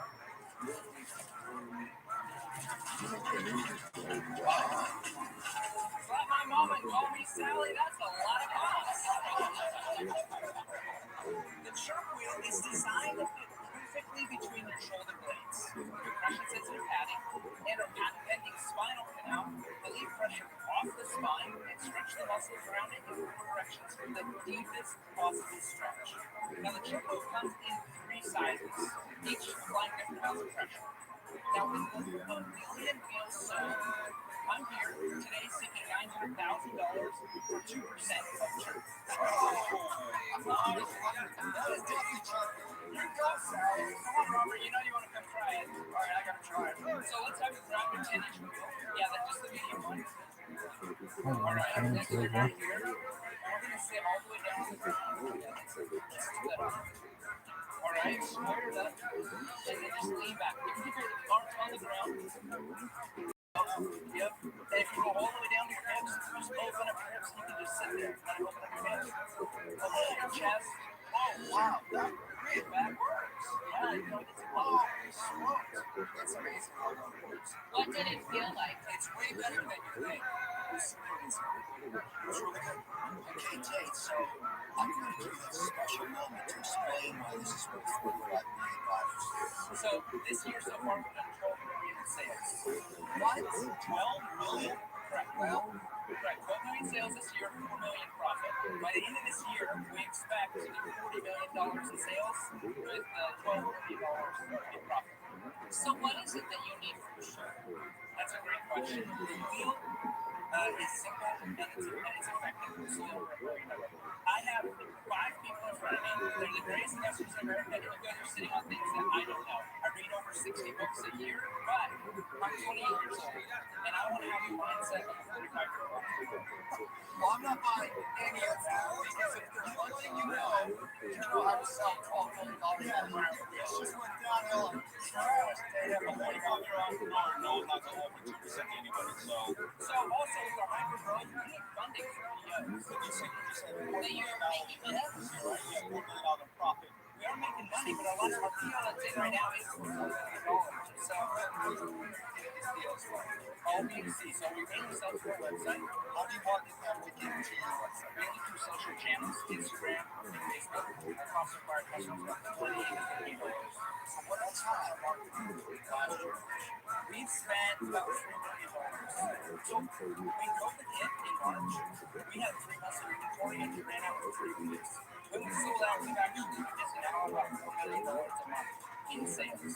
What's the price for a 3-pack? 3-pack is $99. Cogs on it land are $21.96 for a 3-pack. It's about $6, $8, $10. And it's from China, manufactured in Taiwan. Do you have any debt? No. Do you have any partners? No partners. You don't have any debt, 0 partners, and you know those kind of numbers. Are you really going to make a deal? Honestly, I really don't. So what did you say? What kind of law? You can realize a lot of people right now don't have love. They don't have a plan. They don't allow people to pull their business in and come back. Why take the partner from somebody who needs money?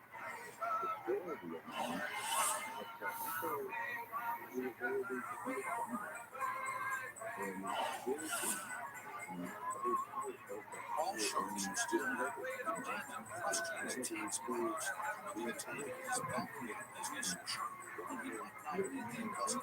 Why take the partner from somebody who needs money? We believe that true purpose in everyone. So do not care about anybody else who desperately needs the money. Business. I'm asking the man a question. If you don't, we can out of more people. I am genuinely on this stuff.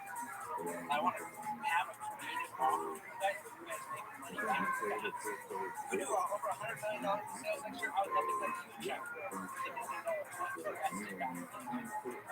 So if I gave you an offer right now for $900,000 for 2%, you're telling me that you would give it back to me at the end of the year. So I will give you that offer if you will do that. We want creativity when it comes. I like sales. You've got sales. I can get you 15% less on your customer acquisition costs. Whatever you're doing, my team can do it better. That's what I believe. All right? I'll give you the $900,000 for 2.5% equity, and I want a royalty of $3 a unit until I get back $2.7 million. So I'm basically doubling my dough, and I don't have a time limit. I'm not putting under pressure on time. There's some people who happens in businesses. I don't know what's going to happen to you. But remember one thing, there's only one Mr. Wonderful. Thank God for that. I'm really here to give opportunity to people that maybe in an earlier stage and you maybe not having as much success as you. I'm not holding your success against you at all. I'm just saying to you, it doesn't feel right for me at the moment, but that I'm out. Thank you, I appreciate it. Tate, you're a good salesperson, right? You're obviously doing well. I just get the sense that there's a COVID element that's really escalated your sales that are giving you straight line up to justify the valuation. So congratulations. I appreciate it. Thanks. Tate, the one thing I do know is sales never lie. And you hit magic. And how long it's going to last, I don't know. I want to go along for the ride. $900,000. 3% of the company. You pay me back $150 on every time you call. You guys can see my name. Kevin,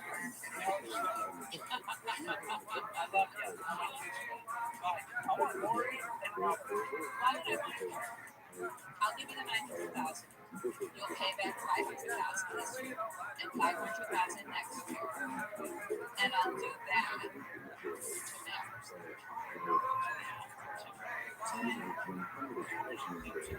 It was.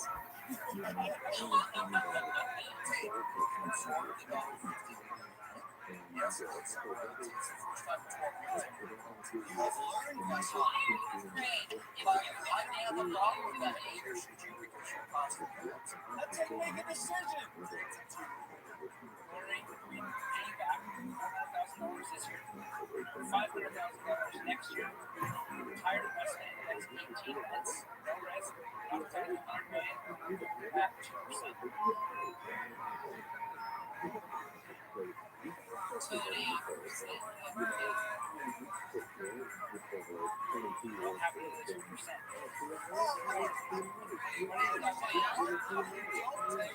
Seriously. You have no partners, right? Yeah, you have no partners. Maybe it should be partners. 7.5% left. Lori, you got a deal. Oh, gosh. Thanks.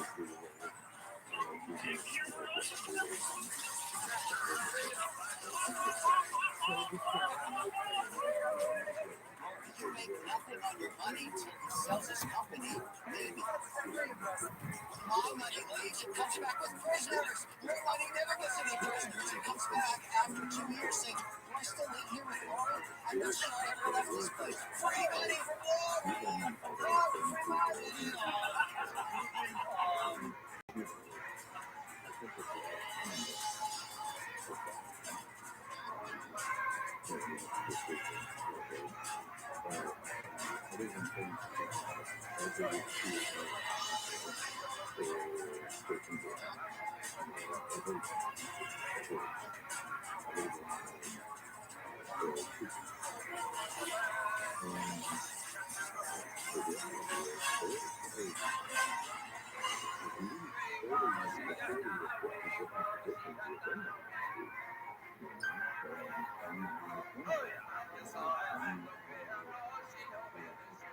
Tonight, essentially, it lets you stick your phone anywhere. Not I wanted to be an entrepreneur. Sharks, get a chance. Numbers, $10,000 in sales. That's not adding up yourself. I gained them. I'm a dad. What happened to don't be a chicken. I'm just trying to think of how I can operate this shop. I don't know. Myself.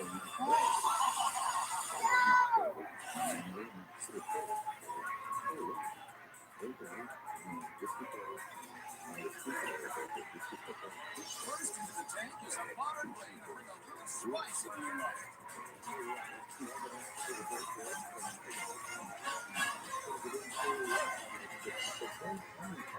Hey, shops, I'm Toy, the navigator and character. From Los Angeles, California, we're asking for $250,000. Return 20% equity in our company, Jada Spices. Can you believe we start picking up some of our favorite dishes? Same basic sauce we've been using since the days of caveman. Since caveman times, the only evolution in seasoning has been the addition of unhealthy ingredients like MSG, animal live products, and higher sodium levels. Just like humans have changed over time, the way we season our foods has also evolved. Introducing the latest evolution in seasoning. Vegan chicken sauce. Vegan chicken sauce is a turmeric-based, all-purpose seasoning that enhances the flavor of any dish while providing incredible health benefits. Are you trying to eat healthy, but your big and sweet recipe keeps turning out bland? Throw some chicken salt on it. Are you tired of the same throw some chicken salt on it. People love our seasoning as a healthy alternative. basic table salt, and vegans especially love it as a healthy substitute to chicken or lamb. We also expanded our line with additional flavors such as reduced sodium, lime, red pepper, barbecue, and our new innovative products, turmeric salt. Well, hold on. Being spices is more than just a seasoning company. We're providing consumers with healthy and plant-based products, including a new plant-based chicken that's going to take the evolution of food to the next level. To help us be part of mankind's greatest evolution and take a leap out of the stone age by giving every kitchen the ability to cook a healthy meal without compromising flavor. So come on, chefs, don't be a chicken. Who's here to try some samples? Please. Okay, so what do we have? Right here in front of you, we have 6 of our SKUs, 5 of our chicken salt flavors, and our turmeric salt seasoning. You have some french fries, and you have a skewer that has avocados, tomatoes, and cucumbers. And you also have some popcorn there. People love using our seasoning as popcorn seasons. Is this your meatless chicken? That's our chicken, yes. That's your product? Yes.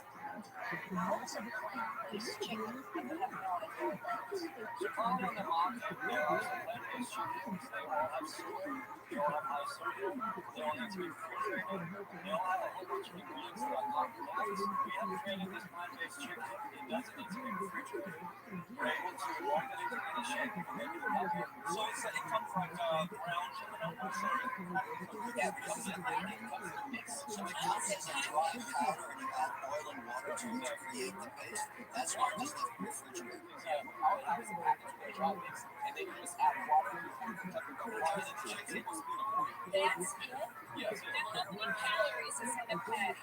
No serving, you're getting 20 grams of protein, you're getting no cholesterol, no sugar, you're getting 120 calories, and furthermore, you're very low sodium. So it's a very, very clean recipe. We have like 7 ingredients. The protein is good texture, good protein, good protein. The fiber is really fiber. A lot of vegans like B12. We have B12 in there. It's a vegans. Let me tell you guys, it tastes exactly like chicken. What's your background? So we went to college at the University of Washington, and it's always our goal to start a business together. I'm first generation came to the country, my dad's side from Denver, my dad's side from Nigeria, immigrated to the U.S. All my life I watched my parents grind and hustle just to make ends meet and go through this rough way. I graduated high school, topped my class, got a full-ride scholarship from the University of Washington.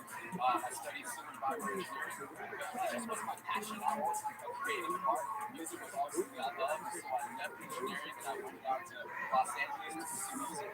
And I work right now as a science communicator. I actually have a platform called Pop Science, where I utilize my background in civil engineering and my passion for pop culture to educate people on different topics, scientific subjects. Well, I was born in Iran. I had 2 of my younger years in Australia. My dad finally got a break and moved to the States and got a job at Walmart. And unfortunately, my father no longer was consciousness.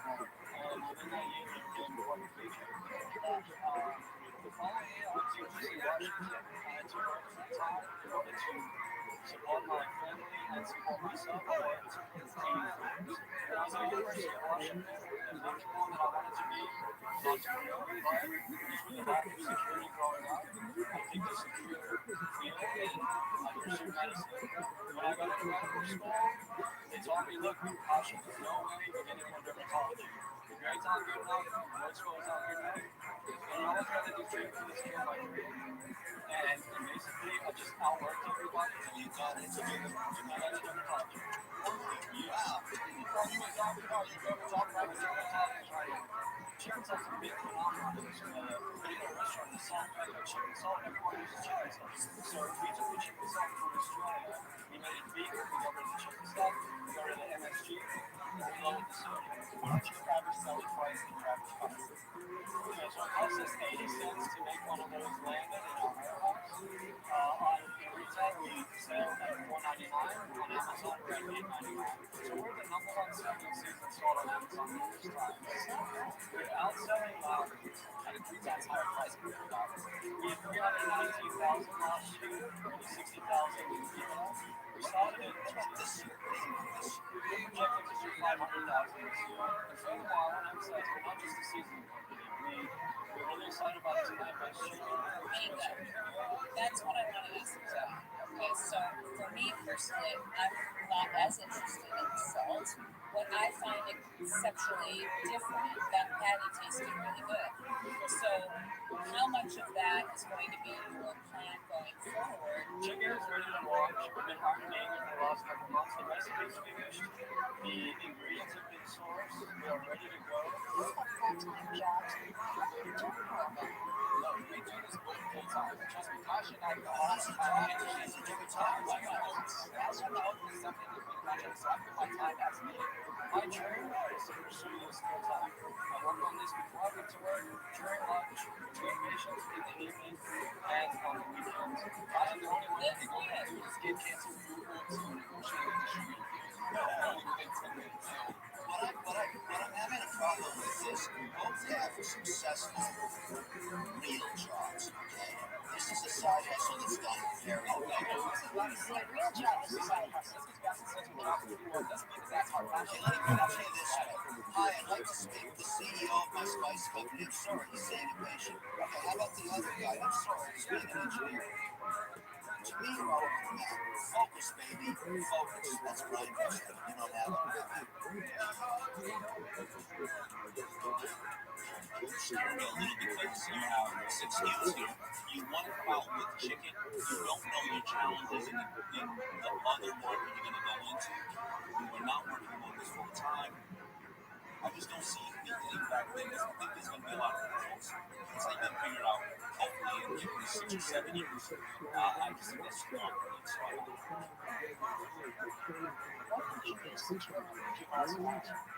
So one of the ideas for me to go into our plant-based chicken, we obviously just prototypes, so we need to go to packaging that. The second recipe is we want to be able to launch our chicken salad lines into services spaces. We've already got right now 2 offers from one of the largest restaurant and entertainment chains that wants to utilize our seasoning for some of the custom recipes. There's going to be 600 contracts in just that one alone. You guys are really chicken entrepreneurs as a part-time job. I love the fact that you're squeezing this in on your regular job hours within part-time instead. No doubt in my mind you're going to succeed. And if I could offer one thing I might be able to do is slow you down a little bit on some of your choices. You're all with me and I love it. Why don't you skin it? I'm going to give you the $250,000, but I want to do it 3%.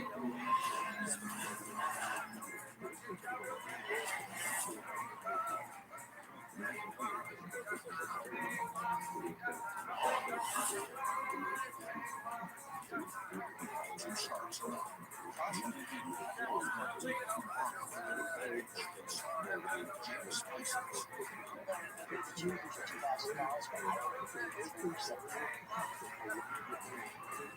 Spices and sauce part.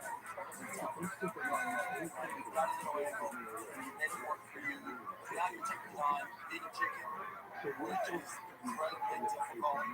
Trying to combine those two. You're on the job, just trying to combine those two. In 8 hours, we just on that. It's going to be difficult. I will share with you. The great thing about America and being an entrepreneur is that at any time you can take your destiny into your own hands and lead your own life and create a business. And that's free. Sounds like an offer's good. I love the chicken. The salts are good, but it's good. I like the chicken. But it's not there yet. You know, that's the problem for me is it's just in R&D stages. If you had that further along, for me, that's your winner, your hero. I'm sorry.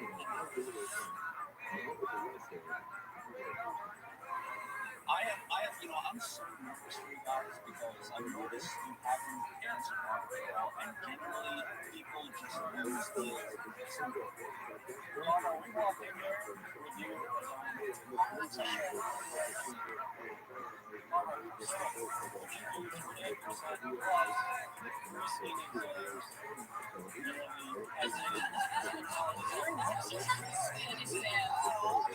Unfortunately for me, I have so much Botox in my face, I'm totally full. I'd have to stay with the 33%. I'll tell you why. It's when I have an opinion I want to be heard. Not out of respect, but because I'm a third party.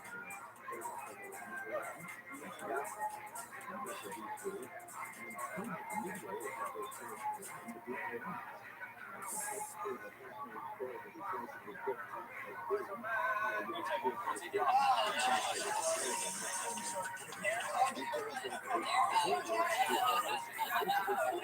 should make you an offer. I can't wait to rub it in their face.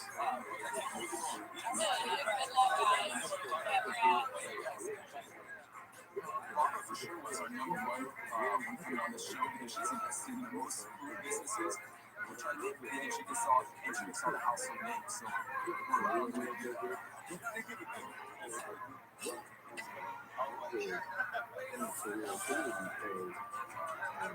This season of Lemonade by GU, Cyan Nuts, making a deal with Kevin O'Leary for their eco-friendly cleaning products company, TRUMAN. We're launching in a big box national retailer at the beginning of next year.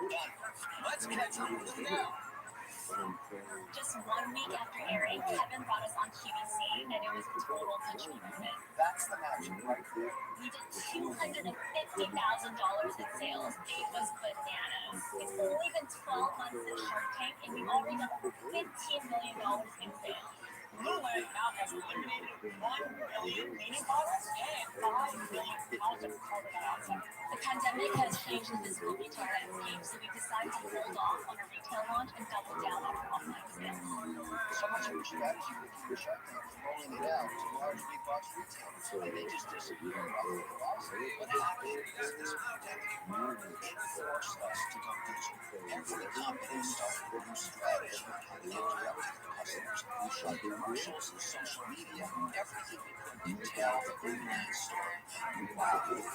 When we come out of this pandemic, that's not going to change. We've accelerated the digitization of the American economy by 5 years. This is a whole new America, and it's where we in selling directly, we keep telling the story. Every business, this business is absolutely fantastic. Shark Tank and Kevin has enabled us to reach a nationwide audience, spread our message, and have such a positive impact on people. As a mom, I started Blue Light really for my son and for future generations. It's been so gratifying to see that people do really care and want to make a change in their lives and see a better future.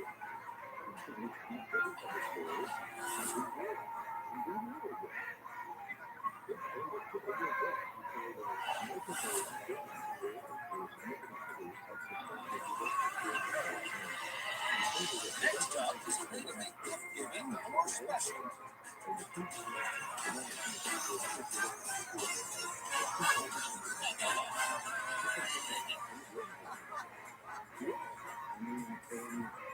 Here's how Jordan. And I'm Liz. We're a mom and son team from Newton, Massachusetts, and we're here seeking $200,000 for 8% equity in our company. Sorry, it's your tell. And our family loves the celebration. Everyone knows a party without a cake is no party at all. But there hasn't been much innovation with cakes. Until now! Every Disney surprise cake. With our reusable patented popping cake, you can now hide gifts inside cakes. Jordan, how can I take it seriously? You're in a cake. Let's get out of here.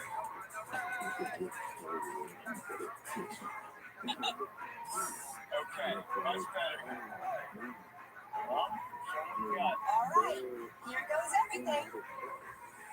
Do it up for birthdays. For all ages. Gender reveals. Holidays.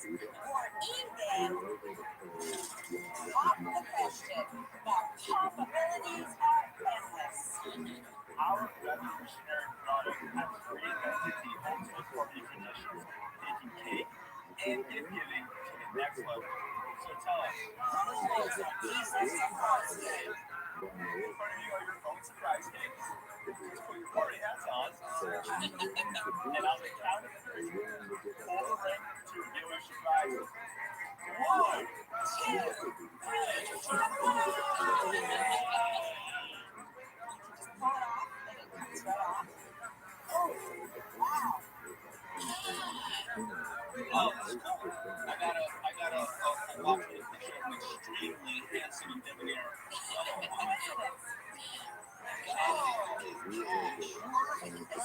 I'm not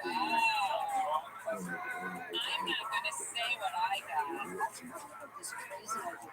The night before my daughter's 12th birthday, I actually had a dream that I put her birthday present inside of the birthday cake. The next day, I did just that, and as she was blowing out her candles, I called her phone, and the cake rang. Everybody was there. And I knew in that moment that this could be a great business, hiding gifts and cake. And then as I was getting ready to start the business, I put a roadblock, known as the Kindle law, which prohibits non-medical objects inside of confectionery products. But after giving it some thought, it occurred to me that if instead of putting the gifts directly into the cake, you place them in a cake stand, problem solved. What are your backgrounds? Actually, in my previous life, I was a lawyer. I actually worked in the Department of Correction in Massachusetts. Kevin, run. And what about you? What do you do? So I graduated from college 2.5 years ago as a professional. So did you design this? We have we worked with a product designer who is an expert in design and manufacturing. It took us almost 3 years to get it to this point at hand. So do you have a patent on this? We have a UK patent for in the United States, filed it now with the EU, Canada, Australia. I'm just curious what comes in the products because we have this great cake here, but Up until now, we haven't started on the cake stand, which is the cake stand the cake is on. But one of the big reasons we're here is because we're looking to scale this business into a one-stop shop for surprise gifts. That's the of course the coffee stand, the cakes, and also the gifts for the side baked cake. That baked cake. Okay, now hold on there, Revolution. What are you going to talk about? I want to talk about the cake industry because I'm in it. I've been in it for almost 10 years. They are completely different businesses. You should really reconsider because what you're selling is a product that has no spoilage. It's never shelf life issue. Cakes have all kinds of issues around the freshness when they're shipped, how they're shipped. Why would you want to do that? customers keep asking for it, so we thought this would be a way to go. But let me just tell you something. This 18 customer is way over it. The job of a customer is just to enjoy, not to predict, not to understand your business, not to give you guidelines on where to go, just to enjoy your product. So what happens if the customer is always right? Yeah, that's right. One thing I want to ask you, my guess is the reason you decided to go into the cake business was you're not selling enough stamps without a cake. Can you tell us what your sense of it? Yeah, absolutely. So we started 2.5 years ago. We launched in the summer of 2018, and in that first 5 months of business, we did just $10,000 in sales. In 2019, we did $280,000 in sales, and year to date, we've done $550,000 in sales. Our run rate is roughly $90,000. So you think you're going to end the year at 900? What's your profit? Net $50,000. We have 2.5 full-time employees right now that are sellers. How much do you sell it for? The coffee cake sale on is $36.99 plus we charge $7.99 for shipping. And the cost of the coffee stand is $8. Okay, because you're not going to sell too many of these again to the public. You'll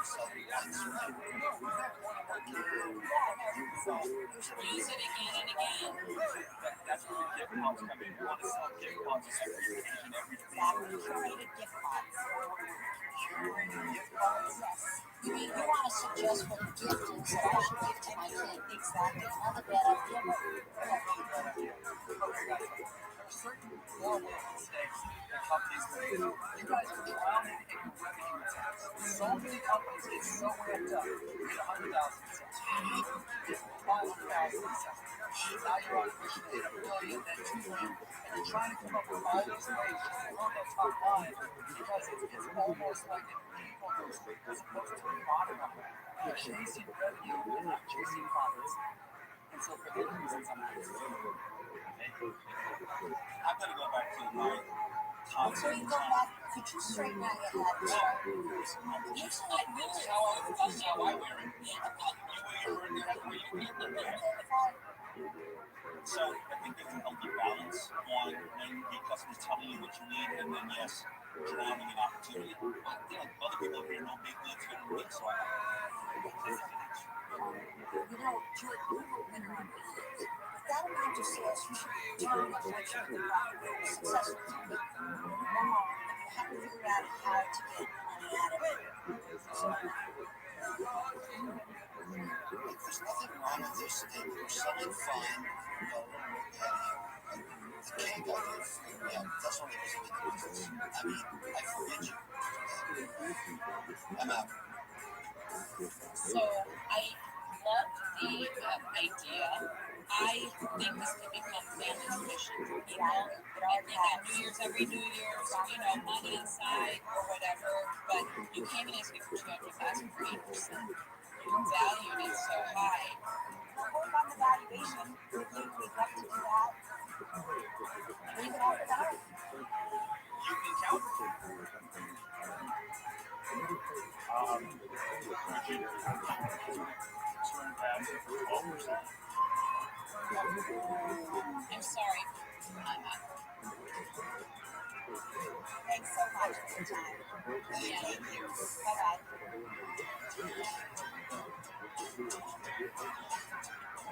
The Sharks disagreed with moving from one-stop shoppers to tri-state. We didn't agree we're going to push ahead, and I know we're going to do well. And they're going to really promote.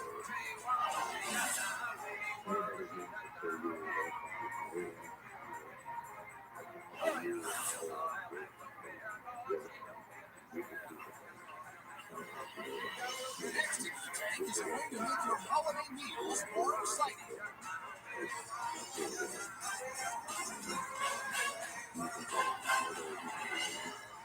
Hi, Stars. My name's Lance Hardy. And I'm Kimberly. We're from Sanford, Florida, seeking $100,000 for a 20% equity stake in our company. And we've created a fun new twist on a family tradition. We love entertaining our family and friends, especially during the holidays. This year, instead of cutting the turkey with the same old boring knife, why not wow family and friends with The Mighty Carver! The Mighty Carver is an electric carving knife that looks, sounds, and feels like a chainsaw. Your family and friends will love it, guaranteed to put a smile on their face. not only is it fun, but it cuts really well.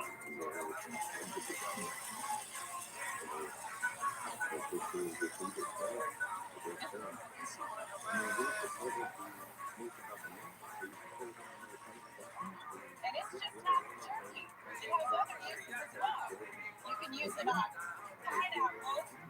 You can use it on cantaloupe. And bread. My personal favorite is the morning bagel. So this year, be the life of the party. Create fun family memories with the Mighty Carver. Mark, would you like to come up and give it a try? Why not? Oh, what a man, what a man. Man, it is a chainsaw. So it's right down there, too.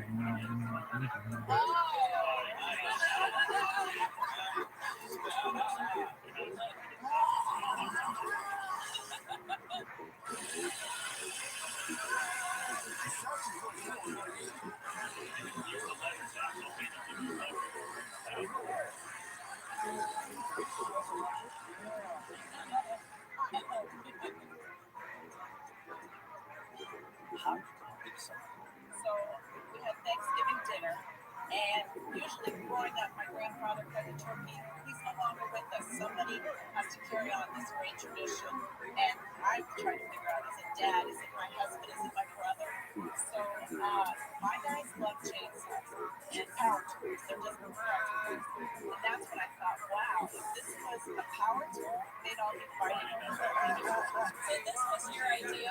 Yes. Is there any way to have a child cook on something like that? That made my friends your 11-year-old Rabbi and Jason on everything. And you got to remember too that they've been around for a long time. So if you left us your regular time, No, I get that, right? But then it doesn't look as good as that. Where are you selling these primarily? So we went to the International House Food Show last March and picked up some big resale just right off the bat. Short for image, and you smart in the stores. And just got it. So guys, this is very easy to demonstrate visually. You can sell direct to customer full margin. Yes, that's what our plan is. That's what our plan is. There's lots to get. that kind of speaks for the resellers. Right now, like 90% of our business is with resellers. I need to get that back to clients direct to the consumer off of our website. Because right now, we're splitting the money with everybody, and I'd rather bring it back to our way. Break down the numbers. So we've sold 8,500 igers. And in how many months was that? Past 12 months. 12 months. What was the total sales? 163,000 last year. We've sold 41,000 year to date. So what's close to manufacturing? What do you sell? All right, so it's $20 landed in the U.S. We sell for $69.99 retail. What does a typical electric knife sell? Just a regular electric knife. You can get it from any shop. It's $169. You can get the cheapest one. It's the little box store. Maybe $19-20. Do you have a count where you take a coverage off it? Yes, we have a design and a Chinese cut. Anyone who tries to make anything that looks like a chainsaw on an electric knife. That's all you need. Okay, full demonstration. I'm making an assumption that the right region by the website is ready. You can sell a ton of these things now. Yeah. Have you done that? Have you done any videos or digital marketing? You did 31,000 this year and 163,000 next. Oh, you can do that.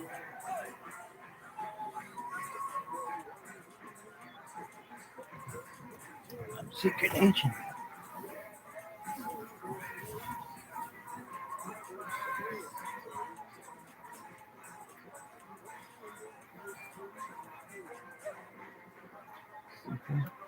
Agent man, stupid agent man.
Why?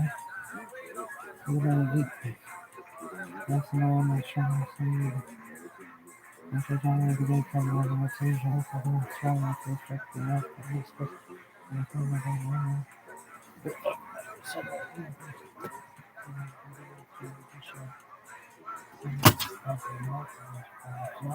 Then when I was in, they could be in the chef and sound like the bird crab. Lots of the types of videos and rituals. Oh.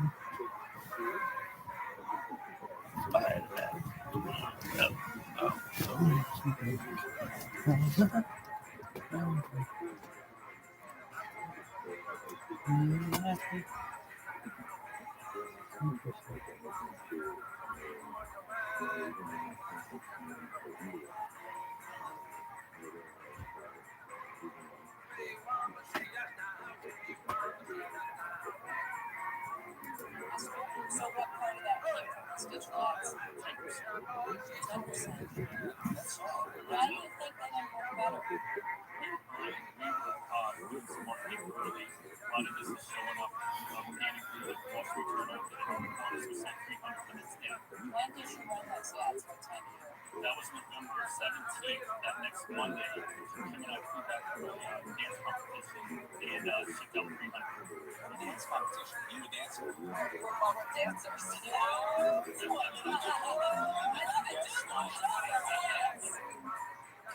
Guys, I'm interested in this because it kind of fits into my chef wonderful. And I can actually get behind it, shoot some videos. I've got 3 studios that shoot. I'll do the deal 100,000 for 33 to 30%. You know, Korean neighbors. I want to be a food. Wait a minute. I use an electric knife often for fishing. Again, I use another one inside out. I like it. I think you guys are fun. I use electric knives all the time. So I'll give you 100,000 for 27.5%. Unfortunately, you're not chef wonderful. Very lucky about that. Thank you. Thank you. What was your dance competitions? I'm just trying to think of how I could outwit these two other sharks that do this. That's all I'm like. I want to get Daddy Big Bucks in. What do you do? I'm listening to Mark. Where's everybody work on me? You're waiting on us. I'm video right now, though, for I'll do 100,000 for 25%. You guys say yes right now.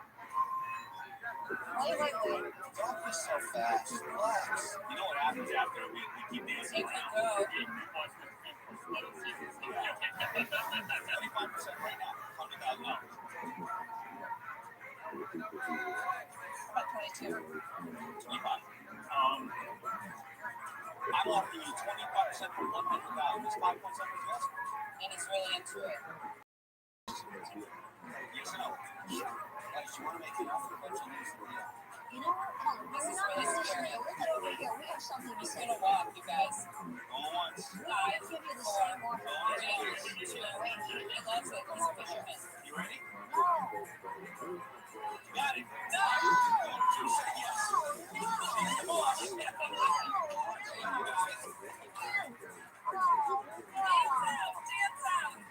Thank you. We love that side. we were carrying and Barbara fucking me top off. And then Lori started saying, he's serious. He's a fisherman. We should do the deal. I was like, okay, we need to do the deal. We're going to do this. We'll just figure it out. Let the deal happen. Very happy with Damon. You're doing a job, Damon. You're doing a job. It just shows you snooze, you're squawking like a chicken. That's just how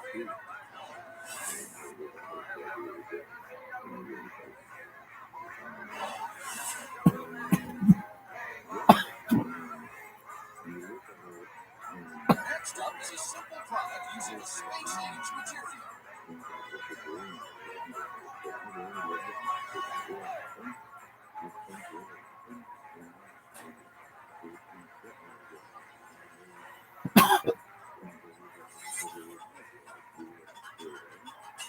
I gotta be honest, I done come on a rap. Came to talk about my business as a matter of fact. Might start a bit of fuzzy, let's spit on this track. So I asked all the sharks, sit back and relax. Lipstick is the brand, if you already heard about it, raise your hand. It's a kickstand on demand. Lipstick, grab the heat, it's on the love of the man. And then we'll keep for those who missed it. To any flat surface, my phone will stick. Can't get wet, I'm a stickiness with curses. Take a hard thought and walk in top tournaments. Lipstick is the brand, if you already heard about it, raise your hand.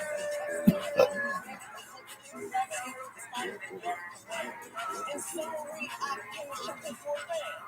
So I will put lipstick in everybody's hands. Sharks, get a chance. I'll be at the bar a lot. I'll throw 100 grand. My name is Kim Chan. St. Louis, Missouri is where I kick it. My business, lipstick. I gotta say, that rap is one of the best rap you've ever seen on this stage. Shark Tank, best rap on Shark Tank ever. So, who's gonna say demo? Yeah, awesome. This is lipstick. Lipstick is a paper thin device that goes on the back of your phone. Comes over 70 different designs and colors. And with a simple flip, you can sit it down on any flat surface. But the magic really starts when you reveal our synthetic CT adhesive.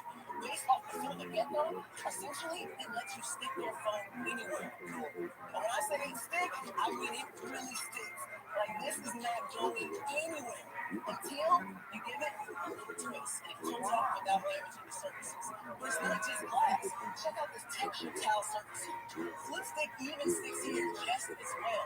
And the great thing is, you can use it in the kitchen or in the bath. But it's not just towel or glass, whether it's metal, vinyl, lipstick goes through. Or, check this out. I have 3 of the dirtiest household items here, right? I have hair, I got sand, and I got my mama's homemade spaghetti straight from the kitchen. Now, we're gonna get this lipstick really dirty. So we're gonna get a little hair going on there. How about a little sand action here? And we gotta get a little this is thinking nothing, right? So, check this out. Watch as we wipe away all the dirt and sand from this lipstick. Nice and clean. And so, who thinks it's gonna stick? I do.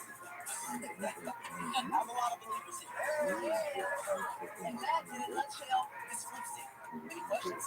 Do you have a patent or something like that? So, I do have a patent. In fact, let me just tell you a little bit about my story.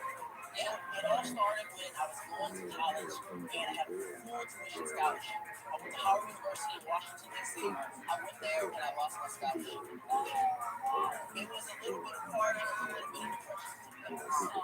It was the hardest phone call I ever had to make to my parents because they had sacrificed everything to get to this point. I felt like I threw it away, to be honest. And I told myself, I got to prove to my parents, hey, I did not waste all of your savings, your life energy on me. So I got to work. I ended up starting in the cell phone industry at a major retailer, Sprint. And I was one of the top salespeople there. I was making $30,000 a year. Then I got recruited to come work for Verizon on their business side. And next thing I know, I'm making $60,000, $70,000, $80,000 a year. By the time my parents graduated, I was making more than any other people out of college. But not only that, I was the #1 rep at a Fortune 500 company. And eventually I ended up at one of the biggest financial tech companies in the world. Square, meeting all these entrepreneurs. And I'm talking to them about their business and marketing. And it's just like, man, these guys can do it. like I gotta do this, like I gotta quit. My mom was not happy. But this time I was like, I have to go out alone. So it's 3 a.m. My uncle calls me. My uncle's an engineer at NASA. He's telling me about this project he's working on called the Space Launch System. And he ends up just talking about how he's working through some stuff with his enemies. So he calls it at 3 a.m. My uncle always calls it 3 a.m. because that's the time it's hot. He calls me at 3 a.m. We're talking. I'm like, man, this sounds interesting. This could work. Selfie. So I start doing research. I get on YouTube. I teach myself to write a patent. I teach myself to write a trademark. And I launch my Kickstarter campaign. And that's what I got to explore. Let me ask you a question about that. I can try rolling this myself. That's correct. So the difference is the design. So actually, I'm back from utility patent, and it's for having a double-sided pieces on the phone and the flat cover. What does it cost to make and what do you sell it for? On average, it costs us 58 cents to make. We sell this for $15. Often we sell them in bundles. So it's one for 15, two for 25, or three for $30. So that's a question. What are your total sales today? Our total sales today is $115,000 in about 2.5 years. Hey kid, something's not adding up. Your sales suck. $115,000 over 2 years. You've been the number one salesperson everywhere you've gone. You know 115K is awesome. Right? 60% of our business is retail. And I don't mean online retail, I mean brick and mortar retail business. We operate a network of kiosks and we do a number of events. Retail is completely eliminated. You recognize the big miss here is you're not selling direct because your margins are crazy. Yes, absolutely. I'm going to put it out right there, okay? Because I think No, this is you need to tell me about fantastic. competition. Yes, he talks about it. Yes, he does. He needs to be way more than you. About competition, because this is actually huge. Listen, I just have some sometimes so that they offer something outside. So I like the deal. Valuation's not crazy. I'll give you $100,000 for 20%. Is that what you want? So tell me about your competition. Our competition, like the sticky store. Our competition is the doorknob on the sofa. I'm sure you guys all know what I'm talking about. It's pop socket. But pop socket doesn't stick to surface.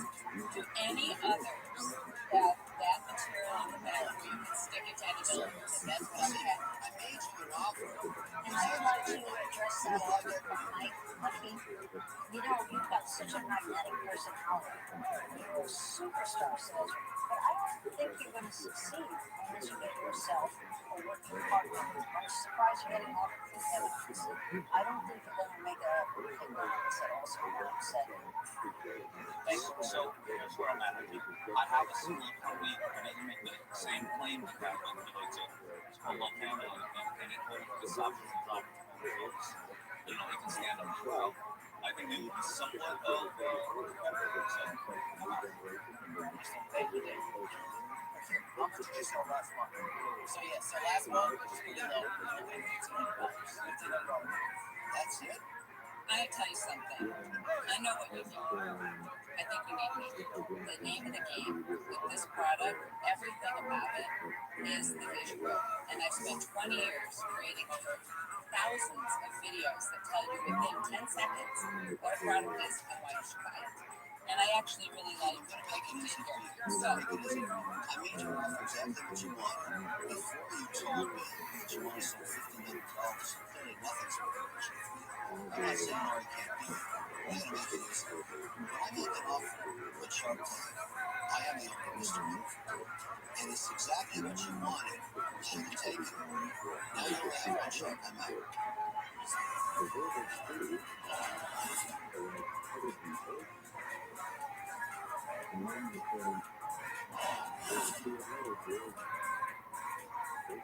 Three sharks around. I can't have nothing offer you big sign, but it can't be a secret. This presentation has unique information about this new sleeves, the best products, so let's take a look at the version of the I'm gonna make it easy. I'm out. Hakeem, I'm a product person, and I've sold over 1,000 successful products. So, here's my offer. I'm going to give you $100,000. but I want 25%. Lauren, you understand you're giving them a valuation of $100,000 if they put people on the sales estimate. That's primarily due to COVID. Wait, here's the thing. Sometimes when an entrepreneur comes in here, I know what I can do. I'm keeping this and see what he thinks. If you respond to Hillary, I would like to respond to Hillary. Thank you. That's an incredible offer. I know this is flawless. I do feel like I came with a very fair offer and $100,000 for 20%. Here's what I can tell you. I don't have to prove myself because I know you're smart. But the one thing you don't know is what it takes to be on retail. You have to put retail aside because it's not happening right now. You can keep investing in Stop interrupting Lori. She's got a great initiative. Stop You interrupting. need to go digital. So I gave you my offer. Don't pass up that. Keep it out of your mind. She's an ideal partner. Ideal partner.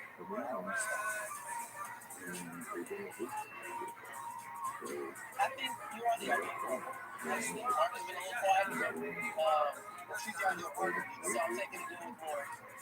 These guys are fabulous. You are one of the luckiest people I've ever seen in my life. Listen, thank you all, and have a great rest of the day. I chose not to listen to Laura talk because I didn't want to risk Laura going out. She's my dream shark, and that's who I wanted, so I had to take the deal on the table. This isn't an Instagram item to me. This is all online and all video. I can do a video on this showing how this works and all these different services within 10 seconds. And that's why you needed me. Happy to learn with you. Thanks.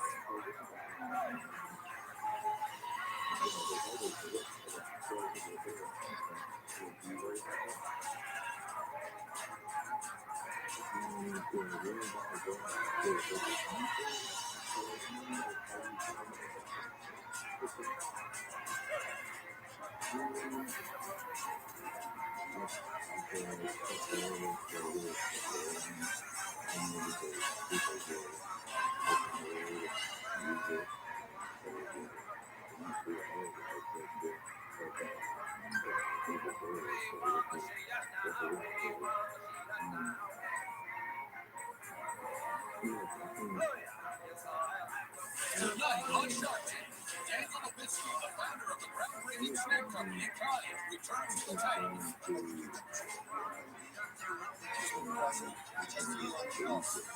Who's ready to get productive?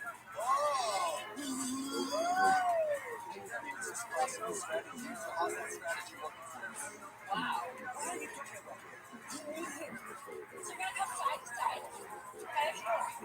Now in the election clinic, the craziest bitches ever on Shark Tank. Don't let it try. I'm ready. Let's do this.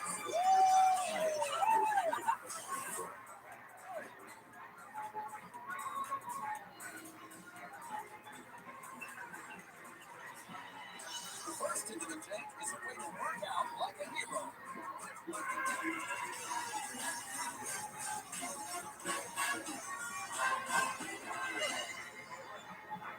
Hey Sharks, my name is Sarah Apgar. I'm from Baltimore, Maryland, and I'm the founder and CEO of FitFighter.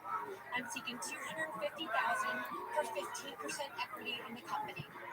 I'm an Iraq War veteran, women's rugby All-American from Princeton, volunteer firefighter, spouse of a West Point grad and fellow Army vet, and mom of 2 gorgeous little girls. And I invite you to train like a hero, like our nation's bravest, with the most versatile and durable fitness product on the market, the FitFighter Steel Hose. Made in the USA from real fire hose, recycled steel shot, and brass grommets. The Steel Hose is both a free weight and a resistance tool, with countless grips on the hose itself, under, over, mixed grip, and single arm, and a real layer on the bottom at the neck, chest, elbow, shoulder, side, hip, back, and ankles. The Steel Hose system is a complete full body strength, power, and conditioning program. We can work basic athletic strength for your everyday mission. How I parent kids, train for rotational sports. And finally, grip strength. For claiming your golf swing, Robert, or the mayonnaise jar. All that without switching our tool and safe for our floors, toddlers, and toes. Wow. Sharks, with your help, this product and training system will bring the strength and spirit of public service to households, training centers, and athletic fields nationwide and turn every American watching into the next fit fighter. Fabulous. So the question is, are you ready to? Because I need a team. So it's your turn. If you'll stand up on your feet and join me, Sharks. Awesome. So you each have a steel hose set in front of you. I recommend my favorite hose is the one I worked with, the 15. Okay.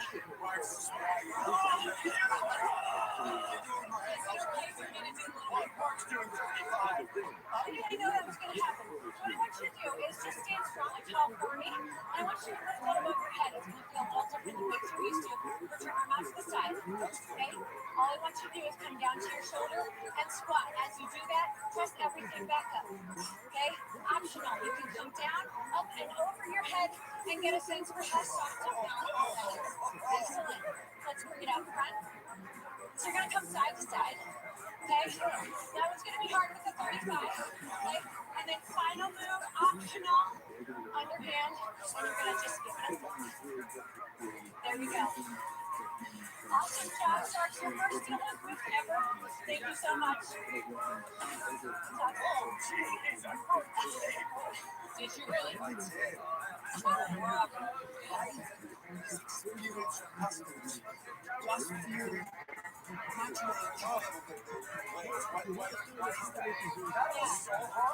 As I mentioned, it's made from real fire hose, and the original intent was to mimic a fire hose charged with water.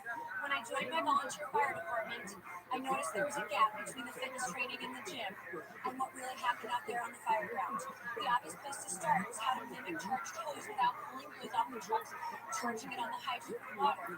Once we had prototaped this in the firehouse, I then went to the FDNY Training Academy, the premier institution for training in the world for firefighters. And I walked into the fitness director's office, said I've got something special for you to see. And there was a moment of magic. He immediately agreed, and FDNY was my first major client on our fire service. I want to understand two things. One, what did you do in the military? And number two, why did you choose to be a volunteer firefighter? When I was looking at college, the ROTHSCHILD scholarship was an option to pay tuition for Princeton. And so I left college and went straight to the military as a second lieutenant. And after 9 months of training, I was on a charter aircraft to Herzl to support the 101st Airborne missions for construction and flight aircraft. So I was a 20-year-old platoon leader, and the youngest soldier, I lost my youngest soldier in my command. He was 19 at the time. And I remember that night huddling my platoon up around me and kneeling down in the center. And I just thought, this is the moment. This is one of the most important moments of my life, that leadership moment to get us through. So,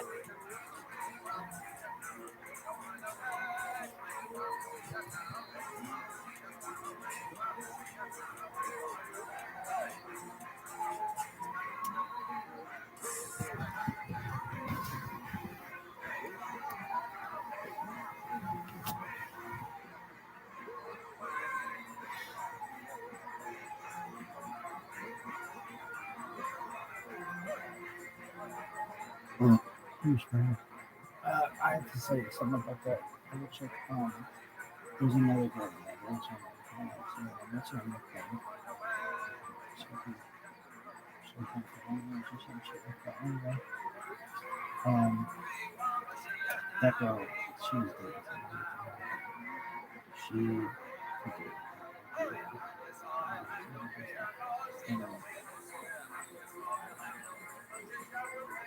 I also cannot take the shit. See, this isn't the city. I can take a shit right now. I can make a piss. Look at this one. I'm not pissing here.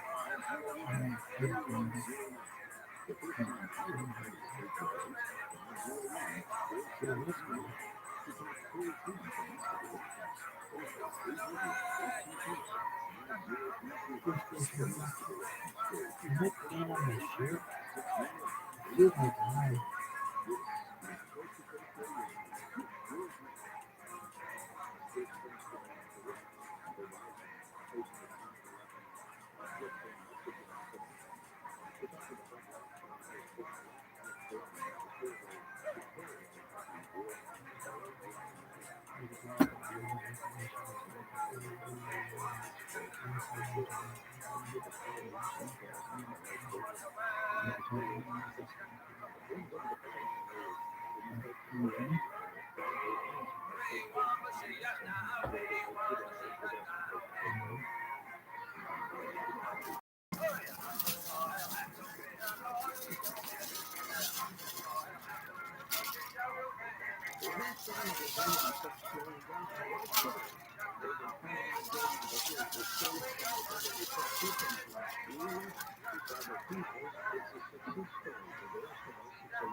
The only two people, the first two people I've had rhinoplasty, but the first two people I've had rhinoplasty, the two Portuguese, and I thought this would be okay. I wanted them to be friends. It's like, oh, you guys are both have rhinoplasty. Oh, Jesus Christ. Anyway.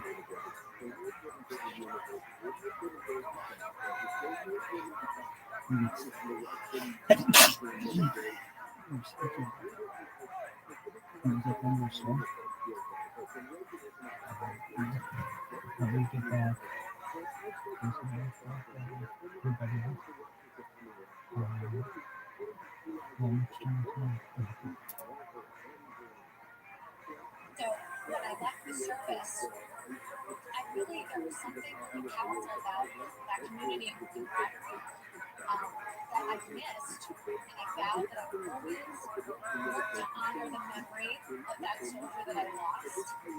And so I did my MBA, and I was also pregnant with my first baby girl, and I was feeling like this desire to have a survivor back. I thought joining the local volunteer fire department would be a great way to just keep that thread of public service in my life. So I did my MBA at Tech School of Business in Dartmouth. You are such an underachiever. So with this crowd, I launched the company with $210,000 from friends and family funding, and that's $50K of my own money. Also, importantly, in terms of the scalability of our business, I launched a production partnership with Sorenex exercise equipment in May.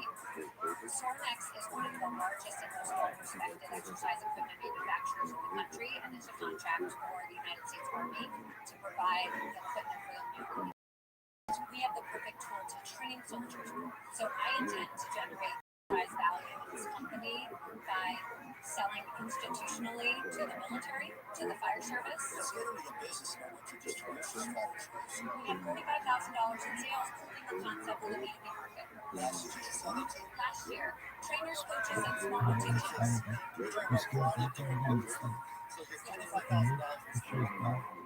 That was from July through the end of 2019. That was all in.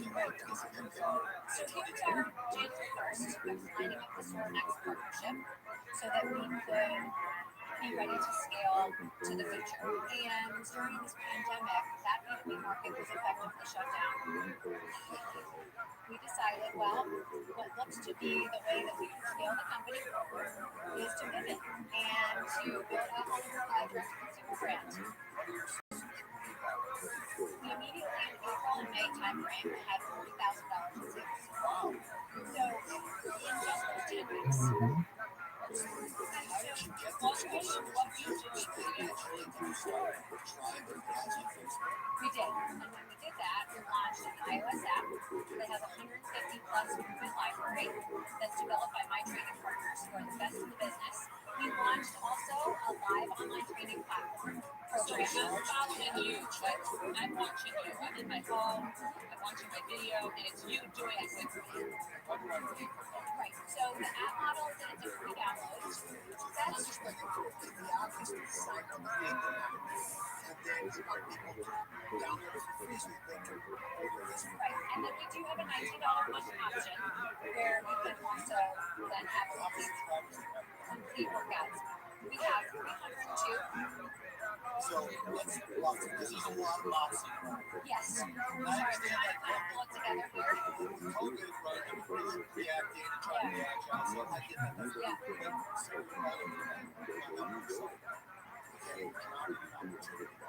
It's harder to be in a business than one thing. It's harder to be in a business and try to do multiple things. One minute you say you want to sell to firefighters or Department of Defense, next minute you have live online and building your community. Next second you want to work with your trainers and everybody's working is to get it long-term to it. You can't take on 15 minutes. This is this one. Hopefully you give a deal or you vision.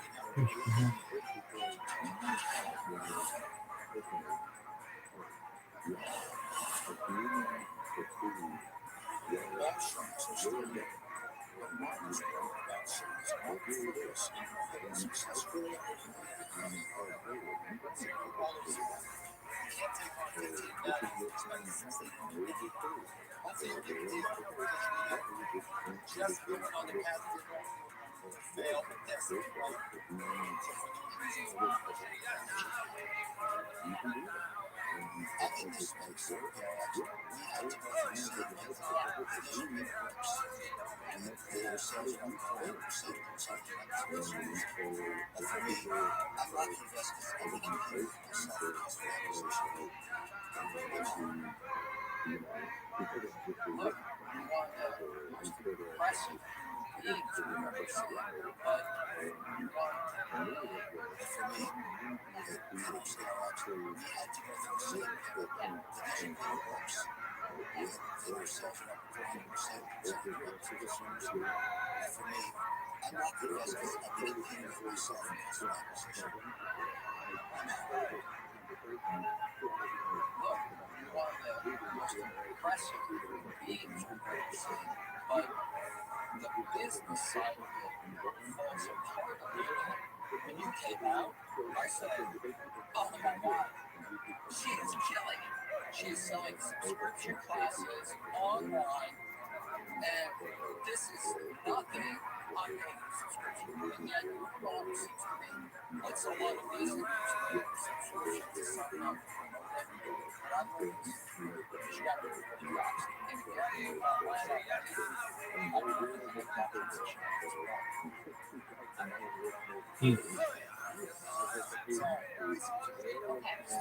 Everything they said is actually true. We're aggressive, but I think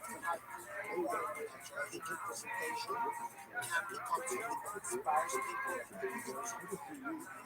It's going to take a lot of work and a lot of years. To be able to keep such a strong spot on your story. Look at this video.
What's what? Nothing here. Which can push it? Fine. Okay. We'll give you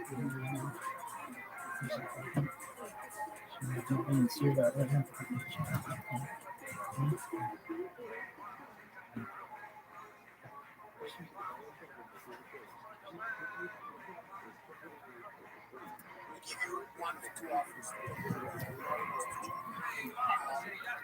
If she wants to join, you get 2 shots, 30%, $2,000. What would you offer for 25%. Sarah? I'm not going to try to get your offer. I feel that he's a partner that can bring a lot to the table for you. I think it's a better deal for you. Okay. Sorry. So you offer us 25% for $250,000. I think that's a generous number to the $2,000. Yeah, I'm super grateful. So I'd like to cash $250,000 for 20%, and it's a done deal. And Expect the toughness counter by the answers normal to see. I'm already stretching myself to 25%. I don't know if I can do that. you'll be a great partner. Co-Captain Daniel Levesky.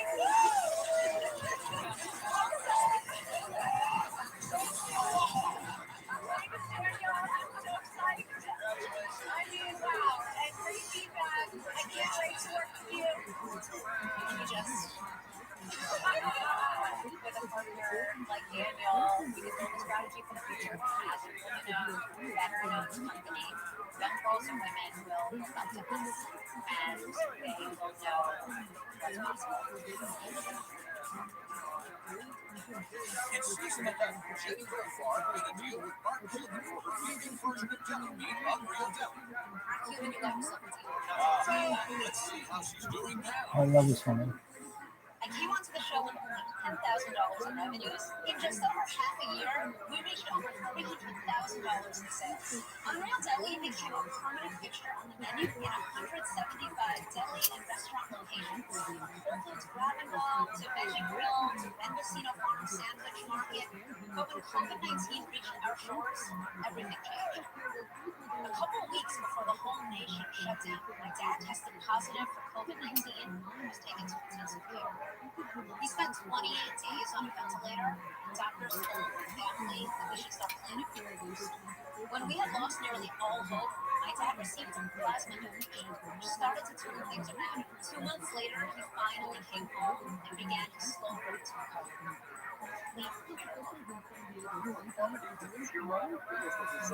Complete miracle. Throughout my journey, Mark has offered unwavering support and guidance. Restaurants were shut down, our sales were flat. Mark was the one who realized we needed to pivot to retail. We went deep into research and development to create our second product, Unrealtor. And now we proudly state with 800 grocery stores out the gate, with at least another 300 to come, pivoting to retail saved the business and made this whole nightmare story into something really beneficial. That's against the wall. That's practically the best way. So I'll have to What this has all meant for me is that we have to use each and every year to make our mark, help save animals, help the earth, and help folks eat much better, healthier, delicious food. To really take advantage of these days, you don't know tomorrow.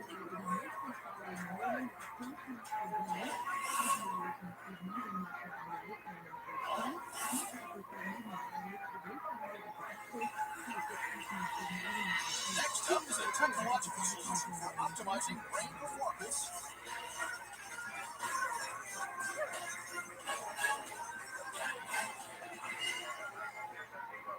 Hi, Sharks. I'm Allison. Okay. And we're the brains behind one of the hottest devices in the world. We're looking for a $200,000 investment for 10% of our company. Sharks, nowadays, everyone is searching for ways to increase productivity, focus, and performance. To get a boost, students, professionals, video gamers, and athletes are all consuming too much caffeine and sugary snacks. These chemical stimulants raise the heart rate and travel through the entire body, but only a small bit of the stimulant makes its way in the brain. What if there were a smarter way to get a similar boost of energy using a new, emerging technology? Well, now there is. Introducing ootd neurostimulation. Ootd utilizes a process called transcranial direct current stimulation, or TDCS. Our device uses a mild electric current that passes through two electrodes placed in the upper forehead area known as the frontal lobe, a part of the brain that, when stimulated, has been shown to increase focus, attention, and memory. A stimulation session lasts 20 minutes once a day while the user is performing a task, like studying for an exam, playing a video game, or reading a book.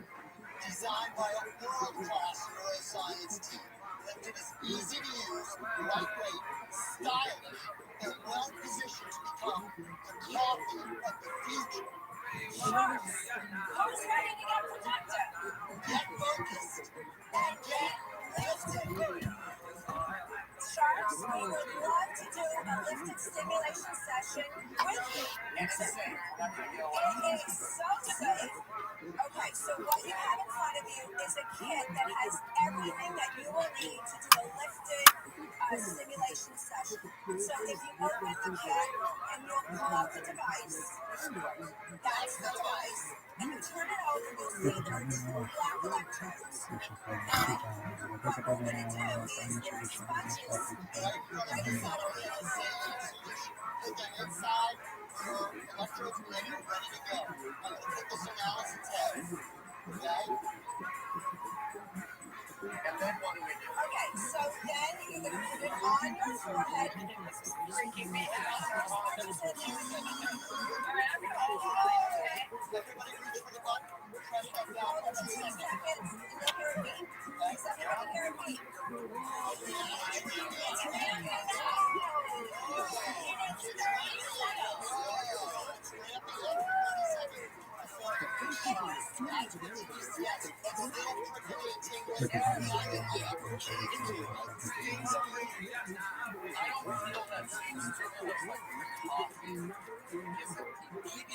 So this device, you are supposed to be doing something to get your brain working and focusing again, and that's how you improve your focus.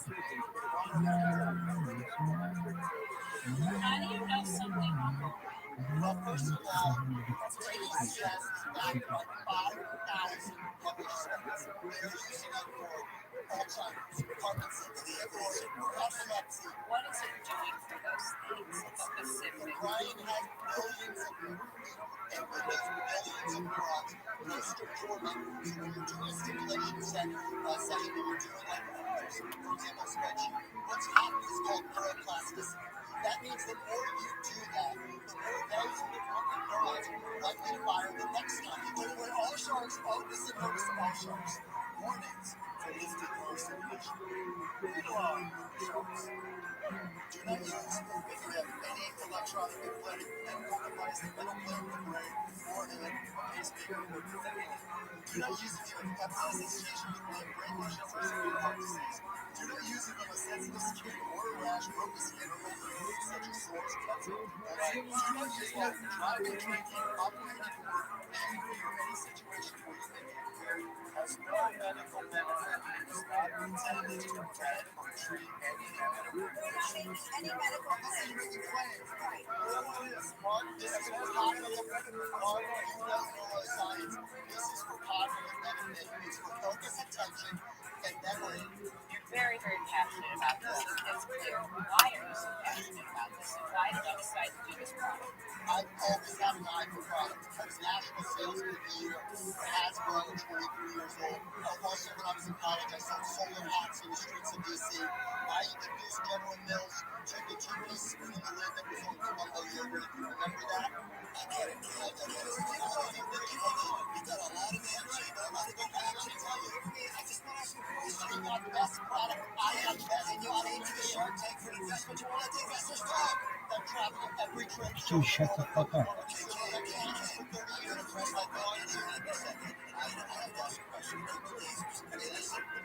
And how much have you sold of this? We have sold 1,240 pieces. Since October.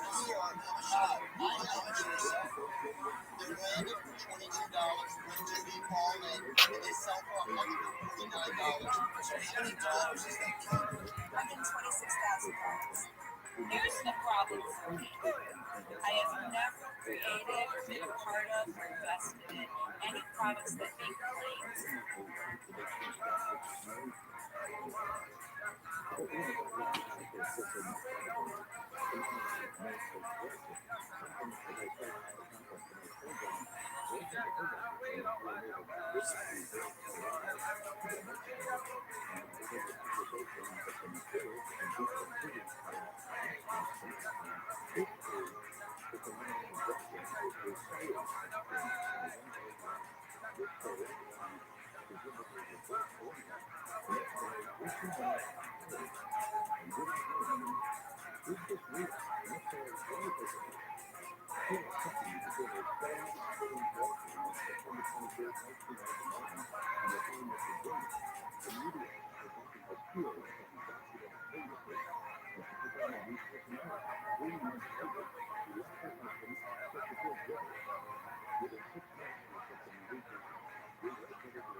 That have to do with physical things like weight, feel better. I have to feel that I can show efficacy 100%, so I steer clear. So for those reasons,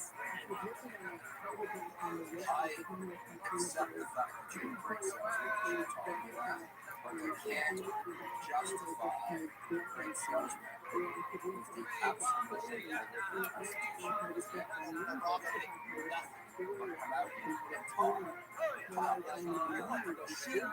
Your job is to make sure that happens. And the way you're not doing that is just talk for everybody. So the nicest thing I can say is today is I do not want to say I can go into stuff and I can do business with them. I appreciate that. This is the truth. You did this for me, and this is this is a major, it's a major upfront cost. Yes. That's for I have a headache and I don't know whether it's you or a session or whatever. I believe you're a superstar. I really do. You're a passion for this people. But you're now anorexic looking at the craziest pictures ever on Shark Tank. I can't trade you guys. I'm out. You're trying to sell science without using science. That reason I'm out.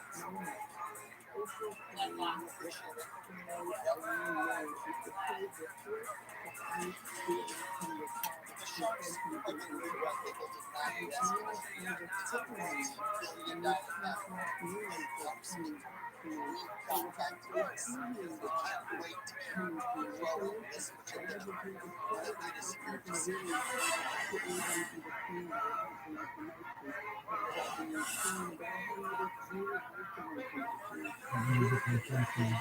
Next into the tank is where to make any celebration more festive.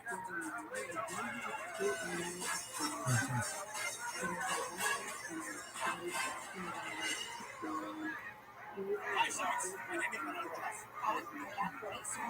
You're asking for $100,000 for 50% of our amazing company. Somebody has. This amazing idea started more than 50 years ago back in Venezuela at my sister's wedding. When this genius creative project decided to make something fun, something different. I want to create something special for my day. I bought some materials from the store fast forward to 2018, all Body Hacks here in the US. We have more than 600 products, all of them handmade in the US, and they're 100% recycled. Sharks, who's ready to make great tea? With Fall Body Hacks.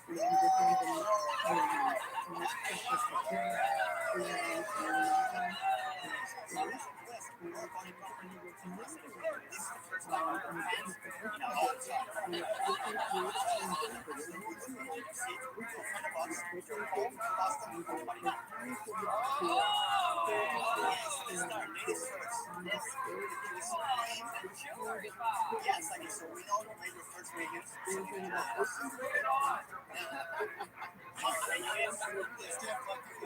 Yes. Oh my God. Everybody knows who Mr. Wonderful is. Yeah, listen, that's spectacular. Not everybody knows who Chef Wonderful, right? And you say, well, they do. So that's what we do the best fresh out all the time. That's what we need. It's inspiration. Here's how to take this year.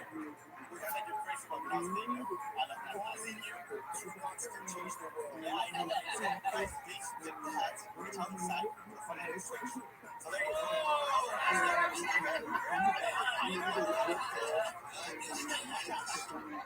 Okay, you guys are ready? I have a question. Do you design all of these and make all of them? So she designs everything. We really have 600 hats because a lot of the products are created because people reach out to us and ask for custom. So we would like to find I got it, man. That's what drives itself. It's a belly fat. That keyword must be Cut down on your fucking indigenous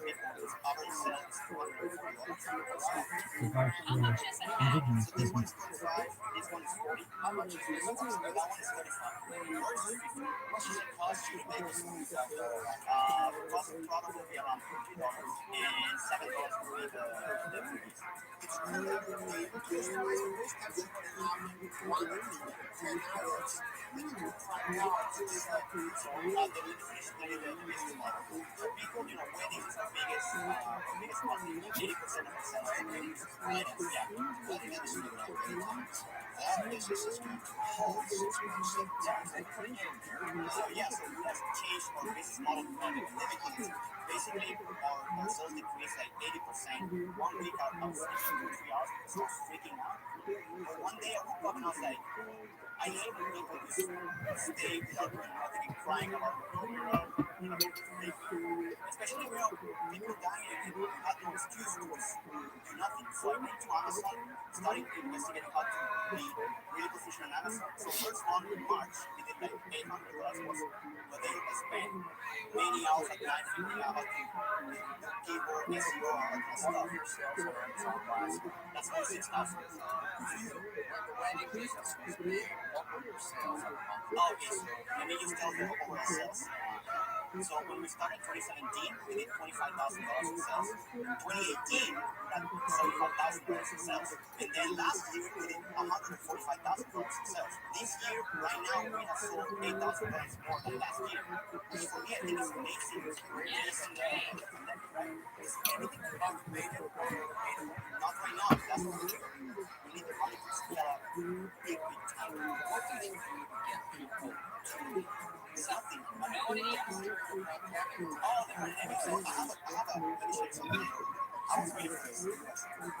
So one thing, the pandemic hit is that everybody was social distance. So I told my mom, let's just make something that is like a virus, but let's make it fun so people can get offended. How many of those have you sold? We have sold around 200 of these. Is the service companies and banks get 80% of their sales or 20% of their product? That's a business model. When you have that model together, it's a great business for you. It's a family business. That's what you're worth. I got that was saying, no, before you say anything, let me just clip. That's the regular stuff. Your biggest challenge here is your business. You think you're in the compact business, and you're trying to figure out how to sell portable bags. You're in the fun business. Correct. Right? You figured out how to sell fun when you did your fire sales. You just want to keep on creating ideas and using your skill to keep control your own destiny, and you don't know what business you're in yet. So for those reasons, I might be giving you an offer based on how you answer the phone questions. Do you know how much of this business? 80. 80 for mom? Each?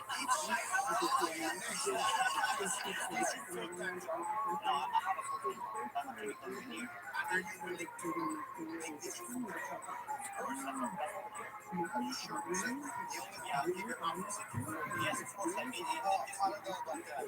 But you're not investing, so yeah, but I'm just trying to help. I'm trying to help myself as well.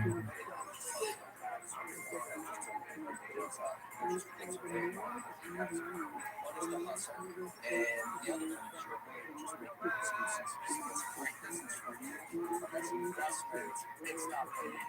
So listen, I love you guys. I love your energy. There's just a ton of work to do. I calculate it. That's not what I don't understand. Just help you guys out. I don't think we're all figuring out how to master it. By the time we master this, we need to deploy creativity. Huge business.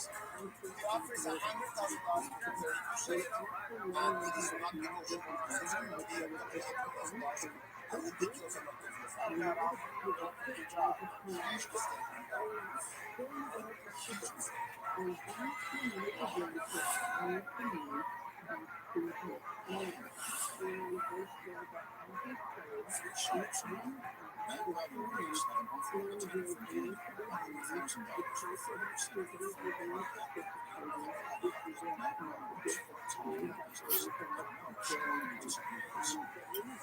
Huge mistake. These sharks have all these numbers. Let me just tell you all the things he wants to do are going to cost more than $100,000. Yes, I don't want to say not to know you. Oh, I listen to you on the show. Marketing for bitch, you're getting any money. I'm just going to ask for more money. Listen, what I think you're missing is marketing expertise, right? I want him to have me join him as partner. I'm really good at marketing, and I'm really good at creating videos. I'll really figure it out, but I think I need to go with this going along. Yes, just feeling yes. Mark, you want to go with me? Go with me. Why don't we do $100,000 for 25%?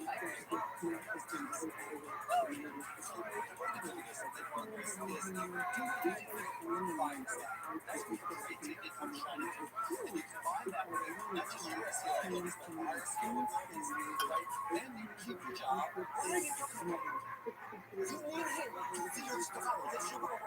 Oh,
we're gonna find voice dagger.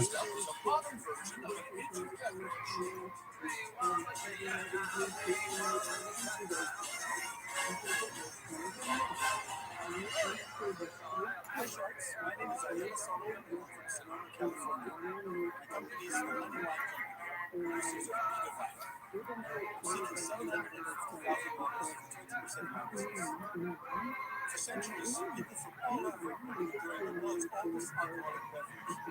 It's made from a simple, sustainable, naturally sweet ingredient, honey. That's right, it's called honey wine.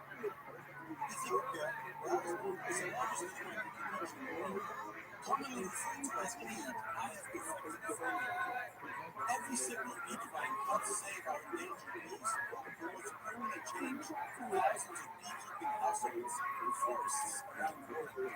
Ultra smooth and fragrant, peak wine is produced in small batches from just 2 ingredients: raw local honey and pure spring water. When you sip peak wine, you'll experience the taste of exotic floral nectars dancing on your palate. Okay, alright, so we'll start from left to right. On far left is the blue non-sparkling.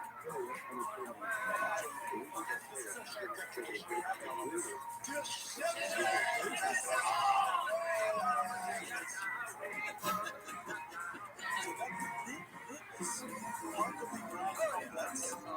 On aging, you get a nice mellow vanilla finish. The next one is a sweet non-sparkling. Has mellow tropical fruit flavors. Cheers.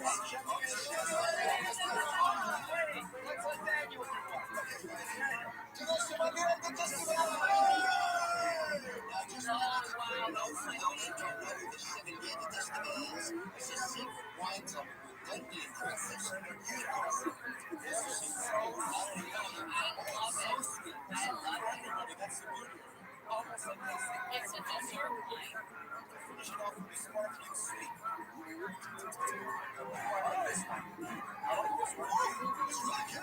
I like every single one of these. How much does it cost? The non-sparkling is $49 retail. Sparkling is $49. And how many have you sold? In 6 years now, we have sold 40,000. Over 6 years. That was worth 6 years. How many did you sell last year? The last 12 months we sold 150,000. Why so little? By myself, this is full-time job for 5 to 6 years. Marketing budget about $600,000 myself, family, and friends. Wow. Now, if you're trying to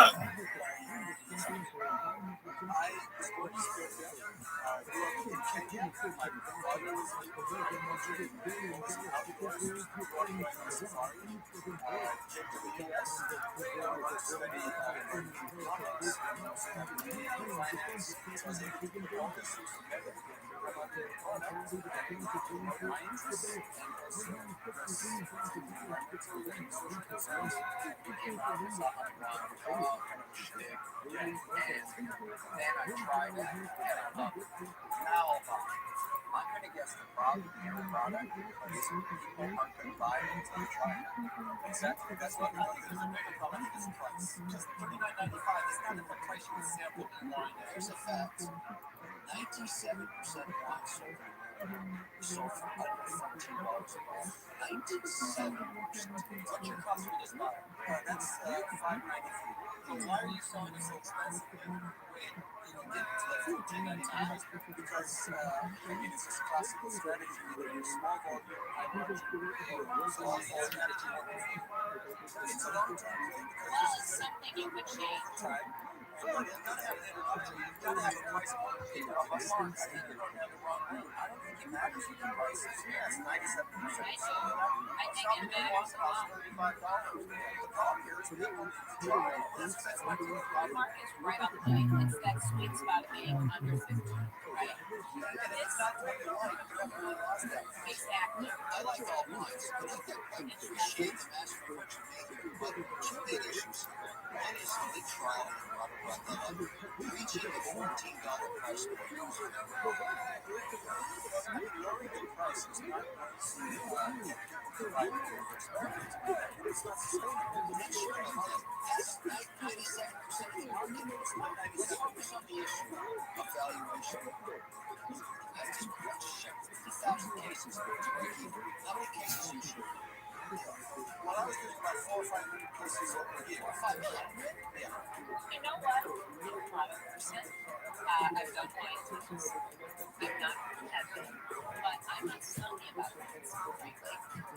Tastes good, looks good, fresh white wine I like, and I like all sorts. It's kind of like a drink, and you're saving the beans. So to me, I feel that it doesn't really matter if you want to say. It's not a hobby. And let me tell you something. I have talked with my fellow sharks. Here's the bottom line. We're going to make you an offer. Yes. And the offer is this. You're going to get 4 sharks. Mark, Daniel, myself, and Robert. So we're going to make you an offer of $750,000. But we want 40%, 10% for each shark. We will help you. You need the trajectory of the publicity, the sales, the recognizability, and education. I don't want Kevin to be left out. Kevin does not want to be very comfortable with that. I can't do it. I have a very complex. Yeah, I know Kevin will do wines. There's 2 things. One, this is not negotiable. This is the only one for it. So you're going to have to say yes before you start negotiating. And 2, the second goal is how can you buy better issues? Destroy all our wine.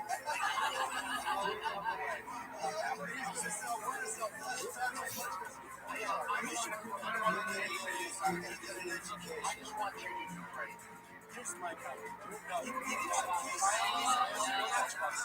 Misunderstand. Do you know who's making decisions for selling?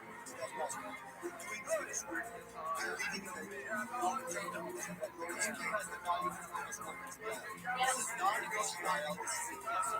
If I were you, I wouldn't even think about that.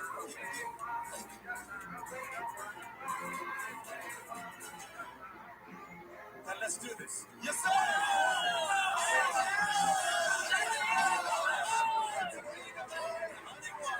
We can do all that with your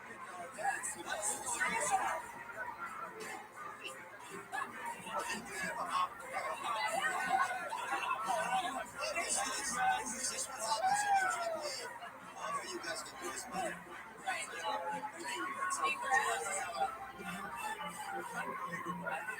All 4 sharks. This is huge. I mean, I never thought I would come out there and not do much negotiation with all 4 sharks.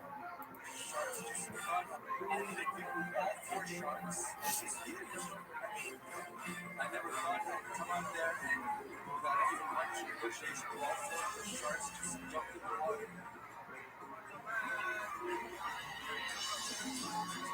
Maybe Barker.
Damon drops out. Bad things to happen.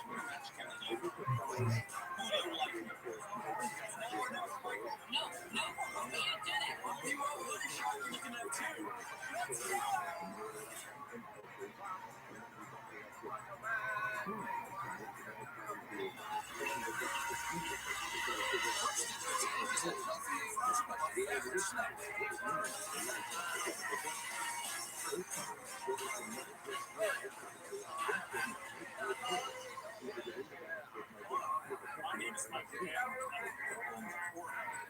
My company is Pants, and I'm here today to talk to you about something that's near and dear to my heart.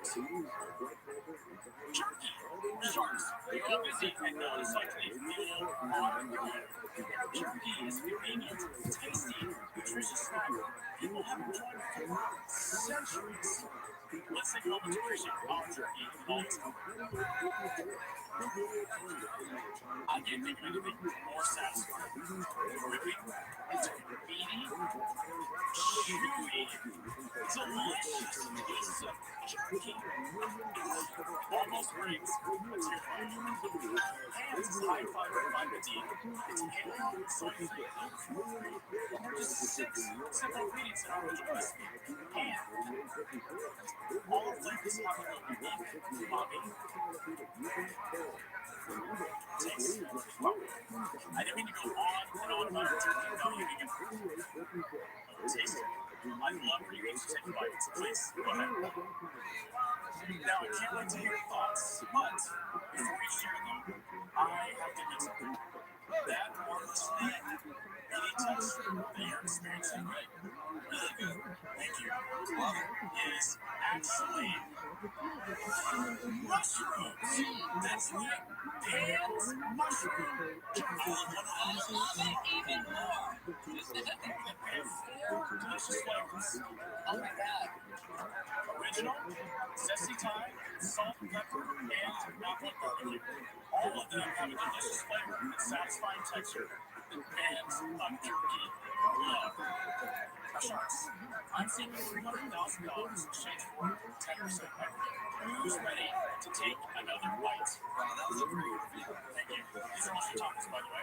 So tell us your story. How did you get into mushroom jerky? So my father was born and raised in a small fishing village in Malaysia. Luckily, I had the opportunity to go visit his family to learn about my heritage and where I came from. And one of these visits to Malaysia, there was a bowl of food on the table. I reached in to try it, and immediately I thought, this is great. Most people are really confused. The person I started was my cousin, and he was vegetarian for weeks. And he had been making this snack for himself, for his family, for people in the area, and selling their own food. And as vegetarians, they had a really hard time finding foods that really tasted like those that really great texture. And mushrooms were very satisfying, and also very comfortable. I was blown away, and I knew at that point that we had something that had to share for us. What does it cost land at what's the store sell? We make it for $1.67. Our MSRP is between $7.99 and $8.99. Where's your biggest chain right now selling? Whole Foods. Yeah, we're 2 regions of Whole Foods. What did you say your sales were? In 2018, we ended at $300,000. $300,000 to start off with. In 2019, we grew the doubles. We got to about $755K. We're happy to say 2020 so far, we're $620,000 in sales. How many stores are you in now? Over 700 stores right now. 60% of our sales are retail, 40% online. How much have you invested in yourself? And